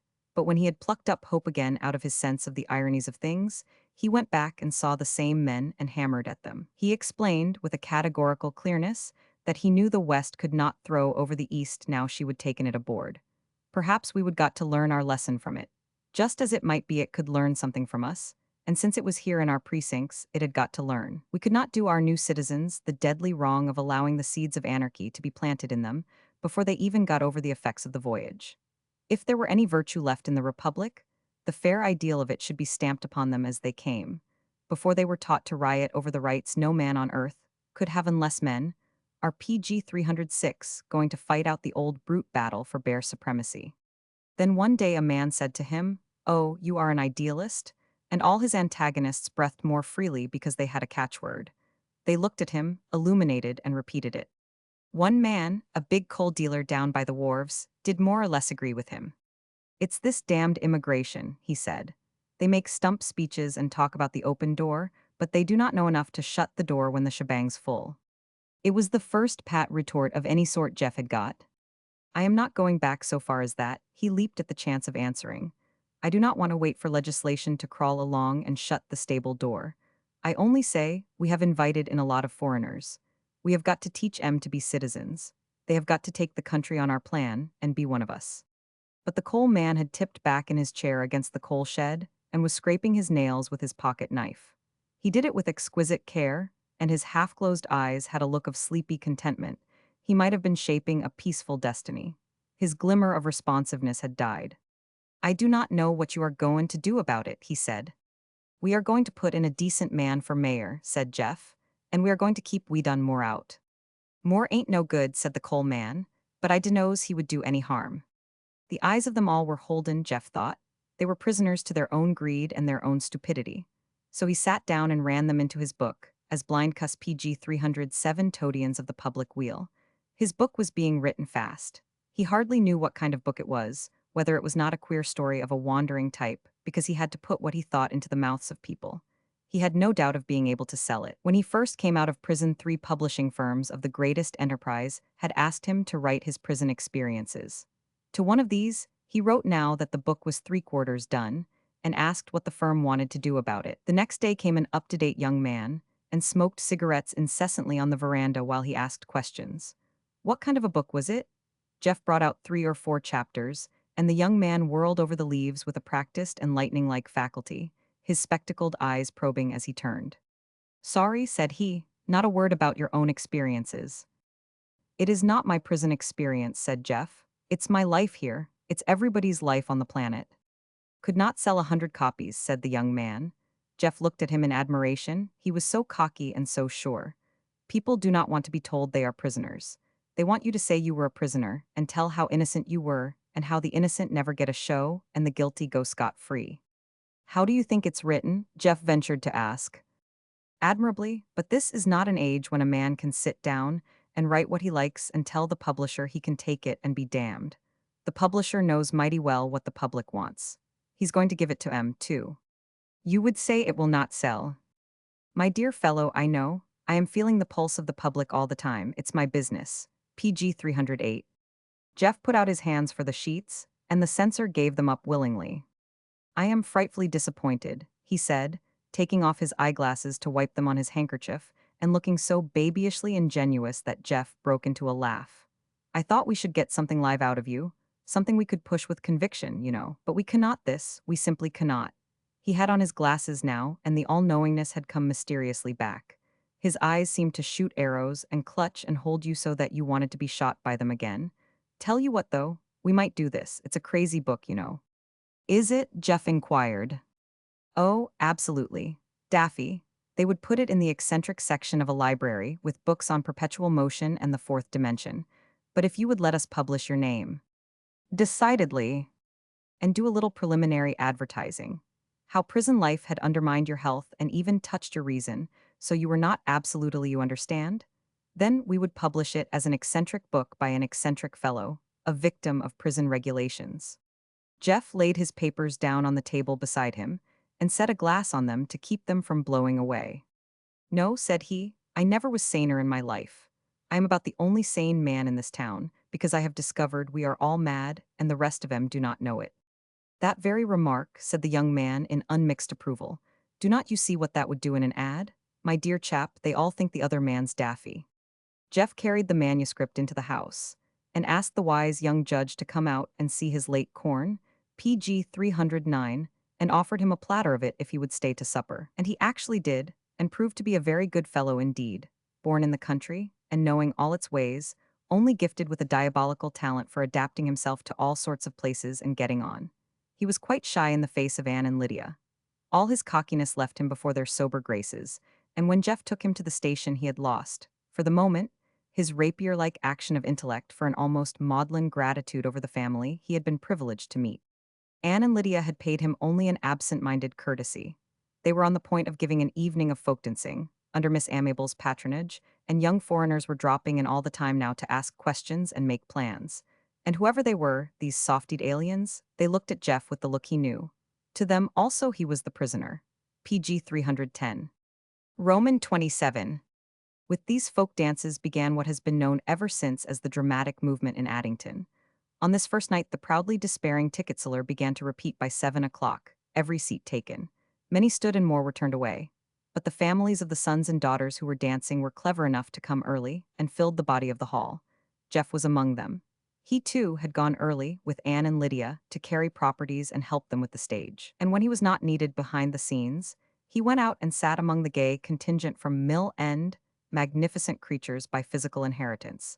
The men still rough round the edges from the day's work, but the women gay in shawls and beads and shiny combs. Andrea was there and bent forward until Jeff should recognize him, and again Jeff realized that smiles lit up the place for him. Even the murmured name ran round among the rows. They were telling one another here was the prisoner. Whatever virtue there was in being a prisoner, it had earned him adoring friends. He sat there wondering over it, and conventional Addington came in behind and took the vacant places. Jeff was glad not to be among them. He did not want their sophisticated views. This was not a pageant for critical comment. It was Miss Amabel's pathetic scheme for bringing the East and the West together, and, in an exquisite hospitality, making the East at home. But when the curtain went up, he opened his eyes to PG 311 the scene and ceased thinking of philanthropy and Miss Amabel. Here was beauty, the beauty of grace and traditionary form. They were dancing the tarantella. Jeff had seen it in Italy, more than one night after the gay little dinners Esther had loved to arrange when they were abroad.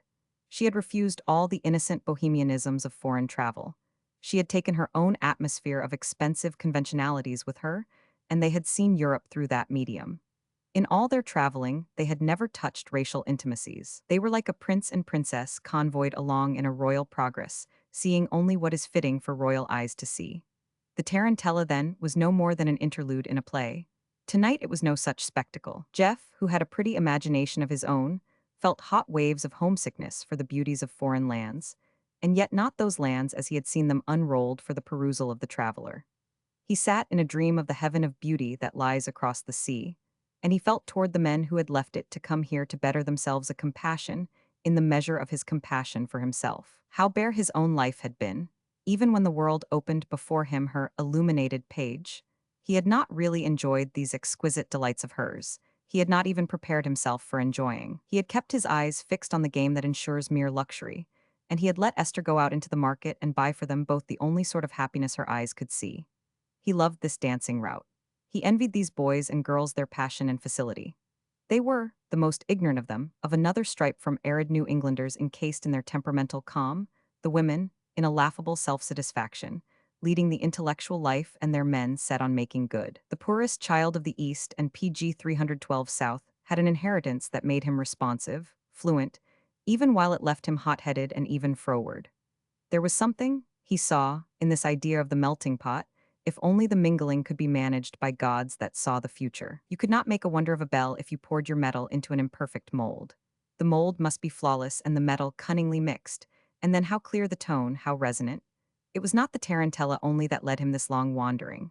It was the quality of the dancers, and through all the changing steps and measures Anne and Lydia, too, were moving, Lydia a joyous leader in the temperamental rush and swing.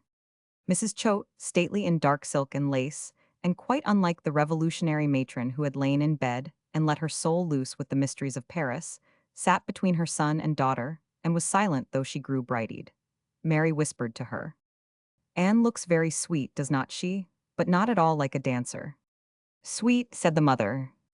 Anne does not belong there, does she? Said Alston. No, said the mother, Lydia does. Yes. Alston, too, was moved by the spectacle, but he thought dove-like Anne far finer in the route than Gypsy Lydia. His mother followed his thoughts exactly, but while she placidly agreed, it was Lydia she inwardly envied. Lydia who had youth and a hot heart, and not too much scruple to keep her from giving each their way. When it was over, Jeff waited for Anne and Lydia to carry home their parcels. He stood for a moment beside Andrea, and Andrea regarded him with that absurd devotion he exuded for the prisoner. Jeff smiled at him even affectionately, though quizzically. He wished he PG 313 knew what picture of him was under Andrea's skull. A sudden impulse seized him to make the man his confidant. Andrea, said he, I want you fellows to act plays with me. Andrea looked enchanted. What play? He asked. Shakespeare, said Jeff, in English. That's your language, Andrea, if you're going to live here. Andrea's face died into a dull denial. A sort of glaze even seemed to settle over the surface of his eyes. He gave a perfunctory grunt, and Jeff caught him up on it. Will not she allow it? He hazarded, Madame Beatty. Andrea was really caught and quite evidently relieved, too, if Jeff understood so well. He smiled again. His eyes took on their wonted shining. Jeff, relying on Anne's and Lydia's delay, stayed not an instant, but ran out of the side door and along to the front where Madame Beatty, he knew, was making a stately progress, accepting greetings in a magnificent calm. He got to the door as she did, and she gave him the same royal recognition. She was dressed in black, her head draped with lace, and she really did look a distinguished personage. But Jeff was not to be put off with a mere greeting. He called her name. You may take me home, she said. I cannot, said Jeff ruthlessly, when he had got her out of earshot. I am going to carry things for Anne. No, you are not. She put her hand through his arm and leaned heavily and luxuriously. Good Lord, Jeff, why cannot New Englanders dance like those shoemakers' daughters? What is it in this climate that dries up the blood? Madame Beatty, said Jeff, you have got to give away PG 314 the game. You have got to tell me how you have hypnotized every man jack of those people there tonight, so they will not do a reasonable thing, I ask em, unless they have had your permission. What do you want to do? But she was pleased. There was somebody under her foot. I want to rehearse some plays in English, and I gather from the leader of the clan. Andrea. Yes, Andrea, they will not do it unless you tell them to. Of course they will not, said Madame Beatty. Then why will not they? What's your infernal spell? It's the spell of the East, and you cannot tempt them with anything that comes out of the West. Their food comes out of the West, said Jeff, smarting. Oh, well, that's about all you can give them. That's what they come for. All of them, good God. Not good God at all. Do not you know what a man is led by? His belly. But they do not all come for that. Some come for, she laughed, a rather cackling laugh. What? Jeff asked her sternly. He shook her arm involuntarily. Freedom, that's talked about still. And a lot of demagogues like your we done more get hold of M and debauch M and make M drunk. Drunk? No, no, not on liquor. Better if they 999. But they tell M they are gods and all they have got to do is to climb up on a throne and crown themselves. Then why will not you, said Jeff, in wrath, let me knock something else into their heads. You cannot do it PG 315 by facts. There are not many facts just now that are not shameful. Why cannot you let me do it by poetry? Madame Beatty stopped in the street and gazed up at the bright heaven. She was remembering how the stars looked in Italy when she was young, and sure her voice would sound quite over the world. She seldom challenged the stars now. They moved her so, in an almost terrible way. What had she made of life, they austerely asked her, she who had been driven by them to love and all the excellencies of youth? But then, in answer, she would ask them what they had done for her. Jeff, said she, you could not do it in a million years. They will do anything for me, because I bring their own homes to them, but they could not make themselves over, even for me. They like me, said Jeff, for some mysterious reason.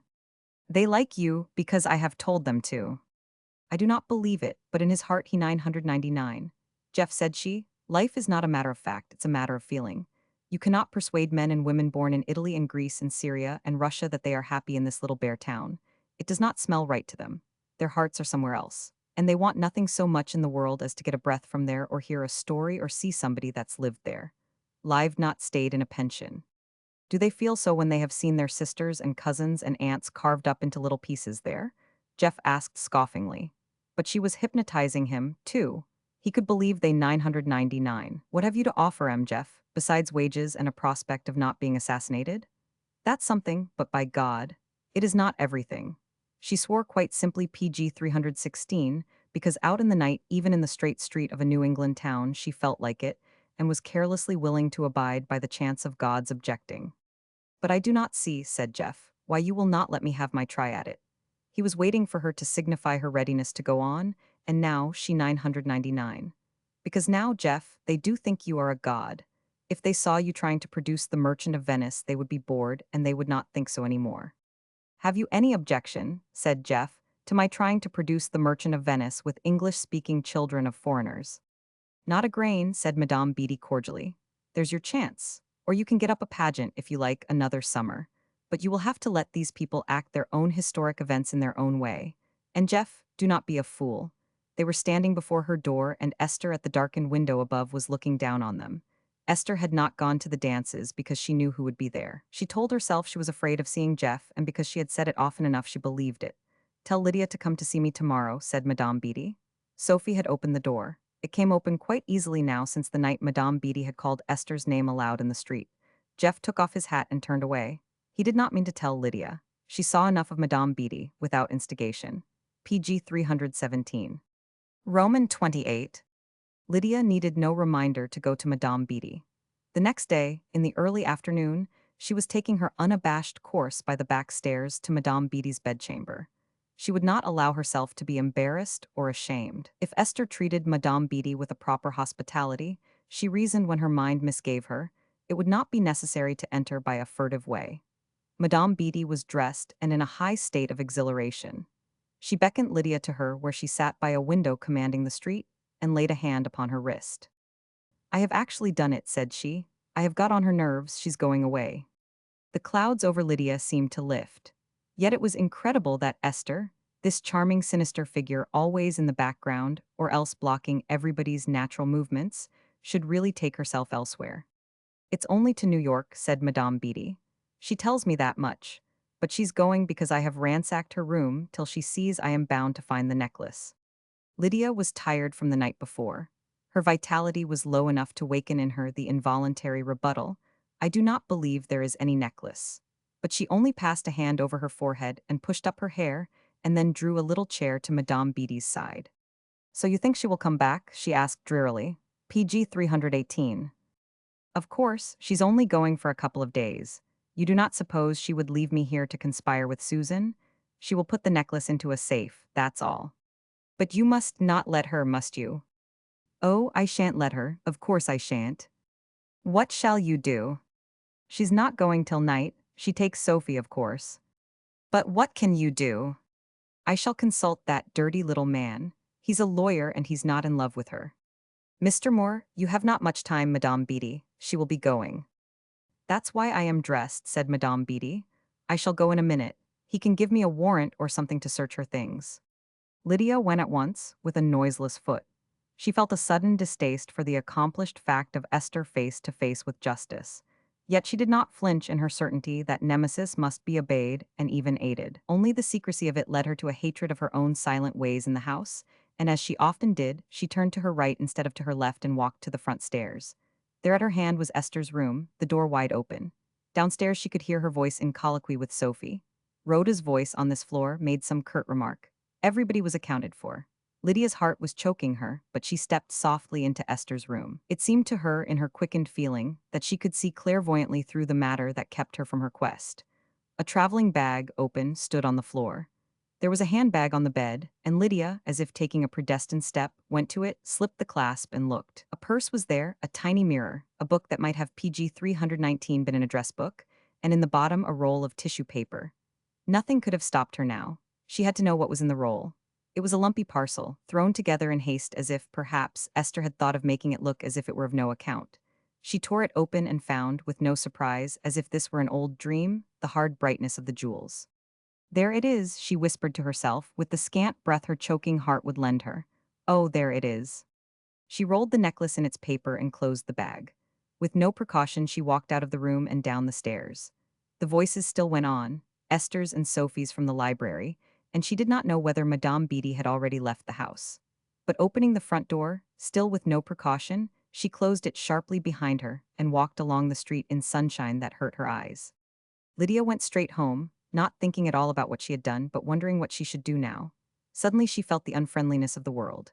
Madame Beatty, her ally up to this moment, was now a foe. For whether justly or not, Madame Beatty would claim the necklace, and how could Lydia know Jeff had not already paid her for it? And Anne, soft, sweet Anne, what would she do if Lydia threw it in her lap and said, "Look, I took it out of Esther's bag"? She was thinking very clearly, it seemed to her, and the solution that looked most like a high business sagacity made it likely that she ought to carry it to Alston Choate. He was her lawyer. And yet indeed he was not, for he did nothing for her. He was only playing with her to please Anne. But all the while she was debating, her feet carried her to the only person she had known they would inevitably seek. She went PG 320 directly upstairs to Geoffrey's room, where he might be writing at that hour. He was there. His day's work had gone well. He was beginning to have the sense the writer sometimes has, in a fortunate hour, of divine intention in his task. Jeff was enjoying an egoistic interlude of feeling that the things which had happened to him had been personally intended to bring him to a certain deed. The richness of the world was crowding on him, the bigness of it, the dangers. He could scarcely choose, among such diversities, what to say. And dominating everything he had to say in the compass of this one book was the sense of life, life at its full, and the stupidity of calling such a world bare of wonders. And to him, in his half-creative, half-exulting dream, came Lydia, her face drawn to an extremity of what looked like apprehension. Or was it triumph? She might have been under the influence of a drug that had induced in her a wild excitement, and at the same time strung her nerves to highest pitch. Jeff, looking up at her, pushed his papers back. "What is it?" he asked. Lydia, for answer, moved up to his table and placed the parcel there before him. It was the more shapeless and disordered from the warm clutch of her despairing hand. He took it up and carelessly unrolled it. The paper lay open in his palm. He saw and dropped the necklace to the table. There it lay, glittering up at him. Lydia might have expected some wondering or tragic exclamation, but she did not get it. He was astonished. He said quite simply, "Aunt Patricia's necklace." Then he looked up at her, and their eyes met, hers with desperate expectation and his holding her gaze in an unmoved questioning. "Did she give it to you?" he asked, and she shook her head with PG 321, a negation almost imperceptible. "No," said Geoffrey to himself. "She did not have it. Who did have it?" He let it lie on the table before him and gazed at the bauble in a strong distaste. Here it was again, a nothingness coming between him and his vision of the real things of the earth. It seemed singularly trivial to him, and yet powerful, too, because he knew how it had moved men's minds. "Where did you get it?" he asked, looking up at Lydia. Something inside her throat had swollen. She swallowed over it with difficulty before she spoke, but she did speak. "I took it. Took it." He got up and with a belated courtesy pulled forward a chair, but Lydia did not see it. Her eyes were fixed on his face, as if in its changes would lie her destiny. "You mean you found it?" "No, I did not find it, I took it." "You must have found it first." "I looked for it," said Lydia. "Where?" "In Esther's bag." Geoffrey stood staring at her, and Lydia unwinkingly stared at him. She was conscious of but one desire, that he would not scowl so, and yet she knew it was the effort of attention and no hostile sign. He spoke now, and gently because he saw how great a strain she was under. "You will have to tell me about it, Lydia. Where was the bag?" "It was on her bed," said Lydia. "I went into the room and saw it there. Madame Beatty told me she was going to New York." That Madame Beatty was PG 322. "No, Esther, to hide the necklace, so Madame Beatty should not get it, and I saw the bag, and I knew the necklace must be in it, so I took it." By this time her hands were shaking and her lips chattered piteously. Geoffrey was wholly perplexed, but bitterly sorry for her. "What made you bring it here, dear?" said he. Lydia caught at the endearing word, and something like a spasm moved her face. "I had to," said she. "It has made all the trouble." "But I do not want it," said Geoffrey. "Whatever trouble it made is over and done with. However, this came into Esther's hands." "Oh, I know how that was," said Lydia. "She stole it. Madame Beatty says so. And whatever she is going to do with it, now that, is not a matter for me to meddle with." "Do not you care?" said Lydia in a passionate outcry. "Now you have got it in your hand, do not you care?" "Why," said Jeff, "what could I do with it? If you know it's Madame Beatty's, you can take it to her and tell her she can go back to Europe and stop hounding you for money." "How do you know she's hounded me?" "She says so. She wants you to get into politics and into business and pay her back." "But that's what you have wanted me to do yourself." "Oh," said Lydia in a great breath of despairing love, "I want you to do what you want to. I want you to sit here at this table and write, because then you look happy. and you do not look so any other time." Jeff stood gazing at her in a compassion that brought a smart to his eyes.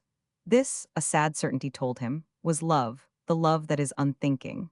She was suffocated by PG 323, the pure desire to give the earth to him and herself with it.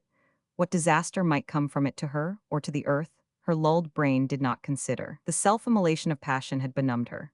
And now she looked at him beseechingly, as if to beg him only not to scorn her gift. Her emotion transferred itself to him. He must be the one to act, but disappointingly, he knew, with the mind coming in to school disastrous feeling, and warn it not again to scale such heights or drop into such depths. "Lydia," said he, "you must leave this thing here with me." His hand indicated by a motion the hateful bauble that lay there glittering at them. "Why, yes," said she, "I have left it with you. I mean you must leave it altogether.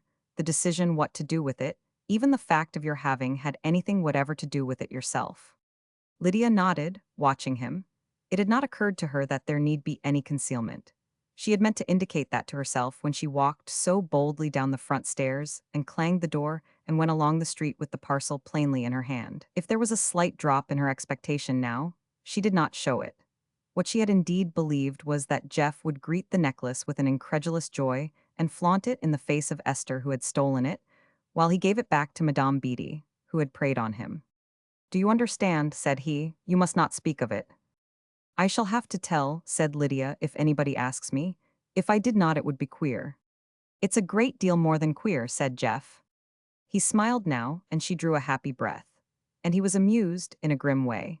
He had been, for a long PG 324 time, calling himself plain thief, and taking no credit because his theft was what might have seemed a crime of passion of a sort. He had put himself outside, and now this child had committed a crime of passion and she was outside, too. Her ignorant daring frightened him. At any instant she might declare her guilt. She needed to be brought face to face, for her own safety, with the names of things. "Lydia," said he, "you know what it would be Calethes taking something out of another woman's bag." "No," said Lydia. "Theft," said he. He meant to have no mercy on her until he had roused her dormant caution. "If you take what is not yours, you are a thief." "But," said Lydia, "I took it from Esther, and it was not hers, either." She was unshaken in her candor, but he noted the trembling of her lip, and he could go no further. "Leave it with me," he said, "and promise me one thing, do not speak to anybody about it." "Unless they ask me," said Lydia. "Not even if they ask you. Go to your room and shut yourself in, and do not talk to anybody till I see you again." She turned obediently, and her slender back moved him with a compassion it would have been madness to recognize. The plain man in him was in physical rebellion against the rules of life that made it criminal to take a sweet creature like this into your arms to comfort her when she most needed it and pour out upon her your gratitude and adoration. Jeff took the necklace and its bed of crumpled paper with it, wrapped it up, and holding it in his hand as Lydia had done, walked downstairs, got his hat, and went off to PG 325 Esther's. What he could do there he did not fully know, save to fulfill the immediate need of putting the jewels into some hand more ready for them than his own. He had no slightest wish to settle the rights of the case in any way whatever.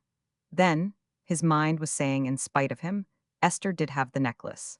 But even that he was horribly unwilling to face. There was no Esther now, but he hated, from a species of decency, to drag out the bright dream that had been Esther and smear it over with these blackening certainties. Let be, his young self cried to him. She was at least a part of youth, and youth was dear. Why should she be pilloried, since youth must stand fettered with her for the old wrongs that were a part of the old imagined sweetness? The sweetnesses and the wrongs had grown together, like roots inextricably mingled. To tear out the weeds you would rend also the roots they twined among.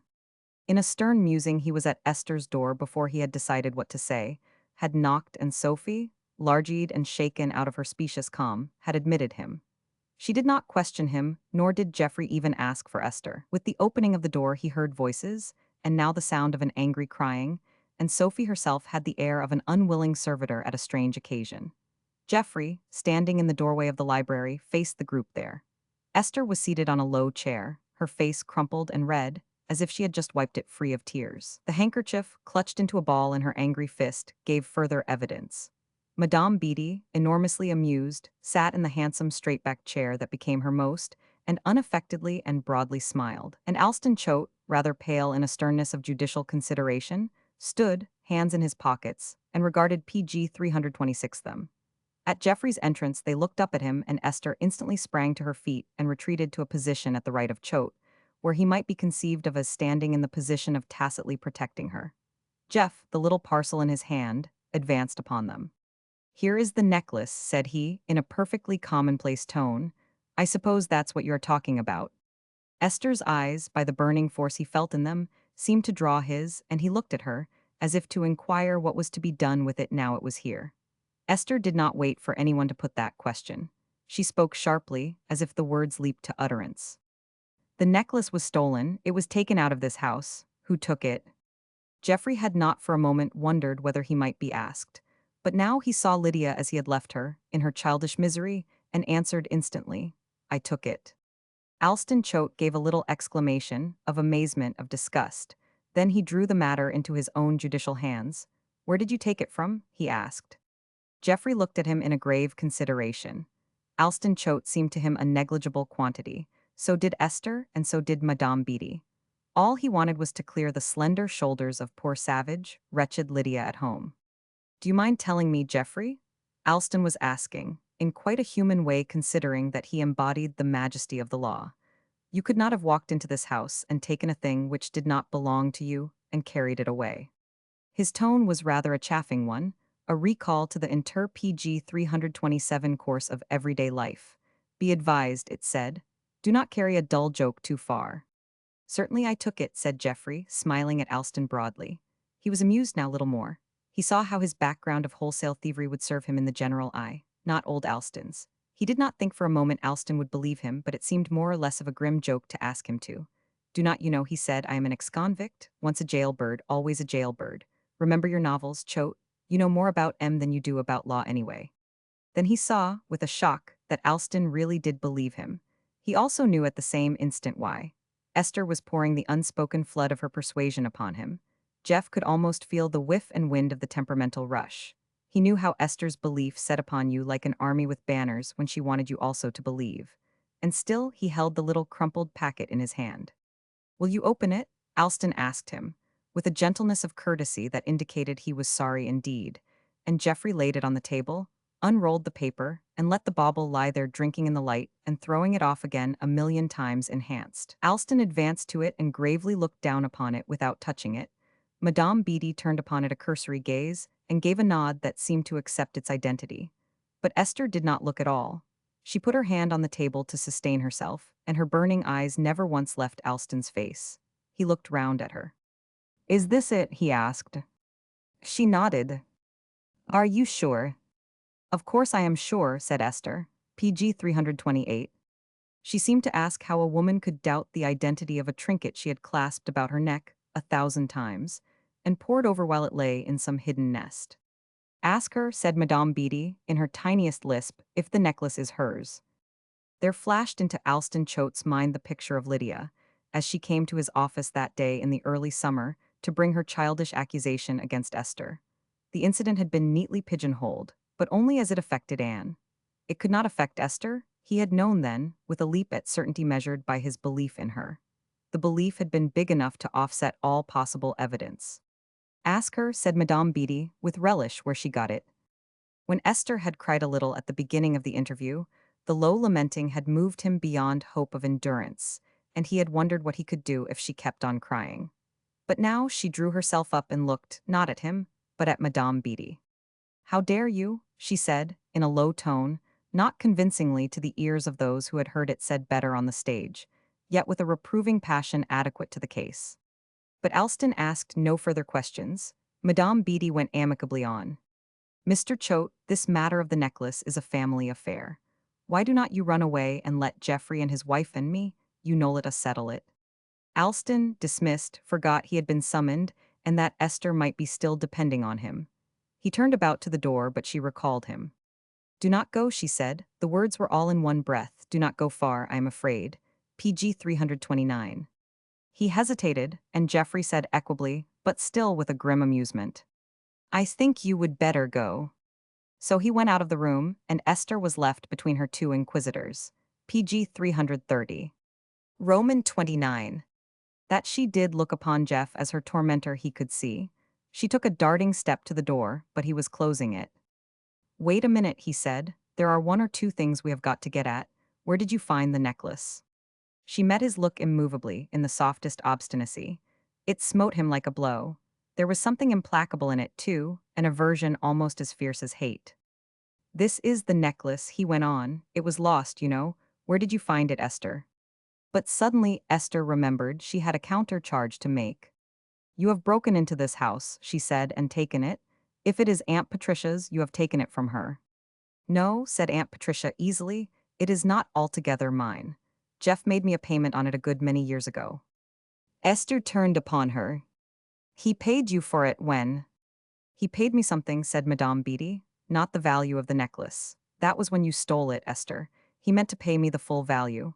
He will, in time, but he paid me what he could to keep you from being found out. Hush money, Esther. Queer things were going on in Jeff's mind.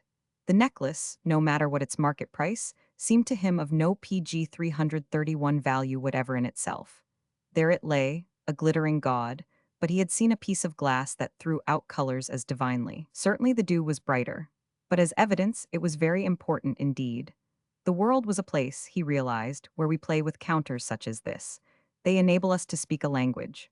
When Esther had stolen it, the loss had not been so much the loss of the gems as of his large trust in her. When Madame Beatty had threatened him with exposing her, he had not paid her what he could because the gems were priceless, but that Esther's reputation was. And so, he had learned that Madame Beatty was unscrupulous. What was he learning now? Nothing new about Madame Beatty, but something astounding about Esther. The first upheaval of his faith had merely caused him to adjust himself to a new sort of Esther, though only to the old idea of women, as most other men had had the sense to take them. Children, destitute of moral sense and its practical applications, immature, mammals desperately in love with enhancing baubles. He had not believed then that Esther lied to him. She had, he was too sure for questioning, actually lost the thing, but she had not lost it.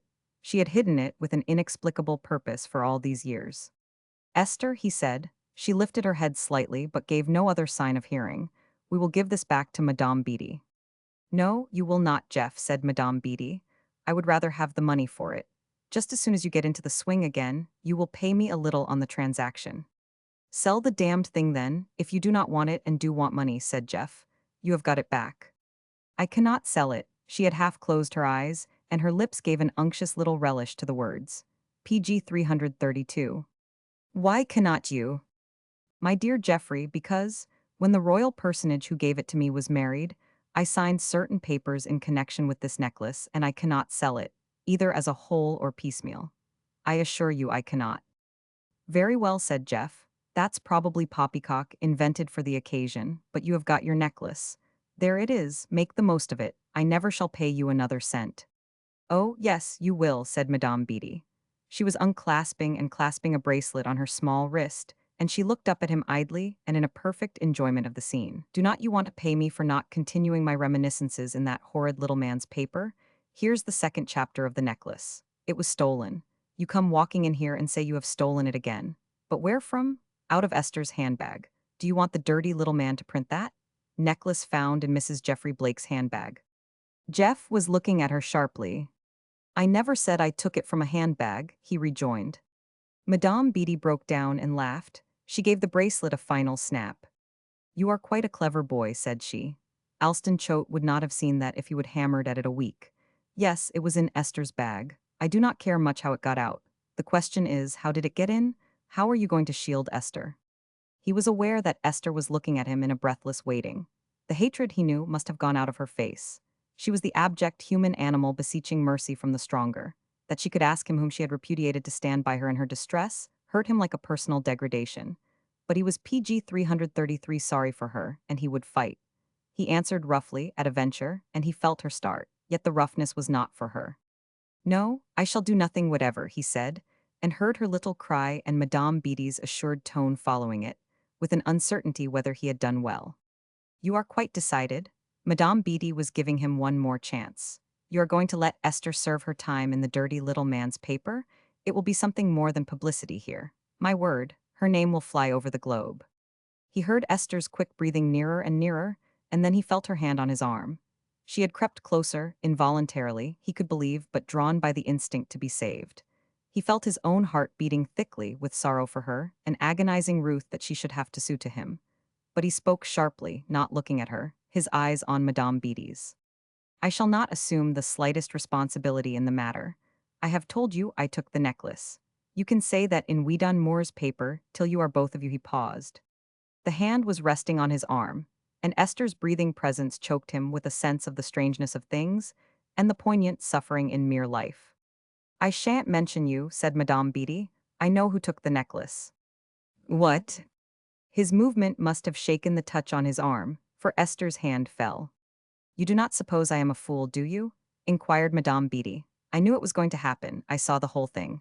PG 334. Then, said Esther, slipping away from him a pace, you did not do it after all. If he had not been so shaken by Madame Beatty's words, he could have laughed with the grim humor of it. Esther was sorry he had not done it. So, said Madame Beatty, you would better think twice about it. I will give you time. But I shall assuredly publish the name of the person who took the necklace out of Esther's bag, as well as the fact that it had to be in Esther's bag, or it could not have been taken out. 2 thieves, Jeff. You would better think twice. Yes, said Jeff, I will think. Is it understood? He walked over to her and stood there looking down at her. She glanced pleasantly up at him. Of course, my dear boy, she said.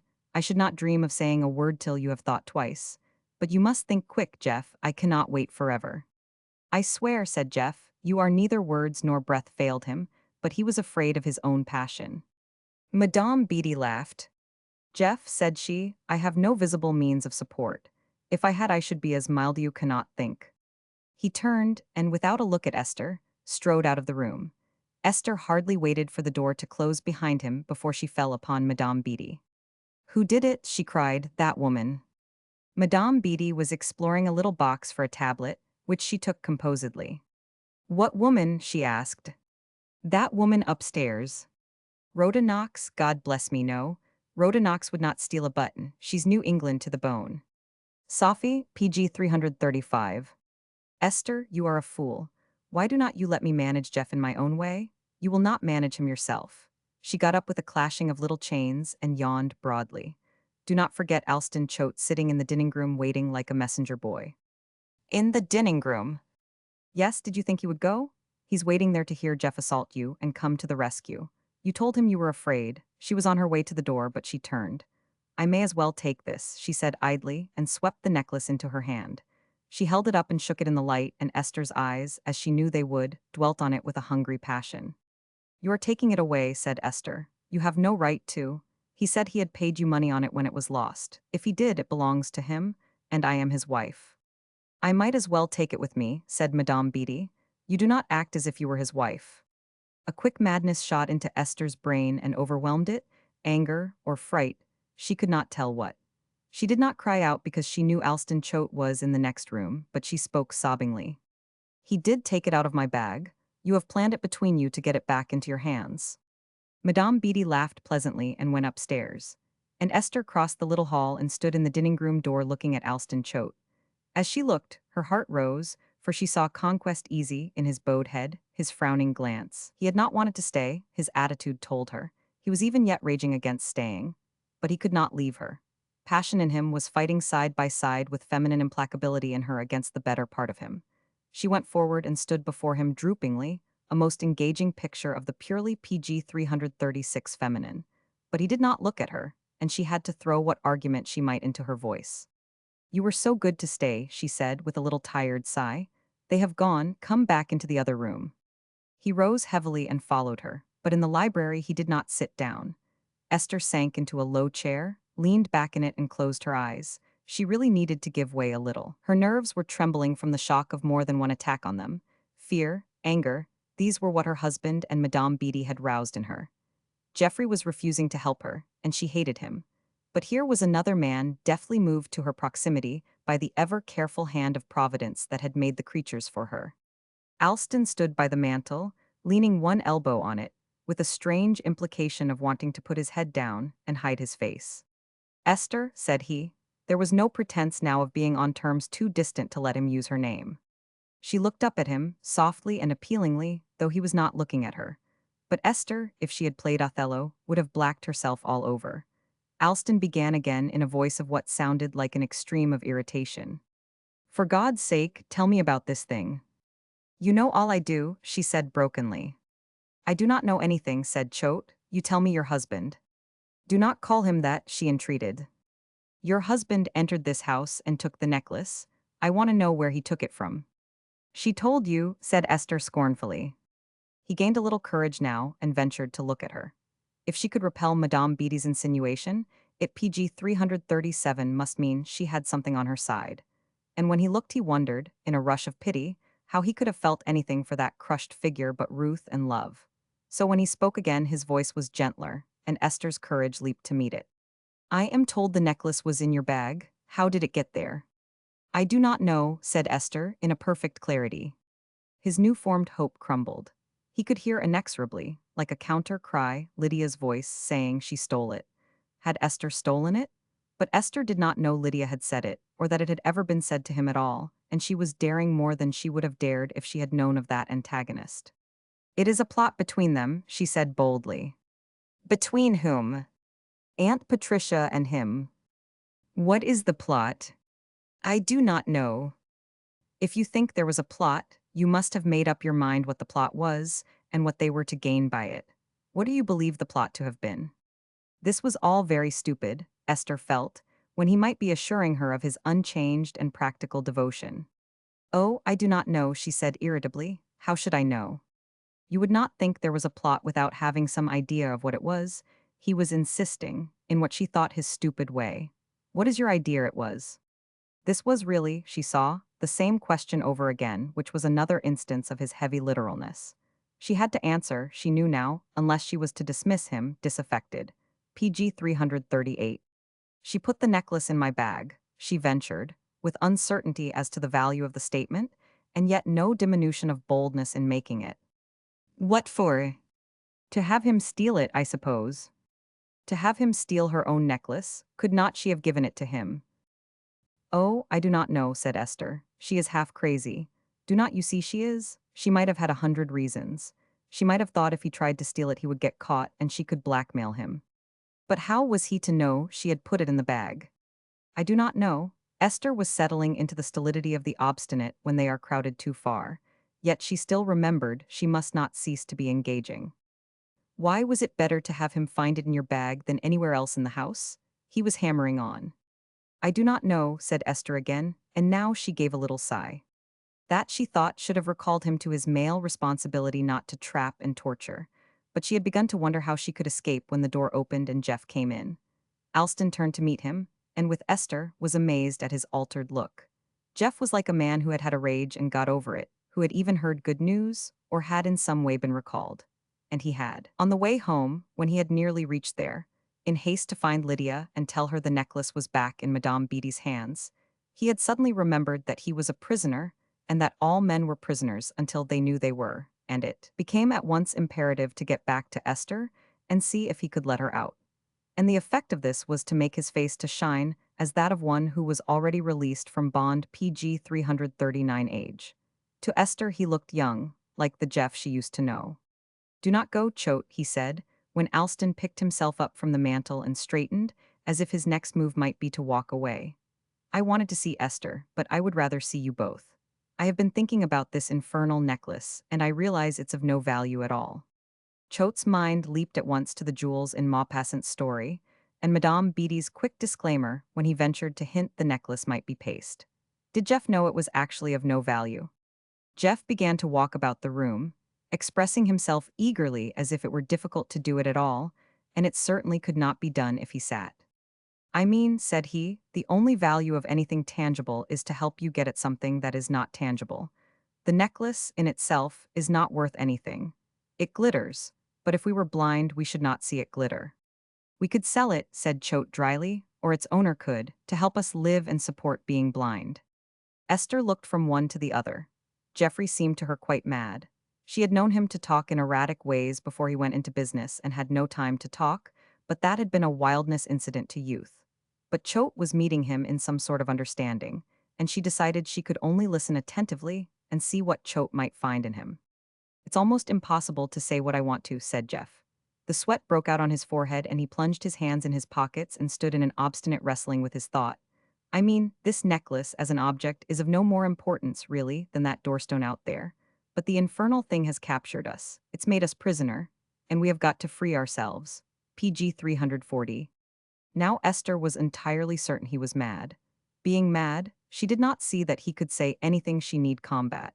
But her own name arrested her and sent the blood up into her face. Esther, said he, you are a prisoner to it because you have fallen in love with its glitter, and you think if you wore it you would be lovelier. So it's made you a prisoner to the female instinct for adornment. Alston was watching him sharply now. He was wondering whether Jeff was going to accuse her of appropriating it in the beginning. Choate is a prisoner, said Jeff earnestly, and with such simplicity that even Choate, with his fastidious hatred of familiarity, could not resent it. He's a prisoner to your charm. But here's where the necklace comes in again. If he could find out you had done unworthy things to get it, your charm would be broken, and he would be free. This was so true that Choate could only stare at him, and wished he would either give over or brutally tell him whether he was to be free. Madame Beatty uses the necklace as a means of livelihood, said Jeff. He was growing quite happy in the way his mind was leading him, because it did seem to be getting him somewhere where all the links would hold. Because she can get more out of it, in some mysterious way I have not fathomed, than by selling it. And so she's prisoner to it too. I shall be able to tell what the reason is, said Choate, before long, I fancy. I have sent for the history of the beady necklace. I know a man in Paris who is getting it for me. Good, said Jeff. Now I propose we all escape from the necklace. We are prisoners and let's be free. How are you a prisoner? Alston asked him. PG 341. Jeff smiled at him. Why, said he, if, as I told you, I took the necklace from this house, I am a criminal, and the necklace has laid me by the heels. Who's got it now? This he asked of Esther, and she returned bitterly. Aunt Patricia's got it. She walked out of the room with it, shaking it in the sun. Good, said Jeff again. Let her have it. Let her shake it in the sun, but we three can escape. Have we escaped, Choate, have you? He looked at Choate so seriously that Choate had to take it with an equal gravity. He knew how ridiculous the situation could be made by a word or two, but Jeff was making it entirely sane and even epic. We know perfectly well, said Jeff, that the law would not have much to do if all offenders and all witnesses told the truth. They do not because they are prisoners to fear and prisoners to selfishness and hunger. But if we three told each other the true hand ourselves, two could be free this instant. You, Esther, if you would tell Choate here how you have loved that necklace and what you have done for it, why, you would free him. Esther cried out here, a little sharp cry of rage against him. I see, said she, it's only an attack on me. That's where all your talk is leading. No, no, said Jeff earnestly. I assure you it is not. But if you owned that, Esther, you would be ashamed to want glittering things. And Choate would get over wanting you. And that's what he would better do. The impudence of it, Choate knew, was only equaled by its coolness. Jeff was at this moment believing so intently in himself that he could have made anybody but an angry woman believe also. Jeff was telling him that PG 342, he must not love Esther, and virtually also that this was because Esther was not worthy to be loved. But if Choate's only armor was silence, Esther had gathered herself to snatch at something more effectual. You say we are all prisoners to something, she said to Geoffrey. Her face was livid now with anger and her eyes glowed upon him. How about you? You came into this house and took the necklace. Was that being a prisoner to it? How about your being free? Choate turned his eyes away from her face as if it hurt him.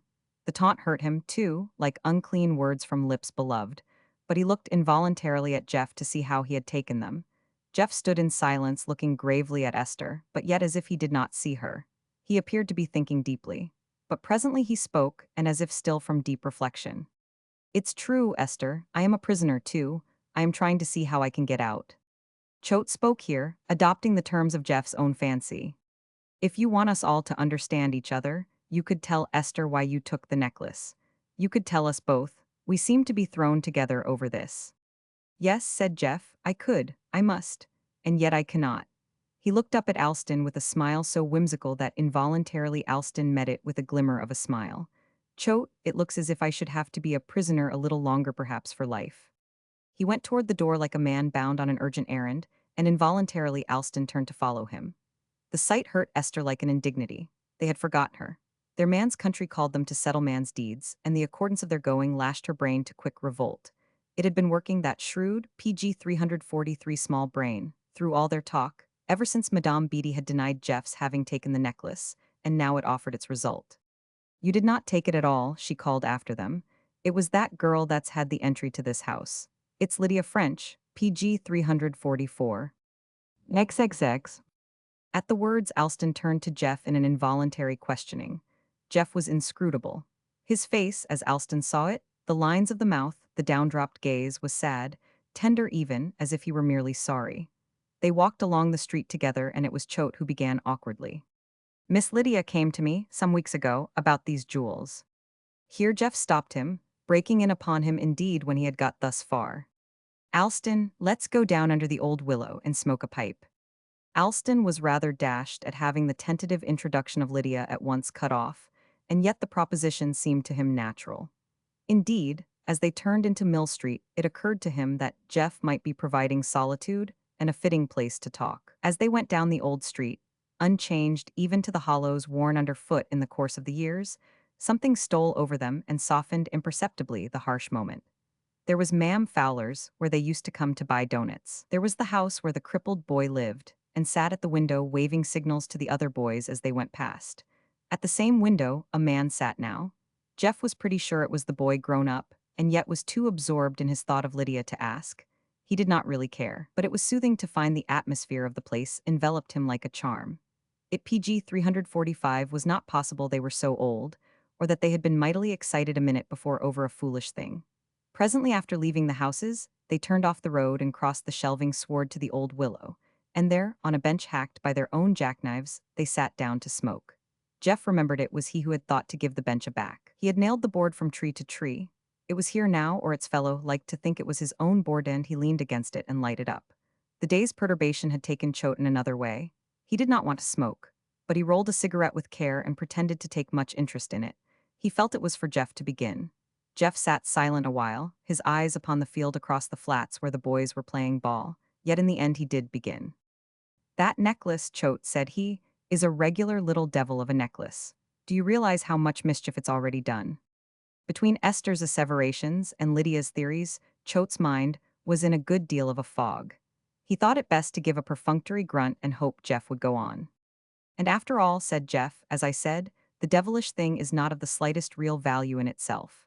It can, in an indirect way, send a fellow to prison. It can excite an amount of longing in a woman's mind colossal enough to make one of the biggest motives possible for any sort of crime. Because it glitters, simply because it glitters. It can cause another woman who has done caring for glitter to depend on it for a living." "You mean Madame Beatty," said Alston. "If it's her necklace and she can sell it, why does not she do it? Royal personages do not account for that." But Jeff went on with his ruminating. PG 346. "Alston," said he, "did it ever occur to you that, with the secrets of nature laid open before us as they are no oven, though the page is not even half tornettos, it occur to you, we needn't be at the mercy of sex? Any of us, I mean, men and women both. Have we got to get drunk when it assaults us? Have we got to be the caveman and carry off the woman? And lie to ourselves throughout? Have we got to say, I covet this woman because she is all beauty? Cannot we keep the lookout up in the cockloft and let him judge? And if he says, that is not beauty, old man, believe him." "But sometimes," said Alston, "it is beauty." He knew what road Jeff was on. Jeff was speaking out his plain thought and at the same time assuring them both that they needn't, either of them, be submerged by Esther, because real beauty was not in her. If they ate the fruit of her witchery, it would be to their own damnation, and they would deserve what they got. "Yes," said Jeff, "sometimes it is real beauty. But even then the thing that grows out of sex madness is better than the madness itself. Sometimes I think the only time some fellows feel alive is when they are in love. That's what's given us such an idea of it. But when I think of a man and woman planking along together through the dust and mud, good comrades, you know that's the best of it." "Of course," said Alston stiffly, "that's the point. That's what it leads to." "Ah, but with some of them, you would never get there. They are not made for wives or sisters or mothers. And no man, if he saw what he was going into, would dance their dance. He would not choose it, that is, when he thinks back to it." Alston took out his matchbox and felt his fingers PG 347 quiver on it. He was enraged with himself for minding. This was the warning then. He was told, almost in exact words, not to covet his neighbor's wife, cautioned like a boy not to snatch at forbidden fruit, and even unthinkably that the fruit was, besides not being his, rotten.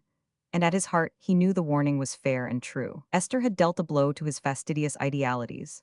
Her deceit had slain something.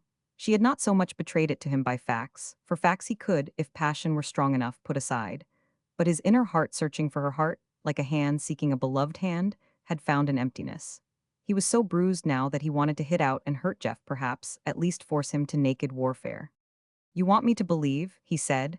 That tester he stumbled over the word. But at such a pass, he would not speak of her more decorously years ago took Madame Beatty's necklace.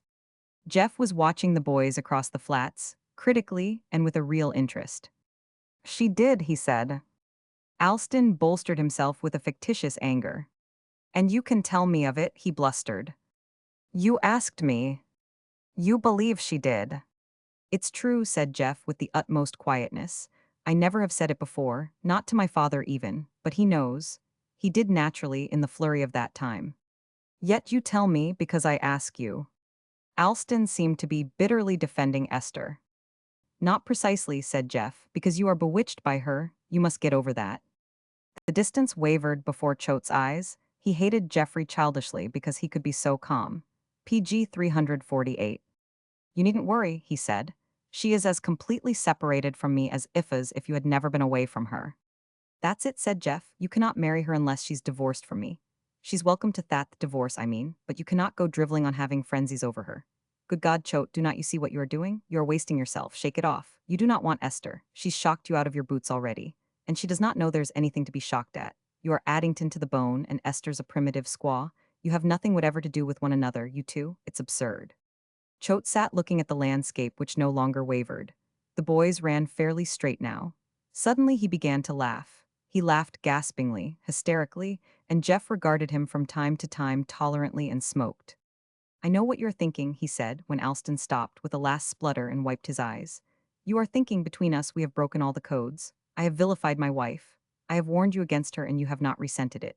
It shows the value of extreme common sense in affairs of the heart. It shows also that I have not an illusion left about Esther, and that you have not either. And if we say another word about it, we shall have to get up and fight to save our self-respect." So Alston did now light his cigarette and they went on smoking. They talked about the boys at their game, and only when the players came down to the scow, presumably to push over and buy doughnuts of Ma'am Fowler, did they get up to go. As they turned away from the scene of boyish intimacies, involuntarily they stiffened into another manner. There was even some implication of mutual PG 349 dislike in it, of guardedness, one against the other. But when they parted at the corner of the street, Alston, out of his perplexity, ventured a question. "I should be very glad to be told if, as you say, you took the necklace out of Esther's bag, why you took it." "Sorry," said Jeff, "you deserve to be told the whole business, but you cannot be." So he went home, knowing he was going to an inquiring Lydia. And how would an exalted common sense work if presented to Lydia?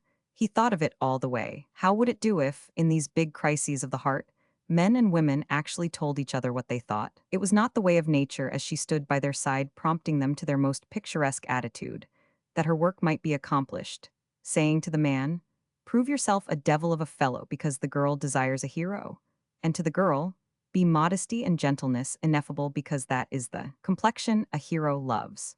And the man actually believes he is a hero, and the girl does not know she is hiding herself behind a veil too dazzling to let him see her as she is.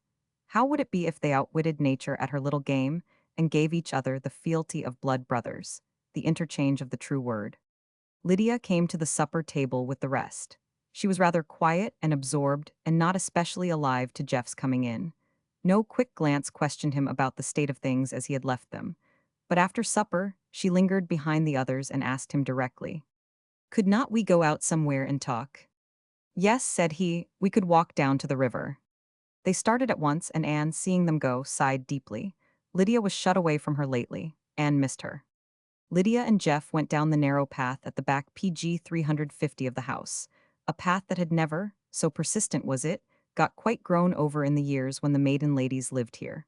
Perhaps boys had kept it alive, running that way. At the foot and on the river bank were bushes, alder and a wilderness of small trees bound by wild grapevines into a wall.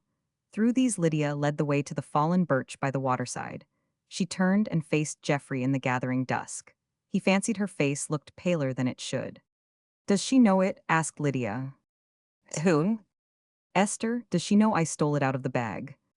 Yes, said Jeff. Suddenly he determined to tell the truth to Lydia. She looked worthy of it. He would not save her pain that belonged to the tangle where they groped. He and she would share the pain together. She guessed it. Nobody told her she was right. Then said Lydia, I must go away. Go away. To save Farvey and Anne, they must not know it. I wanted to go this afternoon, just as soon as you took the necklace away from me and I realized what people would say. But I knew that would be silly. People cannot run away and leave notes behind. But I can tell Anne I want to go to New York and get pupils. And I could get them. I can do housework, too. She was an absolutely composed Lydia. She had forestalled him in her colossal common sense.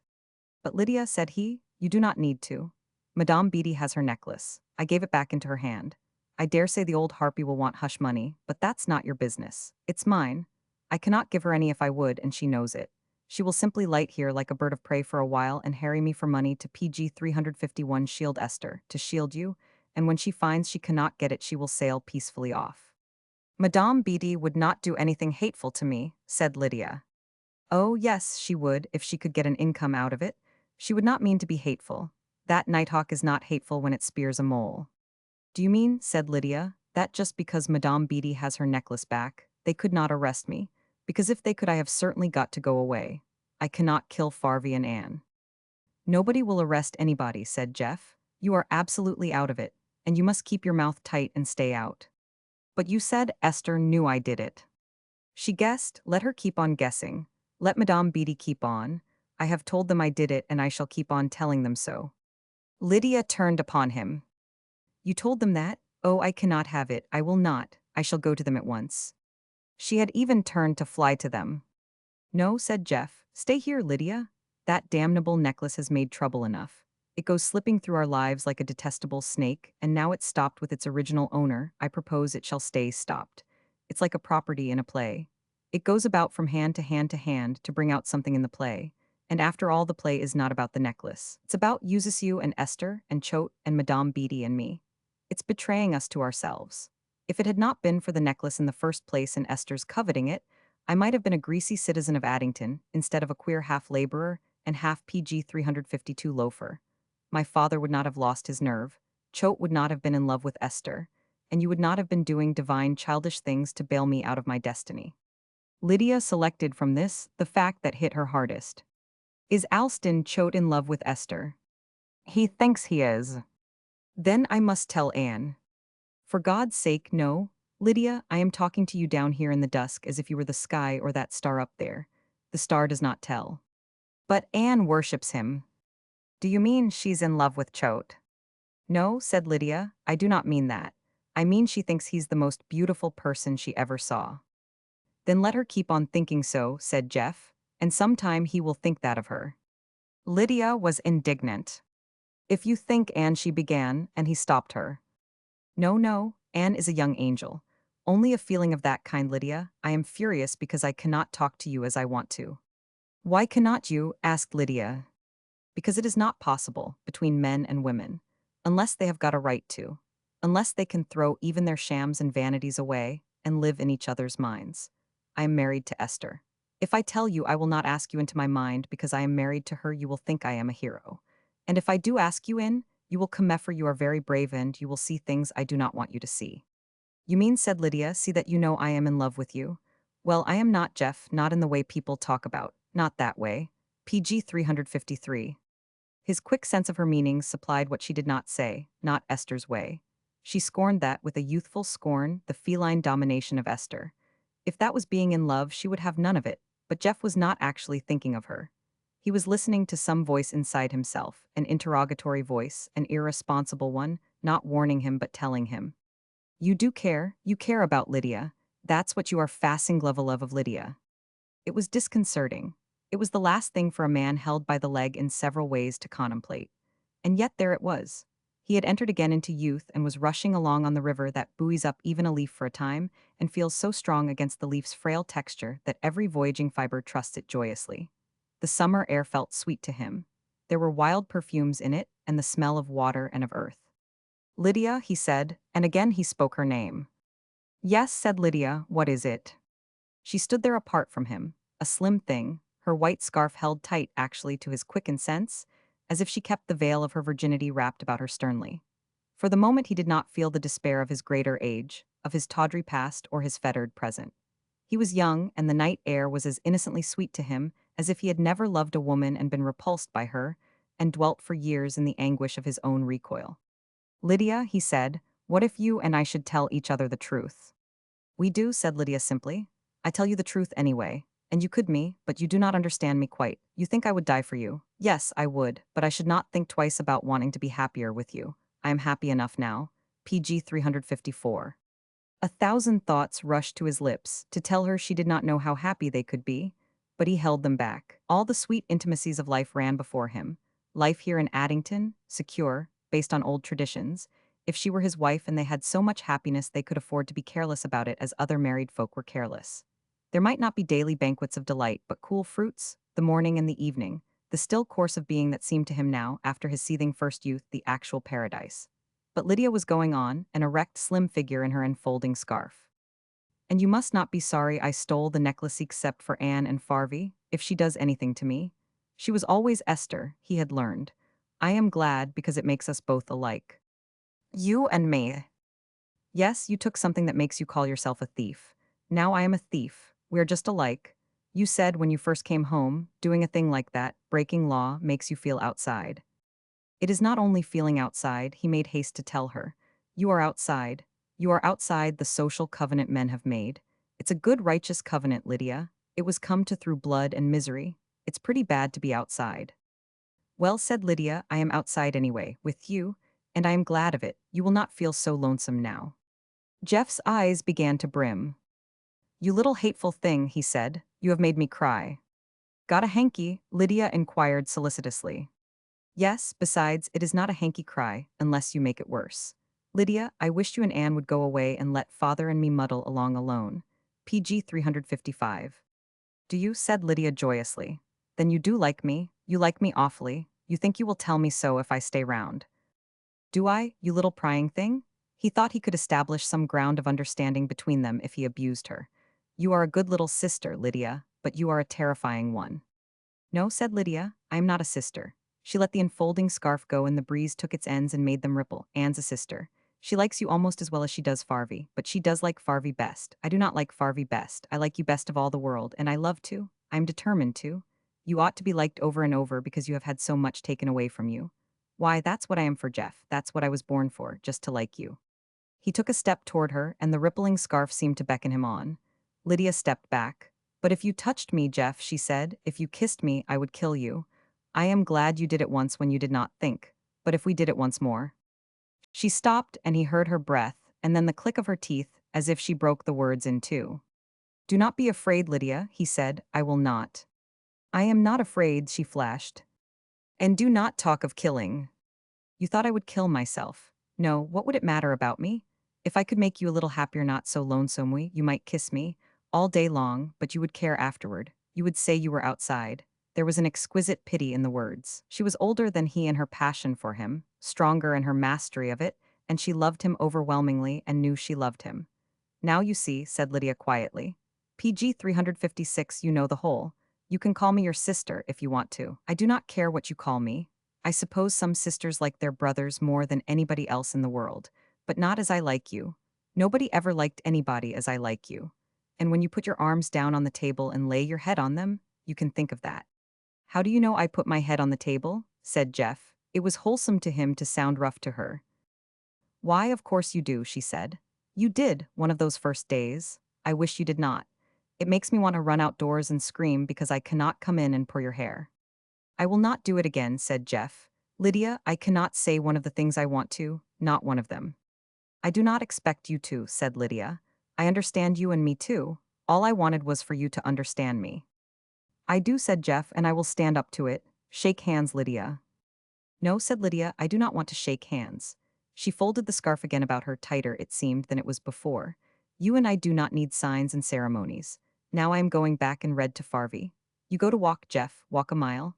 Walk a dozen miles. If we had horses, we would get on 'em bareback and ride and ride. Jeff stood and watched her while he could see the white scarf through the dusk. Then he turned to go along the river path, but he stopped. He, too, thought of galloping horses, devouring distance with her beside him through the night. He began to strip off his clothes, and Lydia, on the rise, heard his splash in the river. She laughed, a wild PG 357 little laugh. She was glad he was conquering space in some way, his muscles taut and rejoicing. Lydia had attained woman's lot at a bound. All she wanted was for him to have the full glories of a man. PG 358. Roman 31. Alston Choate went home much later consciously to his mother, and she comforted him though he could not tell her why he needed it. She and Mary were sitting on the back veranda, looking across the slope of the river, doing nothing, because it was dusk, and dropping a word here and there about the summer air and the night. Alston put down his hat and as he sat, pushed up his hair with the worried gesture both women knew. Mary at once went in to get him a cool drink, her never-failing service, and his mother turned an instant toward him expectantly and then away again. He caught the movement. He knew she was leaving him alone. "Mother," he said, "you never were disgusted through and through, with yourself." "Oh, yes," said she. "It's more or less my normal state. I am disgusted because I have not courage. If I would had courage, I should have escaped all the things that make me bad company for myself now." Alston, in his quickened mood, wondered what it was she had wanted to escape. Was it Addington? Was it his father even, a courteous Addington man much like what Alston was afraid he might be in the end, when he was elderly and pottered downtown with a cane? He hated to be what he was afraid he inevitably must. It came upon him with renewed impetus, now that he had left Esther with a faint disgust at her, and only a wearied acquiescence in the memory that she had once charmed him. He wished he were less fastidious even. PG 359, how much more of a man he should have felt if he had clung to his passion for her, and answered Geoffrey with the oath or blow that more elemental men found fitting in their rivalry. "Mother," said he, "does civilization rot us after all? Have we got to be savages to find out what's in us?" "Something seems to rot us round the edges," said the mother. "But that's because there do not appear to be any big calls while we are so comfortable. You cannot get up in the midst of dinner and give a workery to prove you are a big chief. It would be silly. You would be surprised, dear, to know how I go seething along and cannot find anything to burn you anything that ought to be burned. Sometimes when Mary and I sit crocheting together, I wonder whether she will not smell a scorch." He thought of the night when she had lain in bed, and told how she was traveling miles from Addington in her novel. "You never owned these things before, mother," he said. "What makes you now?" "That I am a buccaneer? Maybe because you have got to the same point yourself.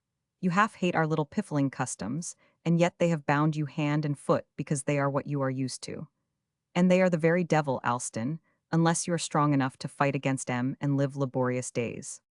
What's the matter with us? Is it Addington? Good old Addington? Not Addington, any more than the world. It's grown too fat and selfish. Pretty soon somebody's going to upset the balance, and then we shall fight, and the stern virtues will come back." "You old Tartar," said Alston, "have we really got to fight?" "We have got to be punished anyhow," said his mother. PG 360, and I suppose the only punishment we should feel is the punishment of money and blood. "Let's run away, mother," said Alston. "Let's pick up Mary and run away to Europe." "Oh no," said she. "They are going to fight harder than we are. Do not you see there's an ogre over there grinning at them and sharpening his claws? They have got to fight Germany." "England can manage Germany," said Alston, through the pocket. "Industrial wars are the only ones we shall ever see." "If you can bank on that you are not so clever as I am," said his mother. "I see the cloud rising. Every morning it lies there thick along the east. There's going to be war, and whether we are righteous enough to stand up against the ogre, God knows." Alston was impressed, in spite of himself. His mother was not given to prophecy or passionate asseveration. "But anyhow," said she, "you cannot run away, for they are going to ask you to stand for mayor." "The dickens they are, who said so?" "Amiable, she was in here this afternoon, as guileless as a child. We done more told her they were going to ask you to stand, and she hoped you would not." "Why?" "Because Moore's the rival candidate, and she thinks he has an influence with the working man. She thinks the general cause of humanity would be better served by Moore. That's amiable." "She needn't worry," said Alston, getting up. "I should not take it." "Alston," said his mother, "there's your chance. Go out into the rough and tumble. Get on a soap box.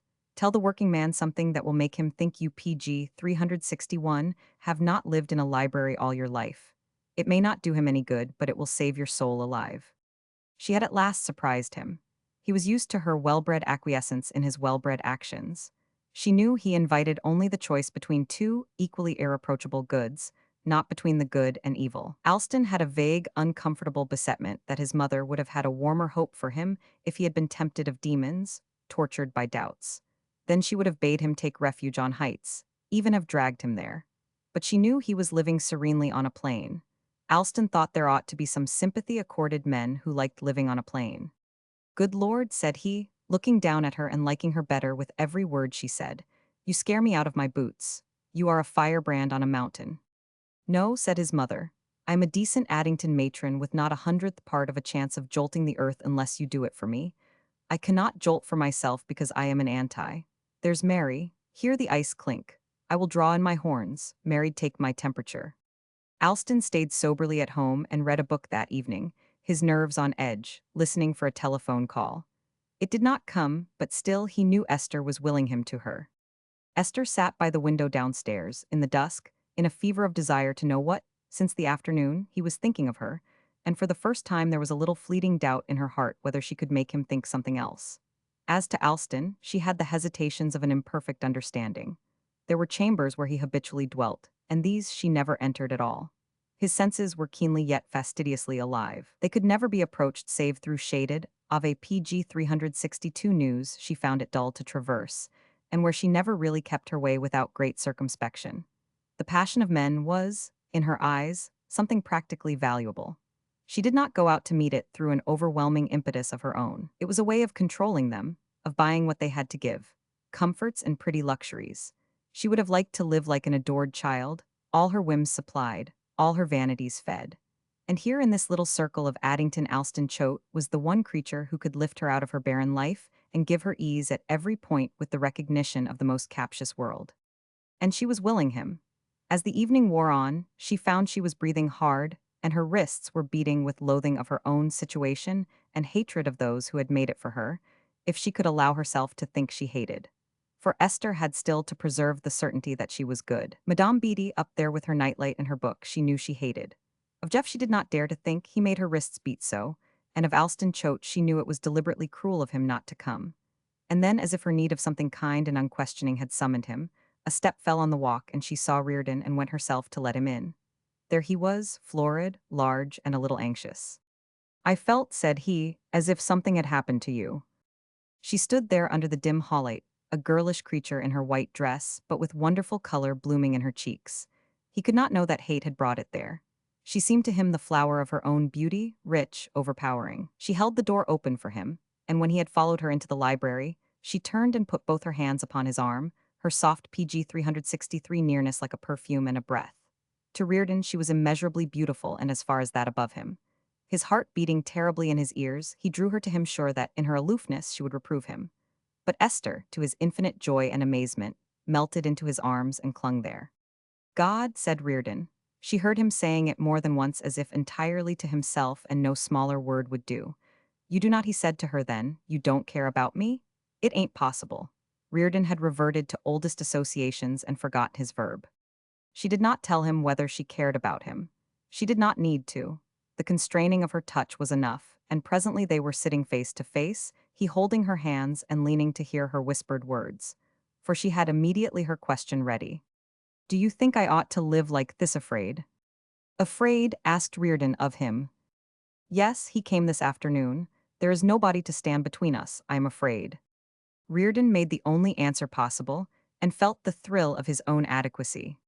"I will stand between you." "But you cannot," she said, "you have no right." "There's but one thing for you to do," said Reardon. "Tell what you are telling me to a lawyer, and I will." He hesitated. He hardly knew how to put it so that her sense of fitness should not be offended. "I will find the money," he ended lamely. The small hand stayed willingly in his. Reardon was a happy man, but at the same time he was curiously ashamed. He was a clean man who ate moderately and slept well and had the proper amount of exercise, and this excessive emotion jarred him in a way that irritated him. PG 364, he did blame Jeff, who was at the bottom of this beautiful creature's misery. Still, if Jeff had not left her, she would not be sitting here now with the white hands in his. But he was conscious of a disturbing element of the unlawful, like eating a hurtful dish at dinner. Reardon had lived too long in a cultivating of the middle way to embark with joyousness on illicit possessing. As the traditions of Addington were wafting, Alston chowed away from this primitive little Circe on her isle, so his acquired habits of safe and healthful living were wafting him. If his inner refusals could have been spoken crudely out, they would have amounted to a miserable plea. Look here, it ain't because I do not want you, but there's Jeff. For Reardon was not only a good fellow, but he had gazed with a wistful awe on the traditions of Addington's upper class. He had tried honestly to look like the men born to it. He never owned even to himself that he felt ill at ease in it, yet he did regard it with a reverence the men that made it were far from feeling, and he knew something was due it.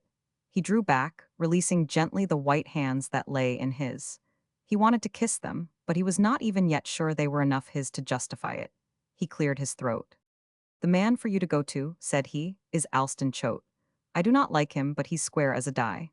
And if you can get yourself where it will be possible to speak to you without knowing there's another man stepping between, he hesitated, his own heart beating for her, and the decencies of Addington holding him back. Hang it, Esther, he burst forth, you know where I stand. Do I? Said Esther. She rose and, looking wan, gave him her hand. And Reardon got out of the room, feeling rather more of a PG 365 sneak than Alston had when he went away. Esther stood still until she heard the door close behind him. Then she ran out of the room and upstairs, to hide herself, if she could, from the exasperated thought of the men who had failed her. She hated them all. They owed her something, protection, or cherishing tenderness. She could not know it was Addington that had got hold of them in one way or another and kept them doggedly faithful to its own ideals. As she was stepping along the hall, Madame Beatty called her. Esther, stop a minute, I want you. Esther paused and then came slowly to the door and stood there. She looked like a sulky child, with the beauty of the child and the charm. She hated Madame Beatty too much to gaze directly at her, but she knew what she should see if she did look. An old woman absolutely brazen in her defiance of the softening arts of dress, divested of every bewildering subterfuge, sitting in a circle of candlelight in the adequate company of her book. Esther, said Madame Beatty, you may have the necklace. Then Esther did glance quickly at her. She wondered what Madame Beatty thought she could get out of giving up the adored gewgaw into other hands. I do not want it, said Madame Beatty. I would much rather have the money for it. Get the money and bring it to me. Esther curled her lip a little in the scorn she really felt. She could not conceive of any woman's being so lost to woman's perquisites as to confess baldly her need of money above trinkets. But you would better go to the right man for it, said Madame Beatty. It is not Alston Choate. Jeff's the man, my dear. He's cleverer than the devil if you once PG 366 get him started. Not that I think you could. He's done with you, I fancy. Esther, still speechless, wondered if she could. It was a challenge of precisely the force Madame Beatty meant it to be. PG 367. Roman 32. The next morning, a sweet one of warmth and gently drifting leaves, Esther went to call on Lydia, and Madame Beatty, with a satirical grin, looked after her from the window. Madame Beatty's understanding of the human mind had given her a dramatic hold on the world when the world loved her, and it was mechanically serving her now in these little deeds that were only of a mean importance, though, from the force of habit, she played the game so hard. Esther was very fresh and pretty in her white dress with an artful parasol that cast a freshening glow. She had the right expression, too, the calmness of one who makes a commonplace morning call. And it was not Lydia who saw her coming. It was Jeff, in his working blouse and shabby trousers, standing on a cool corner of the veranda and finishing his morning smoke before he went out to picking early apples. Esther knew at precisely what instant he caught sight of her, and saw him knock out his pipe into the garden bed below the veranda and lay it on the rail. Then he waited for her, and she was almost amusedly prepared for his large-eyed wonder and the set of the jaw which betrayed his certainty of having something difficult to meet. It was not thus he had been used to greet her on sweet October mornings in those other days. Suddenly he turned with a quick gesture of the hand, as if he were warning someone back. And Esther, almost at the steps, understood that he had heard Lydia coming and had tried PG 368 to stop her. Lydia evidently had not understood and ran innocently out on some errand of her own. Seeing Esther, she halted an appreciable instant. Then something as quickly settled itself in her mind, and she advanced and stood at the side of Jeff. Esther furled her parasol and came up the steps, and her face did not for an instant change in its sweet seriousness. She looked at Lydia with a faint, almost, it might seem, a pitying smile. I thought, said she, after what I said, I ought to come to reassure you. Neither Jeff nor Lydia seemed likely to move, and Esther stood there looking from one to the other with her concerned air of having something to do for them. It was only a moment, yet it seemed to Lydia as if they had been communing a long time, in some hidden fashion, and learning amazingly to understand each other. That is, she was understanding Esther, and the outcome terrified her. Esther seemed more dangerous than ever, bearing gifts. But Lydia could almost always do the sensible thing in an emergency and keep emotion to be quelled in solitude. "Come in," said she, "and sit down. Jeff, will not you move the chairs into the shady corner? We would better not go into the library. Farvy's there." Jeff awoke from his trance surprise, and the two women followed him to the seclusion of the vines. There Esther took the chair he set for her, and looked gravely at Lydia, as she said, "I was very hasty. I told him." She indicated Jeff with a little gesture. It seemed she found some significance in the informality of the pronoun. "I told him I had found out who took the necklace. I knew of course he would tell you, and I came to keep you from being troubled." PG 369. "Lydia," said Jeff, with the effect of stepping quickly in between them, "go into the house. This is something that does not concern you in the least." Lydia, very pale now, was looking at Esther, in a fixed antagonism. Her hands were tightly clasped. She looked like a creature braced against a blow. But Esther seemed of all imaginable persons the least likely to deliver a blow of any sort. She was gracefully relaxed in her chair, one delicate hand holding the parasol and the other resting, with the fingers upcurled like lily petals on her knee. "No," said Lydia, not looking at Jeff, though she answered him, "I shan't go in. It does concern me, that's what she came for. She's told you so, to accuse me of taking it." With the last words, a little scorn ran into her voice. It was a scorn of what Esther might do, and it warmed her and made her suddenly feel equal to the moment. "No," said Esther in her softest tone, a sympathetic tone, full of a grave concern. "It was only to confess I ought not to have said it. Whatever I knew, I ought to have kept it to myself. For there was the necklace. You had sent it back. You had done wrong, but what better could you do than send it back? And I understand." She glowed a little now, turning to Jeff. "I understand how wonderful it was of you to take it on yourself." Jeff was frowning, and though facing her, looking no further than the lily-petalled hand.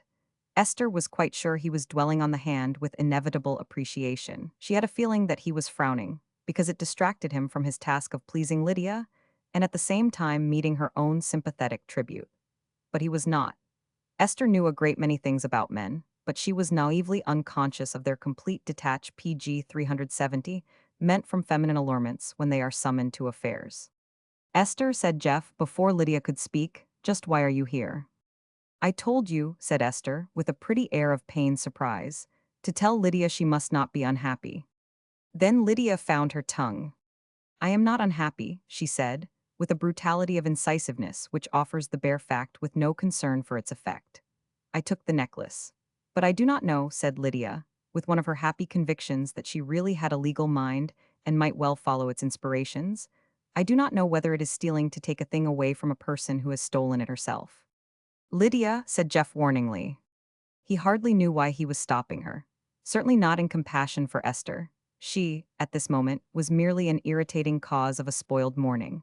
But Lydia, he felt, like a careering force that had slipped control, must be checked before she did serious harm. "You know," said Lydia, now looking Esther calmly in the eye, "you know you were the first to steal the necklace. You stole it years ago from Madame Beatty. No, I do not know whether it's stealing to take it from you when you would no business to have it anyway. I must ask someone." Lydia was no longer pale with apprehension. The rose was on her cheek. Her eyes glowed with mischief and the lust of battle. Once she darted a little smiling look at Jeff. "Come on," it seemed to say. "I cannot be worse off than I am. Let's put her through her paces and get something out of it fun, at least." Esther looked back at her in that pained forbearance PG 371, which clothed her like a transfiguring atmosphere. Then she drew a sharp breath. "Jeff," she said, turning to him. The red had mounted to his forehead. He admired Lydia, and with some wild impulse of his own, loved her bravado. "Oh, come, Lydia," he said, "we cannot talk like that, if Esther means to be civil." Yet he did not think Esther meant to be 153. Only he was hard pushed between the two, and said the thing that came to him, but it came empty and went empty to them, and he knew it. "She does not mean to be civil," said Lydia, still in her wicked enjoyment. "I do not know what she does mean, but it's not to be nice to me. And I do not know what she's come for here." Her old vision of Jeff languishing unvisited in the dungeon of her fancy rose suddenly before her, and she ended hotly after all this time. Again Esther turned to Jeff and spoke his name, as if summoning him in a situation she could not, however courageous, meet alone. But Lydia had thought of something else. I do not know what you can do to me, she said, and I do not much care. Except for Farvey and Anne, but I know this. If you can arrest me for stealing from you something you had stolen before, why then I shall say right off I did it. And when I do it, I shall tell all I know about the necklace and how you took it from Madame Beatty and oh, my soul, said Lydia, rising from her chair and putting her fingertips together in an unconsidered gesture. There's Madame Beatty now. Esther too rose, murder in her heart but still a solicitous sadness in her eyes, and turned, following Lydia's PG 372 gaze, to the steps where Denny had drawn up and Madame Beatty was alighting from the Victoria. Jeff, going forward to meet her, took courage since Denny was not driving away. Whatever Madame Beatty had come to do, she meant to make quick work of it. Jeff, said Esther, at his elbow, Jeff, I must go. This is too painful for everybody. I cannot bear it. That's right, said Jeff in the kindness of sudden relief. Run along. Madame Beatty had decided otherwise. At the top of the steps in her panoply of black chiffon, velvet, ostrich feathers clothes, so rich in the beginning, and so well made that they seemed always too unchanged to be thrown away, and so went on in a squalid perpetuish, laid a hand on Esther's wrist. Come, come, Esther, said she, do not run away. I came to see you as much as anybody. Esther longed to shake off the masterful old hand, but she would not. A sad passivity became her best unless she relinquished every possible result of the last 10 minutes. And it must have had some result. Jeff had, at least, been partly one.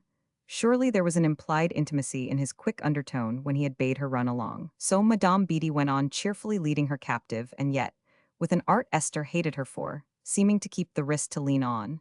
And Lydia, who had brought another chair, greeted the new visitor with an unaffected pleasure. She still liked her so much that it was not probable anything Madame Beatty could say or do would break the tie.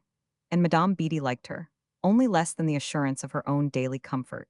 The pure stream of affection had got itself sadly sullied in these later years. She hardly thought now of the way it started among green hills under a morning sun. PG 373. She seated herself, still not releasing Esther, until she also had sunk into a chair by her side, and refreshed herself from a little vinaigrette. Then she winked her eyes open in a way she had, as if returning from distant considerations, and said cheerfully, I suppose you are talking about that stupid necklace. Lydia broke into a little laugh. She did not in the least know why, except that Madame Beatty was always so amusing to her. Madame Beatty gave her a nod as if in acknowledgement of the tribute of applause, continuing. Now I have come to be disagreeable. Esther has been agreeable, I have no doubt. Jeff, I hope you are being nice to her. A startled look came into Lydia's eyes. Why should Madame Beatty want Jeff to be nice to her when she knew how false Esther had been and would always be? Esther, continued Madame Beatty, has been a silly child. She took my necklace, years ago, and Jeff very chivalrously engaged to pay me for it and… That will do, said Jeff harshly. We all know what happened years ago. Anyhow, Esther does, and I do. We will leave Lydia out of this. I do not know what you have come here to say, Madame Beatty, but whatever it is, I prefer it should be said to me. I am the only one it concerns. No, you are not, said Lydia, swelling with rage at everybody who would keep her from him. I am concerned. I am concerned more than anybody. Esther glanced up at her quickly, and Madame Beatty shook her head. You have been a silly child, too, she said. You took the necklace to give it back to me. Through Jeff, I understand. No, I did not, said Lydia, in a passion to tell the truth. PG 374, at a moment when it seemed to her they were all willing, for one result or another, to turn and twist it. I gave it back to Jeff so he could carry it to you and say, here it is. I have paid you a lot of money on it. Who told you that? Flashed Esther. She had forgotten her patient calm. I told her, said Madame Beatty. Do not be jealous, Esther. Jeff never would have told her in the world. He's as dumb as a fish. And so he could say to you, Lydia went on breathlessly, here's the horrid thing.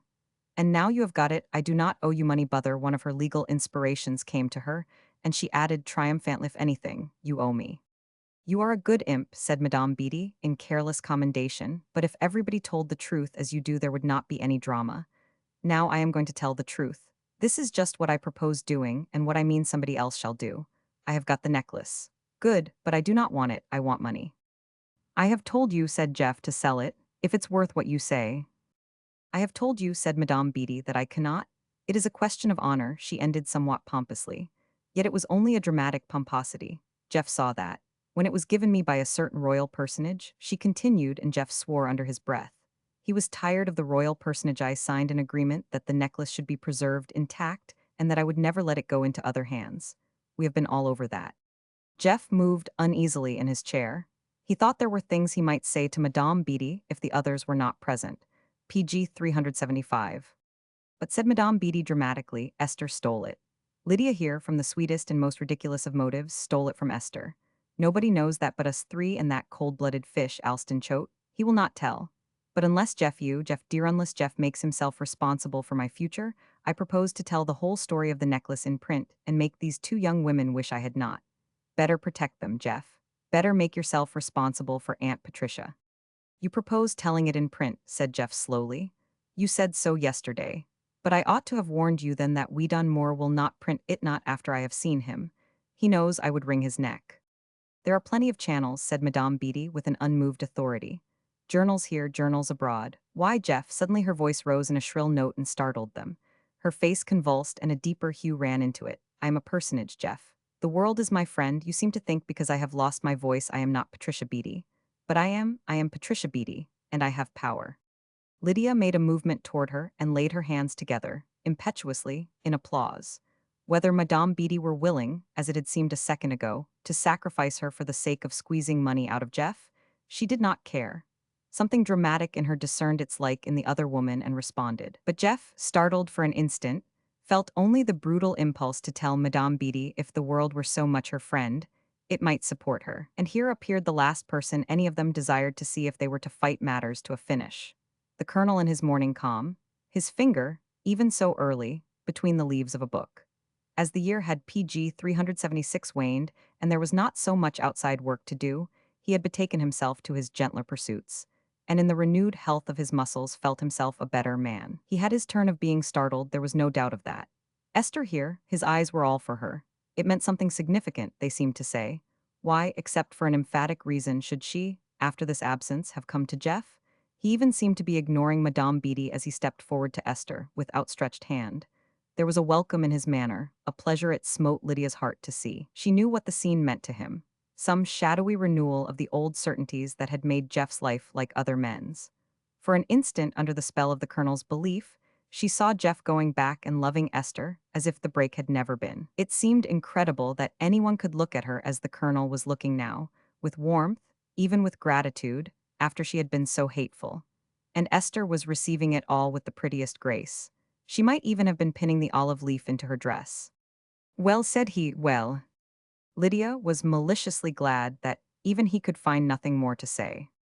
What a pleasant morning, he ended lamely yet safely, and conceived the brilliant addition, you will stay to dinner. As he said it, he was conscious, too late, that dinner was several hours away. And meantime Esther stood and looked up in his eyes with an expression for which Lydia at once mentally found a name. Soulful, that was what it was, she viciously decided. Madame Beatty gave a little ironic crow of laughter. Sit down, Esther, she said, and let Mr. Blake shake hands with me. No, I cannot stay to dinner. Esther may, PG 377 if she likes, but I have business on my hands. It's with that dirty little man Jeff's got such a prejudice against. Not we Dunmore, conjectured the colonel. If you have any law business, Madame Beatty, you would far better go to Alston Choate. Moore's no kind of a man. He's the right kind for me, said Madame Beatty. No manners, no traditions, no scruples. It's a dirty job I have got for him, and it takes a dirty man to do it. She had risen now and was smiling placidly up at the colonel. He frowned at her, involuntarily. He was ready to accept Madame Beatty's knowing neither good nor evil, but she seemed to him singularly unpleasant in flaunting that lack of bias. She was quite conscious of his distaste, but it did not trouble her. Unproductive opinions were nothing to her now, especially in Addington. You are not going too, said the colonel, as Esther rose and followed her. I hoped, but what he hoped he kept himself from saying. I must, said Esther, with a little deprecatory look and another significant one at Madame Beatty's back. Goodbye. She threw Lydia, in her scornful silence there in the background, a smile and nod. But the colonel began. Again he had to stop. How could he ask her to come again when he was in the dark about her reason for coming at all? I have to go, she said. I really have to this time. Meantime Jeff, handing Madame Beatty into the carriage, had had his word with her. You will do nothing until I see you. If you see me moderately soon, said Madame Beatty pleasantly. Esther, are you coming?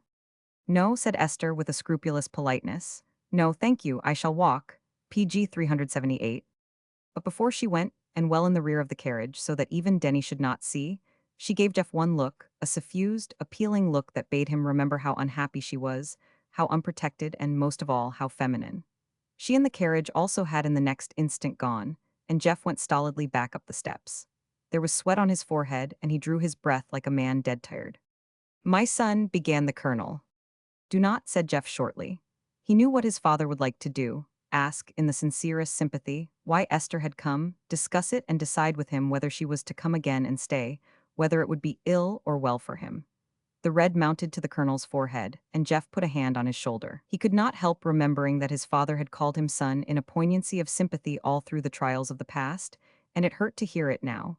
It linked that time with this, as Madame Beatty, in her unabashed self-seeking, linked it. Perhaps he was never to escape. A prisoner, that was what he was. They were all prisoners. Madame Beatty to her squalid love of gain, Esther to her elementary love of herself. Lydia had looked at her as she stood still in the background like a handmaid waiting. Why, Lydia was a prisoner, as he had thought before, only not, as he had believed then, to the glamour of love, but love, actual love for him. The kind that stands the stress of all the homely services and disillusioning. A smile broke over his face, and Lydia, incredulously accepting it, gave a little sob that could not be prevented in time, and took one dancing step. She ran up to the colonel and pulled him away from Jeff. It seemed as if she were about to make him dance, too. PG 379. Do not bother him, Farvey, said she. He's out of prison, he's out of prison. She had said it, the cruel word, and Jeff knew she could not possibly have ventured it if she did not see in him something fortunate and free. PG 380. Roman 33. Jeff, said the colonel. Esther's coming seemed so portentous that he could not brook imperfect knowledge of it. Jeff, did Esther come to? He paused there. What could Esther, in the circumstances, do? Make advances, ask to be forgiven. But Jeff was meeting the half-question comprehensively. I do not quite know what she came for. Could not you have persuaded her, said the colonel, hesitating to stay. No, said Jeff, Esther does not want to stay, we must not think of that. I am sorry, said the colonel, and Lydia understood him perfectly. He was not sorry Esther had gone, but he was sorry the whole business had been so muddled from the start, and that Jeff's life could not have moved on like Addington lives in general, placid, all of a piece. Lydia thought this yearning of his for the complete and perfect was because he was old. She felt quite capable of taking Jeff's life as it was and fitting it together in a striking pattern. Come in, Farvey, she said. You have not corrected Mary Nellen's translation. Jeff was being left alone for his own good, and he smiled after the kind little schemer, before he took his hat and went downtown to find We Done More. As he went, withdrawn into a solitariness of his own, so that he only absently answered the bows of those he met, he thought curiously about his own life. And he was thinking as his PG 381 father had. His life was not of a pattern. It was a succession of disjointed happenings. There was the first wild frothing of the yeast of youth. There was the nemesis who did not like youth to make such a fool of itself. She had to throw him into prison. While he was there, he had actually seemed to do things that affected prison discipline. He was mentioned outside. He was even, because he could write, absurdly pardoned. It had seemed to him then desirable to write the life of a gentleman criminal, but in that he had quite lost interest. Then he had had his great idea of liberty, the freedom of the will that saved men from being prisoners. But the squalid tasks remained to him even while he bragged of being free. To warn more away from meddling with women's names, no matter how Madame Beatty might invite him to do her malicious will, to warn Madame Beatty even, in some fashion, and to protect Lydia. Of Esther he could not think, save in a tiring, bewildered way. She seemed, from the old habit of possession justified by a social tie, somehow a part of him, a burden of which he could never rid himself and therefore to be borne patiently, since he could not know whether the burden were actually his or not. And he began to be conscious after that morning, when Esther had looked at him with primitive woman's summons to the protecting male that Esther was calling him. Sometimes it actually tired him, as if he were running in answer to the call, whether toward it or away from it he could not tell. All the paths were mazes, and the lines of them bewildering to his eyes. He would wake in the night and wish there were one straight path. If he could have known that at this time, Reardon and Alston Choate had also, in differing ways, this same consciousness of Esther's calling it could not have surprised him. He would not have known, in his own turmoil, whether to urge PG 380 to them to go or not to go. Esther did not seem to him a disturbing force, only a disconcerting one. You might have to meet it to have done with it. But now at Weedon's office door he paused a moment, hearing a voice, the little man's own, slightly declamatory, even in private, and went in. And he wished he had not gone, for Miss Amiable sat at the table, signing papers, and he instantly guessed the signatures were not in the pursuance of her business, but to the advantage of Weedon Moore. Whatever she might be doing, she was not confused at seeing him. Her designs could be shouted on the housetops, but Moore gave him a foolishly cordial greeting mingled with a confused blotting of signatures and a hasty shuffling of the papers. Sit down, he said. You have not looked me up before, not since. No, said Jeff, not since I came back. I do not think I ever 999. I have come now in reference to a rather scandalous business. Miss Amiable moved her chair back. She was about to rise. No, please, said Jeff. Do not go. I would rather like you to know that I am making certain threats to Moore here, in case I have to carry them out. I would rather you would know I have some grounds. I never want you to think the worst of me. I always think the best of you, said Miss Amiable, with dignity yet helplessly. She sat there in an attitude of waiting, her grave glance going from one to the other, as she tried to understand. Madame Beatty, said Jeff curtly to Moore, is likely to give you some personal details of her life. If you print them, you will settle with me afterward. Oh, Geoffrey, said Miss Amiable. Why put it so un-PG 383 pleasantly? Mr. Moore would never print anything which could annoy you or anyone. We must not assume he would. Moore, standing, one fat and not overclean hand on the table, looked a passionate gratitude to her. He seemed about to gush into protest. Of course he would not. Of course he would publish only what was of the highest character, and also what everybody wanted him to. That's all, said Jeff. He too was standing and he now turned to go. I wish, said Miss Amiable impulsively. She got on her feet and stood there a minute, a stately figure in spite of her blurred lines. I wish we could have your cooperation, Jeff. Mr. Moore is going to run for mayor. So I hear, said Jeff, and his mind added, and you are financing his campaign, you old dear, and only a minute ago you were signing over securities. It means so much, said Miss Amiable, to have a man who is a friend of labor. We ought to combine on that. It's enough to heal our differences. Pardon me, said Jeff, I have to go, but mayn't I take you home? No, said Amiable, I have another bit of business to settle. But think it over, Jeff. We cannot afford to let personal issues influence us when the interest of the town is at stake. Surely not, said Jeff, Addington forever. As he went down the stairs, he smiled a little, remembering Weedy had not spoken a word after his first greeting. But Jeff did not waste much thought on Weedy. He believed, at the crisis, Weedy could be managed. Miss Amiable had startled his mind broad awake to what she called the great issues and what he felt were vital ones. He went on over the bridge, and up the stairs of the old PG 384 Choate building to Alston's office, and from some sudden hesitancy, tapped on the door. Come in, called Alston, and he went. Alston sat at the table, not reading a novel as Lydia and too many of his clients had found him, but idle with not even a book at hand.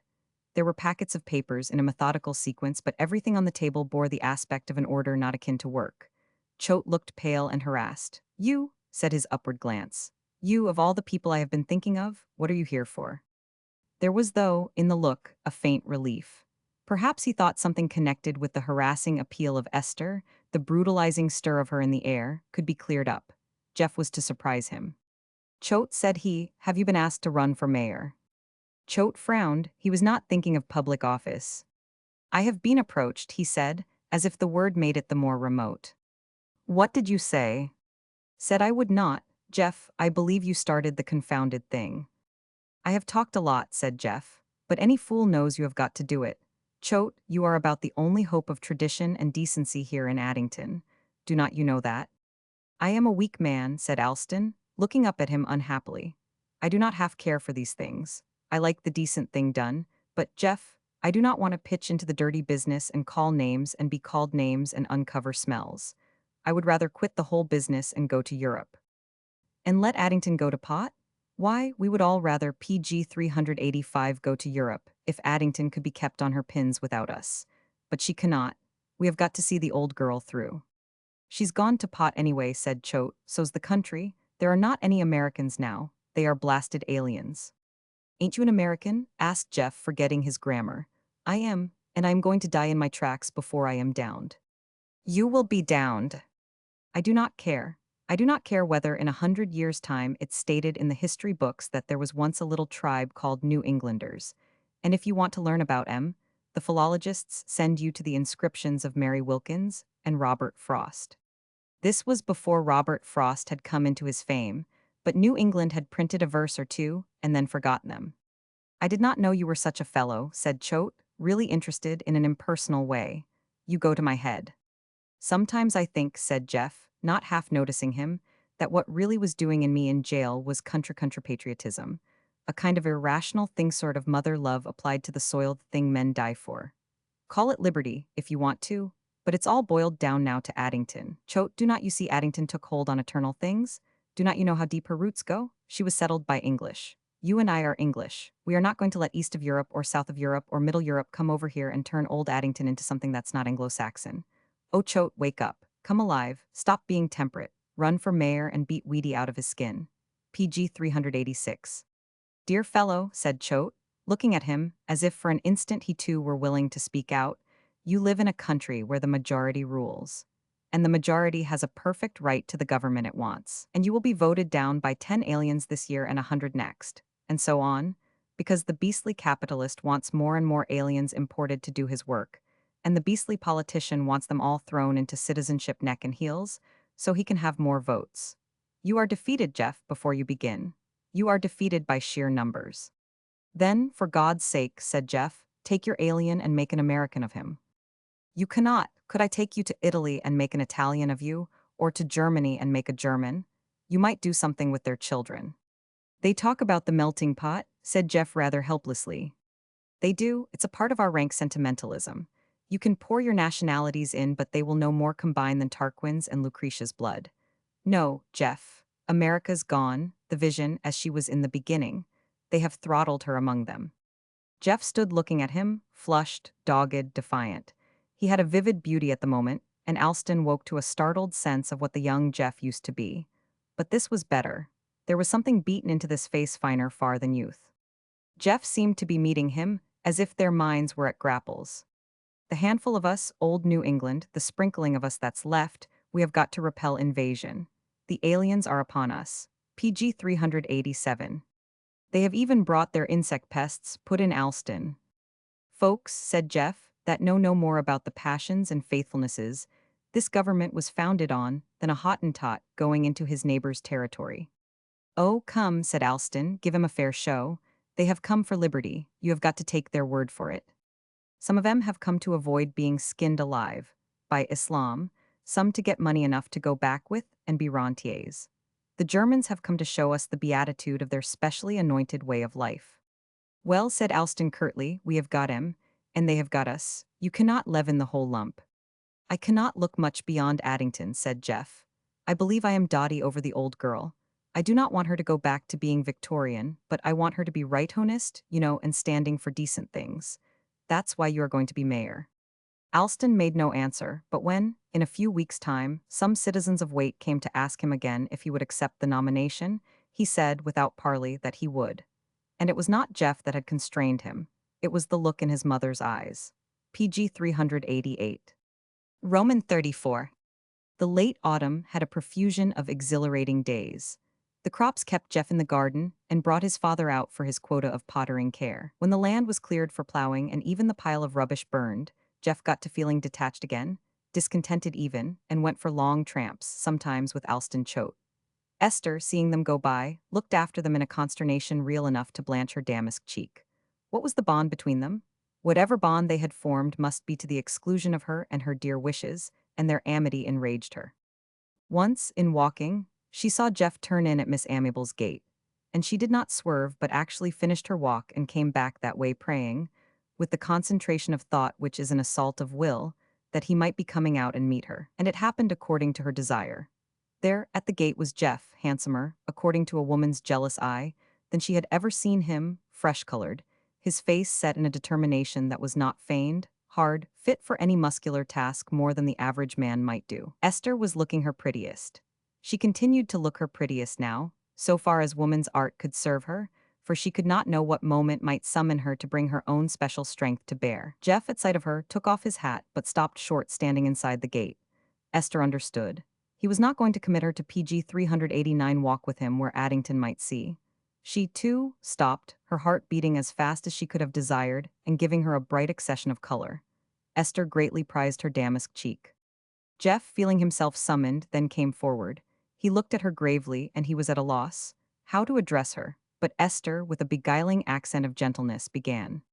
"Is not it strange?" she said, wistfully and even humbly, as if it were not a question but a reflection of her own, not necessarily to be answered. "What is strange?" asked Jeff, with a kindly note she found reassuring. "You and me," said Esther, standing here, "when I do not believe you were going to speak." Her poor little smile looked piteous to him, and the lift of her brows. Jeff was sorry for her, sorry for them both. At that moment he was not summoning energy to distrust her, and this was as she hoped. "I am sorry, Esther," he said impulsively. "I did mean to speak, it was not that. I only do not mean to make you in other folks' eyes, you knows 'em to be having anything to do with me when you do not want to." "When I do not want to?" Esther repeated. There was musing in the soft voice, a kind of wonder. "It's an infernal shame," said Jeff. He was glad to tell her he hated the privation she had to bear of having cast him off, and yet facing her broken life without him. "I know what kind of time you have as well as you could tell me. You have got Madame Beatty quartered on you. There's grandmother upstairs. No comfort in her. No companionship. I have often thought you do not go out as much as you might for fear of meeting me. You needn't PG 390 feel that. If I see it's going to happen, I can save you that at least." Esther stood looking up at him, her lips parted, as if she drank what he had to say through them, and drank it thirstily. "How good you are," she said. "Oh, Jeff, how good." When I have there, she paused, still watching him. But Esther had the woman's instinctive trick of being able to watch accurately while she did it passionately. Jeff flushed to his hair, but her cleverness did not lead her to the springs of his emotion. He was ashamed, not of her, but of himself. "You are off," he said, "all wrong. I do want to save you from this horrible mix-up I have made for you. But I am not good, Esther. I am not the faithful chap it makes me seem. I am different. You would not know me. I do not believe we ever knew each other very well." Something like terror came into her beautiful eyes. Was he, that inner terror asked her, trying to explain that she had lost him? Although she might not want him, she had always thought he would be there. "You mean," she began, and strove to keep a grip on herself and decide temperately whether this would be best to say. But some galled feeling got the better of her. The smart was too much. Hurt vanity made her wince and cry out with the passion of a normal jealousy. "You mean," she continued, "you are in love with another woman." It was a hit. He had deserved it, he knew, and he straightened under it. Let him not, his alarmed senses told him, even think of Lydia, lest these cruelly clever eyes see Lydia in his hurried breath, even if he could keep Lydia from his tongue. "Esther," he said, "do not say such a thing. Don't PG 391 think it. What right have I to look at another woman while you are alive? How could I insult a woman?" He stopped, his own honest heart knocking against his words. He had dared. He had swept his house of life and let Lydia in. "Yes," said Esther thoughtfully, "and it seemed, hurt to the soul, you love somebody else." "Oh, Jeff," I did not think she lifted widened eyes to his. Afterward he could have sworn they were wet with tears. "I stand in your way, do not I? What can I do not to stand in your way?" "Do," said Jeff, in a rage at all the passions between men and women. "Do? You can stop talking sentiment about me and putting words into my mouth. You can make over your life if you know how, and I will help you do it if I can. I thought you were trying to free yourself. You can do that. I will not lift a hand. You can say you are afraid of me as you have before. God knows whether you are. If you are out of your mind, but you can say it, and I will not deny you have just cause. You must not be a prisoner to me." "Jeff," said Esther. "What is it?" he asked. She spoke tremblingly, weakly really, as if she had not the strength to speak, and he came a step nearer and laid his hand on the granite gatepost. It was so hard it gave him courage. There were blood-red vines on it, and when he disturbed their stems they loosened leaves and let them drift over his hand. "Now I see," said Esther, "how really alone I am. I thought I was when you were away, but it was nothing to this." She walked on, listlessly, aimlessly, even though she kept the path, and she was going on her way as she had PG 392 elected to before she saw him. But to Jeff she seemed to be a drifting thing. A delicate butterfly floated past him, weakened by the coldness of last night and fluttering on into a night as cold. "Esther," he called and hurried after her. "You do not want me to walk with you?" he asked impatiently. "You do not want Addington to say we have made it up?" "I do not care about Addington," said Esther. It can say what it please if you are kind to me. Kind, said Jeff, I could have you trounced. You do not play fair. What do you mean by mixing me all up with pity and things? Esther's lids were not allowed to lift, but her heart gave a little responsive bound. So she had mixed him up. Getting the facts all wrong, Jeff went on irritably. You ignore everything you have felt before today, and you begin today and say I have not been kind to you. Now Esther looked at him, she smiled. Scold away, she said. I have wanted you to scold me. I have not been so happy for months. Of course I scold you, said Jeff. I want to see you happy. I want to see you rid of me and beginning your life all over so far as you can. You are not the sort to live alone. It's an outrage against nature. A woman like you. But Esther never discovered what he meant by a woman like you. He had gone a little further than her brain would take her. Did he mean a woman altogether charming, like Hero? She dropped the inquiry very soon, because it seemed to lead nowhere, and it was pleasanter to think the things that do not worry one. Jeff remembered afterward that he had known, from the beginning of the walk with her, that they should meet all Addington. But it was not the Addington he had eerie, PG 393 tably dreaded. It was Lydia. His heart died as he saw her coming, and his brain called on every reserve within him to keep Esther from knowing that here was his heart's lady. This brave creature whose honor was untainted, who had a woman's daring and a man's endurance. He even, after that first alarm of a glance, held his eyes from seeing her, and he kept on scolding Esther. What's the use, he said, talking like that? And then his mind told him there must be no confusion in what he said. He was defending Lydia. He was pulling over her the green leaves of secrecy. I advise you, he said, to get away from here. Get away from Madame Bediget, away from grandmother. Lydia was very near now. He felt he could afford to see her. Ah, Lydia, he said casually, and took off his hat. They were past her, but not before Esther had asked, in answer, where shall we go? I mean, she caught herself up from her willful stumbling. Where could I go alone? They were at her own gate, and Jeff stopped with her. Since they left Lydia, he had held his hat in his hand, and Esther, looking up at him, saw that he had paled under his tan. The merciless woman in her took stock of that, rejoicing. Jeff smiled at her faintly. He was so infinitely glad to leave her. We must think, he said. You must think. Esther, about money, I will try. I do not know yet what I can earn, but we will see. Oh, hang it, these things cannot be said. He turned upon the words and strode off, and Esther, without looking after him, went in and at once upstairs. Good girl, Madame Beatty called to her from her room. Well begun is half done. PG 394.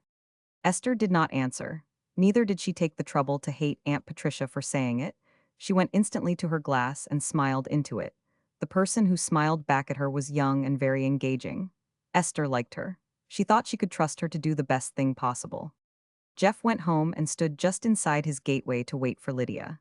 He judged that she had been going to Amabel's, and now, her thoughts thrown out of focus by meeting him with Esther, she would give up her visit and come home to be sad a little by herself. He was right. She came soon, walking fast, after her habit, a determined figure. He had had time to read her face before she drew its veil of proud composure, and he found in it what he had expected. Young sorrow, the anguish of the heart stricken and with no acquired power of staunching its own wounds. When she saw him, her face hardly changed, except that the mournful eyes sought his. Had Esther got power over him? The eyes asked, and not out of jealousy, he believed. The little creature was like a cherishing mother.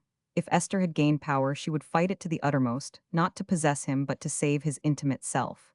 Esther might pursue it into fastnesses, but it should be saved. To Jeff, in that instant of meeting the questioning eyes, she seemed an amazing person, capable of exacting a tremendous loyalty. He did not feel like explaining to her that Esther had not got him in the least. The clarity of understanding between them was inexpressibly precious to him. He would not break it by muddling assertions. I have been to Amabel's, he said. You were going there too, were not you? Lydia's face relaxed and cleared a little. She looked relieved, perhaps from the mere kindness of his voice. PG 395. I did not go, she said. I did not feel like it. No, said Jeff. But now we are home again, both of us, and we are glad. Could not we cut round this way and sit under the wall a little before Anne sees us and makes us eat things? He took her hand, this time of intention to make her feel befriended in the intimacy of their common home, and they skirted the fence and went across the orchard to the bench by the brick wall. As they sat there and Jeff gave back her little hand, he suddenly heard quick breaths from her, and then a sob or two. Lydia, said he, Lydia. I know it, said Lydia. She sought out her handkerchief and seemed to attack her face with it. She was so angry at the tears. You are not hurt, said Jeff. Truly you are not hurt, Lydia. There's been nothing to hurt you. Soon her breath stopped catching, and she gave her eyes a final desperate scrub. By that time, Jeff had begun to talk about the land and what he hoped to do with it next year. He meant at least to prune the orchard and maybe set out dwarfs. At first, Lydia did not half listen, knowing his purpose in distracting her. Then she began to answer. Once she laughed when he told her the colonel, in learning to dig potatoes, had sliced them with the hoe. Father, he told her, was what might be called a library agriculturist. He was reading agricultural papers now. He could answer almost any question you asked. As for bugs and their natural antidotes, he knew them like a book. He even called himself an agronomist. But when it came to potatoes, by and by they were talking together, and he had succeeded in giving her that homely sense of intimacy he had been striving for. She forgot the pang that pierced her when she saw him walking BPG 396, sighed the woman who owned him through the law. He was theirs, hers and her father's and Anne's, because they knew him as he was and were desperately seeking to succor his maimed life. But as she was going to sleep, a curious question asked itself of Lydia. Did not she want him to go back to his wife and be happy with her, if that could be? Lydia had no secrets from herself, no emotional veilings. She told herself at once that she did not want it at all. No Esther, made good as she was fair, by some apt miracle, could be trusted with the man she had hurt. According to Lydia, Esther had not in her even the seeds of such compassion as Jeff deserved. PG 397. Roman 35. When the cold weather came and Alston Choate and Weedon Moore became rival candidates for the mayoralty of Addington, strange things began to happen. Choate, cursing his lot inwardly, but outwardly deferential to his mother who had really brought it on him, began to fulfill every last requirement of the zealous candidate. He even learned to make speeches, not the lucid exponents of the law that belonged to his court career, but prompt addresses, apparently unconsidered at short notice. The one innovation he drew the line at was the flattering recognition of men he had never, in the beaten way of life, recognized before. He could not, he said, kiss babies. But he would tell the town what he thought it needed, coached, he ironically added when he spoke the expansive truth at home, by his mother and Jeff. They were ready to bring kindling to boil the pot, Mrs. Choate, in her grand manner of beckoning the ancient virtues back. Jeff, as Alston told him, hammer and tongs. Jeff also began to make speeches, because, at one juncture when Alston gave out from Horsenesches, Mother said it was a psychological hoarseness at a moment when he realized overwhelmingly how he hated it all. Jeff had taken his place and got the men, laborers all of them, as Alston never had. It's a mistake, said Mrs. Choate afterward when he came to the house to report and ask how Alston was, and the three sat eating one of Mary's quick suppers. You are really the candidate, those men know it. They know it's you behind Alston, and they are going to PG 398 take him patiently because you tell them to. But they do not half want him. Jeff was very fine now in his robustness, fit and strong, no fat on him and good blood racing well. He was eating bread and butter heartily, while he waited for Mary to serve him savory things, and Mrs. Choate looked discontentedly at Mary bending over his plate, all hospitality, with the greater solicitude because he was helping Alston out. Mrs. Choate wished the nugatory Esther were out of the way, and she could marry Mary off to Jeff. Mary, pale, yet wholesome, fair-haired, with the definite Choate profile, and dressed in her favorite smoke color and pale violet, her mother loved conscientiously, if impatiently. But she wished Mary, who had not one errant inclination, might come to her some day and say, "Mother, I am desperately enamored of an Italian fruit seller with Italy in his eyes." Mrs. Choate would have explained to her, with a masterly common sense, that such vagrom impulses meant, followed to conclusions, shipwreck on the rocks of class misunderstanding.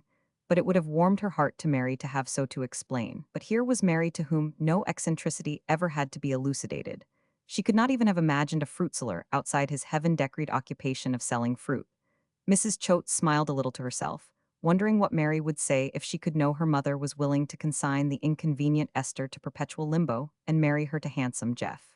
Mother, she could imagine her horrified cry. It would all be in that. Jeff was more interested in his eating than in answering Mrs. Choate with more than an encouraging. "We have got M, I think, but I wish," he said, "we had more time to follow up Weedy." "What's he saying to M?" PG 399. "Ask Madame Beatty," said Alston, with more distaste than he could keep out of his voice. "I saw her last night on the outskirts of his crowd, sitting in Denny's hack." "Speaking?" asked Jeff. "She would have spoken if she got half a chance." Alston laughed quietly. Moore got the better of her, he was in his car, all he had to do was to make off. She made after him, but he's got the whiff end with a car. The next night doubtless taught the advisability of vying with her enemy, Madame Beatty, to the disgust of Esther, came down cloaked and muffled to the chin, and took the one automobile to be had for hire in Addington. She was whirled away, where Esther had no idea. She was whirled back again at something after 10, hoarse yet immensely tickled. But Reardon knew what she had done, and he telephoned it to Esther. She was making speeches of her own, stopping at street corners wherever she could gather a group, but especially running down to the little streets by the water where the foreign laborers came swarming out and cheered her. "It's disgraceful," said Esther, almost crying into the telephone. "What is she saying to them?" "Nobody knows except it's political. We assume that," said Reardon. "All kinds of lingo. They tell me she knows more languages than a college professor." "Find out," Esther besought him. "Ask her. Ask whom you shall vote for. It will get her started." That seemed to Reardon a valuable idea, and he actually did ask her, lingering before the door one night when she came out to take her car. He put her into it with a florid courtesy she accepted, as her do-it was PG 400 the best, she thought. The man had to offer and then said to her jocosely, "Well, Madame Beatty, who shall I vote for?" Madame Beatty looked at him, an instant with a quizzical comprehension. It was too dark for him to see. "I can tell whom you would better not vote for," she said. "Do not vote for Esther, tell him to go on." Reardon did tell the man and then stood there on the pavement a moment, struck by the certainty that he had been warned. She seemed to him to know everything. She must know he was somehow likely to get into trouble over Esther. Reardon was bewitched with Esther, but he did so want to be safe. Nevertheless, led by man's destiny, he walked up to the door and Esther, as before, let him in. He thought it only fair to tell her he had found out nothing, and he meant, in a confused way, to let her see that things must be all right between them.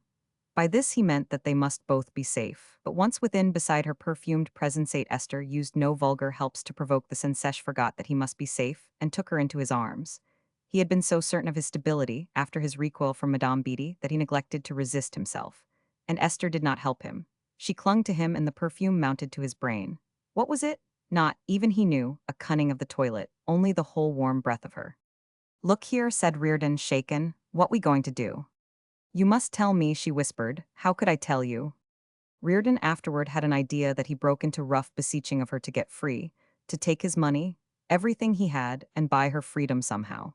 Then, he said, in an awkwardness he cursed himself for, they could PG 401 begin to talk. And as she withdrew from him at sound of Rhoda knocks above, he opened the door and ran away from her, to the ordered seclusion of his own house.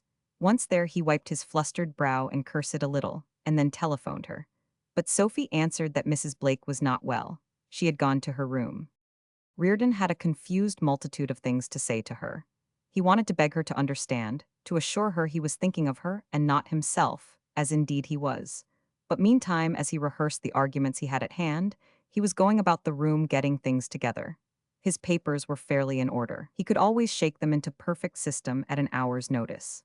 And then muttering to himself that, after all, he should not use it, he telephoned New York to have a stateroom reservation made for Liverpool.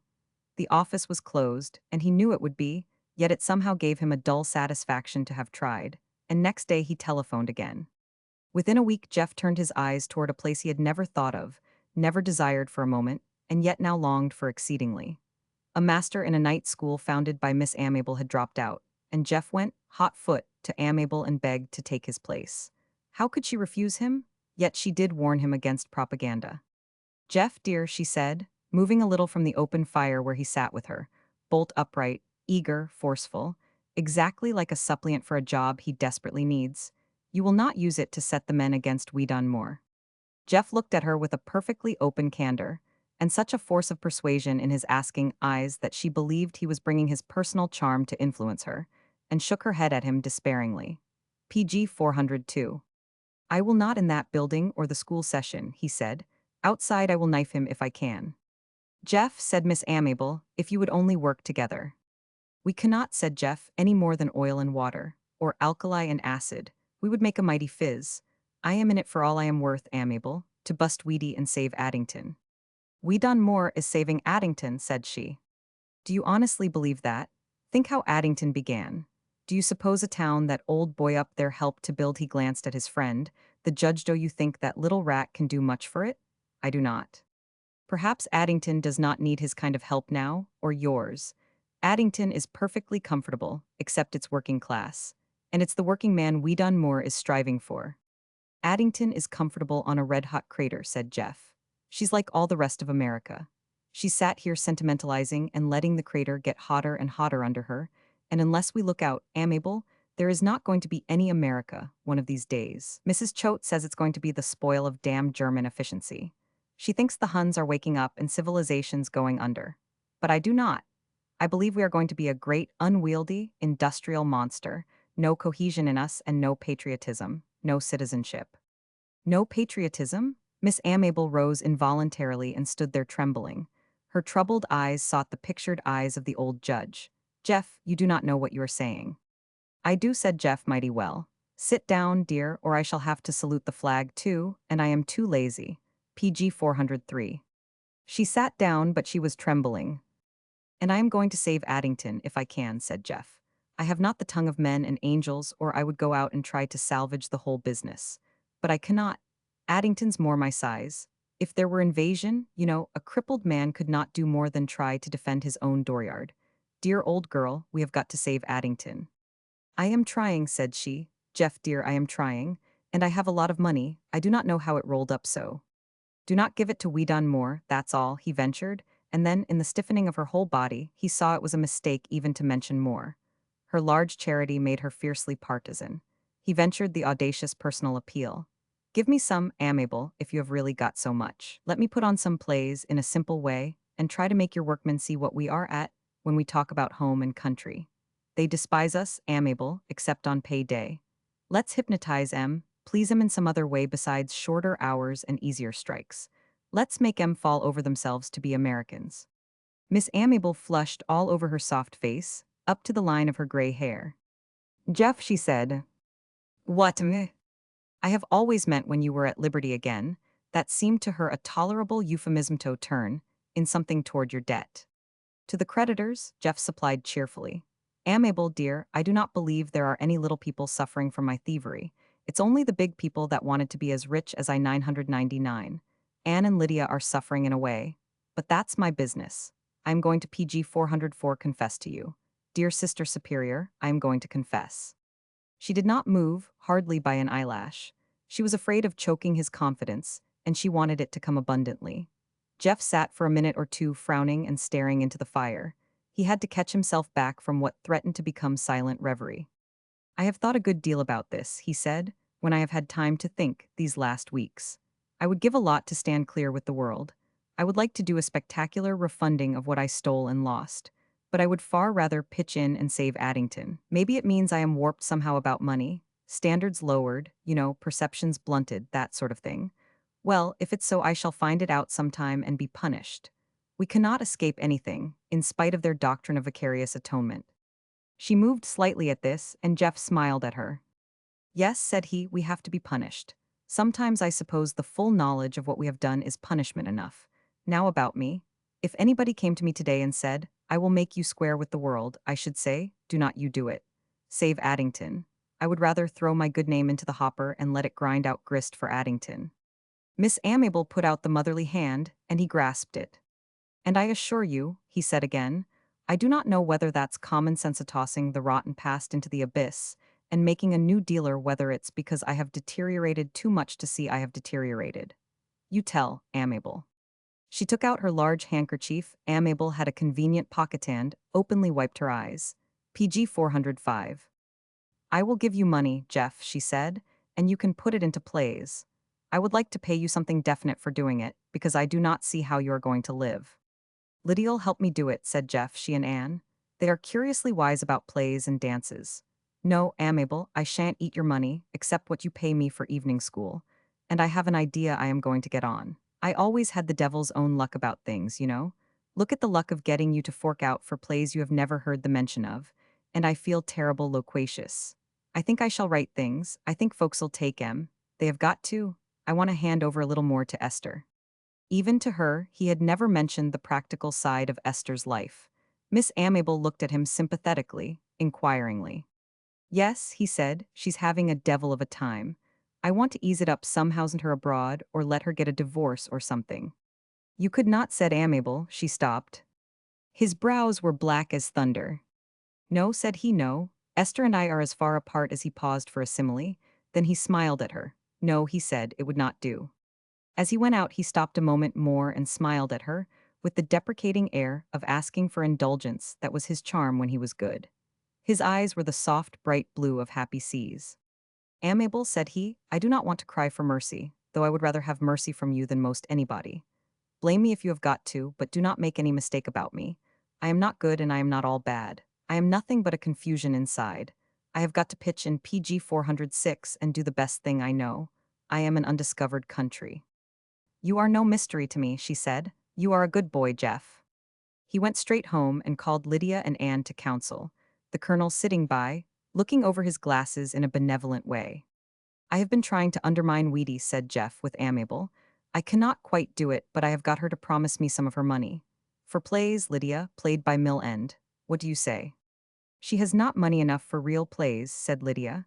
All she's got would not last a minute. Not in a hall, asked Jeff. Not with scenery just sketched in, as it were, but all of it patriotic, teach them something, ram it down their throats, English language. Lydia made a few remarks and Jeff sat up and stared at her. The colonel and Anne, endorsing her, were not surprised. They had heard it all before. It seems Lydia had a theory that the province of art is simply not to be dull. If you could charm people, you could make them do anything. The kite of your aspirations might fly among the stars, but you could not fly it if it did not look well flying. The reason nobody really learns anything by plays intended to teach them something, Lydia said, is because the plays are generally dull.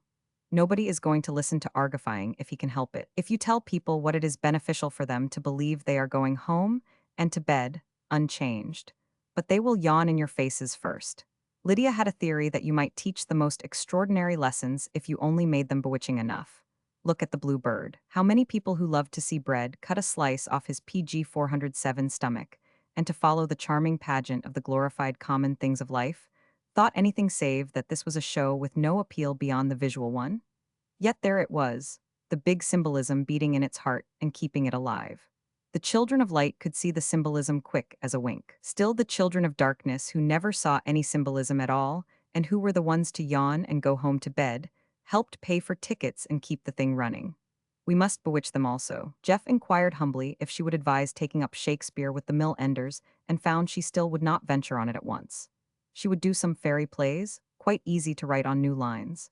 Everything was easy if you had go enough, Lydia said.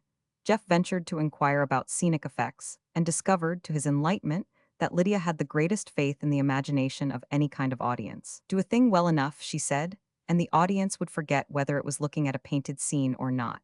It could provide its own illusion. Think of the players, she reminded him, who, when they gave the Trojan women on the road and sought for a little Astyanax, were forbidden by an asinine city government to bring on a real child. Think how the actors crouched protectingly over an imaginary Astyanax, and how plainly every eye saw the child who was not there. Perhaps every woman's heart supplied the vision of her dream child, of the child she loved. Think of the other play where the kettle is said to be hissing hot, and everybody shuns it with such care that onlookers wince too. Lydia thought she could write the fairy plays and the symbolic plays, all American, if Jeff liked, and he might correct the grammar. Just then Mary Nellen, passionately but silently grieved to have lost such an intellectual feast, came in on the tail PG 408 of these remarks. She brought Jeff a letter. It was a publisher's letter, and the publisher would print his book about prisoners. It said nothing whatever of trying to advertise him as a prisoner. Jeff concluded the man was a decent fellow. He swaggered a little over the letter and told the family he had to, it was such luck. They were immensely proud and excited at once. The colonel called him son with emphasis, and Lydia got up and danced a little by herself. She invited Anne to join her, but Anne sat, softied and still, and was glad that way. Jeff thought it an excellent moment to tell them he was going to teach in the evening school, upon which Lydia stopped dancing. But I want to, he said to her, with a smile for her alone. Will not you let me if I want to? I want you to write, said Lydia obstinately. I shall write and talk. It's a talking age. Everybody's chattering except the ones that are shrieking. I am going to see if I cannot down some of the rest. PG 409. Roman 36. A carnival of motor cars kept on whirling to all parts of the town, where Madame Beatty was likely to speak. She spoke in strange places. At street corners, in a freight station, at the passenger station, when the incoming train had brought a squad of workmen from the bridge repairing up the track. It was always to workmen, and always they knew, by some effective communication, where to assemble. The leisure class, too, old Addingtonians, followed her, as if it were all the best of jokes, and protested they sometimes understood what she said. But nobody did, except the foreigners, and not one of them would own to knowing. We Dunmore made little clipped bits of speeches, sliced off whenever her car appeared, and his audience turned to her in a perfect obedience and glowing interest. Jeff, speaking for Alston, now got a lukewarm attention, the courtesy born out of affectionate regard. None of the roars and wild hand-clappings were for him. Madame Beatty was eating up all the enthusiasm in town. Once Jeff, walking along the street, came on her standing in her car, haranguing a group of workmen, all intent, eager, warm to her with a perfect sympathy and even a species of adoration. He stepped up in the car beside her. He had an irritated sense that, if he got near enough, he might find himself inside the mystic ring. She turned to him with a gracious and dramatic courtesy. She even put a hand on his arm, and he realized with more exasperation that he was supporting her while she talked. The crowd cheered, and it appeared they were cheering him. PG 410. "What are you saying?" he asked her in an irascible undertone. "Talk English for 10 minutes, play fair." But she only smiled on him the more sympathetically, and the crowd cheered them both anew. Jeff stuck by that night. He stayed with her until, earlier than usual because she had tired her voice, she told the man to drive home. "I am taking you with me to see Esther," she mentioned unconcernedly as they went. "No, you are not," said Jeff. "I am not going into that house."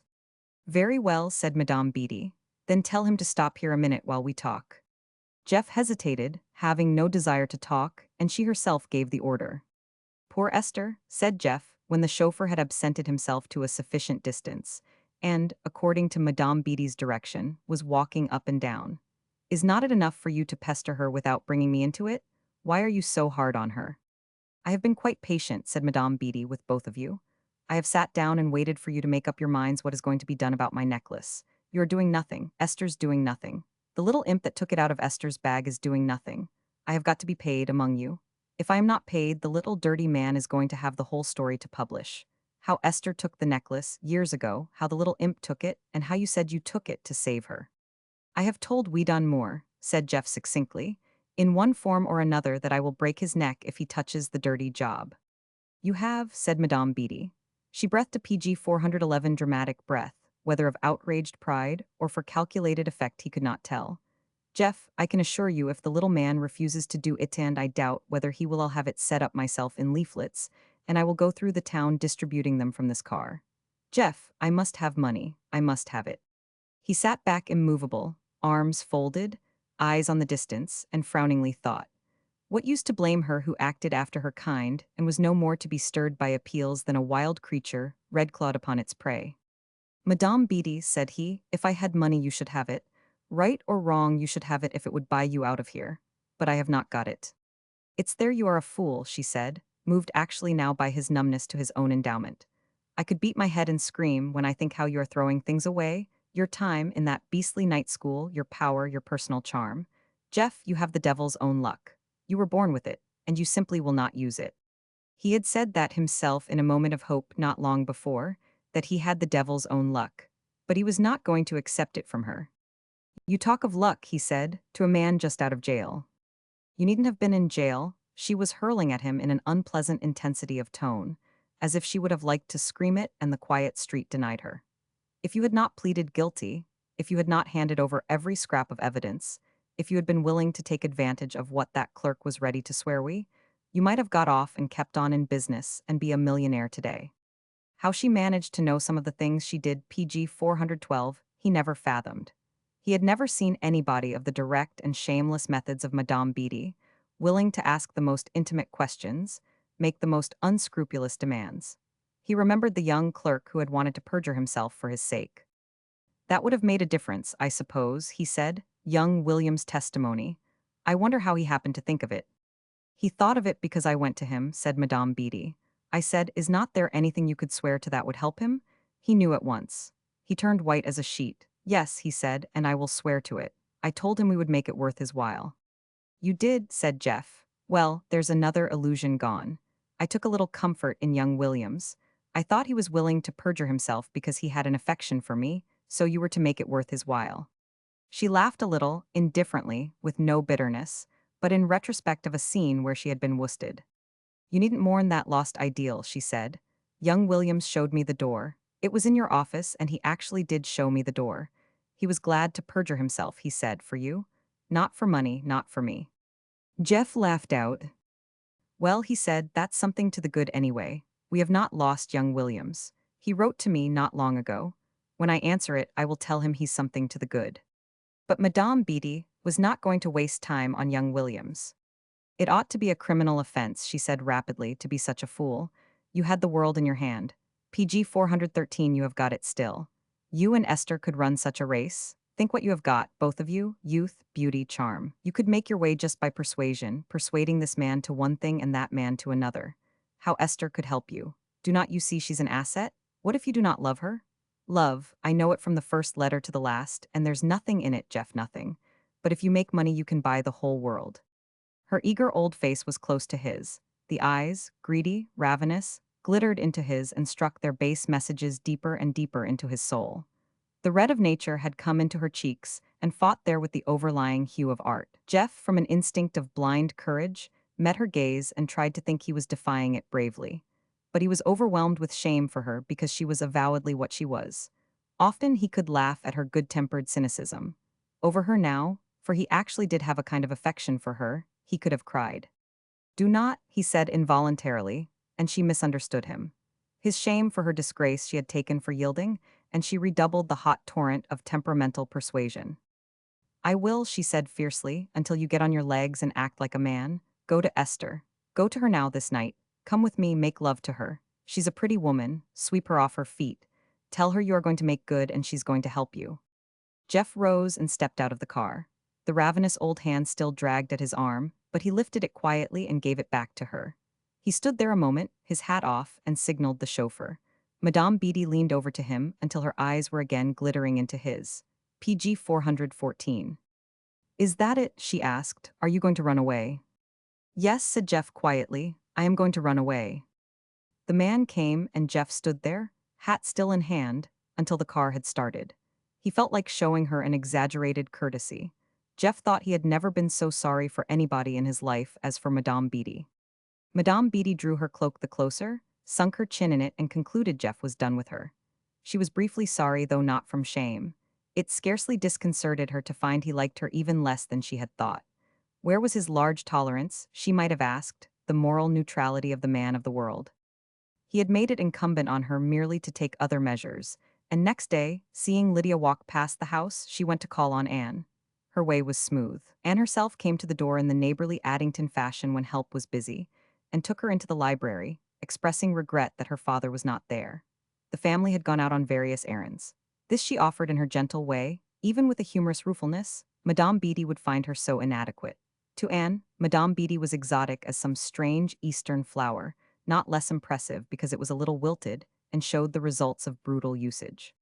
Madame Beatty composedly took off her cloak and put her feet up on the fender, an attitude which perilously tipped her chair. On this, Anne solicitously volunteered to move the fender and did it, bringing the high-heeled shoes comfortably near the coals. Then Madame Beatty, wasting no time in preliminaries, began, with great circumspection and her lisp, and told Anne the later story of the necklace. To her calm statement of Esther's thief PG 415 Uri, Anne paid a polite attention though no credence. She had not believed it when Lydia told her. Why should she be the more convinced from these withered, lisping lips? But Madame Beatty went on explicitly, through the picturesque tale of Lydia and the necklace and the bag. Then Anne looked at her in unaffected horror. She sat bolt upright, her slender figure tense with expectation, her hands clasped rigidly. Madame Beatty enjoyed this picture of a sympathetic attention, a nature played upon by her dramatic mastery. Anne had no backwardness in believing now. The deed was so exactly Lydia's. She could see the fierce impulse of its doing, the reckless haste, no pause for considering whether it were well to do. She could appreciate Lydia's silence afterward. Poor darling, she murmured, and though Madame Beatty interrogated sharply, what? She was not to hear. All the mother in Anne, faithfully and constantly brooding over Lydia, grew into passion. She could hardly wait to get the little sinner into her arms and tell her she was eternally befriended by Anne's love. Madame Beatty was coming to conclusions. The amount of the matter is, she said, I must be paid for the necklace. But Anne said, with the utmost courtesy, I understand you have the necklace. That is not the point, said Madame Beatty. I have been given a great deal of annoyance, and I must be compensated for that. What use is a necklace that I can neither sell nor even pawn? I am in honor bound, and then she went on with her story of the royal personage, to which Anne listened humbly enough now, since it seemed to touch Lydia. Madame Beatty came to her alternative. If nobody paid her money to ensure her silence, PG 416 she would go to We Done More and give him the story of Esther's thievery and of Lydia's. Anne rose from her chair. You have come to me, she said, to ask a thing like that? To ask for money. You are to influence Jeff, Madame Beatty lisped. Jeff can do almost anything he likes if he does not waste himself muddling round with turnips and evening schools. You are to tell him his wife and the imp are going to be shown up. He would not believe me. He thinks he can thrash more and there will be an end of it. But it will not be an end of it, my dear, for there are plenty of channels besides We Done More. You tell him. If he does not care for Esther, he may for the little imp. He thinks she's very nice. Madame Beatty here, in establishing an understanding, leered a little in the way of indicating a man's pliability when he thought a woman very nice. And this finished the utter revolt of Anne, who stood, her hand on a chair back, gazing at her. I never, said Anne, in a choked way, I never heard such horrible things in my life. Then, to her own amazement, for she hardly knew the sensation and never with such intensity as overwhelmed her now, Anne felt very angry. Why, she said in a tone that sounded like wonder, you are a dreadful woman. Do you know what a dreadful woman you are? Oh, you must go away, Madame Beatty. You must go out of this house at once. I cannot have you here. Madame Beatty looked up at her in a pleasant indifference, as if it rather amused her to see the gray dove bristling for its young. Anne even shook the chair she held, as if she were shaking Madame Beatty. I mean it, she said. I cannot have you stay here. PG 417, my father might come in and be civil to you, and I will not have anybody civil to you in this house. Lydia might come in, and Lydia likes you. Why, Madame Beatty, can you bear to think Lydia likes you, when you are willing to say the things you do? Madame Beatty was still not moved, except by mild amusement. Anne left the chair and took a step nearer. Madame Beatty, she said, you do not believe a word I say, but I mean it. You have got to go out of this house, or I shall put you out of it with my hands. With my hands, Madame Beatty, and I am very strong. Madame Beatty was no coward, but she was not young and she had a sense of physical inadequacy. About Anne there was playing the very spirit of tragic anger, none of it for effect, not in the least gauged by any idea of its efficiency. Those slender hands, gripping each other until the knuckles blanched, were ready for their act. The girl's white face was lighted with eyes of fire. Madame Beatty rose and slowly assumed her cloak. You are a silly child, she said. When you are as old as I am, you will have more common sense. You would rather risk a scandal than tell Jeff he has a debt to pay. By tomorrow you will see it as I do. Come to me in the morning, and we will talk it over. I will not act before then. She walked composedly to the door, and Anne scrupulously held it for her. They went through the hall, Anne following and ready to open the last door also. But she closed it without saying goodbye, in answer to Madame Beatty's oblique nod over her shoulder and the farewell wave of her hand. For an instant Anne felt like slipping the bolt lest her adversary should return, but she reflected, with a grimness new to her gentle nature, that if Madame Beatty did return, her own two hands were ready. She stood a moment, listening, and when the carriage PG 418 wheels rolled away down the drive, she went to the big closet under the stairs and caught at her own coat and hat. She was going, as fast as her feet would carry her, to see Alston Choate. PG 419. Roman 37. Alston Choate was working, and he was alone. Anne, bright-eyed and anxious, came in upon him and brought him to his feet. Anne had learned this year that you should not knock at the door of business offices, but she still half believed you ought, and it gave her entrance something of deprecation and a pretty grace. I am so troubled, she said, without preliminary. Madame Beatty has just been to see me. Alston, smiling away her agitation, if he might, by a kind assumption that there was no conceivable matter that could not be at once put right, gave her a chair and himself went back to his judicial seat. Anne, not loosening her jacket, looked at him, her face pure and appealing above the fur about her throat, as if to beg him to be as kind as he possibly could, since it all involved Lydia. I have no doubt it's Madame Beatty, said Alston carelessly. Even it might have been a little amused at the possibilities. If there's a ferment anywhere north of Central America, she's pretty certain to have set it brewing. Anne told him her tale succinctly, and his unconcern crumbled. He frowned over the foolishness of it, and considered, while she talked, whether he had better be quite open with her, or whether it was sufficient to take the responsibility of the thing and settle it like a swaggering god warranted to rule. That was better, he concluded. I will go to see Madame Beatty, he said. Then I will report to you, but you would better not speak to Lydia about it, or Jeff, promise me? PG 420. Oh, I will promise, said Anne, a lovely rose flush on her face. Only, if Lydia is in danger, you must tell me in time to do something. I do not know what, but you know for Lydia I would do anything. I will too, said Alston, only it will not be for Lydia wholly, it will be for you. Then for an instant, though so alive to her, he seemed to withdraw into remote cogitation, and she wondered whether he was really thinking of the case at all. Because she was in a lawyer's office, she called it a case, timorously.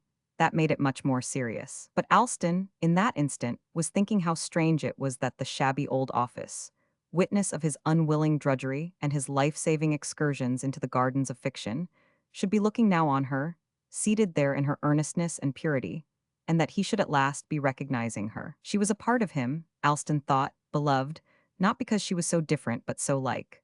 There was no assault of the alien nature upon his own, irresistible because so piquing.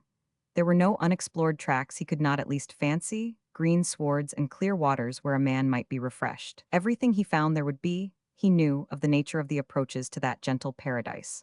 What a thing, remote, extraordinary to think of in his office while she brought him the details of a tawdry scandal. Yet the office bore, to his eyes, invisible traces of past occupancy. Men and women out of books were there, absolutely vivid to his eyes, more alive than half the Addingtonians. The walls were hung with garlands of fancy. The windows his dreaming eyes had looked from were windows into space beyond Addington. No, these were no common walls, yet unfitting to gaze on while you told a client you loved her. After all, on rapid second thought, it might not seem so inapt seen through his PG 421 mother's eyes, as she was betraying herself now in more than middle age. Ask her wherever you find yourselves, he fancied his mother saying. That is part of the adventure. Alston looked at Anne and smiled upon her, and involuntarily she smiled back, though she saw no cause for cheerfulness in the dismal errand she had come on. She started a little, too, for Alston, in the most matter-of-fact way, began with her first name. Anne, said he, I have for a long time been. He paused for a word. The ones he found were all too dignified, too likely to be wanted in a higher Cossabwitched, he continued, over Esther Blake. The color ran deeper into Anne's face. You do not want, she said, to do anything that might hurt her? I should not want to either. But it is not Esther we are talking about, it's Madame Beatty. I know, said Alston, but I want you to know I have been very much. I've made a good deal of a fool of myself over Mrs. Blake. Still he obstinately would not say he had been in love. Anne, looking at him with the color rising higher and higher, hardly seemed to understand. But suddenly she 999. You do not mean, she stammered. Mr. Choate, she's married, you know, even if she and Jeff are not together anymore. Esther is married. I know it, said Alston dryly. I have wished they were not married. I have wished I could ask her to marry me, but I do not any longer. You will not understand at all why I say it now. Sometime I will tell you when you have noticed how I have to stand up against my cut and dried ways. Anne, I am talking to you. She had got on her feet and was fumbling with the PG 422 upper button of her coat, which had not been unloosed, but that she did not remember now. She was in a mechanical haste of making ready to go. Alston rose, too, and was glad to find he was the taller. It gave him a mute advantage, and he needed all he could get. I am telling you something quite important, he said, in a tone that set her momentarily and fallaciously at ease.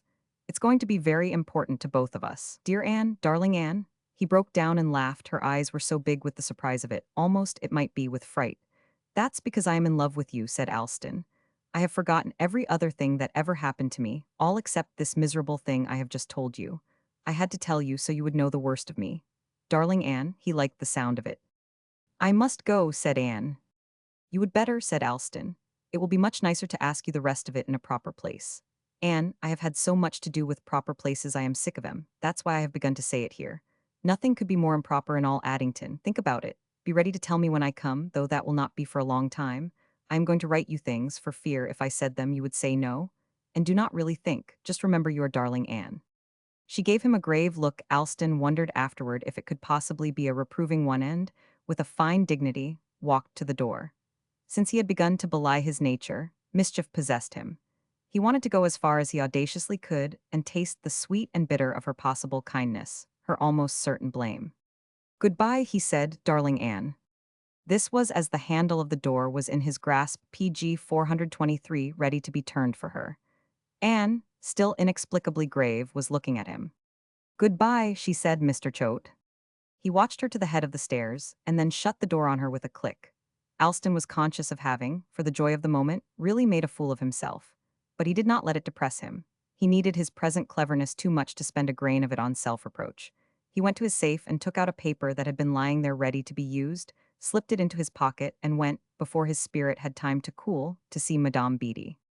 Sophie admitted him and left him in the library, while she went to summon her. And Madame Beatty came, finding him at the window, his back turned on the warm, breathing presences of Esther's home. If he had penetrated, for good cause, to Circe's bower, he did not mean to drink in its subtle intimacies. At the sound of a step he turned, and Madame Beatty met him peaceably, with outstretched hand. Alston dropped the hand as soon as possible. Lydia might swear she was clean, and that her peculiarly second-hand look was the effect of overworn black, but Alston she had always impressed as much damaged goods that had lost every conceivable inviting freshness. She indicated a chair conveniently opposite her own, and he sat down, and at once began. Madame Beatty, I have come to talk over this unfortunate matter of the necklace. Oh, said Madame Beatty, with a perfect affability and no apparent emotion, Anne French has been chattering to you. Naturally, said Choate, I am their counsel, hers and her sister's. These are not matters of law, said Madame Beatty. PG 424, they are very interesting personal questions, and I advise you to let them alone. You will not find any precedent for them in your books.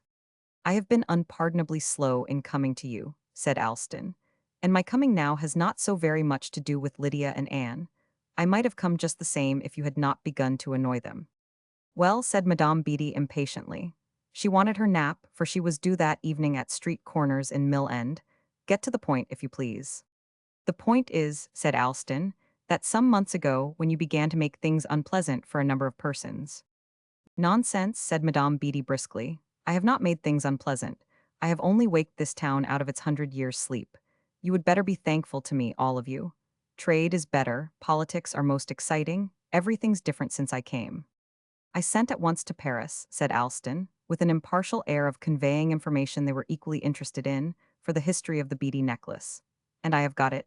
I have had it a week or more, waiting to be used. He looked her full in the face to see how she took it. He would have said she turned a shade more unhealthy, in a yellow way, but not a nerve in her seemed to blench. Well, said she, have you come to tell me the history of the beady necklace? Briefly, said Alston, it was given the famous singer, as she states, by a certain royal personage. We are not concerned with his identity, his nationality even. But it was a historic necklace, and he would no business to give it to her at all. There were some rather shady transactions before he could get his hands on it. And the royal fam PG 425 Wiley never ceased trying to get it back. The royal personage was a young man when he gave it to her, but by the time the family'd begun to exert pressure, he was not so impetuous, and he, too, wanted it back. His marriage gave the right romantic reason, which he used. He actually asked the famous singer to return it to him, and at the same time she was approached by some sort of agent from the family who offered her a fat compensation. It was a matter of sentiment, said Madame Beatty loftily. You have no right to say it was a question of money. It is extremely bad taste. She had ceased singing, said Alston. Money meant more to her than the jewels it would have been inexpedient to display. For by that time, she did not want to offend any royal families whatever. So she was bought off and she gave up the necklace. It is not true, said she. If it was money I wanted, I could have sold it.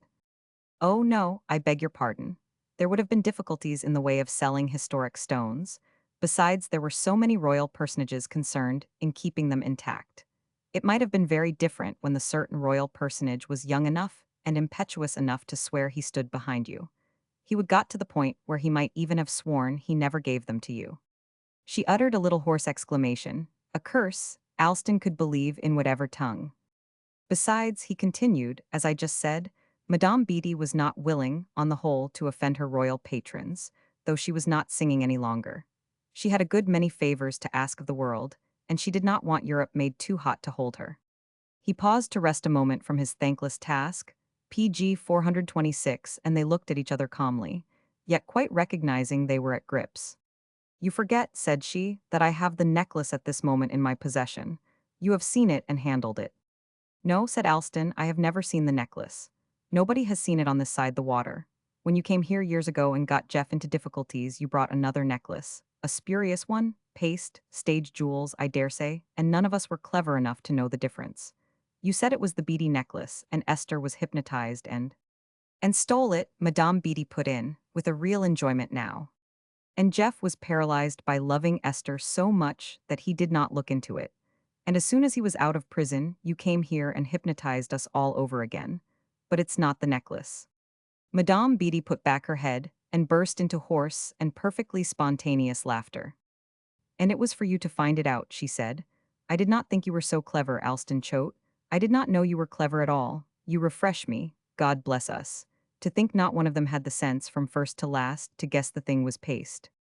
Alston enjoyed his brief triumph, a little surprised at it himself.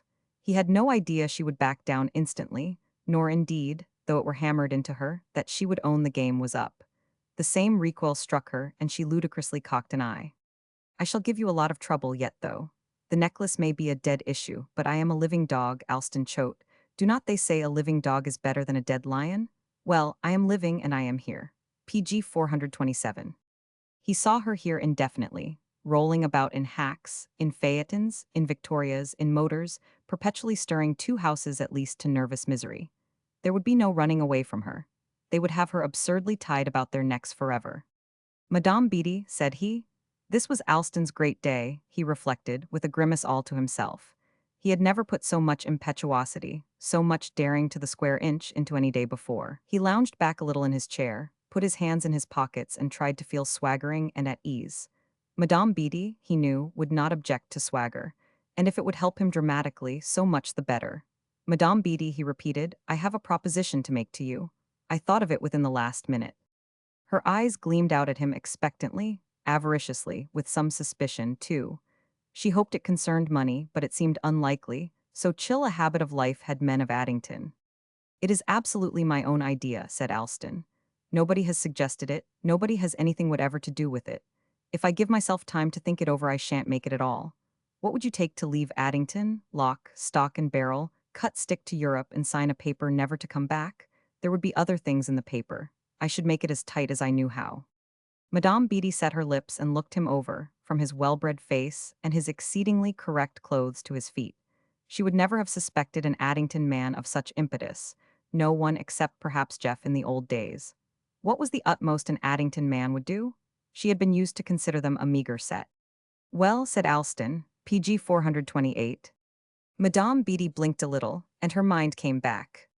10,000, she tossed him at a venture, in a violence of haste. Alston shook his head. Too much, said he. Madame Beatty, who had not known a tear for 20 years at least, could have cried then. The money had seemed so unreasonably, so incredibly near. You have got oceans of money, said she, in a passion of eagerness, all you Addington bigwigs. You put it away and let it keep ticking on while you eat noon dinners and walk downtown. What is £2,000 to you? In another year you would not know it.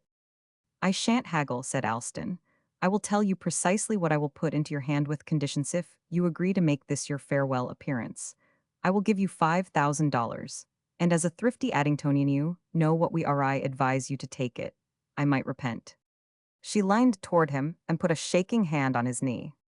I will take it, she said. I will sign whatever you say. Give me the money now. You would not ask me to wait, Alston Choate. You would not play a trick on me. Alston drew himself up from his lounging ease, and as he lifted the trembling old hand from his knee, gave it a friendly pressure before he let it fall. I cannot give it to you now, he said. Not this minute. Would you mind coming to my office tomorrow, say at 10? We shall be less open to interruption. Of course I will come, she said, almost passionately. He had never seen her so shaken or indeed actually PG 429 moved from her cynical calm. She was making her way out of the room without waiting for his goodbye. At the door she turned upon him, her blurred old face a sad sight below the disordered wig. Esther, coming downstairs, met her in the hall and stopped an instant to stare at her. She looked so terrible. Then Esther came on to Alston Choate. What is it? She began. I was going to ask for you, said Alston. I want to tell you what I have just been telling Madame Beatty. Then I must see Jeff and his sisters. This sounded like an afterthought, and yet he was conscious that Anne was in his mind like a radiance, a glow, a warm, sweet wind. Everybody connected with Madame Beatty ought to understand clearly what she can do and what she cannot. She seems to have such an extraordinary facility for getting people into mischief. He placed a chair for her, and when she sank into it, her eyes inquiringly on his face, he began, still standing, to tell her briefly the history of the necklace. Esther's face, as he went on, froze into dismay. He was telling her that the thing which alone had brought out passionate emotion in her had never existed at all. Not until then had he realized how she loved the necklace, the glitter of it, the reputed value, the extraordinary story connected with it. Esther's life had been built on it, and when Alston had finished and found she could not speak, he was sorry for her and told her so. "I am sorry," he said simply. Esther looked at him a moment dumbly, then her face convulsed. She was crying. "Do not," said Choate helplessly. "Do not do that. The thing is not worth it. It is not worth anything to speak of. And it's made you a lot of trouble, all of you, and PG 430 now she's going back to Europe and she will take it with her." "Going back?" Esther echoed through her tears. "Who says she's going back?" "She says so," Alston rejoined weakly. He thought his hush money might fairly be considered his own secret. It was like a candle burned in gratitude for having found out he had dared to say, "Darling Anne." "If she would go back," said Esther, "but she will not. She will stay here and talk to mill hands and drag dirty people up those stairs. And I shall live here forever with her and grandmother, and nobody will help me. Nobody will ever help me," Alston Choate. "Do you realize that? Nobody." Her melting eyes were on his, and she herself was out of her chair and tremulously near. But Esther made no mistake of a too prodigal largesse a man like Reardon was bewitched by, even if he ran from it. She stood there in sorrowful dignity and let her eyes plead for her. And Alston, though he had accomplished something for her as well as for Anne, felt only a sense of shame and the misery of falling short. He had thought he loved her, he had got so far now as to say to himself he thought so, and he loved her no more. He wished only to escape, and his wish took every shred of the hero out of him. "We will all help you," he said with the cheerfulness exasperatingly ready to be pumped up when things are bad and there is no adequate remedy. "I would like to, and so will Jeff." With that he put out his hand to her, and when she unseeingly accorded him, hers gave it what he thought an awkward, cowardly pressure and left her. There are no graceful ways for leaving Circe's Isle, Alston thought, as he hurried away, unless you have at least worn the PG 431 hog's skin briefly and given her a showing of legitimate triumph. And that night, because he had a distaste for talking about it further, he wrote the story to Jeff, still omitting mention of his candle-burning honorarium. To Anne, he sent a little note, the first of a long series, wondering at himself as he wrote it, but sticking madly to his audacity, for that queerly seemed the way to win her. "Darling Anne," the note said, "it's all right, I will tell you sometime. Meanwhile you are not to worry. Your lover, Alston Choate." Page 432. Roman 38. While the motor cars were whirling about Addington, and observers were in an ecstasy over Madame Beattie's electioneering, Reardon was the more explicitly settling his affairs, and changing his sailing from week to week, as it intermittently seemed possible to stay. He was in an irritation of unrest when Esther did not summon him, and a panic of fear at the prospect of her doing it. He was beginning dimly to understand that Esther, even if the bills were to be paid, proposed to do nothing herself about getting decently free. Reardon thought he could interpret that in a way that enhanced her divinity. She was too womanly, he determined. How could a creature like her give even the necessary evidence? If anyone at that time believed sincerely in Esther's clarity of soul, it was Reardon, who had not thought much about souls until he met her. Esther had been a wonderful influence in his life, transmuting everyday motives until he actually stopped now to think a little over the high emotions he was not by nature accustomed even to imagine. There was something pathetic in his desire to better himself even in spiritual ways. No man in Addington had attained a higher proficiency in the practical arts of correct and comfortable living, and it was owing to the power of Esther's fastidious reserves that he had begun to think all women were not alike, after all. There must be something in class, something real and uncomprehended, or such a creature as she could not be born with a difference. When she came nearer him, when she of her own act Sir PG 433 rendered, and he had drawn the exquisite sum of her into his arms, he still believed in her moral perfection to an extent that made her act most terribly moving to him. The act grew colossal, for it meant so matchless a creature must love him unquestioningly, or she could not step outside her fine decorum. Every thought of her drew him toward her. Every manly and also every ambitious impulse of his entire life'th ambition that bade him tread as near as possible to Addington's upper class forbade his seeking her until he had a right to. And if she would not free herself, the right would never be his. One day, standing by his window at dusk, moodily looking out, while the invisible filaments that drew him to her tightened unbearably, he saw Jeff go past. At once Reardon knew Jeff was going to her, and he found it monstrous that the husband whose existence meant everything to him should be seeking her unhindered. He got his hat and coat and hurried out into the street in time to see Jeff turn in at her gate. He strode along that way, and then halted and walked back again. It seemed to him he must know at least when Jeff came out. Jeff had been summoned, and Esther met him with no pretense at an artifice of coolness. She did not ask him to sit down. They stood there together in the library, looking at each other like two people who have urgent things to say and limited time to say them in. Jeff, she began, you are all I have got in the world. Aunt Patrica's going away. Jeff clutched upon his reason and hoped it would serve him, while something more merciful kept him kind. Good, said he, that's a relief for you. In a way, said Esther, but it leaves me alone with grandmother. It's like being with a dead woman. I am afraid of her. Jeff, if you had only thought of it your PG 434 self, but I have to say it, will not you come here to live? If he had only thought of it himself, his heart ironically repeated. Had he not in the first years of absence from her dreamed what it would be to come back to a hearth she was keeping warm? Esther, he said, only a little while ago you said you were afraid of me. Esther had no answer to make, yet she could take refuge in a perfect humility, and this she 999. I ask you, Jeff, she said, I ask you to come back. The world itself seemed to close about him, straighter than the walls of the room. Had he, in taking vows on him when he truly loved her, built a prison he must dwell in to the end of his life or hers? Did moral law demand it of him? Did the decencies of Addington? I ask you to forgive me, said Esther. Are you going to punish me for what I did? No, said Jeff in a dull disclaimer, I do not want to punish you. But he did not want to come back. This her heart told her, while it cautioned her not to own she knew. I should not be a burden on you, she said. I should be of use, social use, Jeff. You need all the pull you can get, and I could help you there tremendously. The same bribe Madame Beatty had held out to him, he remembered with a sorry smile. Esther, Madame Beatty had cheerfully determined, was to help him placate the little gods. Now Esther herself was offering her own abetment in almost the same terms. He saw no way even vaguely to resolve upon what he felt able to do, except by indirection. They must consider it together.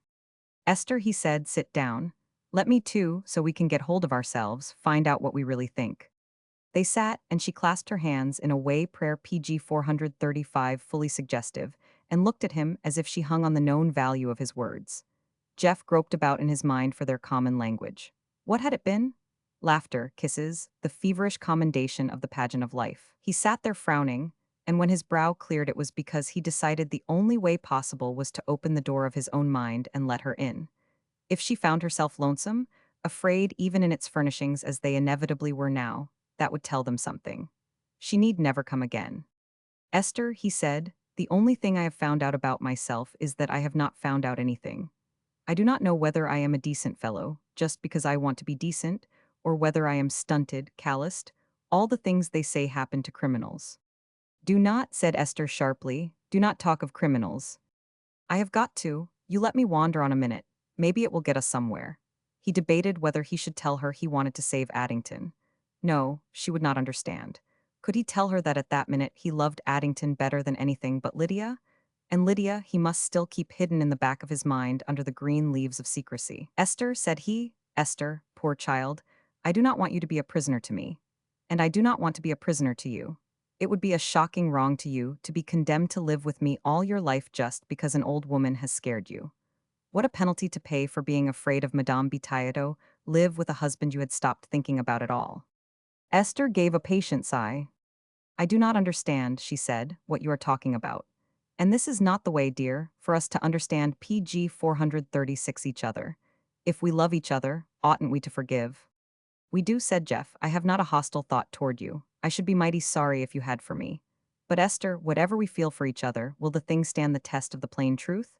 If it's going to have any working basis, it's got to. Now, do you love me? No, you do not. We both know we have changed beyond. He paused for a merciful simile beyond recognition. Now, because we promised to live together until death parted us, are we going to? Was that a righteous promise in view of what might happen? The thing, you see, has happened. If we had children, it might be righteous to hang together for their sakes. Is it righteous now? I do not believe it. Esther lifted her clasped hands and struck them down upon her knee. The rose of her cheek had paled, and all expression save a protesting incredulity had frozen out of her face. "I have never," she said, "been so insulted in my life." "That's it," said Jeff. "I tried to tell the truth and you cannot stand it. You tell it to me now, and I will see if I can stand your side of it." She was out of her chair and on her feet. "You must go," she said. "You must go at once." "I am sorry," said Jeff. He was looking at her with what Miss Annabel called his beautiful smile. "You cannot possibly believe I want things to be right for you, but it's true. I mean to make them righter than they are, too. But I do not believe we can shackle ourselves together. I do not believe that's right." He went away, leaving her trembling. There was nothing for it but to go. On the sidewalk not far from her door, he met Reardon with a casual nod, and Reardon PG 437 blazed out at him. "Damn you." At least that was what Jeff for the instant thought he said, and turned to look at him. But Reardon was striding on, and the back of his excellent greatcoat looked so handsomely conventional that Jeff concluded he had been mistaken. He went on trying to sift his distastes and revulsions from what he wanted to do for Esther. Something must be done. Esther must no more be bound than he. Reardon did not knock at her door. He opened it and went in, and Esther even passionately received him.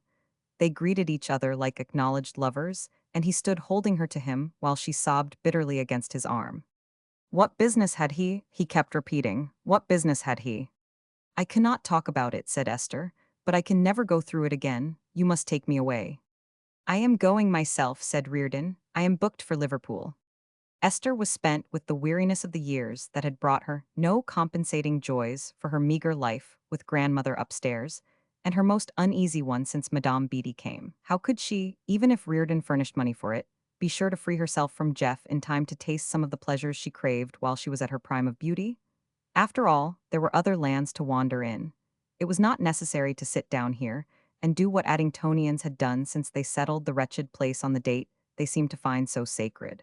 So she told him, in a poor sad little whisper, "I shall die if you leave me."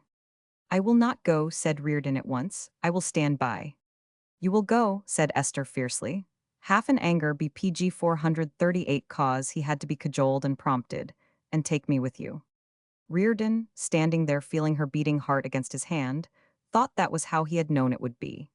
He had always had a fear, the 3 o'clock Wikinginthi morning fear, that sometime his conventions would fall from him like a garment he had forgotten, and he should do some act that showed him to Addington as he was born. He had too, sometimes, a nightmare, pitifully casual, yet causing him an anguish of shame, murdering his grammar or smoking an old black pipe such as his father smoked and being caught with it, going to the club in overalls.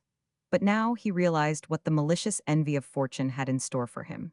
He was to run off with his neighbor's wife. For an instant, he weakly meant to recall her to herself, to remind her that she did not want to do it. But it seemed shockingly indecorous to assume a higher standard than her own, and all he could do was to assure her, as he had been assuring her while he was swept along that dark underground river of disconcerted thought, "I will take care of you." "What do you mean?" she returned, like a wild thing leaping at him. "Do you mean really take care of me, over there?" "Yes," said Reardon, without a last clutch at his lost vision over there. "We will leave here Friday for New York." "I shall send my trunks in advance," said Esther, "by express. I shall say I am going for dressmaking and the theater." Reardon settled down to bare details. It would be unwise to be seen leaving on the same train, and he would precede her to New York. It would be better also to PG 439 stay at different hotels.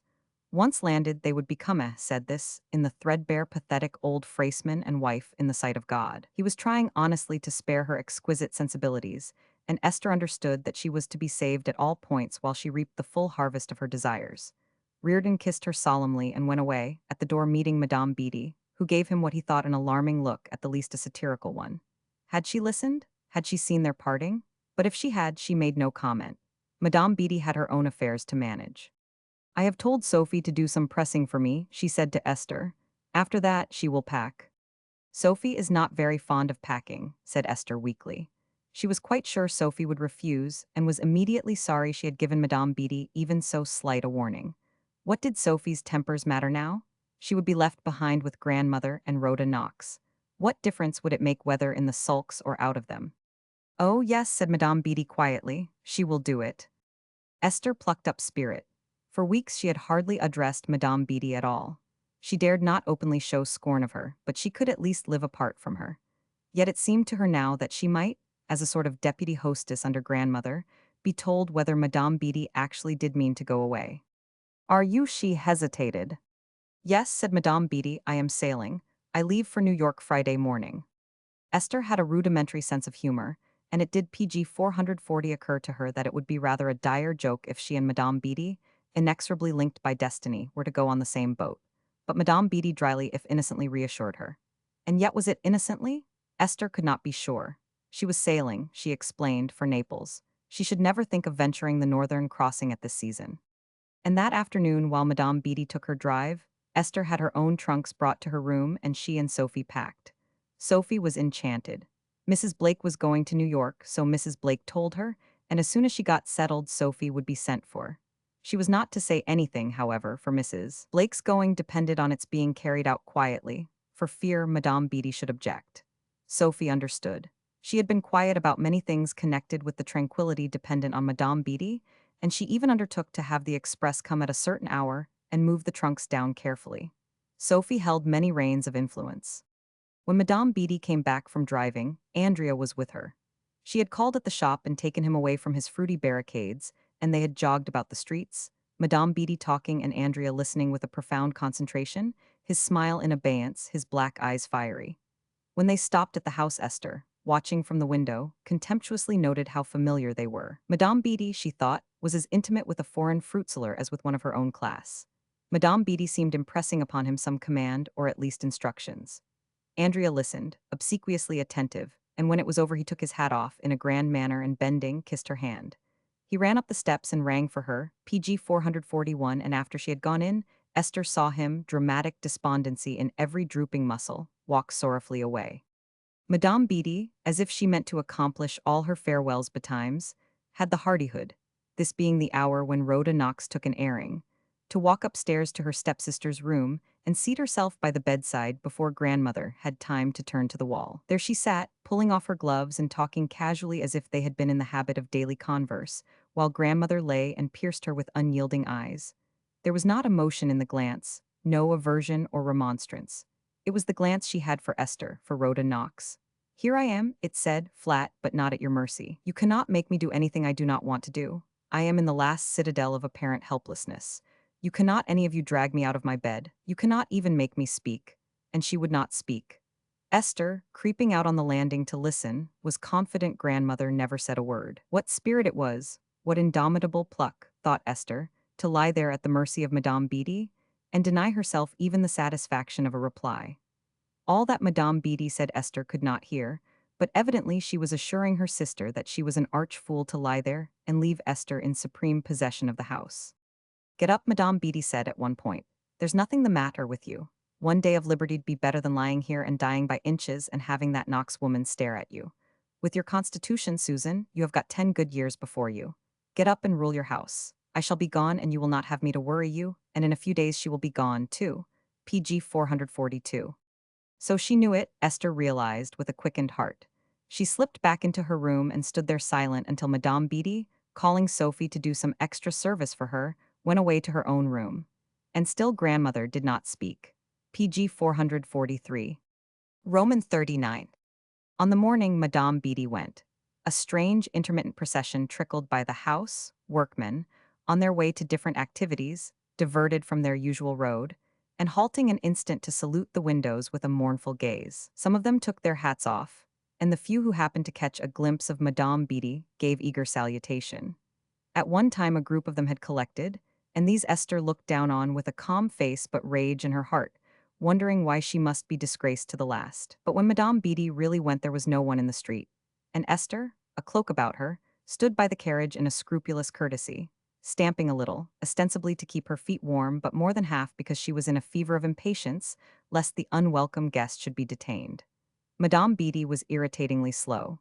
She arranged herself in the hack as if for a drive long enough to demand every precaution. Esther knew perfectly well she was being exasperating to the last, and in that she was right. But she could hardly know Madame Beatty had not a malevolent impulse toward her, only a careless understanding of her, an amused acceptance. When she had tucked herself about with the robe, undoing Denny's kind offices and doing them over with a tedious moderation, she put out her arms to draw Esther into a belated embrace. But Esther could not bear everything. She dodged it, and Madame Beatty, not at all rebuffed, gave her hoarse little crow of laughter. PG 444. Well, said she, I leave you, but not for long, I dare say. You will be coming back by spring, said Esther, willing to turn off the encounter neatly. I might, said Madame Beatty, if Susan dies and leaves me everything, but I shan't depend on seeing you. We shall meet, of course, but it will be over there. Again she laughed a little at a disconcerted stare from Esther. Tell him to go along, she said. You would better make up your mind to Italy. Everything seems right there, even to New Englanders pretty nearly everything. Au revoir. She drove away chuckling to herself, and Esther stood a moment staring blankly. It had actually happened, the incredible of which she had dreamed. Madame Beatty was going, and now she herself was following too soon to get the benefit of it. Lydia was out that morning, and Denny, who saw her first, drew up of his own accord. It was not to be imagined by Denny that Madame Beatty and Lydia should have spent long hours jogging together and not be grateful for a last word. Madame Beatty, deep in probing of her little handbag, looked up at the stopping of the hack and smiled most cordially. Come along, imp, said she. Get in here and go to the station with me. Lydia stepped in at once, very glad indeed of a word with her unpopular friend. Are you truly going, Madame Beatty? She asked, adding tumultuously, since there was so little time to be friendly, I am sorry. I like you, Madame Beatty.